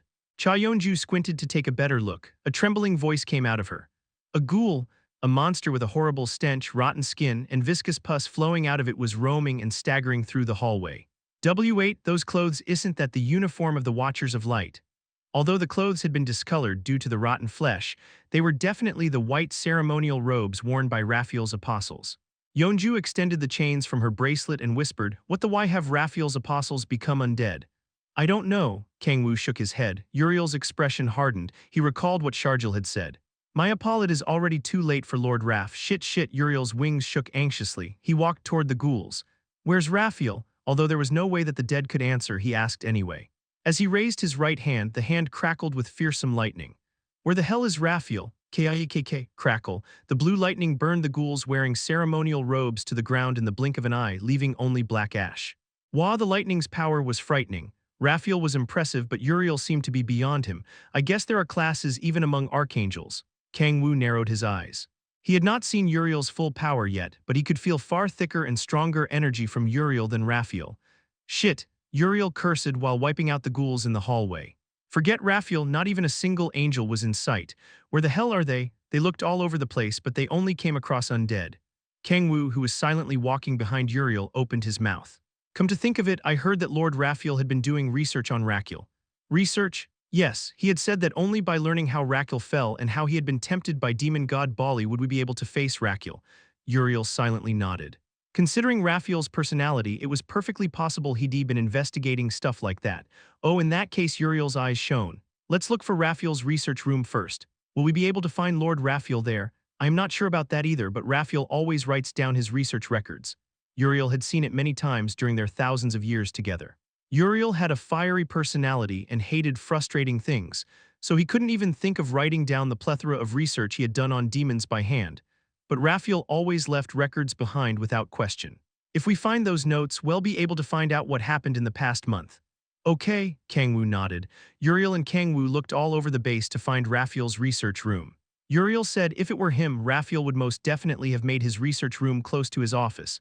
After reaching Raphael's office, Uriel looked around. I knew it. There was a door next to the office.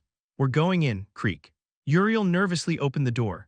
This is a lot, Kang-woo exclaimed in surprise. The room was so full of books that it looked like a library. Is this all material regarding the era of myths? Kang-woo asked probably. Raquel was active during the war against the demon god. There are a lot more books than I had expected. That's how the war had been, but the records themselves aren't exactly accurate. Much of it is guesswork, Uriel said while clicking his tongue. Rather than records, they were closer to novels. Kang-woo nodded. He felt as if he could understand why Raphael had gathered so many materials about the era of myths. He must have been trying to compare all the materials to find the true record. Raphael is the best at that kind of stuff. After giving a short reply, Uriel started looking around the room. Not only were there far too many records, but the books were also scattered all over the place as if a battle had taken place. Therefore, it was hard to find Raphael's notes. Then, Kang-woo picked up a book lying in the corner of the room. White liquid had been splattered on its cover and had dried. Lord Uriel, Uriel remained silent. The white liquid was angel blood. He closed his eyes, then opened the book with trembling hands. As expected, it contained notes in Raphael's handwriting. Day 1 of researching Raquel, the constellation of corruption has been spotted on Earth. I have decided to investigate the reason behind why Raquel fell before I face him. I did not gain much on this first day. I focused on requesting Sant Angelo to send me materials regarding the era of myths. Day 2 of researching Raquel, I have begun researching. The only one of us who has actually witnessed the war firsthand is Lord Michael. It was truly an unfathomably large war. How could demon god Bali have expanded his forces? Day 5 of researching Raquel, I do not understand. The demon god desired the end of every creation designed by the Titans. In other words, he had been trying to erase all life, so why would Raquel possibly have betrayed the angels to join the demon god? Day 7 of researching Raquel, no matter how many records I go through, I cannot figure out the reason. The past Raquel was one of Lady Seraph's most trusted subordinates, along with Lord Michael. He was capable, powerful, and honorable.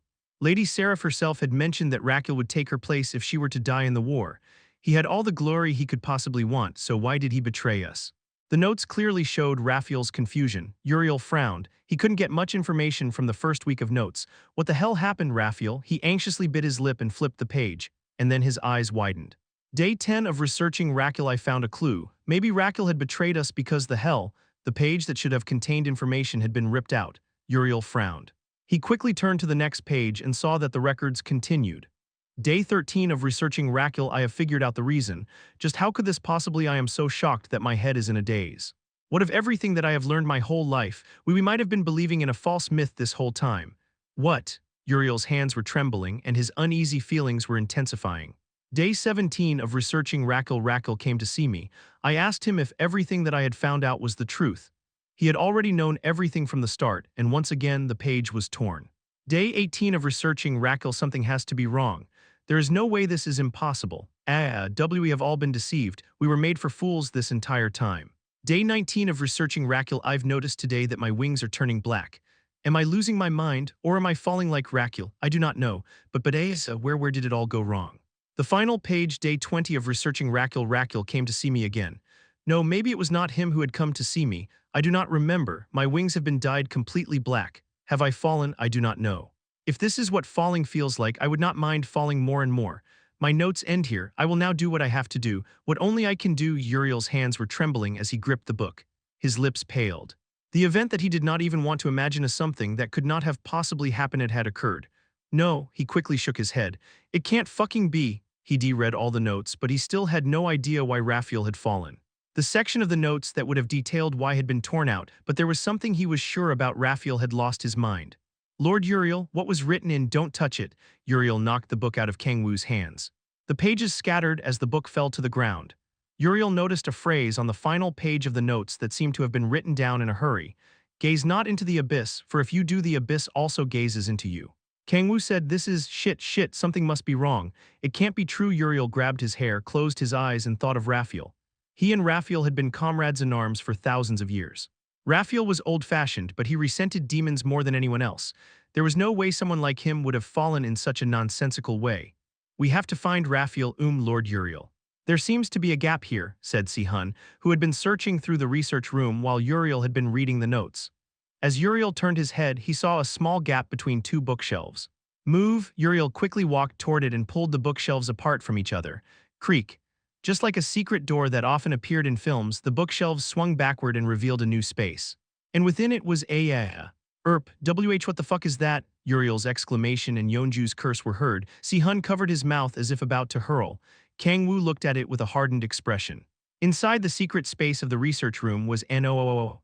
Uriel's desperate scream spread. There were cylinders full of an unknown liquid. Within those hundreds of cylinders, Raphael's subordinates floated, fused with the bodies of demonic beasts. They had been turned into chimeras. Chapter 281, Fallen Angel's Nightmare, Part 3, NOOO. Uriel cried. Kang-woo took a step back and smirked so that Uriel couldn't see him. Did it work? He turned to look at the stage he'd set. Shaljil was inside a cylinder filled with an unknown liquid.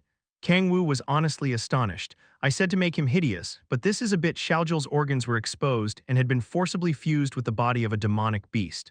It was hard to look at it. He understood why Lilith and Val Zahak had confidently said to leave it to them. Still, it makes me feel a bit bad.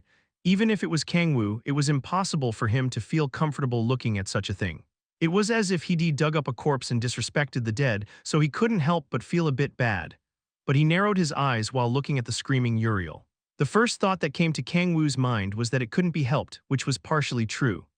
After all, for Uriel to believe the fact that Raphael had fallen, the trust that they had built over thousands of years needed to be broken, which required Uriel to behold a shocking sight.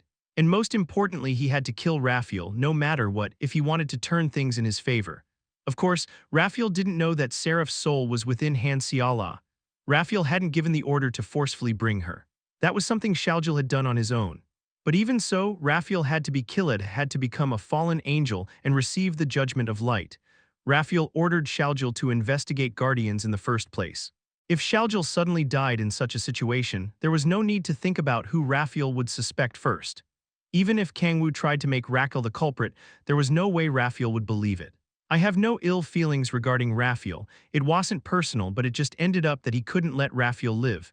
Kang-woo closed his eyes. The world was a cruel place. Just as most murders were due to monetary conflicts rather than emotional ones, people harmed each other based on cost and benefit. Of course, there were laws, morals, ideals, conscience, and many other complex mechanisms to stop those things, but fuck them. Kang-woo shook his head. If I can avoid a war with the angels just by feeling a bit bad, he would gladly plunge his hands into the filth however many times it took. No, he would even roll around in it with a smile. That was how he had lived, as well as how he had kept winning. He was neither a hero in anime with a blazing sense of justice nor a kind person like Kim Si-hun. He had struggled to survive in a place bustling with demonic beasts and demons for 10 millennia. He would not be guilt-tripped over morals and personal conscience after what he had gone through. No, there's no way, Uriel mumbled in confusion. Kang-woo smiled while looking at the blue-haired boy. I guess I managed to get through the first hurdle.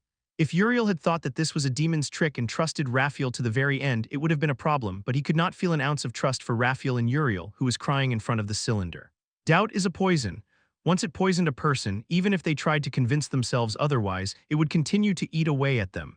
For example, let's say that someone learned that their childhood friend is a serial killer. How would they react? They would probably try to deny it at first. They would probably think there was no way that their friend would do something like that. But what if evidence of it came out one after another? No, what if they saw the scene of the crime with their own eyes? Why would Raphael? Uriel knelt and mumbled in a sorrowful voice. He was now past the stage of denial and was now wondering why Raphael had done such a thing. Kang-woo smiled while looking down at Uriel. It worked. The firm trust that existed between Uriel and Raphael had been torn apart. Kang-woo pulled down the corners of his mouth with all his might. He might have burst into laughter if he wasn't in such a situation. Now then, the first act couldn't have been any better. Now it was time to prepare the second act. Lord Uriel, what in the world is? Could Lord Raphael have shut up? Uriel exclaimed. He sprang up and grabbed Kang-woo's collar. What the fuck do you know about Raphael to say shit like that? Kang-woo hadn't said anything, but Uriel had reacted so severely, which meant you already know. Uriel was frantically trying to deny it, but Kang-woo wouldn't let him off so easily. You are right. Right about what? I do not think that Lord Raphael had done this either. Kang-woo dangled a thread of hope in front of him. Hope appeared in Uriel's eyes. Even though all the evidence was in front of them, there was a human who defended Raphael in such a situation. Hell, rely on that. No, he would console himself, thinking that he was right all along. It had been the fabrications of a demon, and Raphael had been nothing but a scapegoat. If he wants to hold on to even a bit of hope, I'll give it to him. Kang-woo snickered in his mind. He said there is no evidence that Lord Raphael committed this atrocity. That's right, that's exactly my thought, Uriel furiously nodded. Lord Uriel, could you tell us what was written in Lord Raphael's notes? Huh. Well, it's okay, I can more or less guess what they were about. Uriel anxiously bit his lips and closed his eyes. He then repeated what was written in the notes. Cha Yeonju, who was silently listening, screamed, "Fuck. Raphael didn't do this, my ass. The notes clearly show that he went bonkers. Watch it, Cha Yeonju. Screw that, are you high, oh Kang-woo, or does Raphael kiss your ass or something? Just look at this. How can you still say that Raphael didn't do this when he did this kind of shit to his subordinates?" Yeonju shouted in rage. Uriel's expression crumpled aggressively. How dare you, human woman? What do you want me to say? I am sorry for interrupting your little angel circle jerk session, but Cha Yeonju, Kang-woo angrily shouted. Yeonju flinched. He said, I told you to watch it. The notes, handwriting can be easily forged. The chimeras, has anyone here seen Lord Raphael make them with their own eyes? Don't believe only in what you see. Raphael's energy is all over the place for a reason. There's a chance that he might have orchestrated this whole situation. NNGH, why you don't have to get so angry, Yeonju pouted due to Kang-woo's attitude, which was different from usual. She found it a little unfair. Uriel looked at Kang-woo with a blank expression. A human he had met for the first time had said what he wanted to say, which he had doubted people would believe. He gulped. Why yeah. That's exactly what I wanted to say. Uriel furiously nodded again. Since Raquel is involved, there's a chance this whole situation was fabricated. Kang-woo said, I agree, but what? Uriel looked at Kang-woo with trembling eyes. His eyes were filled with trust for the human named Oh Kang-woo. It was only obvious, since a sturdy rope had appeared that he could grab onto when he had been desperately looking for even a sliver of something. Uriel warily looked at Yeonju but then took a step toward Kang-woo. Kang-woo smirked. He doesn't seem to be as stiff as Raphael. Uriel was close to an immature child. How weird. Kang-woo tilted his head. He would have understood if a demon had such a personality. After all, a demon's body amplified one's desires and thus forcibly halted mental maturity, which was necessary because demons didn't have the concept of lifespan. If it weren't like that, hell would be a place full of sages devoid of any desire who lived in peace. Or hell would be full of beings with no desire to live and who did nothing but lie still. Do angels also have some kind of restriction? They also didn't have a lifespan, so it would make sense. Well, regardless, that wasn't important at the moment. What mattered was that Uriel was an easier angel to trick than he thought. First off, the only thing we are sure about is that Lord Raphael is in a predicament. Considering that all of his subordinates have been killed, the fortress has become a den of the dead, and Lord Raphael is nowhere in sight. In the worst-case scenario, we will have to take into account the possibility that he has already been killed by Raphael. That's true, Uriel nodded while making a depressed expression. He seemed to be somewhat resigned to the idea. Kang-woo glanced at Uriel. Let us look around the fortress a little more. Uriel nodded, and the initiative was naturally passed to Kang-woo. Kang-woo stepped out of Raphael's research room. The location of the play's second act was already decided. It's going smoothly so far. Kang-woo smiled. In the end, what mattered were the emotions. Uriel had fallen into despair, but thanks to Kang-woo, he started to regain hope. Based on his reaction, he seemed to be hoping that Raphael had died honorably in battle against Raquel rather than for Raphael to have fallen. I guess that's just how angels are. That seemed to be the case for Raphael and Uriel. Kang-woo couldn't understand why they cared more about honor than their lives. Well, regardless, it was clear that Uriel cared a lot for the honor of his comrade in arms. Kang-woo licked his lips. Now that he's climbed back up with the rope of hope, I've given him its time to push him back down. Raphael slowly opened his eyes in a space filled with brilliant light. The treatment is more or less complete. He slowly raised his arms.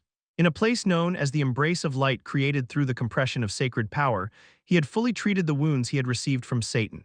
He had originally planned to slowly treat his wounds over a long period of time since the embrace of light was isolated from all forms of contact, but the situation had changed. Raphael had no more leeway now that he had discovered that the being who had corrupted countless angels and gods in the era of myths was on Earth. But I am glad at least Uriel has come to help. He was confident that with Uriel he'd be able to defeat Raquel. I should get out of here. He slowly raised his hands. The space, which was filled with light, cracked. Like a bird breaking through the shell of its egg, he broke through it and got up. He saw the outside world for the first time in 10 days. A confused voice came out of Raphael's mouth. What in the world? As soon as he emerged, he felt suffocatingly dense demonic energy. The problem was that he felt that the demonic energy was coming from him. As he looked around his body, his eyes widened. My wings, his wings, which usually shone with pure white light, had been dyed black. No, to be more precise, demonic energy was painted over them. Thick demonic energy was covering his entire body as if he had been coated with it. Thud, Uriel, he turned his head toward the sound. How could this have see, what did I tell you? I told you that he'd been tempted by that son of a bitch Rakiel. He saw the heroes who were protecting Earth and Raphael Uriel in despair as if all of his hopes had been shattered. Raphael, Uriel screamed in agony. Raphael looked around while making a confused expression. While what in the world was going on? Chapter 282, Those Tainted by Darkness Receive the Judgment of Light. Part 1, This is What is that? Uriel, who had been wandering around the fortress with Kang-woo in search of Raphael, found a grotesque object in a secret room. It was a sphere that looked like a cocoon a pupa would emerge from in its mature form. Seeing the sphere radiating with suffocating demonic energy, Uriel's hope that he had been desperately holding on to was becoming drastically weaker. He wondered at first if it could be the embrace of light based on how it looked, but the sphere enveloped in green tentacles did not look like the embrace of light in the slightest. Crack. The sphere was starting to break. Get back, Kang-woo shouted as he unsheathed Del Lane. Kim Si-hun also gripped his holy sword as he stepped back and lowered his stance. Breathtaking anxiety hung in the air. Please, please, Uriel bit his lip and clenched his fists. His face was full of desperation as he stared at the sphere. Please let Raphael not be in there. The uneasiness that he had felt when he had first come to be aware of the incident ran down his spine. He extended his hand in desperation. His fingers trembled as he thought of the future he did not want to imagine. And no, Uriel held back his rising instinct. An angel's instincts were completely different in nature from those of normal living beings. They were immortal, so they, of course, had constraints that allowed them to retain their sanity. Just like how a demon's body amplified desires, an angel's body brought out obsessions. The obsessions were different between each angel. For example, Raphael was obsessed with eradicating demons. To be more precise, his entire army was. If it was for killing demons, they would sacrifice humanity and their own allies without a hint of remorse. They only thought about and acted on killing demons. Uriel grunted. If Raphael was obsessed with eradicating demons, then Uriel was obsessed with affection. Uriel was obsessed over relationships with others. Between lovers, friends, subordinates, brothers, and others. His obsession with affection was why Uriel could live for eternity, and it was also the constraint that he could not escape from as an angel. It's dangerous. Not being able to control his instincts was extremely dangerous. Just as a demon became a demonic beast if they were unable to control their desires, an angel's wings would turn black, and the angel would end up falling from grace if their obsession turned into madness. And once an angel fell from grace, it was irreversible. Raphael Uriel looked at the sphere in desperation. He feared that the relationship he had built with Raphael as comrades in arms would crumble. Uriel wouldn't despair so much if Raphael had been killed in honorable combat, but this was different. He would have to kill his traitorous comrade, his fallen friend, with his own hands. It completely went against his instincts. His fear and desperation went far beyond what a human could possibly imagine. Please, crack, as if crushing those hopes, what emerged from the black sphere was a black-winged Raphael. Raphael, a desperate cry spread. Uriel, Raphael tilted his head. What is going on? What in the world is that's what I want to know, Raphael. Just why did you become like this? What do you said you despised all demons. You said that everyone who had been tainted by the demonic had to be killed, so why have you of all people become a demuuan? What in the world have you been talking about? Raphael looked down at himself. He was exuding a thick demonic energy. It was as if there was a filter made of demonic energy covering him. The energy within him was no doubt sacred power, but the moment he drew it out, it felt like demonic energy. No way, Raphael's eyes widened. The gears in his head started to turn once again after having been halted by the confusing situation. And no, Raphael quickly shook his hands. There has been a misunderstanding. Wham. At that moment, the floor exploded. The golden hero Kang-woo, the apostle of Tyrion, god of heroes, glared at him with a frown on his face. I believed in you. What? When we read the notes detailing your fall into madness, even when we saw your subordinates turned into chimeras, I still believed in you. Notes. Chimeras, what are you talking about? I believed that you wouldn't have fallen, Kang-woo cried. Just wait a damn second. Kang-woo was the only one who defended Raphael when Cha Yeon-ju was certain of his fall and when Uriel had no idea what to say, so everyone knew why he was acting this way. Raphael, transparent tears flowed down Uriel's cheeks. He'd spent thousands of years with Raphael. Although they'd fought many times due to differences in their personalities, Uriel had always cherished his relationship with Raphael. No, he couldn't not care about it, considering his obsession was affection. Uriel stood still while biting his lip. If Raphael had fallen, there was nothing he could do about it. It was his duty to send Raphael to eternal rest. Thanks for everything, Uriel muttered. W8 Uriel, you are being deceived. I have not fallen from grace. Okay, Uriel smiled lifelessly. Thanks for saying that at the very least. Crackle. Blue lightning gathered between his 8 wings and he weakly spread out his arms. He lightly bent over and then quickly leaned back. His 8 wings, infused with blue lightning, spread out. Shit. Raphael quickly moved back in dismay. Bolts of lightning struck where he had been standing. Uriel, you are being deceived. Uriel clenched his eyes shut and slowly raised both of his lifelessly hanging hands. Argo la fulmine, a huge amount of sacred power rose from him. His specialty was divine magic based on sacred power. Blue lightning gathered in his hands and launched toward the sky. Fall, he imbued power into his voice, just like dragons using dragon tongue magic. Once that happened, crackle.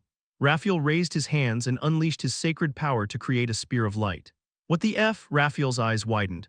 His spear, Luperian, which contained far thicker sacred power than Holy Sword Ludwig, had been dyed black. It was also exuding suffocatingly thick demonic energy. What the hell is happening? He couldn't understand why the energy coming out of him felt like demonic energy. There is no demonic energy within me. He looked through the energy within him, but as expected, he could not feel even a drop of demonic energy. In other words, the demonic energy covering him was being exuded by someone else. How? Before he could keep thinking, bolts of lightning poured down on him. Kurg, he spun his spear to block the bolts. The demonic energy pouring out of Luperian stormed to protect him like a shield. TSSSSS, the searing heat from each bolt burned his hands. He is serious. Raphael bit his lip.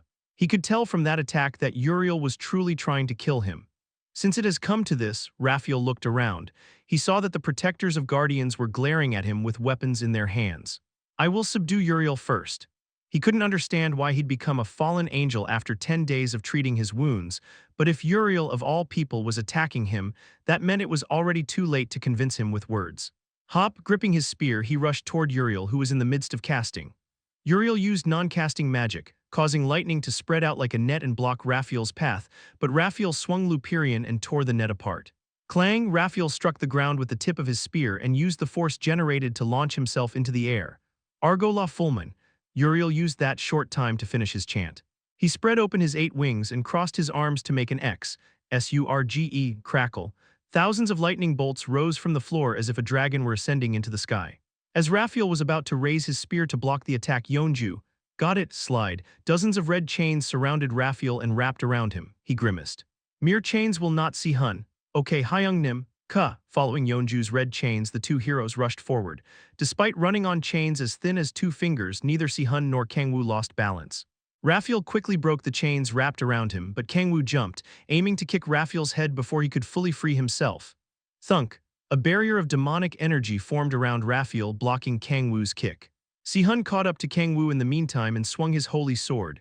Clang. Ka. Sihun's sword bounced off the thick demonic energy wrapped around Raphael. Hyung Nim. The demonic energy barrier is too thick. Shit. Kang-woo bit his lip in anxiety. Like Sihun had said, the demonic energy surrounding Raphael was too thick. What the Raphael's mouth fell open in surprise. Although he hadn't done anything, the demonic energy around him had moved on its own to block their attacks. Raphael clenched his hair as if he were going insane. Now that it has come to this, he could only take a gamble. Uriel. You are being deceived by a demon. Think of all the battles we have fought together, Raphael shouted. NGH, do you really believe I have fallen from grace? You know the power of obsession better than anyone. SH, shut up. Shut up, get yourself together. I have no intention of attacking you. As if he were trying to prove that, Raphael raised both of his hands. Clatter, Luperian fell to the ground. NGH, Uriel's eyes shook. Hesitation, doubt, and hope intertwined. He closed his eyes. No, it was a trick. He looked at the black wings and the suffocatingly thick demonic energy emanating from Raphael. It was obvious that Raphael had fallen. No, he bit his lip. His overwhelming obsession and yearning swayed him. He had spent thousands of years with Raphael. They had fought on many battlefields and tasted countless victories and defeats. Raphael was more his comrade in arms, whom he had gone through life and death with, than just another archangel. He isn't the Raphael I know anymore. The blue-haired young man shed tears, grabbed his hair, and shook his head. But deep inside his consciousness, Uriel still pierced. Red blood spattered. Uriel slowly opened his eyes. Cough, cough. A black spear had suddenly shot out of Raphael and pierced a young man trying to protect Uriel. Wyu Lord Uriel Kang-woo, who had protected Uriel from danger, collapsed and leaned on Uriel, embracing him. Be careful. Hey, get a hold of yourself, human. Kang-woo vomited red blood and lost consciousness. Oh, Kang-woo, Hyung-nim, Yeonju and Si-hun screamed. Raphael! Uriel turned his head in anger. He looked at Raphael, who had his mouth agape and his two eyes wide open. And no. That was not me. Raphael quickly waved his hands and looked down at the black spear that had suddenly appeared out of thin air. He cast aside the spear and quickly flapped his wings, summoning the sacred power within him. Rumble. Pitch-black darkness burst out of him. No, dozens of spears materialized from the darkness and shot out at random like cannons. I did not do this, Goddammit, I swear. Uriel carefully placed Kang-woo on the floor. His short blue hair spiked all over. Any sign of hesitation was gone from his beautiful face. All that was left was a deep resentment toward demons. Those tainted by darkness crackle. An enormous amount of lightning wrapped around Uriel. Receive the judgment of light. Chapter 283 Those tainted by darkness receive the judgment of light. Part 2, Erg Fuwak. Oh, Kang-woo grimaced as he collapsed. That hurt like a bitch. He pierced himself with a demonic energy spear, so there was no way it wouldn't hurt. On top of that, he used the authority of coloring to change the color of his blood while controlling demonic energy from a distance, so his head was also hurting. It's harder than I thought. Using demonic energy from a distance wasn't hard to do when he used it on that lizard last time, but since the target was an archangel, it was really hard. I have to use more demonic energy than the sacred power he's emitting. That was the main issue. Kang-woo was currently coating Raphael's sacred power with demonic energy. It would have been dangerous if I hadn't molted. Kang-woo had overwhelmingly more demonic energy compared to the amount of sacred power that Raphael possessed. It was only obvious considering he possessed the demonic sea, an infinite pool of demonic energy. However, simply having more demonic energy wasn't enough to pull off something like this. One could have a water tank as massive as the sea, but if the hose was only 2 centimeters wide, the water could not extinguish a huge fire. If he had not raised his demonic energy control through molting, he would not have been able to fully conceal Raphael's sacred power. But still, a smile crept onto Kang-woo's face. He slightly opened one eye and looked around. Uriel and Raphael were fighting with everything they had. I did it. He could no longer see the affection for a comrade in arms in Uriel's eyes as Uriel showered Raphael with lightning bolts. In a one-on-one, Raphael is a bit stronger. That was not exactly true. It was just the fundamental difference between a mage and a warrior. A mage could exert massive firepower under the premise that they were given enough distance and time, but they could not use their power to its full potential if the warrior closed the distance. Whatever type of magic it was, higher-tier magic required casting, so it was unavoidable. That's also why Ammon was undervalued despite his power. Black magic was the worst in one-on-one battles. Of course, if at war, Ammon could exercise power beyond that of an entire army. Individual power mattered the most in hell, so mages were not rated highly. But Kang-woo narrowed his eyes. He knew a mage's advantage in large-scale battles very well because he had faced Ammon back when Ammon was still under Satan. He had also fought alongside Ammon when they were at war with Baal's forces. If a mage was complemented by a wonderful vanguard who could buy them time to cast, they could exercise firepower unfathomable for a mere warrior. Kang-woo looked at his lovely little brother, who would fulfill the role of vanguard. Si-hun, who had been restlessly staring at Kang-woo, clenched his sword and stepped forward. Shit, Yeonju, we have to prioritize taking down the fallen angel instead of treating Hyung-nim. What? Can't you see how serious his wound is? We have to at least perform first aid. Hyung-nim has strong regenerative abilities. Right now our priority is to take down Raphael. Good. Kang-woo nodded while making a satisfied expression. He's grown a lot. Si-hun had come a long way from being nothing but a kind-hearted pushover. You should kill that temper of yours a little, Yeonju. A girl shouldn't have such a bullish personality, the hell, I suddenly feel unpleasant. You got this, Yeonju Nuna. Tilting her head while frowning, Yeonju also joined the fight. Tian Wuchen and Grace McCubbin soon joined them. With Si-hun and 3 world rankers joining in, the flow of the battle changed little by little. Uriel gained more and more time to cast, and he poured powerful magic at Raphael. Shit, who is it? Who the hell has done something like? Raphael shouted like a madman. No one was listening to him anymore. It's about to end soon. Kang-woo smiled. Raphael screamed. He continued to say that he was innocent and was being framed, but it was pointless because he was still exuding demonic energy from all over. Uriel furiously poured attacks on Raphael as if he had decided not to listen to him, and Kurg. The majority of Raphael's body had turned into black ash as he had been struck by around 3,000 bolts of lightning. Uriel, he lonesomely extended his hand out and stammered as if he were trying to say something. Kang-woo stared at him. This should be enough. He moved the demonic energy that was surrounding Raphael and covered his body. Before Raphael could say any last words, Kang-woo used the Authority of Predation. Crunch. It's a bit scary to use in front of Uriel, but now that even his authority of predation could be used from a distance after his molting, he was confident that he could fool even Uriel's eyes.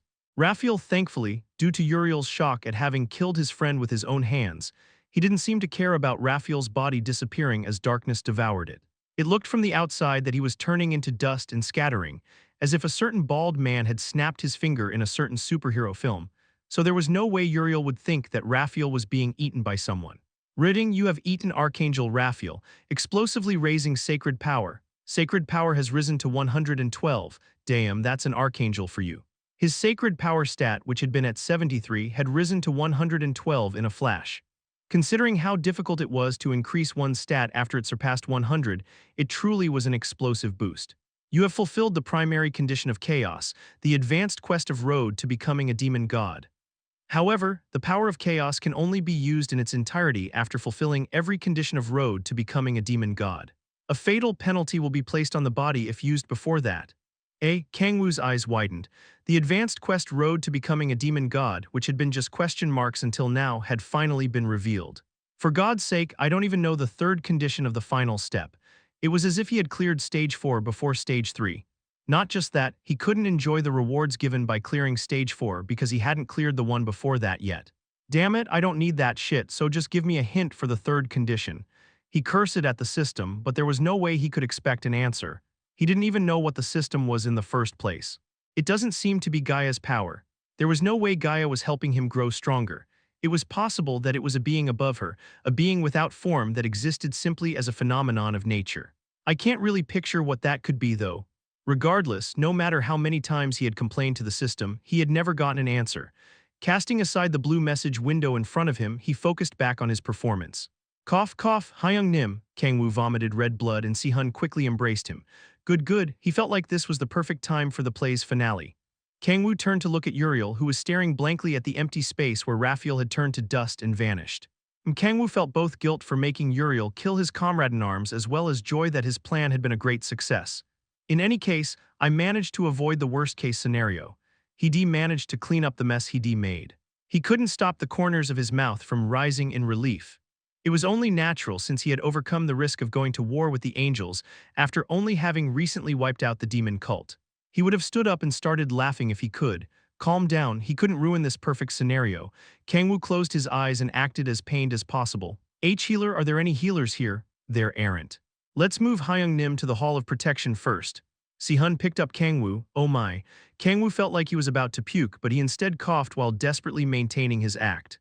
And now I just have to go back, get treated, and receive 10 days of care from Siala. Everything was perfect. Kang-woo smiled while crying tears of happiness. Then wait, human. Uriel walked toward him and Kang-woo flinched. Fuck, he didn't catch on to anything, did he? Cough, cough. Kang-woo vomited more blood on purpose. Put that human down, fucking why? You're not trying to stab us in the back after all that, are you? Lord Uriel, healing magic isn't my specialty, but there's something I can use. Oh, thankfully it seemed like his worries were unfounded. Si-hun nodded and put Kang-woo down. Babra Ariand, Uriel cast a spell. Well, I was fine after receiving Siala's healing, so I'm sure it'll be fine. Thanks to Han Siala, Kang-woo had found out that even healing spells using sacred power were able to heal demons. Kang-woo closed his eyes in comfort. Right, let's see how an archangel's healing magic compares. Tap. A strange sensation touched his lips. Gasp. Si-hun's eyes widened and a confused voice came out of Yeonju. What the hell? Kang-woo opened his eyes just to witness that Uriel was kissing him. Blue hair that resembled the sky, skin as white as a pearl, and long eyelashes were in view. What the fuck? That should be enough for first aid. Now you won't die as long as you get some good rest. Uriel stood up, his face reflecting his mixed feelings. What did you just do? Kang-woo stammered. I told you first aid. But it only activates through mouth-to-mouth contact, so it can't be helped. Uriel wiped his mouth while frowning. Kang-woo remained silent and clenched his fists so hard that blood flowed down them. Anyone else would have been able to brush it off while laughing. It was just first aid, no different from CPR, so there was no need to pay it any mind. Fuck. If it weren't for the fact that it was his first kiss with someone other than Lilith Fook. If only he had actually been severely hurt and was actually in real danger, why fucking why? He hadn't even kissed Siala yet, since he had wanted to do it in the right mood after accumulating virgin power for 10 whole millennia. Sniff fuck my life shit. The curtains closed. It had truly been a tragic play for the leads, supporting roles, and spectators alike.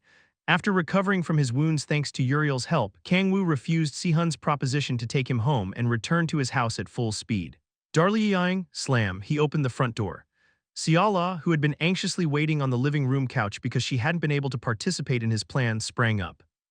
What's wrong, Kang-woo? She asked in bewilderment, seeing that Kang-woo's eyes were wet. I am sorry, about what? My first. His shoulders were shaking as he hugged her. Of course, he wasn't still sulking because Uriel had kissed him to heal his wounds. No matter how much of a numbskull he was when it came to relationships, he wouldn't despair over Uriel having kissed him for first aid purposes. Despite that, he was acting like this for two reasons. First was because he was still overjoyed that the Raphael incident, which he had honestly believed had a low chance of success, had succeeded. Second was that he was hoping to use this to advance his relationship with Siala, which had been stagnant so far. To put it simply, he wanted to make her jealous. What do you mean by first? My first kiss was, Kang-woo said while making a sad expression mixed slightly with a playful smile. What did you say? But which fucking bitch? I am sorry. Who did something like that to you? Kang-woo slightly looked up to see Siala's eyes devoid of life and shining with a dreary light. Why she's so scary? Chapter 284, Nice Boat, Part 1. Kang-woo slightly moved away from Han Siala's arms and made a troubled expression. It was true that he wanted to see her become jealous, but he wanted to see her become jealous cutely, not while emitting an aura that seemed to belong to a horror film. What's going on? He tilted his head in confusion at how different Siala was from usual. Who did that to you? Siala asked again while smiling. Although she was smiling, there was still a chilling bloodlust in her eyes. Kang-woo smiled awkwardly and said it was a joke. What? I was just in a good mood, so I just thought of playing a prank. The plan went really well, you see. I see. Siala's eyes returned to normal. She put her hands on her red cheeks while mumbling, oh my. Kang-woo sighed softly when he saw Shed return to her usual self. So, what about the plan? It worked. We won't have any trouble with the angels anymore. No, not that. Siala shook her head and then said, you told me that you would tell me more about yourself, Kang-woo. I want to hear more in detail about the plan that you talked about as well. Kang-woo remained tight-lipped. Come to think of it, he did indeed remember telling her that after showing her his true self. There was a heavy silence, and hesitation appeared in Kang-woo's eyes. Only Lilith and Balrog knew the true self hidden behind his facade. Even for Kang-woo, no, because he was Kang-woo, it was difficult to reveal the truth. Although not as much as Kim Si-hun, Siala also thought of Kang-woo as a hero who did his best for the safety of this world. And there were also a few things that she couldn't know, such as the fact that he had turned Si-hun into his familiar, that he had killed Alec Osborne and Reynold, and that he was actually the demon of prophecy. But then there's nothing for me to say. He grabbed his hair. After going through all that he had done after coming to Earth, they were nothing but things that he couldn't tell Siala. Oh fuck. Regret belatedly swept over him for all the atrocities that he had committed. You see, Kang-woo averted Siala's gaze. Her eyes narrowed and she extended her hands and grabbed Kang-woo's. You said you would tell me everything. She was emitting a weird aura that made it difficult to deny her. NGH, Kang-woo sighed. To be honest, he was scared about how she would react when she came face to face with the true self behind his facade. I don't expect you to tell me everything at once, Kang-woo, even though I would like that I can tell from your face how hard that is for you. Smiling bitterly, Siala pulled Kang-woo's hands. Kang-woo walked to the couch as she pulled and sat down with her. So, explain to me this incident at the very least. It's related to me after all. Kang-woo closed his eyes, but this incident is no joke either. Raphael's screams still lingered in his ears. Leaving aside his excuse that there was nothing he could have done about it, what he had done this time had been cruel even by his standards. Is that also too hard? Siala teared up. Kang-woo felt that the light was starting to disappear from her face. He grabbed his forehead. Shit. There was no other choice. It was obvious that such a thing would happen from the moment he killed Shaojil in front of her. No, it's okay. I'll explain it to you. Siala's expression brightened. Okay, I explained to you before that Seraph's soul lies within you, right? Yes. Because of that, I had no choice but to. Kang-woo slowly began explaining that he had to kill Raphael by any means necessary, and that the only way to kill him while avoiding a war with the angels was to make it seem like Raphael had fallen from grace. He couldn't tell her every single detail, but he told her the purpose of the plan, why it had been necessary, and as much of the process as he could possibly tell her. Siala's mouth fell open in surprise, unable to say a word. Kang-woo anxiously bit his lip. I'm sure it's hard to accept. To be honest, what he'd done to Raphael couldn't be excused. Not only had Kang-woo killed all of his subordinates and turned them into chimeras, he'd also made it so that Uriel, the comrade-in-arms whom Raphael had spent thousands of years with, would kill him. It was completely different from the case with Satan, who had tried to act like the victim to fool others. Raphael had truly done nothing wrong, and he had died an unjust death full of tears of blood. Maybe I should have toned it down a bit. He was swept with regret as soon as he told her the full story. He sighed after putting the facts out in the open for her to see. Kang-woo looked at Siala, who'd fallen into thought. I'm sure it's hard for you to take in, but so that angel did kiss you. HM, Siala's eyes narrowed and he saw her clench her fists and tremble. She said, how dare that bitch, he's a guy. Kang-woo feigned laughter. Are you fine with everything else besides that? It's a bit weird for me to say, but I did a lot of scummy things. Siala slurred. What Kang-woo had done could not be defended, no matter what she said. She honestly couldn't believe that such things had been done by the kind and gentle Kang-woo that she knew. I am not sure. Siala opened her mouth after a while. I don't intend to condone what you did. Even now, I think you went way too far, but I understand why you did it. It was all to hide my existence, wasn't it? Well, yeah. In that case, I can't speak for other people, but it's not my place to say anything to you, Siala said in a calm voice. Kang-woo looked at her in surprise. That's a bit unexpected. He didn't think she was the type of person who would be okay with such a thing. Maybe I don't know Siala that well. To be honest, he wasn't expecting her to react so calmly. He thought that she would be shocked and fall into dejection. I guess she isn't just kind. Kang-woo remained tight-lipped. He felt a sense of difference that was hard to explain with words. Still, I am really glad that you decided to tell me, Kang-woo, Siala giggled. I've been feeling sad because you never tell me anything. I can't really share these kinds of things easily. Well, I understand. Siala tilted her body. But while holding Kang-woo's hands, she gazed at him. From now on, I hope you won't hide anything from me and show me your true self. She let out a hot breath and slowly reached out to grab Kang-woo's arm. Then she touched his cheek. I am ready to accept everything about you, Kang-woo. Whatever you've done, whatever you will do in the future, I will always be on your side. Yes, always. Forever, whatever happens, forever and ever. Kang-woo trembled a bit. He wasn't sure why, but for some reason a chill ran down his back. He looked at Siala. She was blushing and giving him a bit of a lustful look. Siala. You're acting a bit WMMPH. Siala took him by surprise, pulling his neck in with both arms and kissing him. She ferociously slithered her tongue into his mouth and explored it. She moved without hesitation, like a starved predator that had found its prey. Not only that, but she put her hands into his clothes and touched his chest. Heya. Kang-woo looked at Siala in surprise, his mouth agape. She smiled at him. Fufu, like I had thought it feels good, she said, sounding high. She lustfully licked her lips. At that moment at least, Kang-woo felt that Siala was sexier than Lilith, the succubus queen. Kang-woo stammered as if he had been smacked in the back of the head with a hammer. It was true that he mentioned the kiss with Uriel because he wanted his relationship with Siala to advance, but he had awakened something demonic in Siala instead. How was that, Kang-woo? It was far better than that Uriel angel, right? It's not even worth a compare, it was better, right? Of course, he nodded. Siala smiled in satisfaction and rested his head on her two massive peaks. An inexplicably soft sensation wrapped around Kang-woo. You're tired, aren't you? Siala asked. Just a minute. I'll make you some kimchi stew. Siala let him go and went to the kitchen. Kang-woo looked at her with a blank expression. I mean, I'm glad that she accepted me even after hearing that, but forget accepting, she was about to devour him. Kang-woo watched Siala with a blank expression. Lilith? Yes, he felt as if he were looking at Lilith. Kang-woo shook his head. Nah, there's no way. He knew very well how kind and delicate a woman Siala was. She was also under the influence of the goddess of parental love, xperrif, so there was no way that she would, like Lilith, show an obsession close to madness. She probably became confused after hearing something so shocking. Kang-woo nodded and got up. Forgetting everything else, his priority was kimchi stew. If he ate Siala's kimchi stew, all of his confused emotions were bound to disappear. Tap. I made a lot, thanks. Kang-woo gulped while looking at the kimchi stew in a pot as large as a wash basin. Slide. Instead of sitting across from him, Siala sat next to him. Kang-woo tilted his head. I just wanted to take a closer look. Seeing you eat makes me feel happy, Kang-woo. Really? Kang-woo paid it no mind and gulped down the kimchi stew.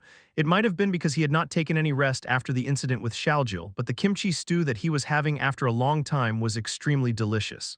Good boy, Siala patted Kang-woo while he was eating the entire pot of kimchi stew and gave him a beautiful smile. That night, with the excuse that she was worried about his chest wound, she asked to sleep next to him. She kindly patted his hair and back while holding his head. Although his body didn't need to sleep, he started to feel sleepy for some reason. Swoosh. As he closed his eyes, he saw a beautiful sunset in the sky and heard waves in the distance. He saw Siala, who was lying in a white boat, hugging his head. Finally, it's just the two of us, Kang-woo. Her voice echoed throughout his mind like an illusion. What in the world? Kang-woo tilted his head. It was surely a beautiful dream, and he should be smiling with joy, but for some reason he felt chills run down his spine. Chapter 285, Nice Boat, Part 2. Yawn. Kang-woo opened his eyes from the ray of sunlight seeping in through the window. What was that? He thought about the previous night's dream.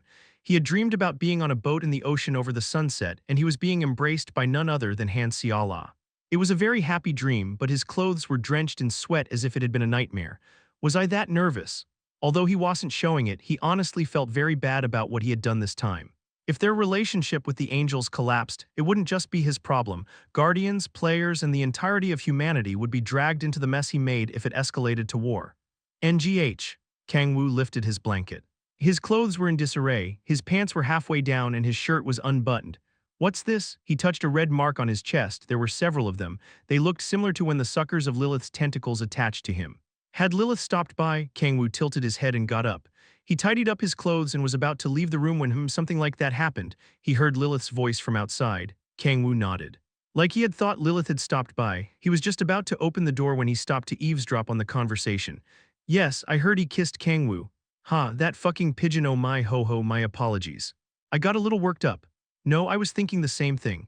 My, I guess we were thinking the same thing, Xiala. Yes, I would like to tear the wings off that damn angel Uriel or whatever his name is and shove them down his throat. I'm sorry. I ended up saying something weird. No need to worry, I did the same thing. They were speaking very calmly to one another, but it was unsettling for some reason. Kang-woo's mouth fell open, Xiala and Lilith. Based on the atmosphere of their conversation as well as its content, they seemed to have become very close to each other. So what will you do, Xiala? Ho-ho, it had been for no other purpose than first aid, so I won't be doing anything. Oh, but your eyes tell me otherwise. Ah, what was she planning on doing exactly? I guess you caught me, Xiala remarked. Fufu, didn't you know that I was the chief of staff in the Demon King army? I have a good eye for that kind of thing. Actually, I've been thinking of asking for your help regarding Clack. Kang-woo swung open the door. Top of the morning to ya. Oh, good morning, Kang-woo. Ho-ho, you seem to be chipper first thing in the morning, my king. Lilith and Xiala waved to Kang-woo. Lilith got up and bowed her head. Congratulations on the plan's success. After you left, I checked on Uriel and it seems he has been completely deceived. Kang-woo nodded in puzzlement. As he turned his head, he saw Echidna and Halcyon on the living room couch, hugging each other while trembling in fear. Why the hell? Echidna quickly walked toward Kang-woo. Kang-woo. Xiala is acting way, what are you talking about? Xiala asked. As Echidna was desperately trying to tell Kang-woo something, Xiala grabbed her hand. She then hugged Echidna and smiled. Xiala, come with me for a second. Xiala dragged Echidna into her room. Echidna sent SOS signals to Kang-woo with her teared-up eyes. Kang-woo clack, the door closed, nothing could be heard inside. Kang-woo remained silent as he stood in place. His head was in a jumble. As he staggered toward the couch and sat down, Halcyon scooted over to him. Lilith, in the form of Kurosaki Yuri, approached Kang-woo with elegant steps and stood across from him. I have come in hopes of hearing about how we will be settling this affair. Kang-woo nodded and organized his jumbled thoughts. The plan itself had been very important, but settling the chaos afterward was just as important. The angels will probably be in an uproar. One of the 4 archangels had died. Not only did the angels not know who the demon of prophecy was, they were also being completely made for fools by one of the 4 heavenly kings following the demon of prophecy. I have to make good use of this situation. If he took this opportunity to consolidate their relationship with the angels, he would be able to make his moves far more easily. In the first place, if Raphael had fully trusted Guardians, he wouldn't have ordered Shalgil to investigate them, and then Shalgil wouldn't have learned of Xiala's existence. What's Uriel doing? He is currently gathering the corpses of Shalgil and the other angels. He is also clearing out the rest of the undead loose within the fortress by himself. I see, Kang-woo narrowed his eyes. He tapped on his thigh with his finger. Halcyon stared at Kang-woo's finger with his mouth open. What do you personally think about the state Uriel is in? Lilith fell into silence as if she were organizing her thoughts. I believe he is in severely critical condition. Critical? Yes, he seems to have suffered considerable psychological shock. His face was as white as a sheet. Moreover, his process of clearing out the undead is extremely temperamental. Are angels usually that emotional? Raphael and Shalgil only looked like demon-killing machines. I am not sure either, but just as demons have desires, angels may also have some constraints that allow them to sustain their eternal life. Could be. They'd all be devoid of emotions if that weren't the case. Kang-woo nodded. The bodies of demons amplified desire for a reason. Like all living things, they had evolved to survive. To prevent their emotions from being worn down with the passage of time, they had no choice but to place the constraint of amplifying their desire on their bodies. Well, I guess it isn't bad news. Kang-woo smiled. The bigger the shock, the thinner one's psychological defenses became. For example, he had been able to easily make Halcyon their ally because she possessed deep trauma. If I make good use of it, his relationship with Uriel would surpass members of an alliance and become allies in the truest sense. It's more likely than with Raphael. Kang-woo had kept his distance from Raphael because of Raphael's obsession with eradicating demons, but Kang-woo did not see that same obsession in Uriel. I should make some time to go see him. What will you have us do? Making fake bodies for Valzahak and Balrog takes immediate priority. Their movements will be highly restricted in their demon bodies. I understand. Also, try to figure out if there's a way to hide Sialah's power. If angels could see Seraph in Sialah just by looking at her, it would be a problem to recklessly ally with the angels. A person could only be hidden for so long, Lilith bowed. Haya, Kang-woo leaned back on the couch. With the whole ordeal involving Xiaojil done and over with, he was finally able to take a breather, and there wasn't anything he had to do in a hurry at the moment. If I managed to drag Uriel to my side, life on Earth would become very peaceful. Right, I should go. Are you going to Uriel? Lilith asked. Yup, Kang-woo nodded. Emotions were bound to be eroded by the flow of time. Just as one forgot painful memories over time, it was best to approach Uriel while his despair was at its peak. Keep up the good work. Kang-woo looked at Lilith apologetically. She was without a doubt his busiest subordinate. She was investigating how to make contact with Hell, was tasked with setting his stages, had to figure out how to hide Sialah from the angels, and had many other tasks. Not only that, but she was also in charge of gathering and distributing various pieces of information. She was doing practically everything. Although she was technically not doing everything on her own since she had her puppets that she had seduced with her charms, I am sure she barely has time to rest. Kang-woo clicked his tongue and slowly extended his hand to stroke Lilith's hair. Thanks for everything. Oh my, Lilith blushed as Kang-woo acted differently from usual. She asked teasingly while smiling seductively, are you thinking of praising me with only words? Lilith giggled. She took a step closer to Kang-woo and whispered, I heard from Sialah that an insolent angel stole your lips. That was purely for healing. Then may I ask for healing of my mind, exhausted from overwork? It was completely devoid of logic, but he didn't know how to refuse. Lilith had indeed been working a lot. She wrapped her arms around Kang-woo while looking at him gently. She got on her tiptoes and puckered her lips. Her lips, shining faintly red, stimulated him. Kang-woo gulped. He wasn't dumb enough to not realize what she wanted as a reward. Oh right, I should return to my original FMMPH. Kang-woo pulled Lilith in without hesitation. His eyes shone in desperation. Before she goes back to normal, he had to calm Lilith down. Kang-woo hugged Lilith like a warrior whose life depended on it. Although he felt guilty about Sialah, he had no other choice if he wanted to live. Haya. Haya, he panted heavily and snuck a glance at Lilith. Her mouth was wide open in surprise. It seemed she hadn't imagined that Kang-woo would act first. She trembled in excitement. Foo phew phew phew phew phew. Why are you laughing like that? It seems Sialah has melted down your heart enough. Ho ho ho, good, very good. Lilith's eyes were shining with lust.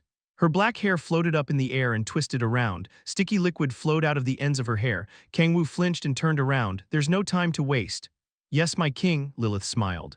Kang-woo opened a gate to the Hall of Protection. Before stepping into it, he turned his head. Oh, come to think of it, he tilted his head and asked, why did you take off my clothes at night? He recalled the events of this morning. I beg your pardon, Lilith's eyes widened as if she had no idea what he was talking about.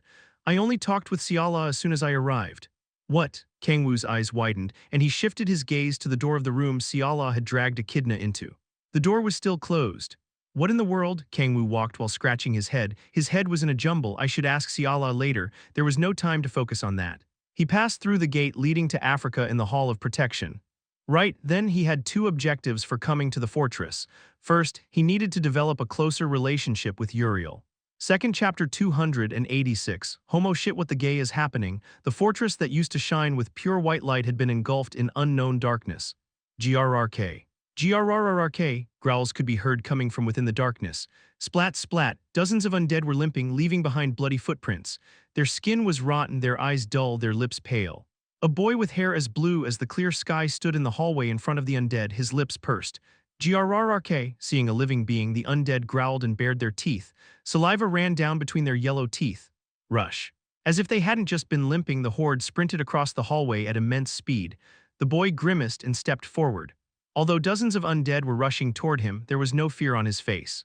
Argola fulmine, he cast in a low voice. Crackle, blue lightning gathered in the palm of his hand. SWEEP, he spit out. Crackle, blue lightning filled the hallway like a wave, the walls of the fortress burning black. GRRRK, in the blink of an eye, the blue electricity engulfed the undead. Thousands of lightning bolts turned the undead into black ash, scattering them into dust. The young man remained tight-lipped after defeating dozens of undead with just one attack. Despite displaying power fitting for a god, he still wore an expression that couldn't be more sorrowful. Raphael Uriel, the blue-haired boy, mumbled in a sad voice. He collapsed in the darkness-filled hallway and looked down at his hands. I killed my comrade with my own hands. A friend with whom he had gone through countless battles, shit, weeping echoed through the hallway. His obsession with affection and yearning for relationships ate away at him. He did not even feel danger from his obsession. He simply wanted to let his instincts and yearning take him away. Ka. Uriel bit his lip and lowered his head. Would he have still been in this state if his loyal subordinates were present? There was no way to know. It's a pointless thought. Sant'Angelo had ended up using a lot of resources because he had rushed his crossing into Earth. Hundreds of upper angels had collapsed because of how much sacred power they'd used to form the gate to send just him, so it would probably take at least a month for his entire army to arrive. You must be Uriel, the one who was newly given the seat of Archangel. Who the hell are you? Tisk, considering your stature resembles that of a human, you must have some human blood mixed within you. So what? Isn't that the same for that crazy bitch Gabriel? There is no need to be so irritated. I did not say that to discriminate against you. No, there is no need for discrimination between those who eradicate evil together. My name is Raphael Child. You son of a bitch. It was hard to say their first meeting was a good one, but phoo. I am quite tired. Are you okay, Child? Shut up. After they had gone through countless battles and went against the rise of the evil god, they had become like brothers. Uriel closed his eyes. An irresistible storm of emotions raged within him. He slowly raised his trembling hands, the very hands that had killed his friend Tap. What are you doing here? Uriel quickly got up, crackle. Blue lightning rose, and he turned his head toward the voice. Ah, it was the young man with sharp eyes, the one who had thrown himself in harm's way to save him after Uriel had almost been deceived by the fallen Raphael. How is your injury? It has become much better thanks to you, Lord Uriel. Oh, Kang-woo smiled. Uriel felt relieved, but that was only for a short while. Why are you here? I believe I clearly said that I would be the one to purify the fortress and collect the corpses of the angels, Uriel said in a sharp voice. If you came here to express your sympathy, then screw off. I might look like this, but I've lived more than 100 times longer than you. If I may, how old are you? Kang-woo asked. In human years, I should be around 3,000 years old. I am not exactly sure since I've never kept track. Kang-woo shrugged and smirked. He ignored Uriel's words and slowly walked toward him and sat next to him. Uriel narrowed his eyes. What are you doing? Is age that important? What? Did you know that most of a human's mental development is done during their teenage years? Basically, if you're a moron during those years, y'all stay one for the rest of your life. What are you trying to say? I am saying that age and mental maturity are not related. Ha, big words from a human that can barely live 100 years. I've lived for 3 thou, even if Kang-woo interjected, causing Uriel to flinch. You've lived for 10 millennia, things that hurt still hurt. You still have a hard time and you suffer. Even if you can put a plug in so that the flow doesn't leak, you cannot stop the flow itself. Do you think it is cool to pretend everything is okay? Do you find it amazing when one is able to suppress their emotions even when their parents or friends have died? It's okay to cry when you want to. There was a heavy silence. There wasn't any conversation, time just flowed. An hour passed and Uriel slowly opened his mouth. To be honest, we didn't really get along that well.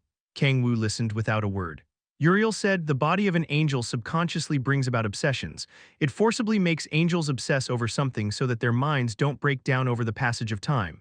Raphael's obsession was to kill all those tainted by evil. Interesting. I thought all angels were like that. Only Raphael's retainers are like that. Although demons are our mortal enemies, there aren't many angels who are that desperate to kill all demons. Anyway, Uriel kept talking. We fought practically every single day. I even had to save him a few times because he jumped straight into enemy lines. Unable to control his instincts, he was a real son of a bitch. Uriel lowered his head, transparent tears gathered around his eyes, and his shoulders trembled.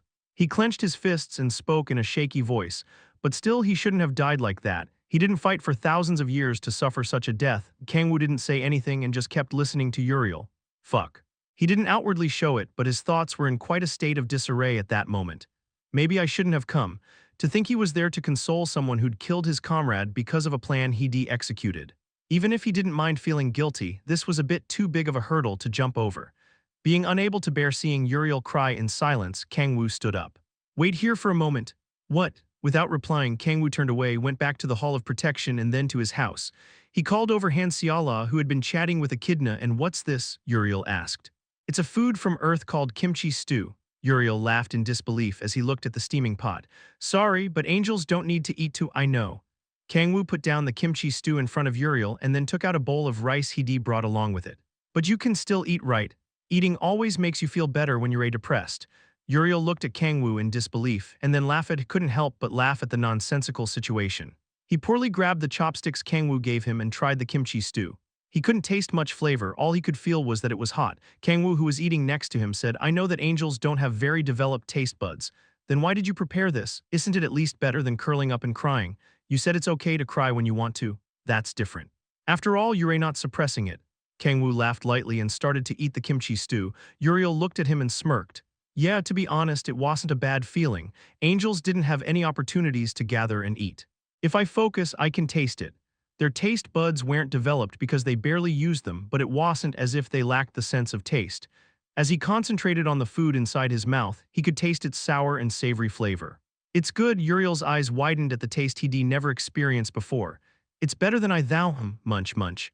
While he was focusing on the taste, the kimchi stew was already almost gone. What the F? What's the matter? Why did you eat it all? First come, first serve. I thought you wanted to eat together to cheer me up. I mean, you can barely even taste it, so what's the point? You son of a bitch. Uriel got angry and quickly moved his hands to put what little remained of the kimchi stew on top of the rice. Before he noticed, a smile had been drawn on Uriel's face. He looked at Kang-woo, who was voraciously eating the kimchi stew. Uriel ate a spoonful of rice covered with kimchi stew, and a warm sensation that he had never experienced before spread through him. So this is where you gathered the bodies. Kang-woo looked at the corpses neatly placed outside the fortress. Shaljil and the angels who had been turned into chimeras by the fallen Raphael had been saved thanks to Kang-woo and Uriel. Kang-woo turned to Uriel and asked, "What are you going to do with the bodies? After the fortress is purified, I am going to cremate them." Cremate? Yeah, we cremate angels when they die so that they can return to the light. Kang-woo nodded. He felt like the right time had come. Right then it was time for him to fulfill his second objective. How about you leave that to me, to you? I learned how to honor the death of great heroes from Lord Tyrion. It's similar to the process of cremation. We use mana to burn the bodies. Uriel remained silent and stared at Kang-woo. Kang-woo was the apostle of Tyrion, god of heroes, and one of Earth's protectors. His consideration moved Uriel. Really? Then I'll leave it to you. If he had learned it from Tyrion, then it was worth trusting. Although Tyrion was a lower god, his conviction and sense of justice were worthy of praise. Thank you, Kang-woo smiled. Yes, although he didn't show it, he wanted to dance from joy. There was only one reason why he wanted to send off Shaljil and the other angels. I cannot let their sacred power go to waste. He smiled and used the authority of predation. Of course, he had converted the demonic energy to mana. Crunch, crunch, golden energy poured from his hand and covered the angels' corpses, riving. Sacred power has risen to 113. The body turned to dust and scattered with the joyous message chimes. Of course, it only looked that way and their bodies were actually being eaten. But what does the truth matter?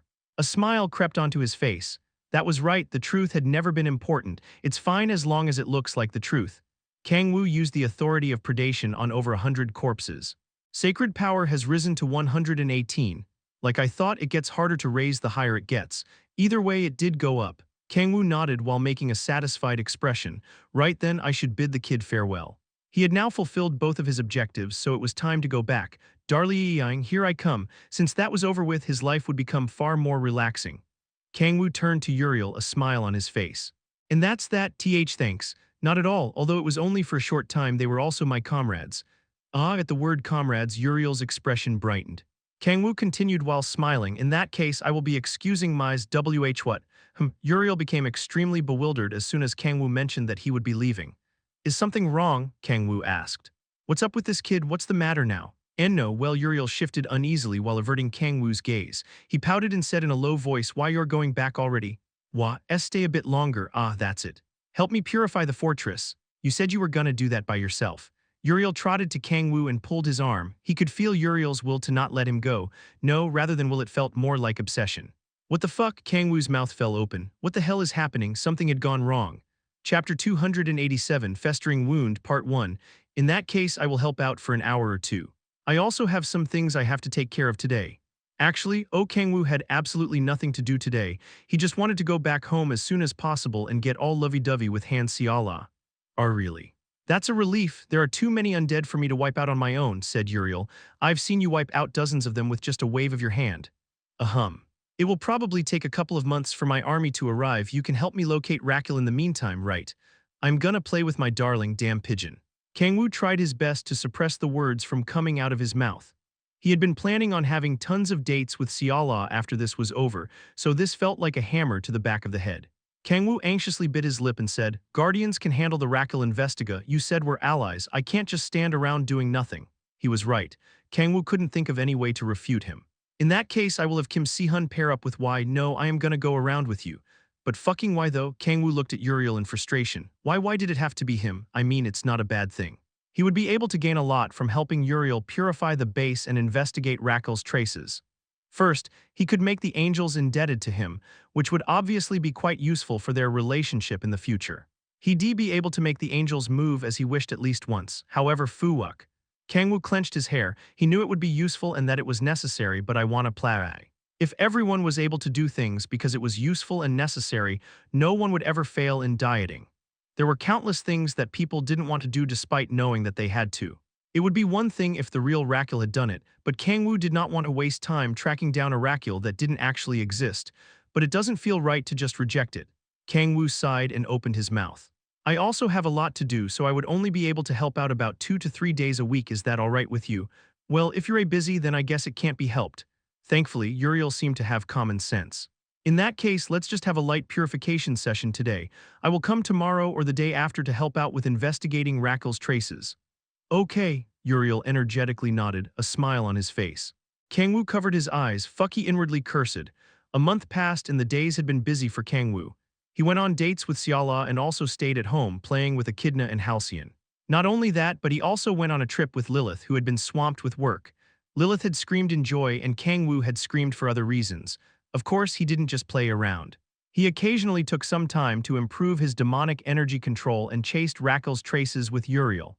Though it's completely pointless, there was no Rackle in the first place, so chasing after his traces was pointless. He suggested to Uriel that they give up since they hadn't been able to find anything, but Uriel had flatly refused for some reason. In any case, they began cultivating a friendship from all their time together, and Kang-woo had more or less achieved his objective.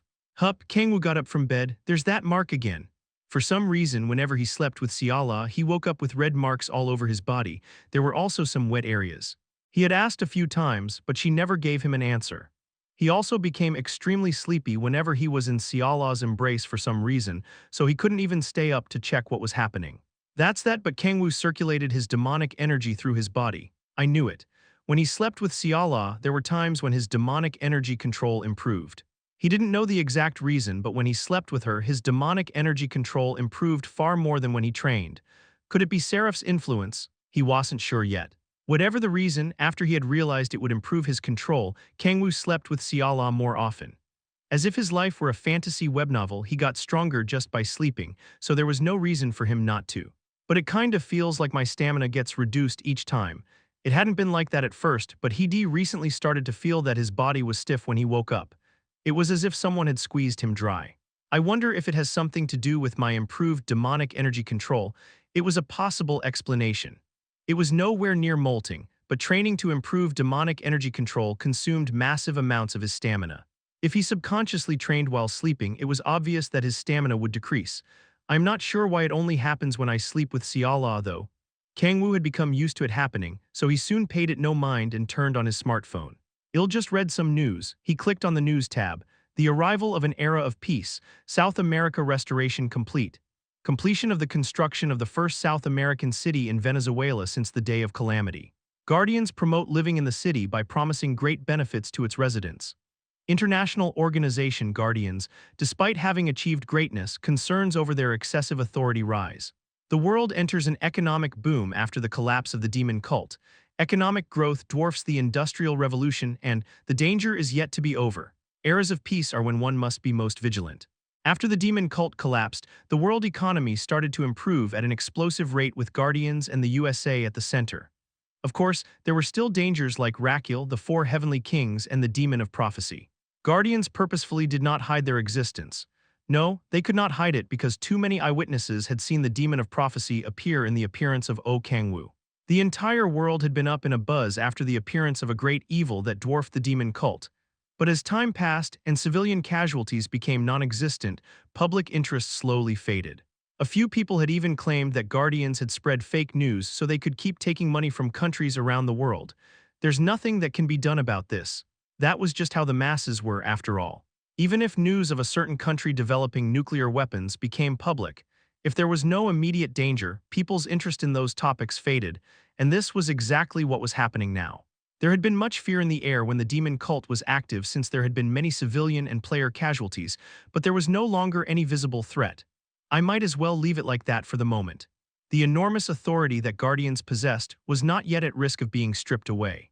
If the public wanted to forget, letting them forget was also an option. Clack, Echidna opened the door and entered the room.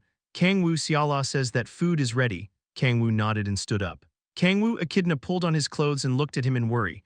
Are you okay? Hm's about what? Nothing. Echidna shook her head and dragged Kang-woo by his clothes to the living room. Ah, good morning, Kang-woo, said Xiala. Morning, but you always wake up earlier than me, Xiala. I don't sleep for very long, are you okay? Kang-woo usually slept 4 hours on average. It was quite a long time considering that he did not need sleep, but that was not the case for Xiala. Although Seraph's soul was inside her, she still had a human body, so she needed more sleep. Fufu, I am okay, Xiala said while smiling. Her skin and hair did not look dry at all. Rather, they were shining as if she were taking some good tonic. Well, I am sure it's fine, at least it didn't seem like she was lying. He pulled a chair back and sat down. The breakfast menu was obviously kimchi stew. However, the contents were different. Eel and garlic. It's been nothing but pork, so I thought of changing things up a little since you might get sick of it. Come on, there's no way you'd get tired of kimchi stew. Still, isn't it nice to change things up from time to time? Well, I guess everything goes well with kimchi stew. Kang-woo picked up his chopsticks. While they were in the middle of eating, the front door opened and Halcyon entered. Kang-woo had used an authority to hide his horn and bat wings, so he looked like a knockout female beauty, although that is still attached. Kang-woo clicked his tongue. Master Kang-woo, where have you been? Lilith told me to call you. The bodies are complete. Kang-woo's eyes shone. He recalled the order he'd given to Valzahak. Okay, I'll be right there. Kang-woo quickly finished his kimchi stew and got up. Xiala Echidna, do you want to come too? He needed the opinions of many people to see if the disguise made for Valzahak and Balrog could fool others. Yes, of course, I want to go too, I am curious. The two of them nodded. Kang-woo got up from his chair. The first thing he saw when he arrived at Balrog's house was a black-haired young man. The young man with thick, dark circles under his eyes looked a little sickly and temperamental. Who are you? Hoo-hoo-hoo, what do you think, master? The black-haired young man, Valzahak, bowed as if he were a waiter in a luxurious restaurant. The chain attached to his monocle shook slightly. Is it not perfect, he asked. It would be if it weren't for that goddamn pink apron. Hoo-hoo, that is not possible. Valzahak proudly flapped his pink apron. Kang-woo frowned. Is that really Valzahak? Xiala asked in surprise. Yeah, what do you think? It's not weird, is it? Kang-woo asked. I would have never guessed it was him based on his appearance. He looks like a butler from an anime. Echidna also looked at the changed Valzahak with shining eyes. Valzahak's slick tuxedo under the pink apron and his expensive-looking monocle made him look like a butler from Japanese anime and manga. He stands out for a different reason now. Kang-woo feigned laughter but nodded in satisfaction. If he used his ruler of demonic energy on top of this to completely conceal his retainer's demonic energy, no one would be able to tell that Valzahak was a demon. Are you really Valzahak? Xiala asked. Of course, madam. Valzahak touched the pendant on his neck. A black light momentarily covered his body and he returned to his usual skeleton self. Whoa, that's pretty convenient, Kang-woo said. It took us quite a while to develop this magic tool. Valzahak puffed his chest out with great pride. Kang-woo looked around. Where's Balrog? Clack, speak of the devil, a door opened. There Kang-woo saw a brown-haired young man walking with Lilith's help. Be Balrog? Xiala stuttered. The man was over 190 cm tall, with toned muscles and a face bursting with masculine beauty. The muscle pig Balrog had turned into a large young man as if he had gone through a metamorphosis. Be Balrog? Kang-woo looked at him in disbelief. To be honest, he thought that a human Balrog would look like a professional wrestler, but he had been completely off the mark. Balrog looked like a supermodel who could easily take the front cover of any fashion magazine. My king! After seeing Kang-woo, Balrog walked toward him with a smile but tumble. He tripped. Unlike Valzahak, Balrog was originally 5 meters tall, so he had a hard time getting used to his shortened legs. Are you okay? Kang-woo asked. Cut to think I would have to show such disgrace to my king. I mean, your limbs are shorter now, so of course that would happen. Kang-woo helped Balrog up. Although Balrog had become smaller, he was still quite massive due to his height and wide shoulders. My king Kang-woo looked up at Balrog, who was blushing from being embarrassed that he had shown such a disgraceful side. Due to the size difference, it looked as if Balrog were on top of him. Kang-woo suddenly felt a chill, so he threw Balrog, whom he had been supporting. Kurg, Balrog yelped, fuck. He even thought that Balrog's usual muscle pig self looked better. Kang-woo organized his thoughts and opened his mouth. There doesn't seem to be anything awkward about your disguises. To be honest, you've exceeded my expectations. Good work, Valzahak. You flatter me, Valzahak said as he clacked his teeth. I was able to make it a much better quality thanks to Lady Lilith's help. Really? Kang-woo turned his head toward Lilith. Lilith waved her hands and smiled. She slowly walked toward him. I was not able to fulfill your other orders yet, but I have made some progress on how we can conceal Siala's energy. If you're tired, you can take a short break. I can keep Uriel in check. Siala won't be in danger of being found out as long as we're careful. Fufu, I will do my absolute best in anything as long as you command me to do it. Lilith made a bright smile. For some reason, Siala nodded and even took notes for some reason. It was as if she were a student at a lecture. Lilith said, "Oh right, I visited the Hall of Protection for a short moment and I have a message for you from Gaia." A message? Yes. Lilith licked her lips. She would like you to go to Venezuela with Si-hun. Chapter 288, Festering Wound, Part 2. Ah Hyungnim. As soon as Kang-woo arrived at the Hall of Protection, Kim Si-hun, who seemed to have just finished training, waved at him. Oh damn, Kang-woo was surprised when he saw Si-hun's shirtless body. The male body couldn't get any more perfect than that. Kang-woo felt more like he was looking at a work of art that an artisan crafted with their heart and soul than at a human body. Why can't I get like that? Kang-woo's body was also perfect without any flab, but he still couldn't compare to Si-hun. Is it because of that heavenly martial physique or whatever it is? Kang-woo felt like it was unfair for some reason. Is something wrong, Hyung-nim? No, I'm just kind of annoyed for some reason, Kang-woo replied, frowning. Si-hun fretted while not knowing what to do. Kang-woo asked, more importantly, are you ready? Yes. I just have to take a shower and change clothes. Please wait a moment, Si-hun said, a smile on his face. Just then cut tea to think you would make the king wait. Why you've become arrogant human, a brown-haired giant staggered toward them. Si-hun's eyes widened. Who might you be? Balrog, Kang-woo answered. Pardon, that gentleman is Balrog. Yup, Kang-woo nodded and gave Si-hun a quick explanation. It's absolutely seamless. I would have never guessed him to be Balrog just by looking at him, Si-hun exclaimed. I mean, the person himself seems to be struggling a lot though. It wasn't easy to get used to a significantly different stride length.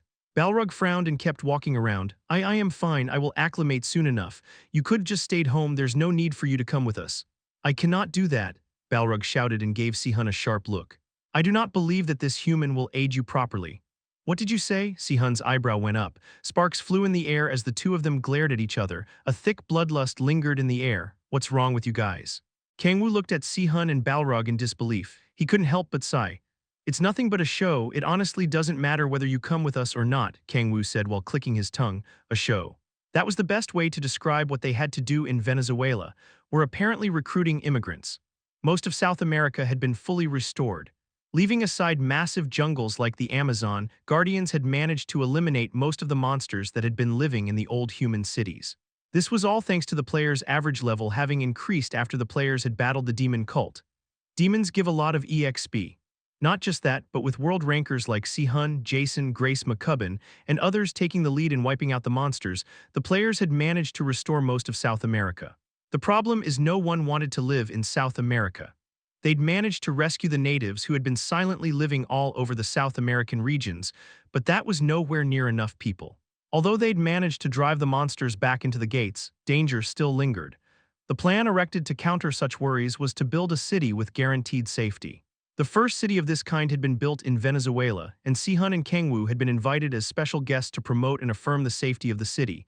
I understand, Si-hun, but why did they invite me? Because you became famous during the last battle. But still, I didn't participate in the restoration of South America. Ha ha ha. I praised you a bunch during the operation and they said that they wanted to meet you, so it was because of you. Kang-woo frowned in irritation but soon shrugged it off while sighing. Well, it's important, he said. Although it was nothing but a show, no, it was important exactly because it was a show. Keeping up appearances was important for an international organization that received money from all around the world like Guardians. Then let's get going, Kang-woo began walking. If it was something that had to be done, the best course of action was to deal with it as quickly as possible. Whoa, it's better built than it expected. A short exclamation came out of Kang-woo's mouth. Although the Venezuelan city wasn't that big, the European-style buildings and clean roads made it very beautiful. It also has a bit of a fantasy atmosphere. Although it was a modern city, it was a city that looked like it belonged to a fantasy novel. This is the first step of Guardians, Si-hun said in a proud voice. Guardians' ultimate goal was to protect Earth from the otherworldly beings that threatened humanity and to create spaces where humanity would be able to live in peace as they had before the day of calamity. The city that would become the first step toward that was Valencia, built in Venezuela. Haha, I wanted to show this city to you at least once, Hyung-nim, Si-hun said while bursting into laughter. This city was the result of the South America restoration operation he had been involved in, so it was understandable that he'd be proud. Kang-woo tilted his head while looking around Valencia. But did Guardians have enough money to build an entire city? It was true that Guardians had grown into a massive organization after receiving funding from countries all over the world, but still, building a city like this was a whole other story. Guardians is closer to a fighting group. It was only obvious since their main objective had been to eradicate the demon cult. Si-hun nodded as if he understood what Kang-woo wanted to say. The USA apparently provided the money and infrastructure necessary to build the city. As expected. If that were the case, he could understand it. The USA, with its colossal Department of Defense budget, had stayed the strongest country in the world even after the day of calamity. If the USA had been involved in the construction, building a city of this level would have been a piece of cake. Kang-woo could easily guess why they would go so far as to build an entire city. They must be trying to use this opportunity to raise their influence in South America. It was a possible explanation. Most South American countries had been ruined, which left vast amounts of land that did not belong to anyone. From the USA's perspective, there was no way they would miss the chance to expand their territory. Well, leaving their intentions aside, it was only obvious that a country would take action for its own benefit. Kang-woo looked around. I see a lot of people wearing the Guardians' uniform. All over the place were players wearing black uniforms with white shields drawn on them. Guardians maintain this city's security. The mayor of Valencia is also from Guardians. Wah, Kang-woo laughed in disbelief. It wouldn't be an exaggeration to say that the city was owned by Guardians. Why? Kang-woo could not think of why Guardians had practically been given ownership of the city despite the USA having funded its development. Oh, could it be that, yes, that's right, this city is being managed by the American players of Guardians? As I thought, Kang-woo nodded. Guardians was an organization composed of players from all around the world. If the American players belonging to Guardians managed the place, both entities could benefit. Regardless, it means that this city is owned by Guardians in name. Even if the city was a gathering of American players, since the two of them also belonged to Guardians, they had a say in what happened in the city. It, the secret organization that used to only have a few members, had grown to become a massive international organization that even owned a city. Although it was Kang-woo who had set the foundation, the ones who managed it and made it grow so big were Gaia, Grace, and Si-hun. No wonder the news was saying that some people are worried that we're gaining too much power. It certainly wasn't an authority that a normal organization could gain. That aside, Kang-woo looked at the streets of Valencia. There were people who had immigrated from all around the world. Most were American, but there were also a few Asian people. Some things he felt a strange sense of uneasiness. Just then, thank you for coming such a long way. A middle-aged man with a fancy mustache walked toward them. The man wearing a slick suit bowed toward them. I am Samuel Hayden, mayor of Valencia. He extended his hand and smiled at them. His hair was slicked back with gel and his mustache was groomed beyond perfection. Nice to meet you, I am Kim Si-hun. I am Kang-woo. Haha, I've heard a lot about both of you. Although you aren't related by blood, you have a deep camaraderie that goes beyond that. Even among Guardians, you're very well known. Haha, I am flattered, Si-hun laughed awkwardly while scratching his head. And who is this fine gentleman next to you? The man asked while looking at Balrog. He's my secretary, Kang-woo answered. Ah, I see. Samuel turned away as if he wasn't interested in Balrog. Let us go to the city hall. We have a very busy schedule ahead of us. He guided them to a luxurious limousine. As Si-hun and Kang-woo headed to the limousine, people exclaimed in surprise after recognizing them. Woo, it's Sword Dragon. And the Golden Hero. Si-hun's popularity in particular didn't seem to have a limit. Kang-woo remained quiet. Once again, he felt an uneasiness and narrowed his eyes. Clack. Please get in. Samuel opened the limo's door, and they saw the inside was adorned with luxurious curtains and decorations. It was as if they'd entered a hotel room. There were so many things decorating the interior that it was hard to see out the window. Once again, Kang-woo narrowed his eyes. Let us depart. At Samuel's words, the limousine started to move. That afternoon passed by chaotically. The word show was the best way to describe their experience. Dozens of reporters took Kang-woo's and Si-hun's photos. Kang-woo and Si-hun were shown around Valencia and were told how safe and beautiful the city was. At the same time, the pair also appeared in a talk show where they talked about Guardians' goals and future plans. It feels as if I am an idol in a variety show. Kang-woo clicked his tongue while looking at the girls screaming around the broadcasting station. Although some were interested in Kang-woo, their main interest was Si-hun. KY. It's really him, it's Sword Dragon, please give me an autograph. Si-hun made a troubled expression because he was surrounded by women as soon as he left the building. Kang-woo groaned. He already knew it would happen. He had been the cause of Si-hun's massive popularity, but being shown the massive difference between them at point blank was, it's kind of it took a while for him to find the right word. Yeah, that's it. A light bulb turned on in his head and he clapped his hands together. Like shit. Although he had a beautiful darling like Han Siala, there was no way he'd feel good when he saw women from all over the world rushing to someone other than himself. Hey Si-hun, enough of that and come H. He extended his hand to Si-hun, who was making a troubled expression. As soon as he grabbed Si-hun's hand, snap, snap, snap, KYA. Yes, this is it. This is the perfect angle. Who's the top and who's the bottom? Sword Dragon is obviously the bottom. No, the older one being the bottom is who's that brown-haired man over there, a rival. A love triangle, the women screamed like mad after seeing Kang-woo and Si-hun hold hands. It was as if the temperature in the area had gone up by 10 degrees. Kang-woo's mouth fell open, their dense desires overwhelmed him. Their desires were so strong that they could even make Mammon, the Prince of Greed, kneel. What the fuck, were they in hell? Si-hun, let's go somewhere quieter. He couldn't think of anything other than that they needed to get away from this place as soon as possible. Ah, Hyung Nim. Kang-woo pulled Si-hun along and ran in the opposite direction as if they were eloping lovers. The screams intensified. W8. Samuel and his bodyguards hurriedly ran after them, but they were chasing after Si-hun, and Kang-woo was humanity's strongest player and the other was the Demon King who had dominated the 9 hells. The two disappeared in the blink of an eye. SH shit, Samuel cursed aggressively and quickly grabbed his communication crystal orb to make a call. Chapter 289, Festering Wound, Part 3. Phew, this should be far enough. Oh, Kang-woo sighed and looked back. There wasn't anyone following them and they couldn't hear the crazed screams anymore. Hyung Nim, Kim Si-hun, who had been dragged along by the hand, averted his gaze while blushing. What, why the fuck are you blushing? Si-hun gripped Kang-woo's hand tighter while slurring, this is a bit too sudden, don't grab me harder, dude. Kang-woo frowned and pulled his hand away. He could see the disappointment on Si-hun's face. Why did you do that? Si-hun asked. I just didn't want to be there, Kang-woo said in a tired voice. Ha, so did I, but we should still go back, we still have things on our agenda. The only thing left is the party at the city hall, all the hard stuff was done. The only thing left was the social gathering where one drank alcohol while building political connections. And once we go there, Kang-woo frowned. What would happen in a social party was clear. Influential figures from all around the world would stick to Si-hun like flies to get whatever they could out of him, and the majority of them would be women to take advantage of the male instinct. I refused to witness something like that. Kang-woo did not even want to imagine the sight of Si-hun being surrounded by dozens of knockout beauties because he was far too envious. Si-hun is mine, back the fuck off. Kang-woo placed his hands on Si-hun's shoulders and said, aren't you sick of meeting people too? I am, but right then, ditch the evening schedule and hang out with me instead. Ah, Si-hun's eyes widened, hesitation evident in his eyes. His smartphone and communication crystal orb were being bombarded by Samuel's calls. The hesitation was short-lived. Si-hun slowly nodded. Okay, his eyes were shining as if he thought that opportunities like that weren't common. Kang-woo smiled and called Balrog, who had fallen behind because he was still getting used to his human body. Yeah, Balrog, we're at panting heavily. Balrog soon arrived at the alley. Heya. So this is where you were. How was it over there? There was a huge uproar. Samuel, I believe his name was, he was yelling to gather forces to find you two immediately. No wonder Si-hun was a VVIP from Samuel's point of view. It would be weird if you were okay after such a person disappeared on his own.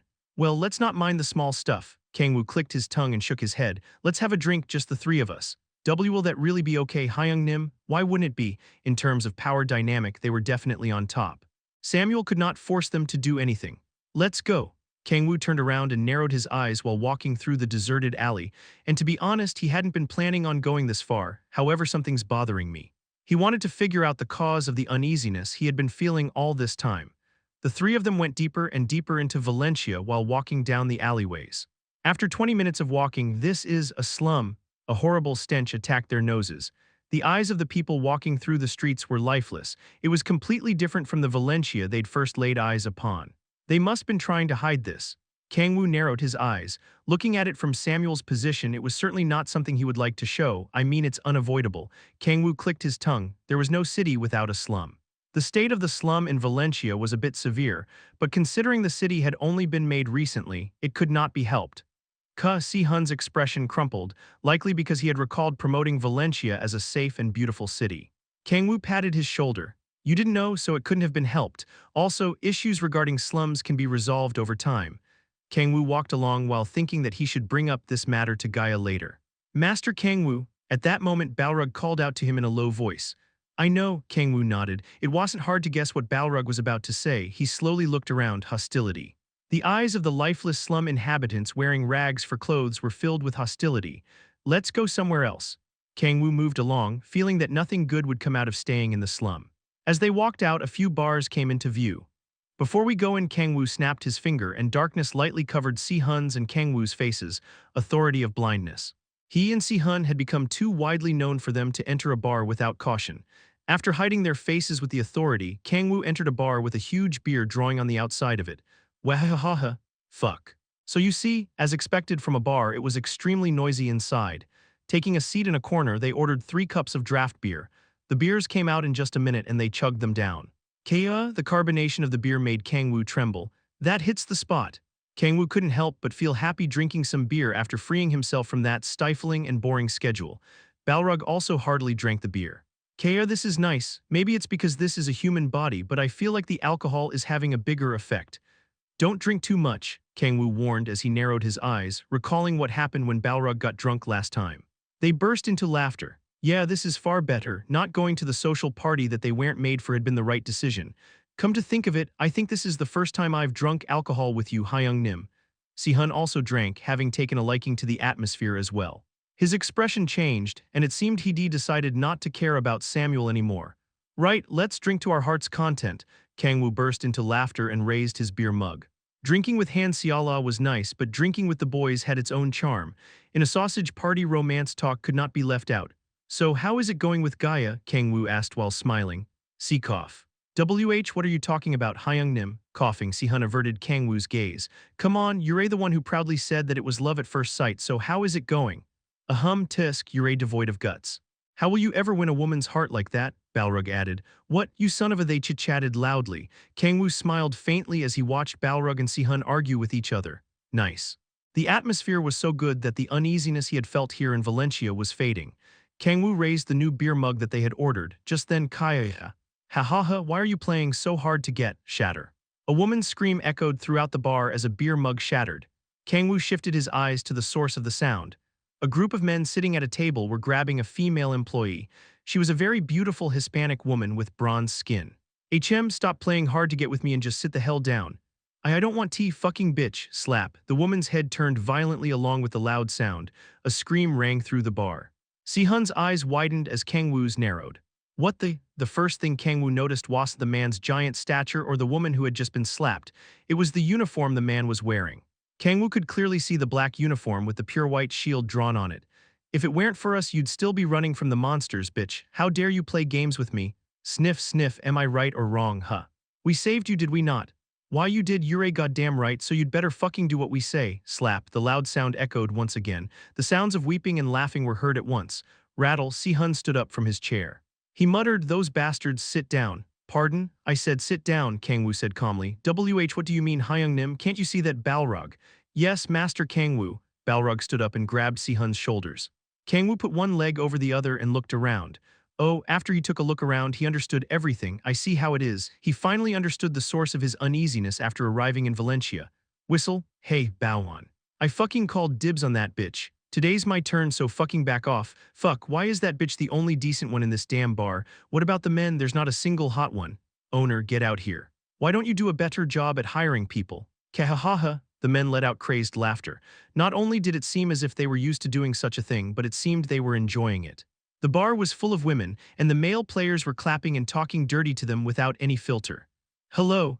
Kang-woo took out his smartphone and called someone while staring at the Guardians' uniforms that the male players were wearing. He waited for a reply. Hey Bawan, my eyes are getting bored, so rip her clothes off or something. Kekek, just a second, damn it. The large man known as Bawan tore off the Hispanic woman's clothes. Rip. The woman screamed as her bronze skin was laid bare. The men were leering at her bare cleavage. Those bastards. Si-hun stood up, unable to suppress his rage any longer, but Balrog pressed down on his shoulders. I told you to stay still, human. How can you still say that when it is the king's order? Balrog said in a calm voice. Si-hun flinched. He anxiously bit his lip, looked at Kang-woo and opened his mouth. Hyung-nim, what are you? Stay still, Kang-woo said as he continued to hold his smartphone. Si-hun's expression crumpled. Hyung-nim, Kim Si-hun. Kang-woo glared at Si-hun with deep, sunken eyes.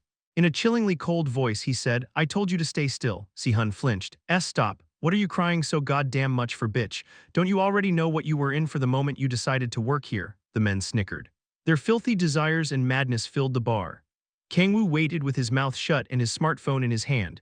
Time passed 5 minutes, 10 minutes. The woman stopped resisting and poured alcohol for the men with her clothes half torn. Her face was bruised from being struck by the man known as Baowon. Hey, Kang-woo sighed. He put his smartphone back in his pocket. I had my doubts, but it had ended up being the worst-case scenario that he had imagined. Kang-woo slowly stood up. Kahaha so I. He walked toward Baowon, who had the woman in one arm and was roughly fondling her breasts. Excuse me, Kang-woo said in a careful voice. I would like to ask you something.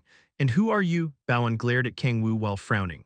What, you want to join? She's mine for the night, so go somewhere else. If you're really desperate, go find a girl in the slum. He shooed Kang-woo away as if he didn't want to be bothered anymore. Kang-woo shook his head. No, not about that. Baowon glared at him in irritation. Fucking hell, this city is busting with native women, so what's your fucking deal? Oh, could it be? His lips curled upward. Are you trying to play hero or something? Kang-woo remained silent. Hey, this fucker is for real. Biwahaha, man, how long has it been? Ho ho ho, wow, there are still people like this left in Valencia. Looking at you now, you're quite a cutie. Why don't you go for a round with this older sister here?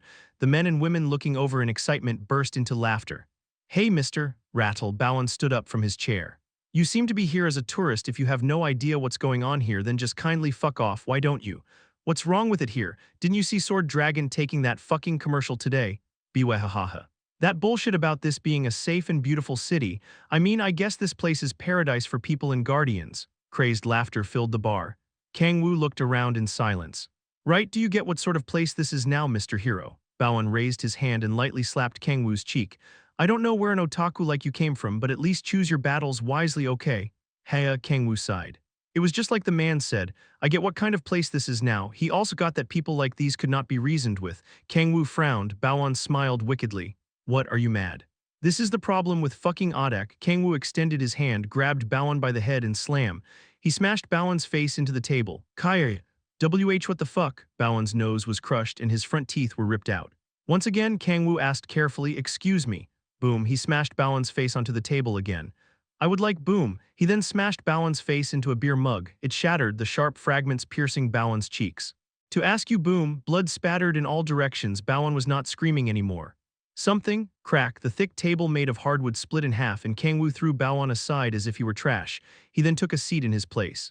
Would you care to answer, motherfuckers? Chapter 290, Festering Wound, Part 4. What? The man who had been drinking with Baowon stared at Kang-woo dumbfoundedly.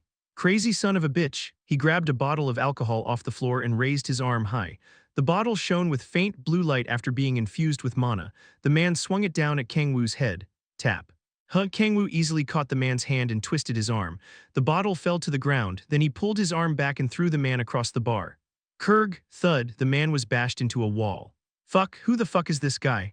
Two men sitting at the adjacent table raised their weapons, a mace with sharp spikes and a metal ball linked with a chain. Before they could even swing their weapons in rage, Kang-woo grabbed the bottles of alcohol rolling on the floor and threw one at each of them. Crack, args, the knee of the man wielding the mace was destroyed. You son of a bitch! A metal ball the size of a human head flew toward Kang-woo's head. Kang-woo caught the chain and pulled. Hua, the extremely muscular giant of a man, was pulled toward Kang-woo with extreme force. Kang-woo grabbed the back of the man's head and smashed it into the glass shards strewn all over the floor. What the fuck? HATH, that crazy fucker isn't going to, screams echoed out, ringing Kang-woo's ears. A smile crept onto Kang-woo's face. It was a familiar sensation, it was welcoming. He hadn't felt this much delight ever since he had left hell. His heart was beating faster and his blood was boiling. Ayaria, the man whose head had been smashed into the floor, cried out in pain. He trembled in fear as he stared at the glass shards right in front of him. I'll tell you anything, he desperately screamed. It's okay, Kang-woo snickered. There are a bunch of others I can ask. Ah, crush. Gary, he dragged the man's head across the glass shards all over the floor. The shards pierced his cheeks, eyes, nose, and mouth. Ayaya. Kang-woo approached the last man who had been drinking alcohol with Baowon. He was the one who, while snickering, had called this place a paradise for people and guardians. A strange stench tickled Kang-woo's nose. He looked down and noticed the man had wet himself. What the fuck? The Guardians players who had been ridiculing and jeering at Kang-woo quickly shot up from their seats and tried to run out of the bar. Balrog Kim Si-hun, Kang-woo called out, bam. Balrog aggressively shut the door to the bar and looked at the players with apathetic eyes. You cannot leave without the king's permission. What? Who the fuck do you think you, the woman who had ogled Kang-woo earlier, grimaced. She took a small knife from her belt and swung it, but before the knife could even reach Balrog clatter. Kaya, a pained scream left the woman's mouth. A hand had suddenly appeared from the side and twisted the arm she had been holding the knife with. Who the fuck, she was cursing when her face suddenly stiffened, and it wasn't because of how good-looking the young man twisting her arm was. H-huh, a fearful exclamation left her mouth. Sword Dragon Kim Si-hun. He was the second in command after Grace McCubbin, but he was by far the most famous player in the world. He was glaring at her while frowning aggressively. There seems to have been a misunderstood bash. As the woman was talking with an awkward smile, Si-hun punched her in the stomach hard. She blew back and vomited in midair. Take a seat, please, Si-hun coldly addressed everyone in the bar. The players who had been trying to escape flinched. Every player who had been present in the war against the demon cult or had participated in the South America restoration operation knew of Si-hun's immense power. The bar, which had been as chaotic as a war zone, had frozen in an instant due to Sword Dragon's appearance. Now then, Kang-woo walked toward the trembling man who had pissed himself. He had more or less understood the situation, and it was time to hear why it had happened in the first place. I have more or less of an idea. Regardless, it would be better to hear it directly from them. I'd like to ask you a few questions, anything. The man who had been snickering and ridiculing Kang-woo had made a complete 180. Kang-woo shrugged and asked, "Are you all really part of Guardians? If you don't want to talk, I'm fine with why yes. We're all part of Guardians," the man quickly replied. Kang-woo clicked his tongue. "How long have you been doing this? Pardon? How long have you been doing this kind of shit to the natives?" Well, the man averted his gaze. Seeing that he couldn't even make an excuse, the answer was obvious. From the very beginning, it had likely been like this ever since Valencia had been built during the operation to restore South America. So this is what happens when there isn't an enemy like the demon cult to fear. It had been many months since the war against the demon cult's main force had ended. Humanity was enjoying a time of peace it hadn't been able to experience since the day of calamity. There were no strong opponents and the average level had explosively increased. Guardians had gained too much power, and stagnant water is bound to go bad. 1. The people in this bar were not especially evil or atrocious. Great power usually led to a liberation of desires. It gave them the chance to do things that they thought about or had dreamed of. It was also the reason why politicians became corrupt so easily. Claiming that they had been scumbags from birth was a lame excuse. They were neither evil nor had they been corrupted. They had simply become able to do what they had not been able to. Tusk. Kang-woo clicked his tongue. I should have expected it.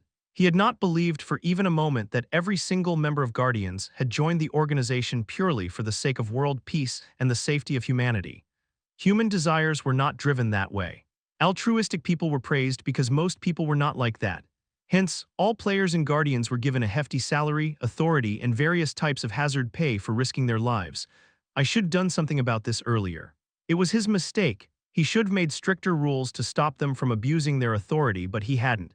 Not having the time was just an excuse. He had just been putting it off for later because it had been such a hassle. I'm sorry, the trembling man lowered his head. Bowen was my superior, so despite knowing it was wrong, I wasn't able to do anything. No, I honestly don't really care about what you guys did.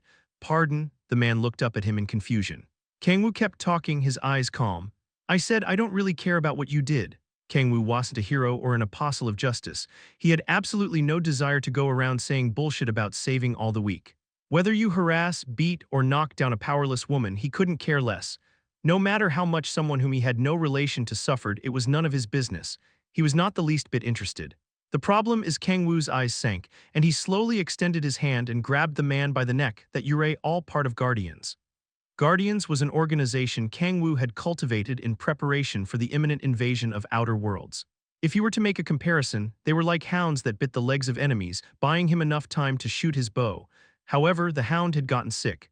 The festering wound was slowly eating away at the hound from the inside. Although it was his mistake for not holding the leash tighter, I can't just let it slide. He had to cut out the rotten pus before it was too late. The man stuttered, what do you, Balrog? Kang-woo stood up. Balrog, who was guarding the door, bowed. I await your command, kill them all. Yes, my king, Balrog answered without hesitation. He reached for his pendant and black light flickered. And then what the hell is that? A demon, a huge demon appeared. Fu, the Lord of Destruction took a deep breath and armor appeared on both of his arms. Kang-woo snapped his finger and activated the Authority of Silence to ensure that no sound leaked from the bar. Gra, demon roar. The savage bellow ruptured the player's eardrums. Balrog moved and soon after hell descended onto Earth. Every time Balrog swung his fist, the head of a player wearing a Guardian's uniform exploded. Aya, the Hispanic woman trembled while holding up her torn clothes and watched with wide eyes. Kang-woo approached her and put his jacket around her. "Y'all forget all of this when you wake up." He placed his hands on the woman's forehead. Her eyes went blurry and she fell into a deep slumber. Hyung-nim, Si-hun walked toward him, trembling as if he had never expected Kang-woo to order their deaths. "I think this is a bit too, Si-hun," Kang-woo calmly said. "A festering wound will only grow bigger if it isn't completely cut out." Si-hun remained silent and bit his lip as if there were many things that he wanted to say. Kang-woo sighed softly. "You know, when we first arrived in Valencia, what about it? I felt something was off." "You did," Kang-woo nodded. "There were tons of people on the streets. There were many black, white, and even Asian people. But I couldn't see a single South American native that you guys rescued." "That's not all." Kang-woo took out his smartphone. "I called the branch of Guardians in charge of the security here to tell them there's been a disturbance in this bar, and I asked them to mobilize the troops. Then you stayed absolutely still back then because no one called me back for 10 whole minutes." Si-hun's eyes widened. The Guardians members who should have been in charge of this region's security hadn't taken any action. Meaning, could every single Guardians member in Valencia be, maybe it isn't just Valencia? Kang-woo slowly began walking. "W8, then does that mean Samuel?" Even despite knowing this, Si-hun's expression paled and the worst possible scenario passed through his mind. "I told you," Kang-woo made a bitter smile, "a festering wound only gets bigger." It hadn't only gotten bigger. The rotten pus had spread all across Valencia. "Let's go." Kang-woo opened the door and walked out of the bar. The scent of blood mixed with the chilly night air and stimulated his nose. He saw a soaring building across the shining red light district. It was Valencia's city hall, as well as where they would find Samuel Hayden. 1. This is a common Korean proverb, stating figuratively that people and organizations will become stagnant or degraded if there is no stimulation or change. Chapter 291, Press It Shit. The man with hair slicked back with gel and a well-groomed mustache cursed in a way that didn't match his appearance. Samuel Hayden disheveled his slick-back hair and clenched his communication crystal orb. Why did this? As soon as he had heard that Kim Si-hun would be coming, he had dispatched his forces and kept away all the native people from the routes that Si-hun would be traveling. He had decorated the limousine windows so that they wouldn't be able to see outside and had planned routes as far away from the slum and entertainment district. The broadcasting station's employees and the bodyguards had all been bought off by him, and everything seemed to be going according to his plan. However, those crazy bitches. He'd never expected so many women to crowd together at the broadcasting station. He had permitted their entry because he had simply thought they were just fans who had come to see a celebrity, but they had knocked down the bodyguards like some crazy group of cultists and had caused Si-hun to run away. It was still fine up until that point. He could brush it off as an unexpected variable.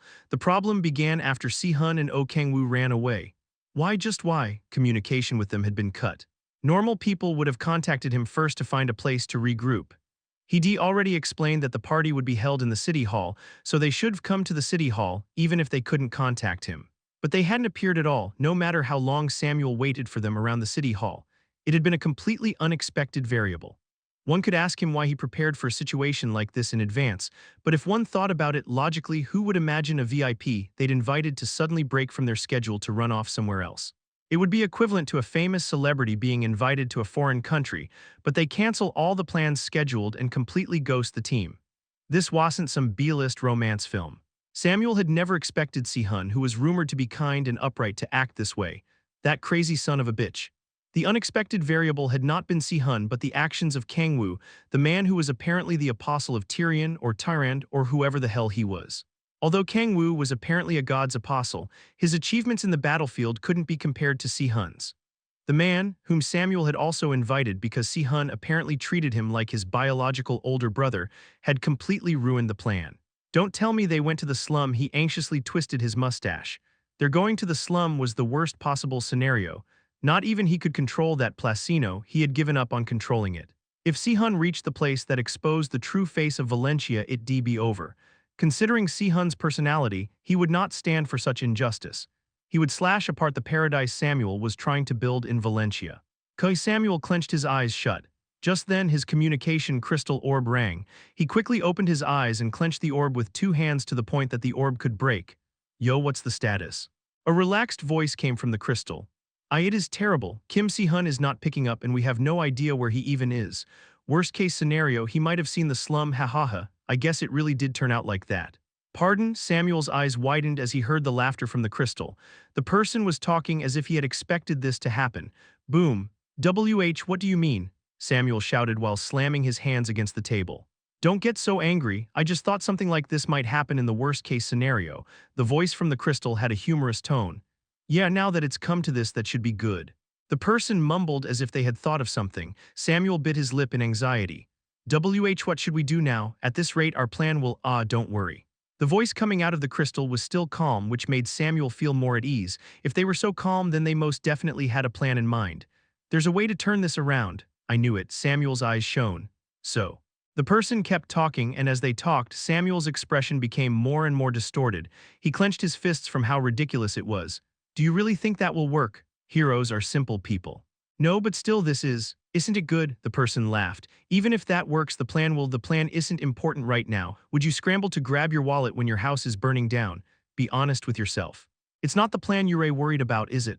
The person snickered. Samuel remained tight-lipped. It was just as they had said. It would be a shame for his paradise plan to fail, but he would be able to try again anytime if they managed to get through this hurdle. The problem was it's okay. Haven't you heard of Korea's plastic surgery skills? Get through this mess and you'll be able to change your face and start anew. That's ha, trust me. It'll make sure not even your parents will be able to recognize you. Samuel remained silent and grabbed a small remote control with a red button on it from a safe. I will trust you. Don't worry. You know what Kim Si-hun is like. This plan is foolproof. Samuel nodded at that calm voice. Putting his uneasiness aside, he gripped the remote control tighter. Where in the world have you been? Samuel shouted. The three young men who had completely ghosted him after running away from the broadcasting station were sitting in his office. Leaving the party aside, please think about my position when you suddenly disappear like that. You could have at least contacted me. Samuel scolded Si-hun while sighing. Si-hun glared at Samuel in silence and then let out what was on his mind while clenching his fists. Samuel. Yes. What is it? Samuel asked while tilting his head. I saw the slum of Valencia tonight. Samuel flinched and he cursed unconsciously. He fretted while not knowing what to do. He gulped and said, Phew, I guess you ended up seeing it. I actually planned to discuss it with you. You were. Yes, about the problem regarding the players currently residing in Valencia. They have been causing many problems while lording over the natives because they had saved them through the South America restoration operation. I have been trying my best to control them, but it hasn't been enough. Samuel lowered his head. It had not been like this from the beginning. We are still not sure who has been inciting the players to do such things, but things have been like this ever since a radical racist discrimination group had been stirring up the players lately. So what you're saying is it was not like this in the beginning? Si-hun's clenched fists were trembling.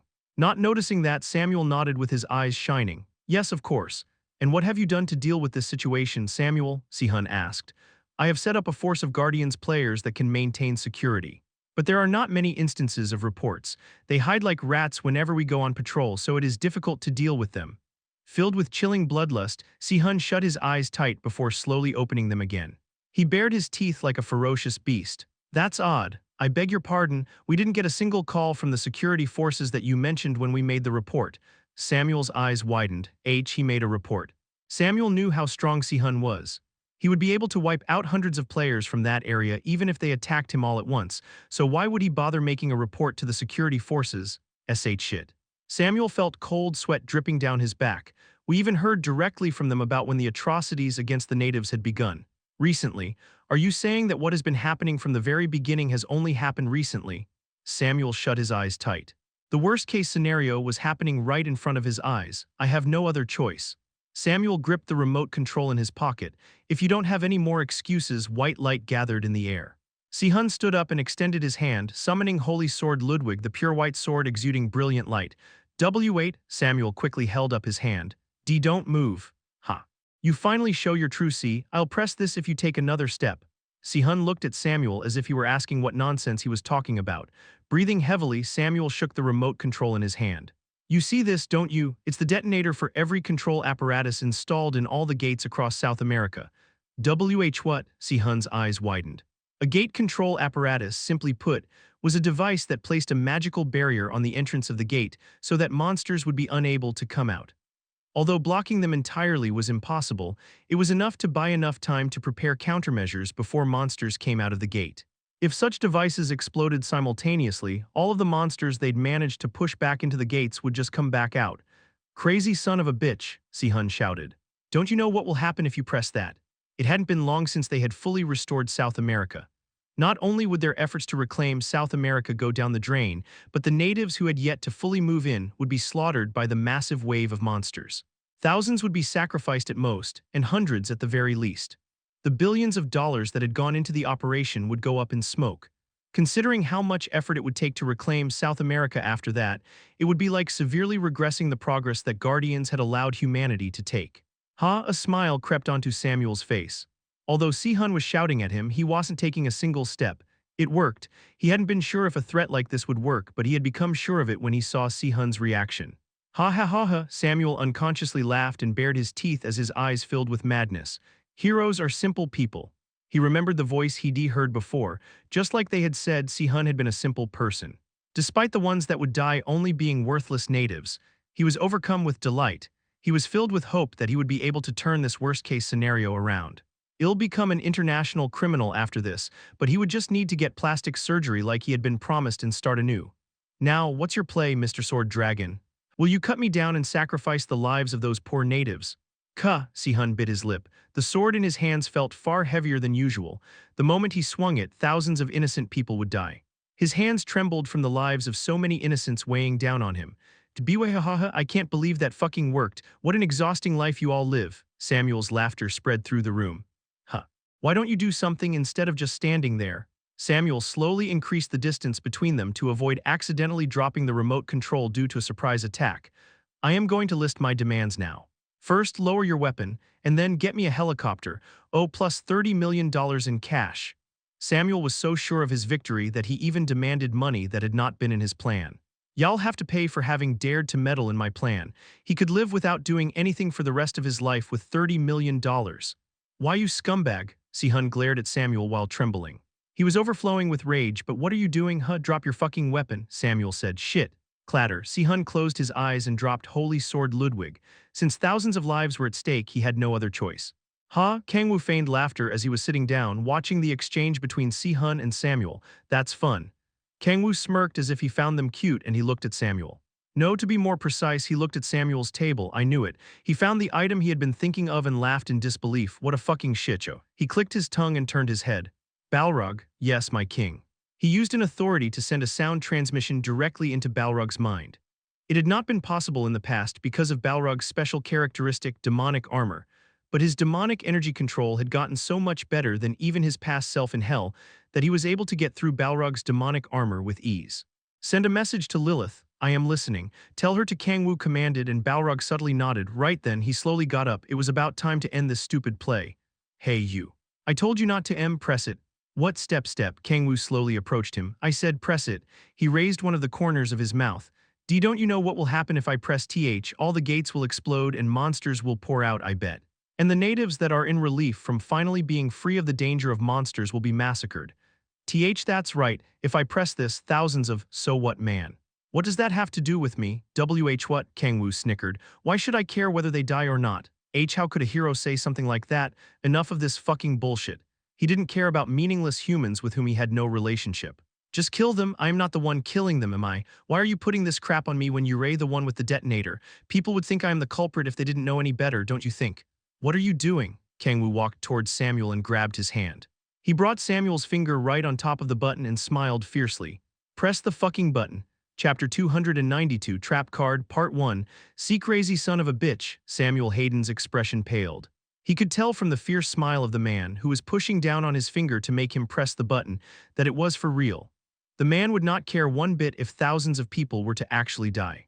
This is the man that Sword Dragon treats as his older brother. Samuel couldn't understand it.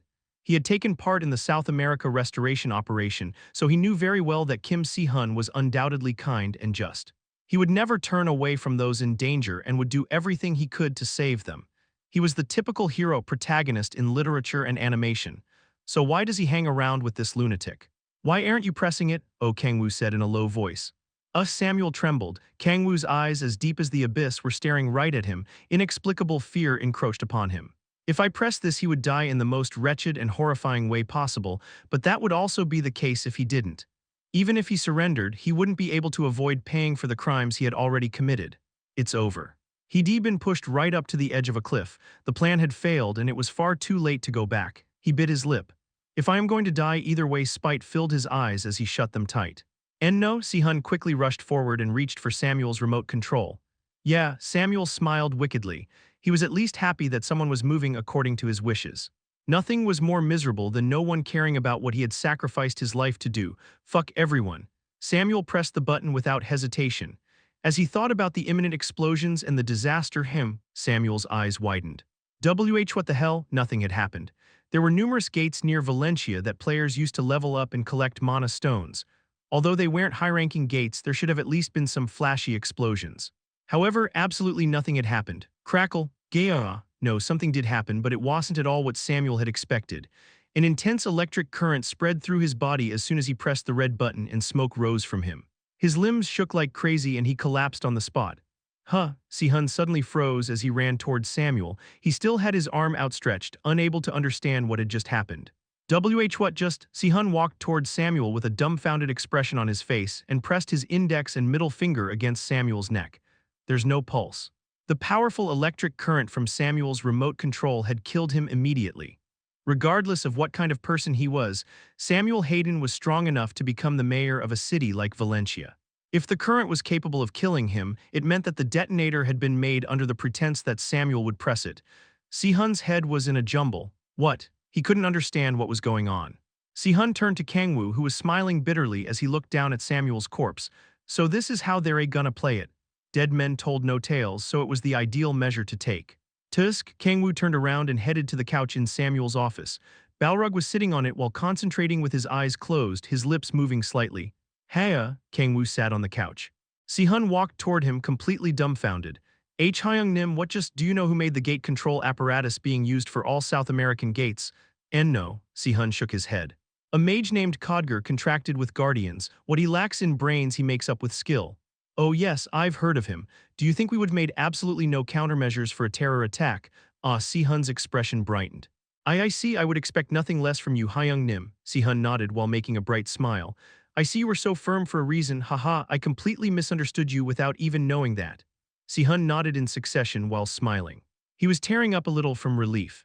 The fact that they were able to stop Samuel's terror attack likely had a part in his feeling of relief, but he likely felt even more relieved that Kang-woo wasn't cruel enough to sacrifice thousands of people without remorse.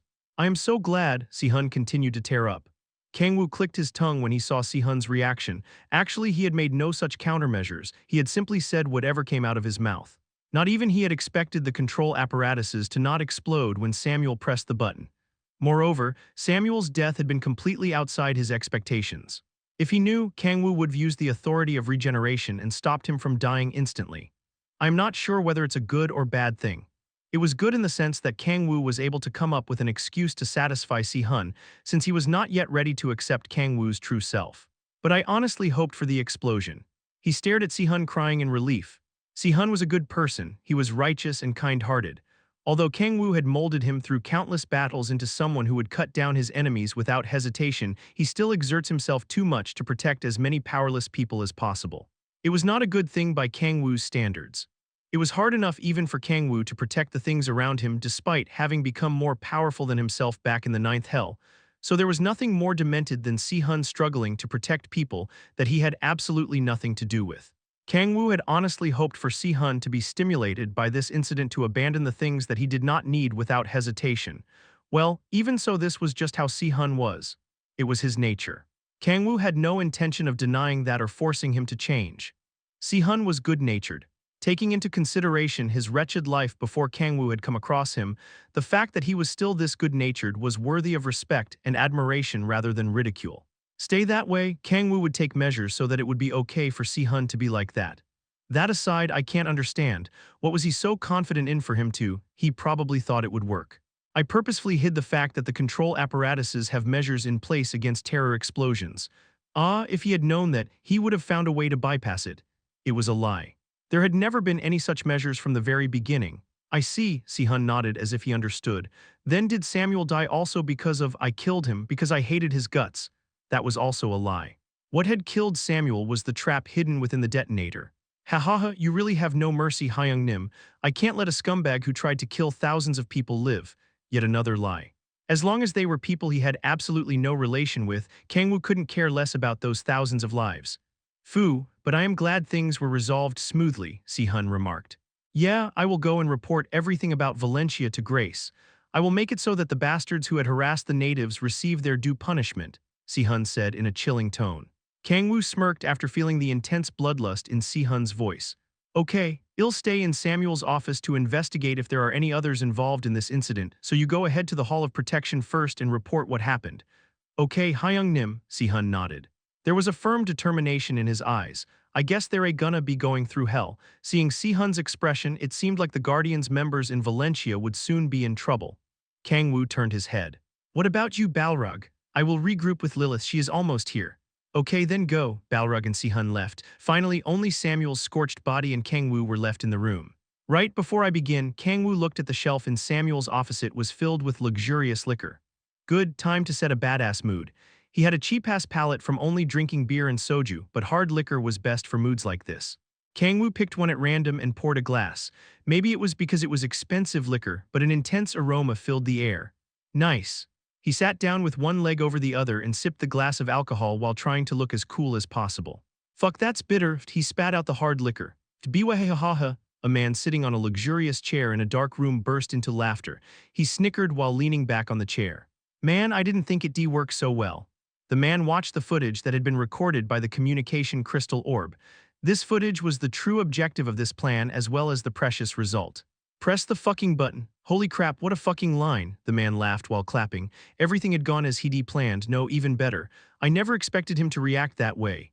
The man had honestly fretted that the two men would stupidly let Samuel escape. Well, that would have also been usable in its own way. After all, the main objective of this plan had been to prove Guardian's incompetence. This won't necessarily prove that, but considering he had clearly said that he did not care if thousands of people died, it was actually even more impactful than incompetence. If this footage spreads, Guardians would be completely tossed aside by the public. They wouldn't be able to keep their disgusting title of being the protectors of humanity. Biwahahaha, the man grabbed his stomach and burst into laughter. Thanks to Kang-woo's idiotic intervention, things had turned out much better than planned. All that's left is to let the Americans know that I succeeded. He continued laughing and transferred the video to a USB. Just then, fuck, that's bitter. He saw Kang-woo spitting out liquor. Tusk tusk, he has no idea how expensive that is. The man clicked his tongue. I mean, what would I expect from a man who grew up in an orphanage? He shrugged as he recalled the records from when he had investigated Kang-woo. Well, this should also be useful. I am sure the people would absolutely love to see this son of a bitch drinking liquor from a dead terrorist. He focused on the footage again. Phoo. Kang-woo in the footage sighed in fucking hell, what a fucking embarrassment after trying to act cool. He turned his head to look right at the camera secretly installed in the table. Huh, can we cut that out? Let me try again. It'll make it look really good this time, I swear. What? There clearly wasn't anyone else in the room. Who is he talking to? The man got goosebumps. Kang-woo, who was looking his way, smiled. An inexplicably chilling sensation ran down the man's spine and throughout his body. What the hell? Something was going wrong. Hey, are you listening? Maybe there's a communication crystal somewhere here. Ah, here it is, womb.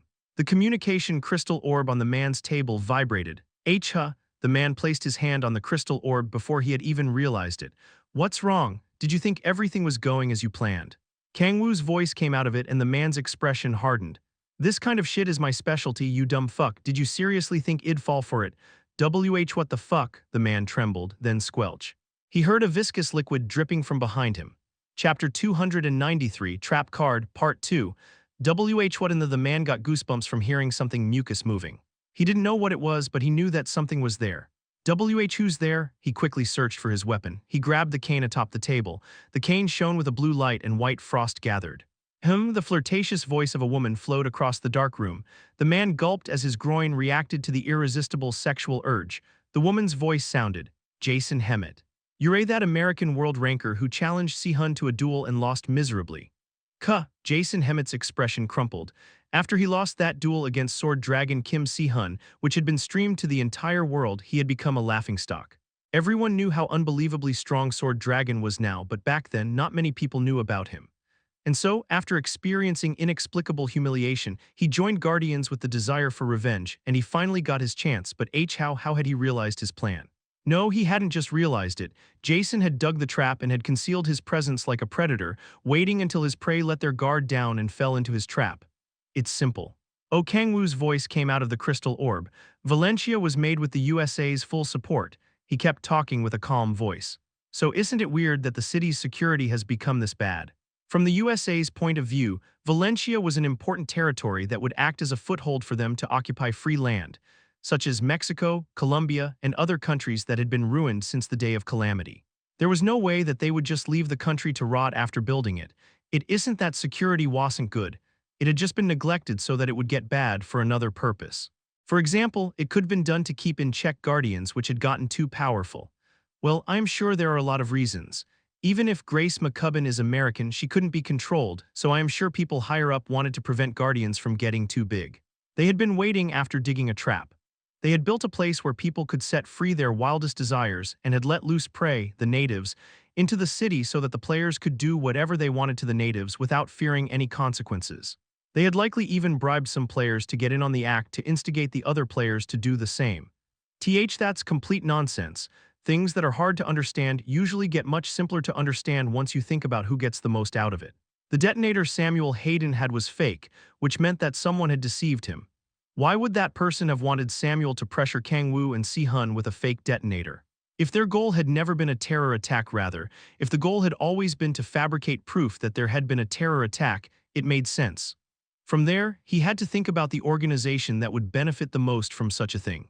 Considering who had invested the most in the city, the answer was simple. Well, I'm not saying Guardians isn't at fault. They probably hadn't forcibly corrupted the Guardians' members, but humans were corrupted all too easily from just a simple incitement. A person could reach their lows far easier than one thought as long as they were given the chance to do things that they hadn't been able to do without any consequences. It's my mistake, I should train my hounds properly. Tusk. Jason heard Kang-woo click his tongue. Jason remained silent and anxiously bit his lip. I already have the footage I need. If I leak this, he anxiously said with much difficulty, squelch. But before he could finish talking, the sound he'd forgotten about grew louder. Jason's expression paled and he quickly turned around. Frozen nova, an intense frost storm raged from Jason's cane. A sharp ice crystal formed from the blue gem at the tip of the cane. Ho ho ho. A woman's seductive giggle echoed through the room. Squelch, the sound of the sticky mucus grew louder. What the Jason paled. Based on the voice, he had expected a knockout beauty to appear, but what appeared from the other side of the dark room were horrifying green tentacles. Erp! Jason covered his nose and mouth to block the horrible stench. He'd faced countless monsters before, but the green tentacles before his eyes felt more hideous than anything else he had seen before. The squirming tentacles gathered together. Although I am lacking in combat prowess, 18 red eyes stared at Jason, and the creature licked her lips with a tongue as long as a snake's. Surely you don't think I can't face a single mere world ranker? The green tentacles extending from Lilith wriggled fiercely. A mere world ranker, you say? Jason bit his lip. He recalled all of the criticisms he'd heard after he lost to Si-hun. Damn monster bitch, FWSH, a frigid frost storm raged and an ice spear several meters long shot at Lilith. Crack, a green tentacle wrapped around the ice spear in midair. Erg, Jason burst out with as much mana as he could. Ice spikes rose from the floor, the walls, and the ceiling and shot toward the tentacle monster. Monster bitch. What a rude human. The 18 eyes narrowed. For Lilith, who had always been praised as beautiful, being called a monster was a first. She raised her hand in intense rage. Her hair shot out and turned into green tentacles. Spurt. Yellow pus poured out of the tentacles and spread out like a tent. The ice spikes all over the room evaporated as soon as they were touched by the yellow pus. Erp. Jason blocked his mouth as a horrible stench filled the room. Bleeg, he threw up, unable to take the stench any longer. Lilith's eyes widened and she tilted her head. Oh, was my perfume too strong for you? The aroma caused the lust of a demon to run out of control just by smelling it, but it seemed like it had a different effect on humans. Regardless, if the mage had given up on casting and was vomiting, there was no need to think about how things would end. With a thick smile on her face, Lilith walked toward Jason. Jason took out another communication crystal from his pocket, quickly imbued mana into it, and shouted, ambush, ambush, get the hell over to my study right now. The building that he was in had players standing by 24/7 to be able to immediately respond to attacks. Jason wasn't sure how Shed infiltrated his room without them noticing, but they would be able to buy him enough time to escape. Tzzzzzz. As if betraying his expectations, the crystal only returned static that would play from a broken radio. He could hear terrified screams within the static. What the hell is that monster? Help crack. He heard bones being broken and the chilling sound of flesh and muscle being torn apart reached him through the crystal. Lilith, a low voice he hadn't heard before, came through the communication crystal. The voice contained a fierce, beast-like energy. I am done here. Ho ho okay, the tentacled monster known as Lilith nodded and a smile formed on her face. He couldn't help but feel chills when he saw her smile stretch across her face, ear to ear. I am almost done here as well. An intense red light shone from Lilith's eyes. She activated her specialty mind control magic. Jason's eyes widened as he was met with that red light head-on. He grabbed his neck as if he was having trouble breathing. An instinctive fear took over him. Ayah, clatter. He dropped his cane and wet his pants. Stay away, ho ho ho. The tentacled monster slowly walked toward him. Squelch, squelch, transparent mucus stained the ground. Lilith reached out and her green tentacles began wrapping around Jason's body. Eek, don't worry, I won't kill you. Lilith licked her lips with her long tongue. After all, I have a lot of things I want to ask you. Jason's limbs trembled as if he were having a seizure. His eyes rolled back and he lost consciousness. Haya, being so beautiful is a sin. Lilith sighed and shook her head. This was why she didn't like reverting to her true form. People were so shocked by her beauty that they immediately lost consciousness, so she could not even interrogate them. In the study's video feed, she saw Kang-woo looking this way with a worried expression. Lilith smiled, easily figuring out what he was concerned about. There is no need to worry. No matter what happens, you will always be the only one in my heart, my king. No, that's not what I. Fufu, so there is no need to be jealous. Lilith caressed the crystal orb in delight. Fuck. She saw Kang-woo in agony as he clenched his hair. I will interrogate this man to confirm the people who were involved in this incident. Please. The footage was cut. Lilith placed her hands on her cheeks while rolling her foot. Haya, he is as cute as always. She couldn't resist how lovely the jealous Kang-woo looked. She wanted to devour him, and she would if it were up to her. I mean, I had my fill on our trip last time, so she would be able to resist for the time being. Well then, she made a bright smile and slapped Jason, who was unconscious, to wake him up. Now. Wake up, sleepyhead. She woke him with a voice as gentle as that of a mother waking up her child. Jason slowly opened his eyes and the nightmare began. A blue rift appeared on the roof of Seoul's 63 building, which used to be the tallest building but had long since lost that title. Crack! The rift grew as if the air itself were splitting. Heya! The breath of the being that had come out of the rift was filled with desire. They hurriedly looked around and smiled while flaring their nostrils. Heya, finally. Finally, the being let out an exclamation as they twisted their body. They shot up into the sky as they flapped their wings. Black feathers fell from the ceiling of the 63 building. Chapter 294, Lost Octopus. Part 1, Womb. Black light flickered around Kang-woo's middle finger. He looked down at his black ring, which was vibrating subtly. It's been like this for a while now. After fulfilling one of the conditions for chaos, the advanced quest of road to becoming a demon god, the key of the demonic sea had begun to change. He didn't know if the digestion of the hell armament was about to be complete or if there was another reason.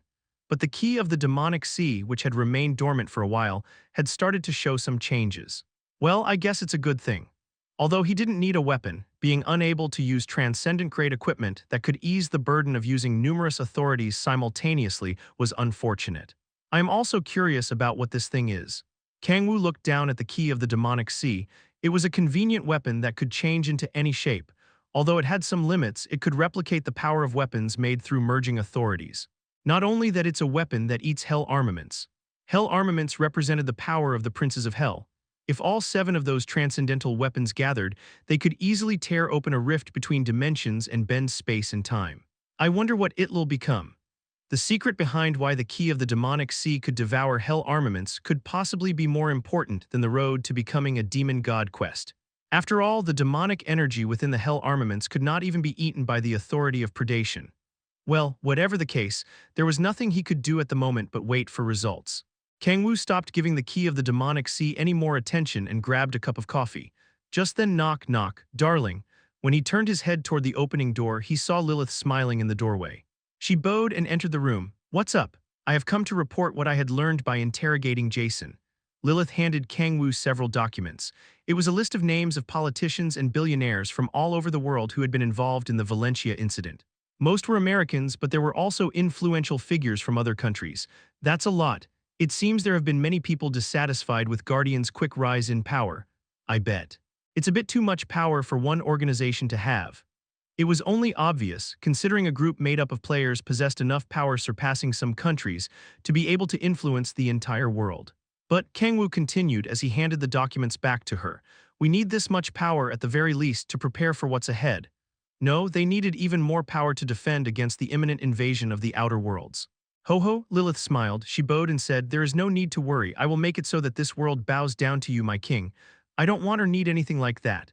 Kang-woo shook his head in disapproval. He hated hassles. The one that the world should be bowing down to needed to be guardians, or more specifically, Kim Si-hun. Although Kang-woo had appointed Si-hun to be the figurehead, he couldn't just play around behind the shadows either. I feel like I am moving further away from my dream. To illustrate that point, he was stuck looking over documents as soon as he had woken up. He sighed as he felt himself getting further away from his dream of becoming a wealthy bum. If it were up to him, he'd just spend the entire day flirting with his darling. What's the status in Valencia? Kang-woo asked. Si-hun is cleaning up the entire city with the serious core. He captured a bulk of Guardians players that had laid their hands on the natives, and they will be undergoing trial in a month's time. It'd be difficult to secure evidence, though. There weren't many crime prevention measures, such as CCTV cameras, in place yet in Valencia. If the issue went to court, many players would get away scot-free due to lack of evidence. Whatever they were charged with, it was easy to claim one's innocence if there was no evidence for their crimes to be backed up with. Ho ho. The victim's tears are evidence enough. Lilith smiled widely. Even if she had to fabricate evidence, she was planning on winning the case. Kang-woo smiled bitterly and nodded. Then give this list to Si-hun too. The public leaders of Guardians were Grace McCubbin and Si-hun. There was a need for Si-hun himself to punish the culprits for his influence and for public awareness of him to rise even higher, as well as molding the press so that the public would be fine with the culprits receiving harsher sentences. He had to make them fear Si-hun so they wouldn't dare to do something like that again. I guess he'll be busy for a while again. Kang-woo had to do some things of his own while Si-hun cracked down on the influential figures that had been involved in the Valencia incident. He'll have to make rules. He had to do the things that he'd been putting off. If it were up to him, he'd make cruel and unbending rules like those he'd established in Hell, but he wasn't in Hell anymore, so he couldn't implement such rules. I should get other people to help me. Gaia had said that she would make the rules herself, blaming herself for her indolence after Si-hun had told her about the incident. However, there was no way that a girl who could just barely lead a group of 10 individuals would be proficient in making rules for such a massive organization. As for Kang-woo, he had gotten used to the rules of Hell, so he was having a hard time drawing a line. He was in desperate need of help from others. I should ask Woochen and Yeonju. Although the groups led by Tian Woochen and Cha Yeonju weren't as large as Guardians, they had the know-how after having led large groups for so long. And there is one more thing I have to report. Besides this, Kang-woo asked as he tilted his head. Yes, I have found traces of demonic energy in the downtown area of Seoul. What? Kang-woo narrowed his eyes. Although the traces themselves are very faint judging by how widespread they are, it seems that whatever is leaving behind the demonic energy is going around the entire city. Kang-woo crossed his arms. Traces of demonic energy had been found in downtown Seoul. Now that the demon cult had completely broken apart, there weren't many things that could leave such traces. I guess a demonic beast must have escaped from a gate. Yes, I believe so as well. Beings of the Nine Hells have occasionally crossed into the gates ever since the Gaia system's defensive mechanisms have been broken. Demonic beasts like the Hellhound had been categorized as variant monsters that didn't have mana stones among players. It was highly likely that one of such demonic beasts had managed to come out of a gate. Demonic beasts coming out of gates have pretty much become a common occurrence. He received similar reports quite a few times.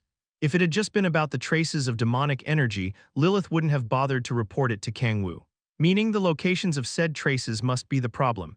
If a demonic beast wandered around downtown Seoul, there would be a high risk of there being many civilian casualties. Seoul was where Si-hun lived. The Hall of Protection was located in Washington, D.C., so Seoul was the city that Guardians paid most attention to after it. Kang-woo honestly couldn't care less if people he didn't know died out, but a commotion in Seoul at a time like this would be bad. I guess we should deal with it, Kang-woo mentioned. Fufu, in that case I will personally take care of it. Please. Si-hun was in Valencia and Kang-woo had to discuss appropriate rules to place with Gaia, Yeonju, and others. Having Lilith take care of it personally was the best course of action. She was exceptional in terms of searching, so she would be able to hunt down and kill the demonic beast in a flash. Understood, please leave it to me, Lilith replied with a smile. She clenched her fists while snorting as if she were a echidna. Kang-woo smiled bitterly. This is why I can't come to hate her. To be honest, he still wanted to keep his distance from her because of her hideous appearance, which he would never be able to get used to, but he couldn't do that because of things like this. Fufu. Will you go on a trip with me again if I manage to resolve this issue without a hitch? Kang-woo's expression hardened. He recalled how he'd rewarded her thanks to all the work she'd been doing and what he had gone through in the famous Japanese onsen. He covered his mouth and his face paled. Are you okay, Master Kang-woo? Lilith stroked his back in worry. Although she looked like Kurosaki Yuri at the moment, her hand touching his back felt sticky for some reason. Yim, fine, let's set aside the travel plans for a bit. There are still a ton of things we have to do, and I also have plans with Siala. I see, Lilith nodded while making a sad expression. Her expression had noticeably darkened when Han Siala was mentioned. Creak. Siala opened the door and peeked into the room, holding a tray full of delicious fruits. You were in the middle of a meeting, right? Have some fruit. Thanks, darling. Kang-woo grabbed the tray from Siala with a bright smile as if he had found a ray of light within the endless darkness. Lilith frowned when she saw this side of Kang-woo. She placed her hand on her chest. It started to hurt. He has tears slightly formed around her eyes, never smiled like that to me. A feeling that she had never felt before burned her heart. Lilith shook her head. What am I thinking? In the end, she was the legal wife. The vows of love that they had pledged were still vivid in her memories. Maybe worries that Kang-woo might have forgotten about the vows they had made surged. There's no way. Her masterful tentacle techniques always caused him to scream in such a lovely way, even during their last trip. There was no way the king didn't love her, but still Lilith pouted. She would prefer if he gave her a bit more attention. In that case, I will be excusing myself. Why? Kang-woo asked. Stay for a bit longer and have some fruit. Ho ho ho, the faster I resolve this, the earlier I will be rewarded by you, Master Kang-woo. Lilith lightly waved and walked out of the room. Clack, the door closed. Haya, Lilith softly sighed. Her mind was in a mess. Now isn't the time. She hadn't hurried just to receive Kang-woo's love. The traces of demonic energy around Seoul had spread at tremendous speed over just a few days. At this rate, a massive incident would break out at any second. It's as if it's searching for something. Lilith narrowed her eyes and set off. And what? Kang-woo asked while aggressively frowning. Balrog, who was on his knees in front of him, flapped his lips in hesitation but then bit his lip and lowered his head. Lilith has disappeared. Chapter 295, Lost Octopus, Part 2. What the fuck are you talking about? Oh, Kang-woo murmured in a low voice. He had been with Cha Yeonju, Gaia, and Tian Wuchen for the past few days, making rules for guardians, but he couldn't help but curse when he heard out of nowhere that Lilith had disappeared after he came back home. Kneeling, Balrog lowered his head. After she had gone to hunt down the traces of demonic energy after you had commanded her to find the traces and eliminate the source, contact with her had been severed. Wait just a second. Kang-woo called Lilith's communication crystal orb. Just like Balrog said, Lilith was not picking up. He narrowed his eyes and focused his mind. Lilith was his retainer. Although they were not linked through the authority of subordination like him and Kim Si-hun, they were still connected by the soul. He closed his eyes in search of traces of her soul. He even used the authority of the beholder, but he wasn't able to feel anything. He anxiously bit his lip. Lilith lost to a demonic beast. Based on the circumstances, there was a chance that the demonic beast had been an ancient demonic beast like Halcyon, and Lilith could have been defeated by them. Is Lilith? Balrog slurred, his eyes trembling in chaos. Dead? No, Kang-woo firmly shook his head. If she had died, a portion of my soul that had mixed with hers would have returned to me. He couldn't tell where she was, but their soul link had not been severed. She's alive, Kang-woo said while clenching his fist. Balrog sighed in relief. Lilith was alive, but Kang-woo still couldn't contact her or figure out where she was. In other words, Kang-woo's eyes narrowed. Now that it had come to this, there were only two possibilities. Either Lilith intentionally severed communication on purpose. He shook his head. The chances of her having done that were very low. No, he was sure that it was non-existent. Or he didn't want to believe it, but considering the situation, it was the most likely explanation. Kang-woo said in a low voice, I think Lilith has been kidnapped. Heavy silence fell and Balrog's expression aggressively crumpled. He knew Lilith very well. Although she wasn't as strong as him, she was highly specialized in infiltration and escaped through a diverse array of bewitching magic. She was careful enough to have been able to avoid the courtships of Asmodeus, the Prince of Lust, so it was hard to believe that she had been kidnapped without being able to send even a single SOS signal. How could this have? Balrog grabbed his forehead while making a confused expression. Kang-woo shut his eyes tight. His tightly clenched fists trembled, veins popped out on his forehead and the back of his hands. Rumble. The entire building shook as if an earthquake were happening. Balrog, who had been in confusion, came back to his senses and placed his hand over Kang-woo's shoulders. My king! The shaking didn't stop, shatter. The cup of coffee on the table fell to the ground and the coffee spilled over the floor with glass fragments.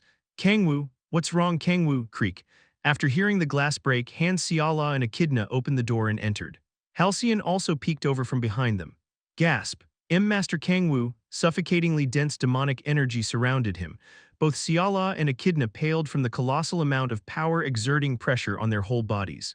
Halcyon stepped forward and extended his hands, his white hair fluttering from the pressure of the powerful wave of demonic energy. He frantically blocked the demonic energy exuding from Kang-woo. Balrog placed his hands on Kang-woo's shoulders and shook him. My king, please return to your senses.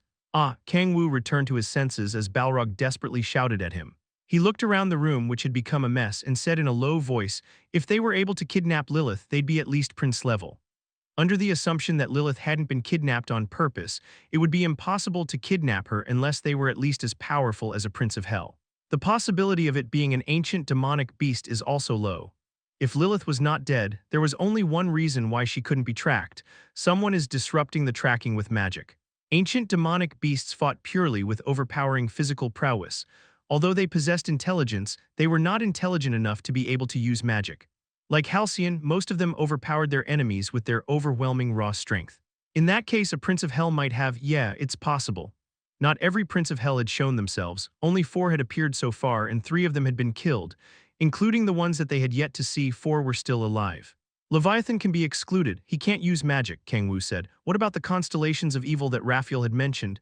Not likely. Even if their seal broke and they came to Earth, they have no reason to kidnap Lilith. In that case, we would have to begin our investigations under the assumption that it was a Prince of Hell, Balrog expressed while nodding. Call Kim Si-hun. Kim Si-hun is currently in the USA, call him, Kang-woo said in a firm voice. Balrog groaned and nodded. He had seen this side of Kang-woo several times back in Hell. Once he becomes like this, he couldn't be reasoned with, nothing could stop the king. He had also been like this when he had caused the Thousand-Year War, which he had almost no chance of winning at the time. Right then, Kang-woo stood up. He mumbled, let's move. He turned away. He could feel the gazes of Halcyon, Echidna, and Ciala, but he paid them no mind. He couldn't afford to, how dare they, he was not mad. Even if Lilith was kidnapped or put in a situation where she could die at any second, he would not become furious. The emotion he was feeling was closer to irritation than rage. Take what's mine. Lilith was his loyal and capable subordinate. Not even he could match Lilith's information-gathering capabilities. Purely in terms of capability, she surpassed Si-hun. But his possession, his subordinate, who should be dedicating her life to working for him, had been taken from him. The problem wasn't simply that she had been kidnapped. This was a provocation and a declaration of war directed right at him. Shit, Kang-woo cursed aggressively. Once again, he did not mind that Lilith had been kidnapped. She was just another convenient pawn to use without any worry of betrayal, just like Si-hun. Fuck, he ground his teeth. For some reason, he could not erase the sight of Lilith's smile from his head. Fuck, fuck, fuck. The appearance that had caused him trauma, the stench from her oozing pus and her face covered in hideous tentacles for some reason, he felt an unbearable desire to see her. Kang-woo, what's wrong? Echidna, who hadn't heard what had happened, approached Kang-woo. She was about to pull on his clothes when she flinched. Kang-woo, she stared into his eyes, which were staring into nothingness while he was in deep thought. The whites of his eyes were dyed black, his irises yellow, his pupils torn horizontally. He was emitting such overpowering bloodlust that she wondered if he really was the Kang-woo she knew. You Echidna trembled. Ciala grabbed her by the shoulders and stepped back while lightly hugging her. She realized instinctively that Kang-woo shouldn't be touched for the time being. Clack. Kang-woo opened the room door and left, which lifted the air of the room. Heya, Halcyon finally let out his held breath. Ciala approached Balrog. Balrog, what happened? I think I overheard that Lilith was kidnapped. It's just as you've heard. Communication with Lilith was severed while she was chasing after the traces of demonic energy and soul. We don't yet know who kidnapped her or why. Oh no, Ciala turned pale. If a beautiful woman like Lilith was kidnapped, one couldn't help but imagine things beyond her just being physically restrained. I am also worried about that. As if he read her mind, Balrog said in a serious tone, the king didn't bother mentioning it, but Lilith is excessively beautiful. Honestly, we would have to take into account what you are imagining. Ciala shut her eyes tight to shoo away the horrifying thought. I will also help look for Lilith. She didn't know how to find traces of demonic energy or where to even begin searching, but she wanted to be of at least a little help to Lilith. Lilith Ciala had been able to become an item with Kang-woo thanks to Lilith's help. Lilith had given her the courage to confess to him. They'd also become quite close after chatting about things she didn't know about Kang-woo, such as what he liked and disliked, and many other things. She couldn't let Lilith go through something so insufferable. Thank you, Balrog nodded while making a bitter smile. He knew she wouldn't be of much help, but they needed as much help as they could get.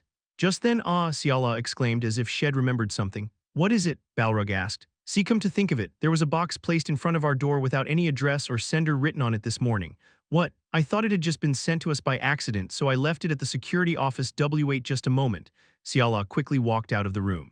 She ran into Kang-woo and told him to stay right here before returning with a box in her hands not long afterward. This is, Kang-woo narrowed his eyes as he stared at the box. It was an unknown box that had arrived shortly after communication with Lilith had been severed. It was hard to see it as a simple coincidence. Rip, Kang-woo quickly tore open the box. In it was a black crystal orb. A communication crystal orb. Crystal orbs made by processing mana stones did not require electricity, so they were used very often in daily life. Kang-woo raised the crystal orb. Phew, he nervously sighed. All of you stay outside. He couldn't predict what state she would be in. If she happened to be in the worst possible scenario in his imagination, then he should be the only one to see it. Siala was about to say something but then nodded and dragged Echidna and Halcyon into the room. With a heavy expression, Balrog also nodded and followed behind them. Lilith. Her appearance was not leaving Kang-woo's head. Kang-woo activated the crystal orb and a video appeared in midair as if it were a hologram. Within the video, he could see Lilith restrained within darkness. Lilith, Kang-woo called out. As he had expected, Lilith had been kidnapped by someone. My king, he could hear Lilith's heartrending voice. Hearing that, he felt like his heart was being ripped apart, but at the same time, he felt relieved when he saw that she wasn't hurt. My king, it seemed this was a live feed. After seeing Kang-woo's face, Lilith urgently called out to him. I apologize, my king, she sobbed. She was so sad that yellow pus instead of tears was flowing out of her eyes. It is okay, I have not gone through anything that you are fearing.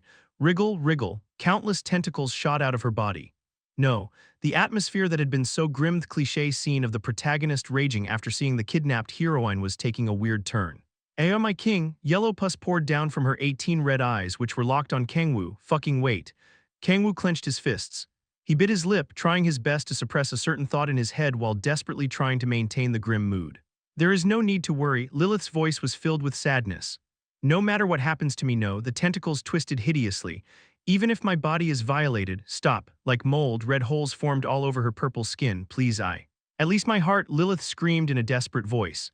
Will never submit. Poof, the ends of her tentacles exploded and yellow pus poured out of them as if her tentacles were fountains. The yellow pus splashed onto the crystal orb, making the feed blurry. Kang-woo covered his face with his hands. Please fucking stop, why are you doing this? Kang-woo clenched his hair and lowered his head. You're making me not want to save you. Tears flowed down his cheeks. Chapter 296 Lost Octopus Part 3 Fu. Kang-woo sighed and shook his head. Although his will to save Lilith had decreased by half, he couldn't ignore a loyal subordinate who had accompanied him for hundreds of years. Who could have he narrowed his eyes? The first question that had popped up in his mind when he had first heard of Lilith's kidnapping was who the culprit could be. The likeliest culprit is the Prince of Lust, Asmodeus. He was the Prince of Hell who had frantically tried to get his hands on Lilith ever since they were in hell.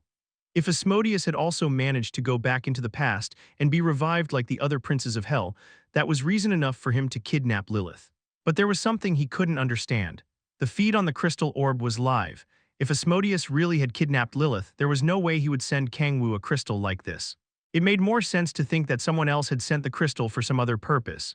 Lilith, sniff, my king. Lilith looked at Kang-woo, pus leaking from her tentacles.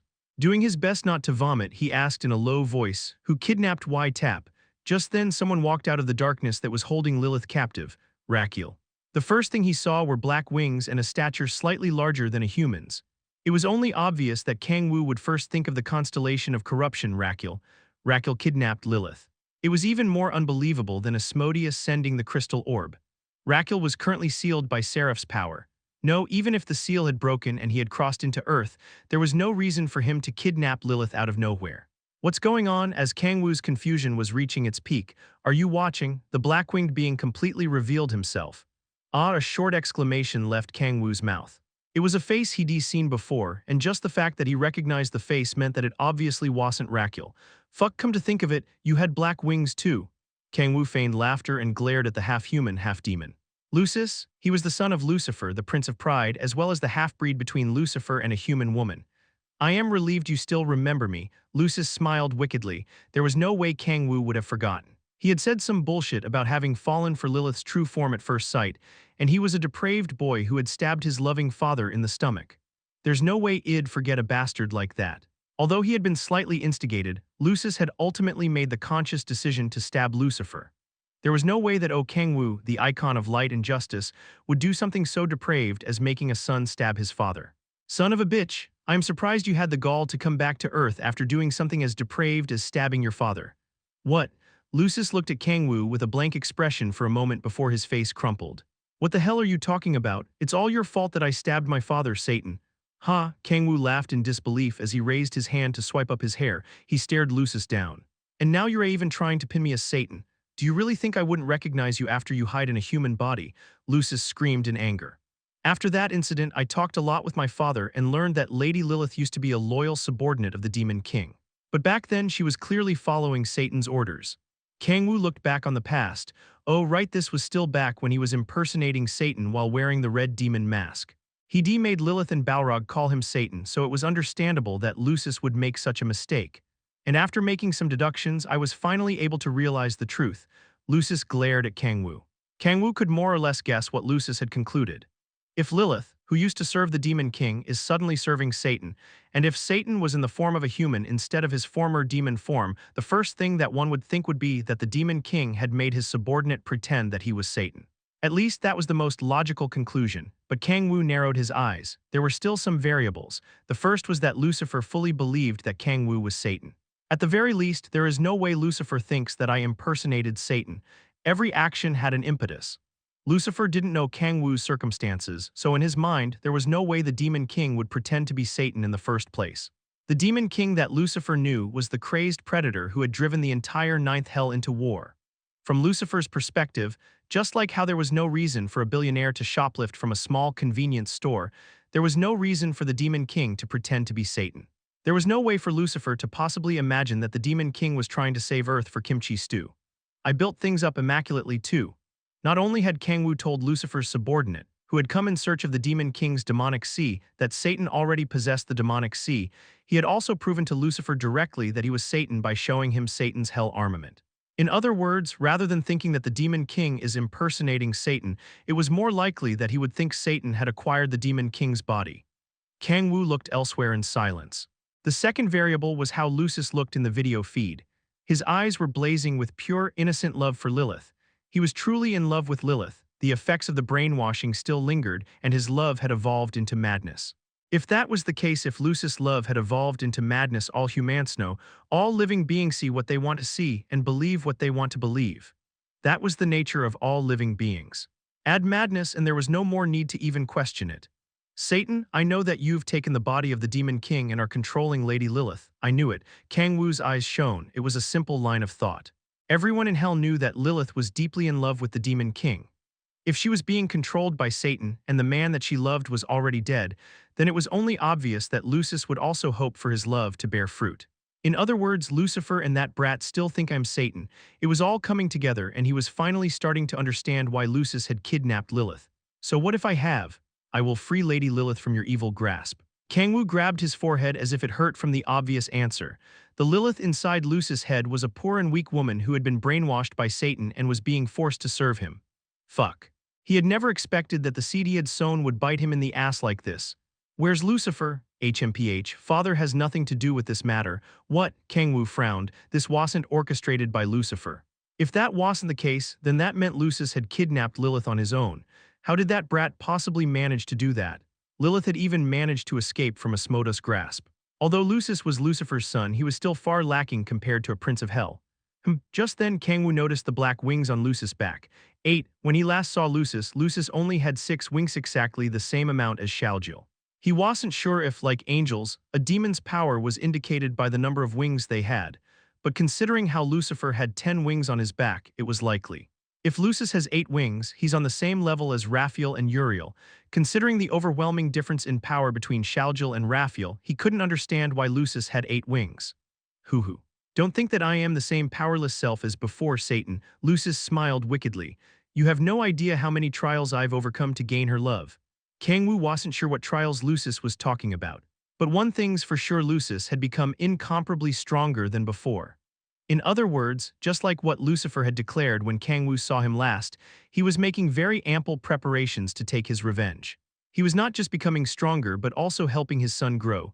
Well, that answers all of my questions for now. There was only one thing left to take care of. If you don't free her, you can shut up now. I have nothing else I need to hear from you, Kang-woo interjected. Let's speak more in person. What? Lucis frowned. Kang-woo put his hand on the communication crystal orb, closed his eyes and focused. The overwhelming level of demonic energy control that he had displayed when he forced the demon god back into the abyss was once again showing itself. Authority of the Beholder. He reverse-tracked the very thin connection of demonic energy between the crystal orbs. He was able to clearly see where Lucis was holding Lilith. "Stay right there, you fucking brat." Kang-woo waved his hand, split. A crack formed in the air, creating a black rift. Without even thinking about calling Balrog, Kang-woo threw himself into the black rift. Writing. "You have entered the dimensional crack connected to the continent of Airner." A blue message appeared in front of him. He ignored it and moved forward. Ah, he saw Lilith still restrained by the darkness. My king, how many times must I tell you, you are being brainwashed by Satan? The demon king is already dead, he heard Lucis' boisterous voice. As he was shouting at Lilith, his eyes widened once he saw Kang-woo coming out of the black rift. How did you fucking hell? Kang-woo sighed deeply. He couldn't help but get angry after finding out that the matter that he had been so anxious over had been nothing more than a childish game. Move. Lucis bit his lip at the overwhelming amount of demonic energy coming out of Kang-woo. He created a spear of darkness and pointed it at Kang-woo. Crackle, black lightning danced at the tip of the spear. My king, Lilith shed tears when she saw Kang-woo. Yellow pus splattered everywhere, exuding a horrendous stench. Her tentacles wiggled and grew longer. Flinch, Kang-woo stopped in his tracks. He couldn't help but grimace at the tremendous stench filling the entire space. I don't want to save her, he unwittingly said his honest thoughts while clenching his hair and lowering his head. You scumbag, Lucis clenched his jaw and glared at him. He couldn't help but be heartbroken as he saw the yellow pus flowing from Lilith's eyes. Not only had Satan brainwashed her, but he was also trying to abandon her. Are you blind? Can't you see her tearful, sorrowful tentacles? I can see them all too fucking well. Then how could you say something like that? That's what I want to ask. How the fuck can you say something like that? Satan, Lucis bit his lip and surged with rage. I know exactly why you took the demon king's body and brainwashed this poor woman. I know it all, Satan. I don't think you do. Didn't you do it to obtain her love? The fuck do you say? Black lightning crackled in all directions. That's how desperate you were for her love, because Lilith is. She's more beautiful than anything else in the world. Stop, but I said stop. Boom, Lucis stomped on the ground. Your love is twisted, Satan. There is no point in false love. Please don't say cringe lines like that. I will take this opportunity to reveal the whole truth to her. Lucis waved his hands, and the darkness that was restraining Lilith moved forward. He then said solemnly, Satan, this is your last chance. If you truly love her, reveal the whole truth here. Kang-woo turned his head to look at Lilith, who was restrained by the darkness. Yellow pus was spewing out of her as if she were a fountain, and her green tentacles were wriggling grotesquely. Lilith, he anxiously called out her name. He kneeled and lowered his head. I am sorry, I am actually Satan. The demon king was torn apart by the dimensional wall as he crossed over to Earth and died. I've been deceiving you all this time. Kang-woo revealed the truth in a voice filled with sorrow. Lucis poked Lilith as if telling her that it was exactly like he had said. Ah, Lilith shortly exclaimed. She wiped the pus coming out of her eyes with her tentacles and smiled. It is okay, I believe in you, my king. I do not know why you are lying, but Lilith said with a firm voice, I love you. There was a heavy silence. Kang-woo's shoulders trembled a bit. Sniff, sniff, tears dripped down his cheeks. I am Satan, no, my king. I am telling you I am Satan, you are not Satan. He wept while grabbing his head. I am fucking Satan, please just believe me. Chapter 297, Lost Octopus. Part 4, See Lady Lilith. He admitted himself that he's Satan, Lucis shouted energetically. The demon king had died, so in his perspective, it was as if the lover of his crush had died. Lucis would obviously think of it as a chance of his lifetime. Consoling Lilith, who was in a sense of loss due to the demon king's death and Satan's deception, would drastically raise his chances that love would bloom between them. Shut up. The demon king is Satan, that is complete nonsense, Lilith screamed. She glared at Lucis and her green tentacles explosively expanded. She was instantly freed from the darkness restraining her, and the tears flowing down her cheeks had disappeared as if they had never been there in the first place. Kang-woo lowered his head and narrowed his eyes. The tears flowing down his cheeks had also completely disappeared. I knew it. Kang-woo sighed and got up. With that, everything had become clear. Kang-woo sighed and slowly walked forward. Lucis blocked his path. Crackle, black lightning poured out from the end of his spear. Stop right, Kang-woo launched forward before Lucis could even finish his sentence. He was so fast that it looked as if his body had extended in a long line. Wham! Kang-woo punched Lucis right in the face, sending him flying without even giving him a chance to use the spear covered in dancing black lightning. Cough, Lucis helplessly rolled across the ground before quickly standing again. Shit! He extended both arms forward, and a black sphere crackling with lightning gathered in both of his hands. I will protect. His 8 wings spread wide open. Rumble, the entire space filled with darkness shook. Lady Lilith, Lucis said in a tone filled with powerful will. From the way he was speaking, it almost seemed as if he were a protagonist trying to save the captured heroine. What should be coming out of Kang-woo's mouth was coming from Lucis instead. Bullshit. Kang-woo clicked his tongue and slowly raised his hand. He exerted perfect control over the 10,000 demon core's demonic energy after molting 5 times while risking his life and sleeping with Han Xiala. Inferno, he said, the authority of blaze of the Prince of Greed Mammon merged with the authority of blades. FWSH, a sword burning with yellow flames appeared in Kang-woo's hand. What the Lucis expression hardened. He could feel an immense heat emanating from the yellow sword.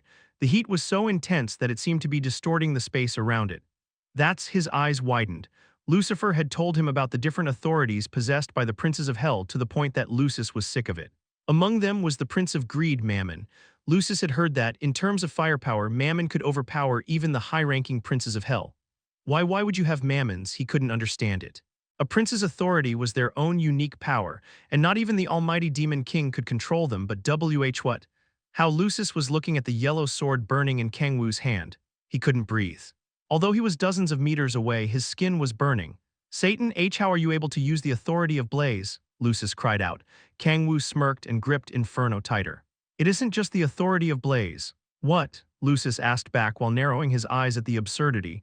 I wouldn't be able to keep such a neat shape with just the authority of blaze. It's absolute trash in terms of the amount of demonic energy it guzzles. Kang-woo looked at Inferno in satisfaction. Thanks to his improved control over demonic energy, he was able to perfectly merge the authorities of the princes with other regular authorities. It was something he couldn't have even imagined when he was still in the 9 hells. He recalled molting several times to be able to use the authorities of the princes of hell. I guess I really have gotten stronger.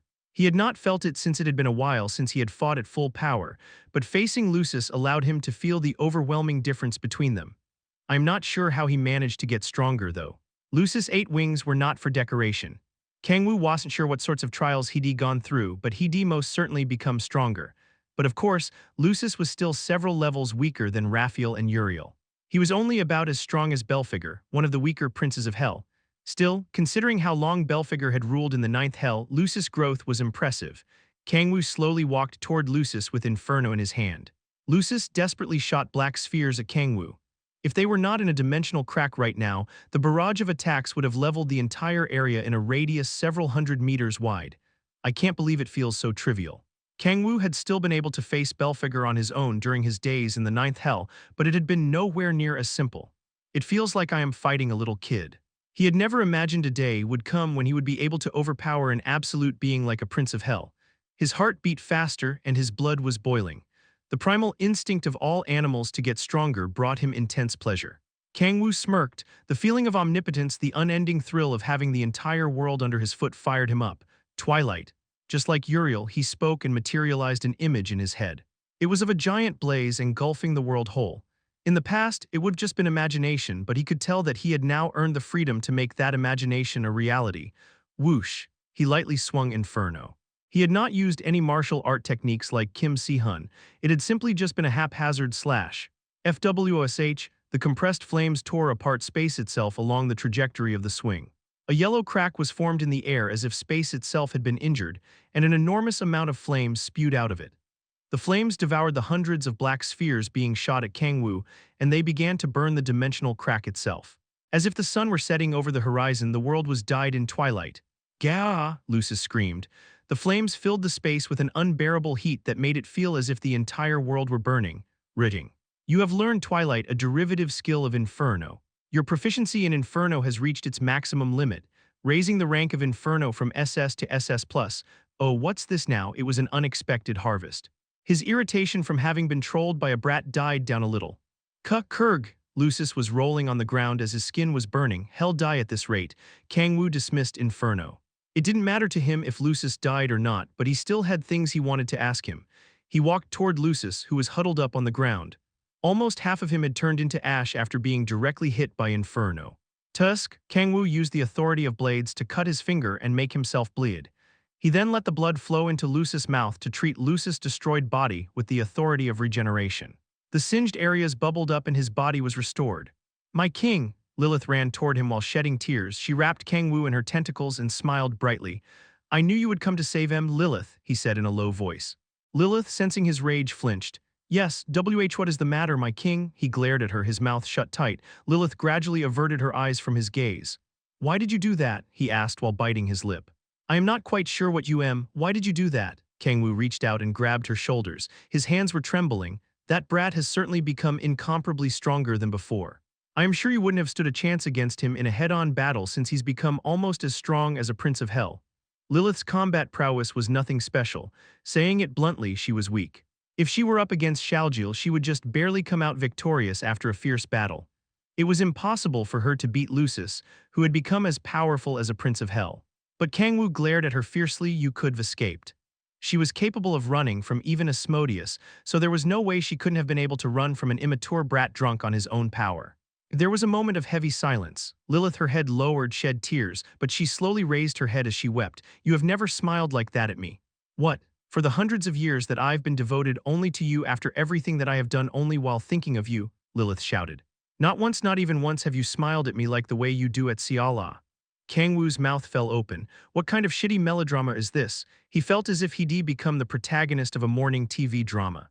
He was surging with rage from the thought that she had willingly been captured by the enemy for a reason like that. Lilith was lucky that it had been Lucis. If it had been someone like Asmodeus, she would never have been able to come back to Kang-woo. It had been far too reckless of her. No, leaving everything aside, her actions had crossed the line. What the F? Sniff, sniff. His aggressive curse was cut off. He could tell from Lilith's trembling shoulders how afraid she was right now. Lilith was not an idiot. She knew how dangerous her actions had been and that she had crossed the line, but the reason she had willingly surrendered to Lucis to get Kang-woo's love and attention had to have been because she had been that desperate. You have never smiled like that to me, Lilith's voice echoed in his mind. Kang-woo closed his eyes. It was fine even if it was a cheap melodrama or a morning TV drama.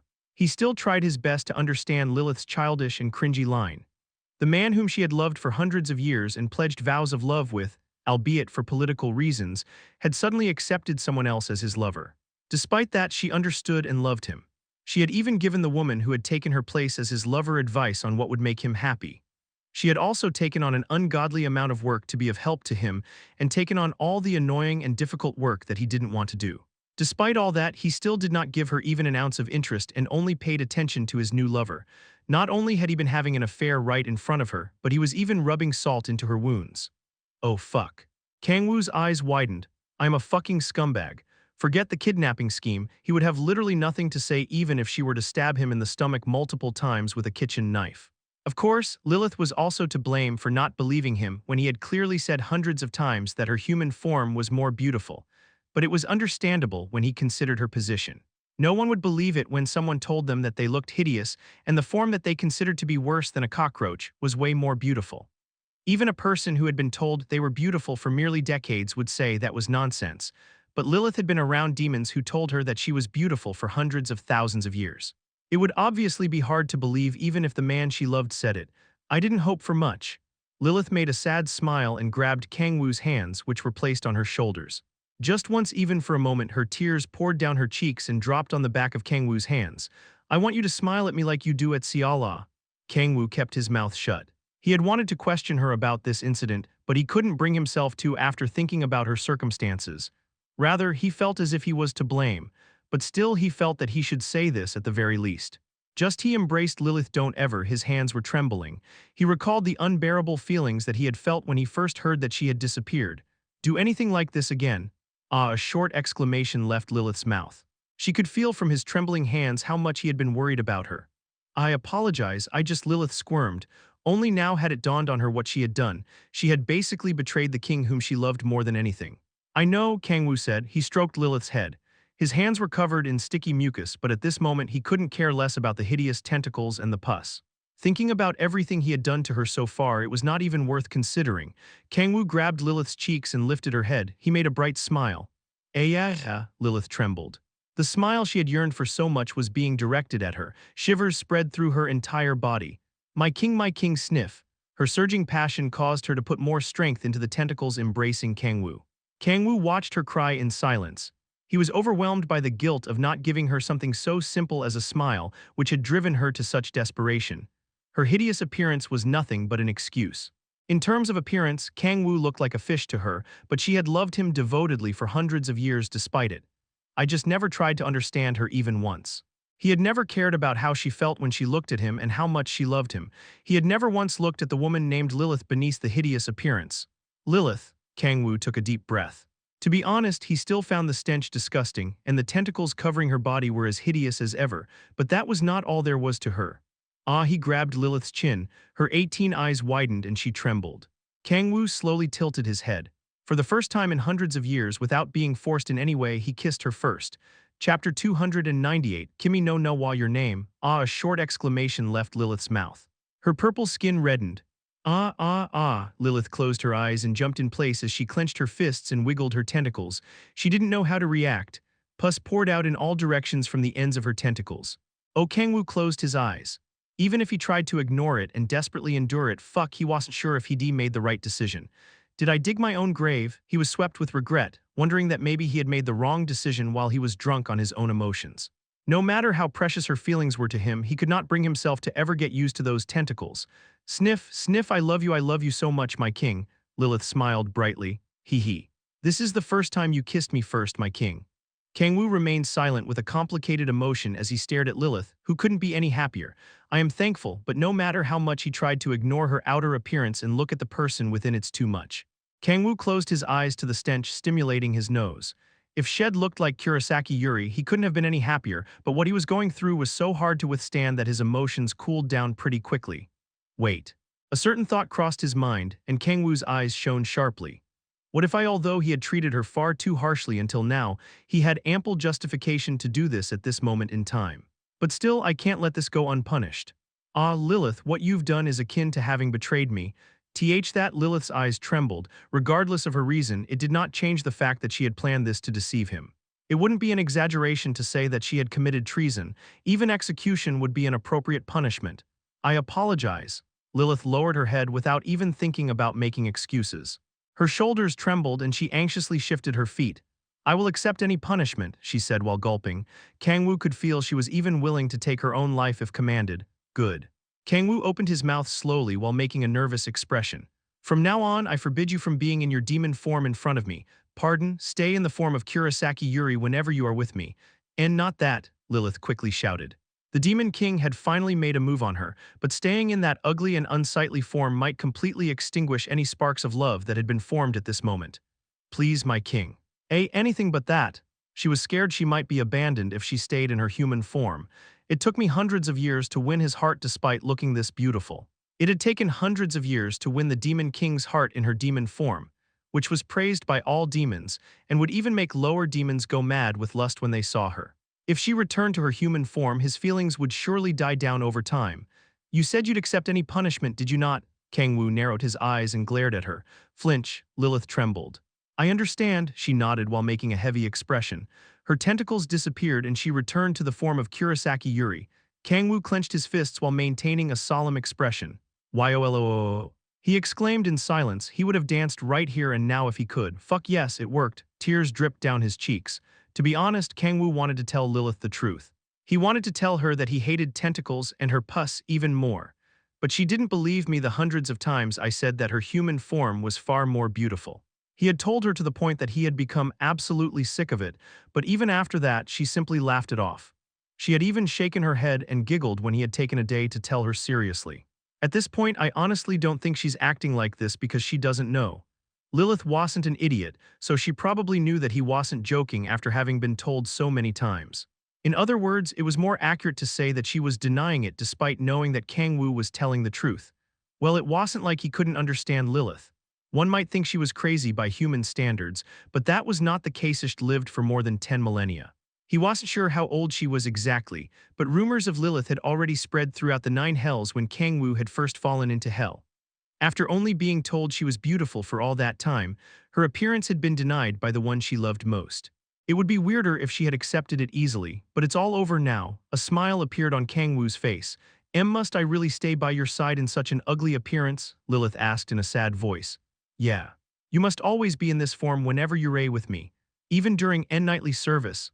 Absolutely, always, no matter what, he emphasized 3 times. Tears flowed from Lilith's eyes. Why such a pointless punishment? How could you do this when you went absolutely crazy over my tentacle techniques? Kang-woo barely managed to stop himself from cursing. Regardless, this is my punishment for you. Unless it isn't for unleashing your power during combat, you must always be in human form. Erg, you aren't thinking of glossing over such a serious crime, are you? Her lips moved slightly as if she were trying to say something, but she lowered her head. I understand. Wham! Just then a huge noise sounded out. Kang-woo and Lilith looked toward the source of the sound. What are you talking about? Lucis, who had been healed by the authority of regeneration, glared at Kang-woo with an expression full of despair. How could you do something so horrible to Lady Lilith? Lucis shook his head as if he couldn't stand to look at her. Kang-woo looked at him in disbelief. He considered burning him into a crisp again with the authority of Blaze, but then he smiled as if he'd thought of something better. Do you hate Lilith's human form that much? Obviously, this is an insult to Lady Lilith's beautiful tentacles. Then I guess you ultimately only love Lilith for her looks. What? Tisk, after all your talk about true love pathetic. Lucis' face aggressively crumpled. And no, I am truly in love with, then why did you react so sensitively? The only thing different about her is merely her appearance.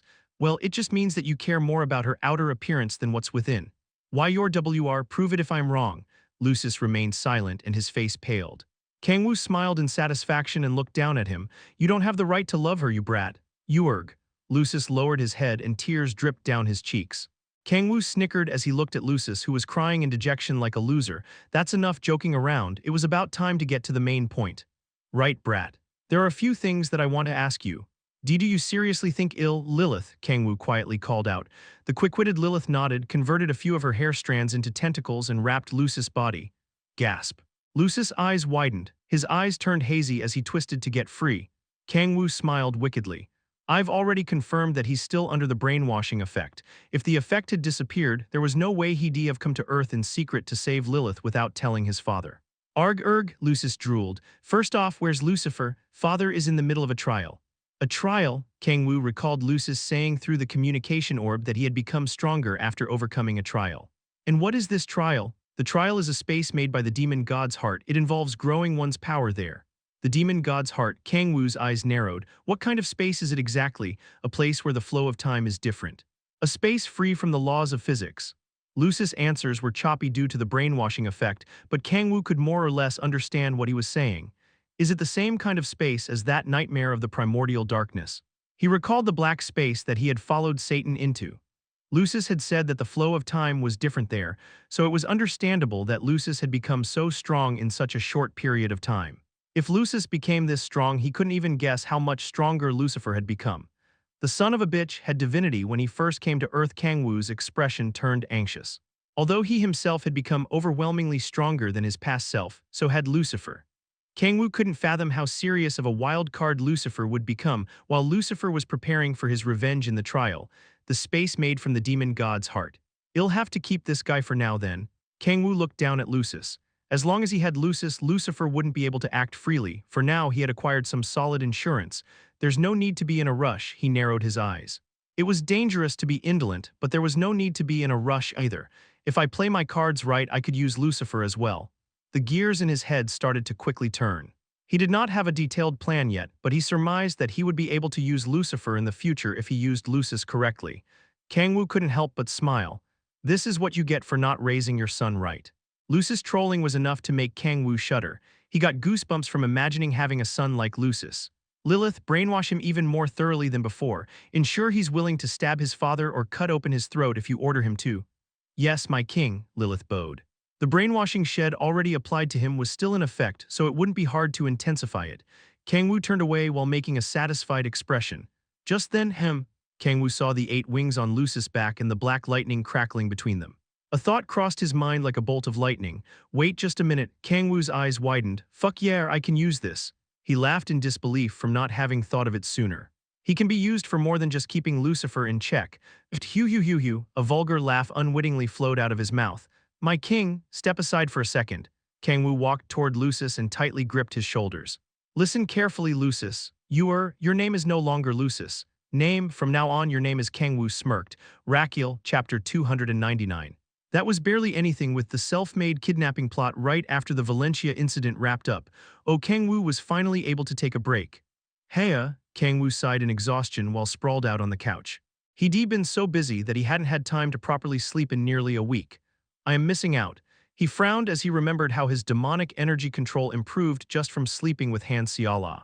Although it did not rise unconditionally, it still rose far more than when he trained for a whole day to raise it, so it was beneficial for him to sleep with Siala every day.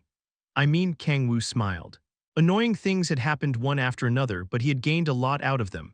First, I was able to filter out the stagnant water within Guardians. To him, Guardians was like a hound. Although it might not be able to kill the enemy, it could at least bite their leg to buy enough time for him. Considering that the success rate of hunting a boar lowered to below half if you hunted without a hound, managing Guardians well was important. And Kang-woo's eyes shone. He thought about the demon with black wings, Lucis. This is really big. He still wasn't sure why Lucifer, to be more precise, his father Lucifer had black wings. Lucifer had been ruling as a prince of hell since before Kang-woo had even arrived in hell.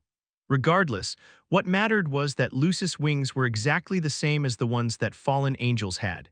It was also a huge plus that Lucis, who was a half-breed between demon and human, was indistinguishable from angels. There might be angels who recognize his face, so I should modify it a little. He heard from Raphael that only Michael had ever seen Raquel's face, meaning that even if he made Lucis act as Raquel, no one would be able to tell. Raquel coin to the moon. Kang-woo couldn't help but smile. The bad thing about the Satan coin was the fact that Kang-woo and Satan existed simultaneously in the same place, which made it very restricting. Although he could create a fake body with the authority of cloning, it could only do extremely simple tasks, to the point that one would immediately be able to tell that it was a fake once someone picked a fight with it.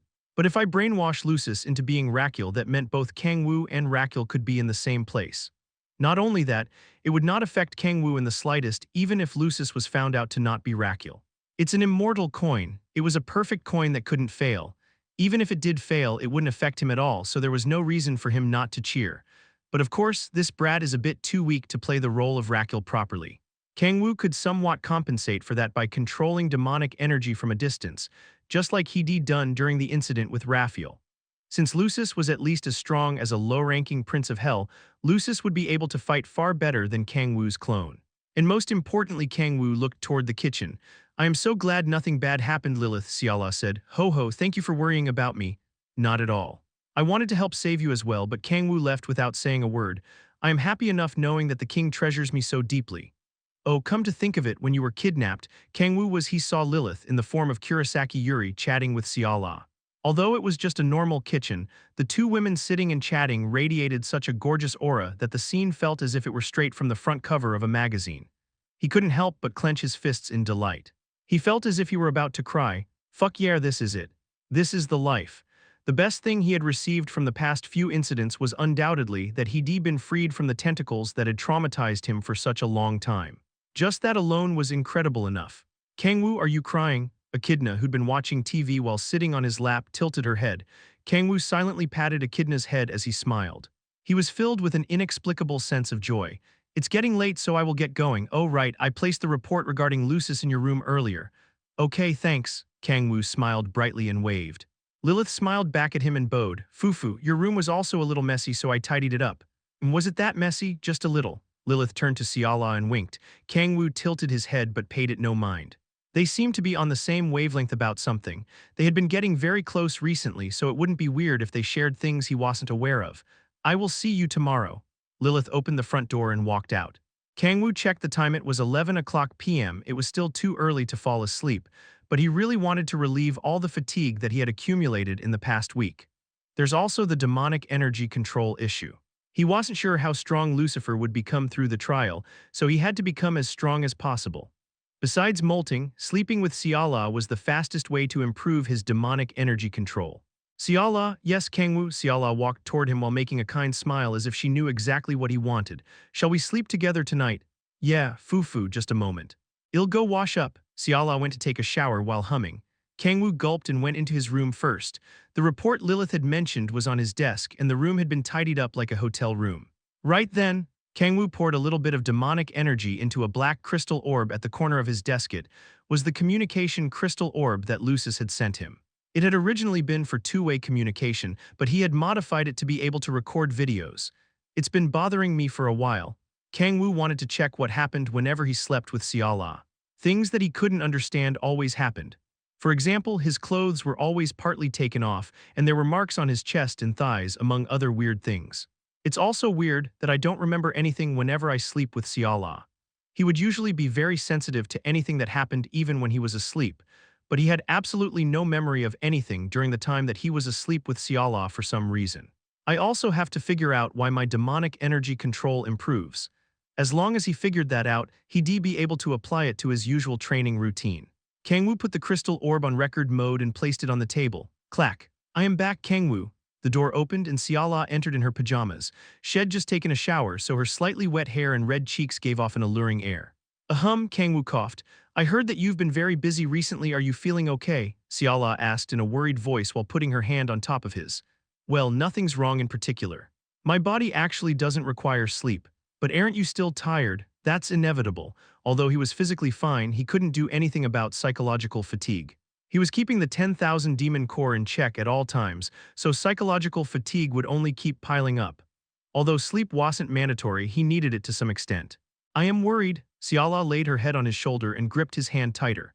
Kang-woo felt a warm and comfortable sensation spread from his hand to his entire body. Darling, Kang-woo held back his desire to scream. He wanted to hug her and jump, but the air was too serious for him to do something like that. Still, darling is the best.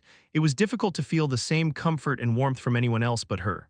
Kang-woo frantically forced down the ascending corners of his mouth and embraced her with one hand. Don't worry, I am not working hard enough to the point that it'd break down. Still, Siala pinched Kang-woo's thighs while slightly pouting. You've barely been home lately. Do you have any idea how lonely Echidna has been? Only Echidna? NGHWL. Siala blushed. Kang-woo laughed and then gave her a light kiss on the lips. The air around them was so sweet that he felt as if he were receiving death threats from men all over the world. Let's go to bed. Okay, Siala's eyes shone. She snorted in excitement and then spread her arms out wide. All right, come here. It's a bit embarrassing every time, so why don't we just now, she said in a firm voice as if she wouldn't take no for an answer. Kang-woo ended up lying in bed in her arms. An inexplicably soft and warm sensation spread through his body. Though he couldn't even remember his childhood, it was as if a deeply imprinted loneliness was being healed. I am getting sleepy again. Kang-woo felt his eyelids become heavier as if he had taken sleeping pills. Before he fell asleep, he looked toward the crystal orb lying on the table. Tomorrow he would come to know everything.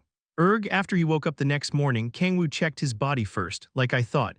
His clothes were loosened and there were red marks around his chest. My demonic energy control has also gone up. As he closed his eyes and focused, he could feel that his control had improved. Good. Kang-woo grabbed the crystal on the table and activated it by pouring a small amount of demonic energy into it. Fufu, you're already asleep. He could see himself sleeping in Siala's arms. How cute, Siala softly giggled as she patted his head. Kang-woo focused on the video while blushing. Right then, let's see what happens. Right as he was getting nervous, yawn. Siala yawned and then she closed her eyes. All that could be heard were the sounds of breathing. What, that was it? Kang-woo watched the video with a strange sense of disappointment. 30 minutes later, 12 faint wings appeared on Siala's back. At the same time, demonic energy leaked out of Kang-woo's body. The demonic energy and the light from her back intertwined in the air. I guess it really was because of xperrif's energy. Kang-woo's eyes shone as he watched the demonic energy and the white light intertwine. Xperrif's energy is the more active one. The demonic energy did not move an inch as if it were asleep, whereas the white light moved busily as if it were coveting the black demonic energy.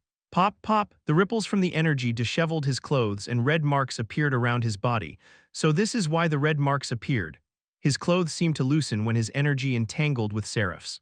The white light that had been swirling around the demonic energy focused on a specific part of it, as if it were attacking a weak point. The black demonic energy started to get sucked into the white light. As if it were resisting the white light's attack, the black demonic energy huddled up and then drooped lifelessly. It then retreated back into Kang-woo's body. What the hell happened? Regardless of how many times he watched it, he couldn't understand why the two energies clashed. At the very least, it's clear that my demonic energy control rose due to my power intermingling with xperrif's. The power within Siala was that of the celestial goddess. He still wasn't sure why xperrif's soul had entered her, but Kang-woo couldn't deny that the god possessed power beyond his imagination. It was possible that his control had forcibly risen so that it wouldn't be devoured by that power. It's similar to how molting instinctively raises my demonic energy control to keep me alive. It could be considered casual molting. In any case, it's a huge plus. There could possibly be side effects, but he had not felt any so far, and it did not risk his life like molting did. I don't think it'd be able to use this for training, though. But if his demonic energy control could improve just by sleeping with Siala, there was no reason not to do it. Demonic energy control was absolutely necessary for him since he possessed a ticking time bomb, the 10,000 demon core. Well, that was barely anything. To be honest, I was hoping that maybe something a bit dirty was going on. He had been ignoring it since he wasn't sure if the kind and gentle Siala would do such a thing. But since he was a man, he had been having dirty thoughts. Tusk, Kang-woo clicked his tongue in a strange sense of disappointment. Oh, Lilith. While Kang-woo was watching the recording in his bedroom, Siala called Lilith. Yes, I did as you said. I wouldn't have known if you hadn't told me. We aren't strangers anymore, so we should help each other out. It caught my attention while I was cleaning the room. Lilith's voice came out through the smartphone. Siala asked in worry, but what if he finds no need to worry. Lilith giggled and continued. Doctoring footage is my specialty.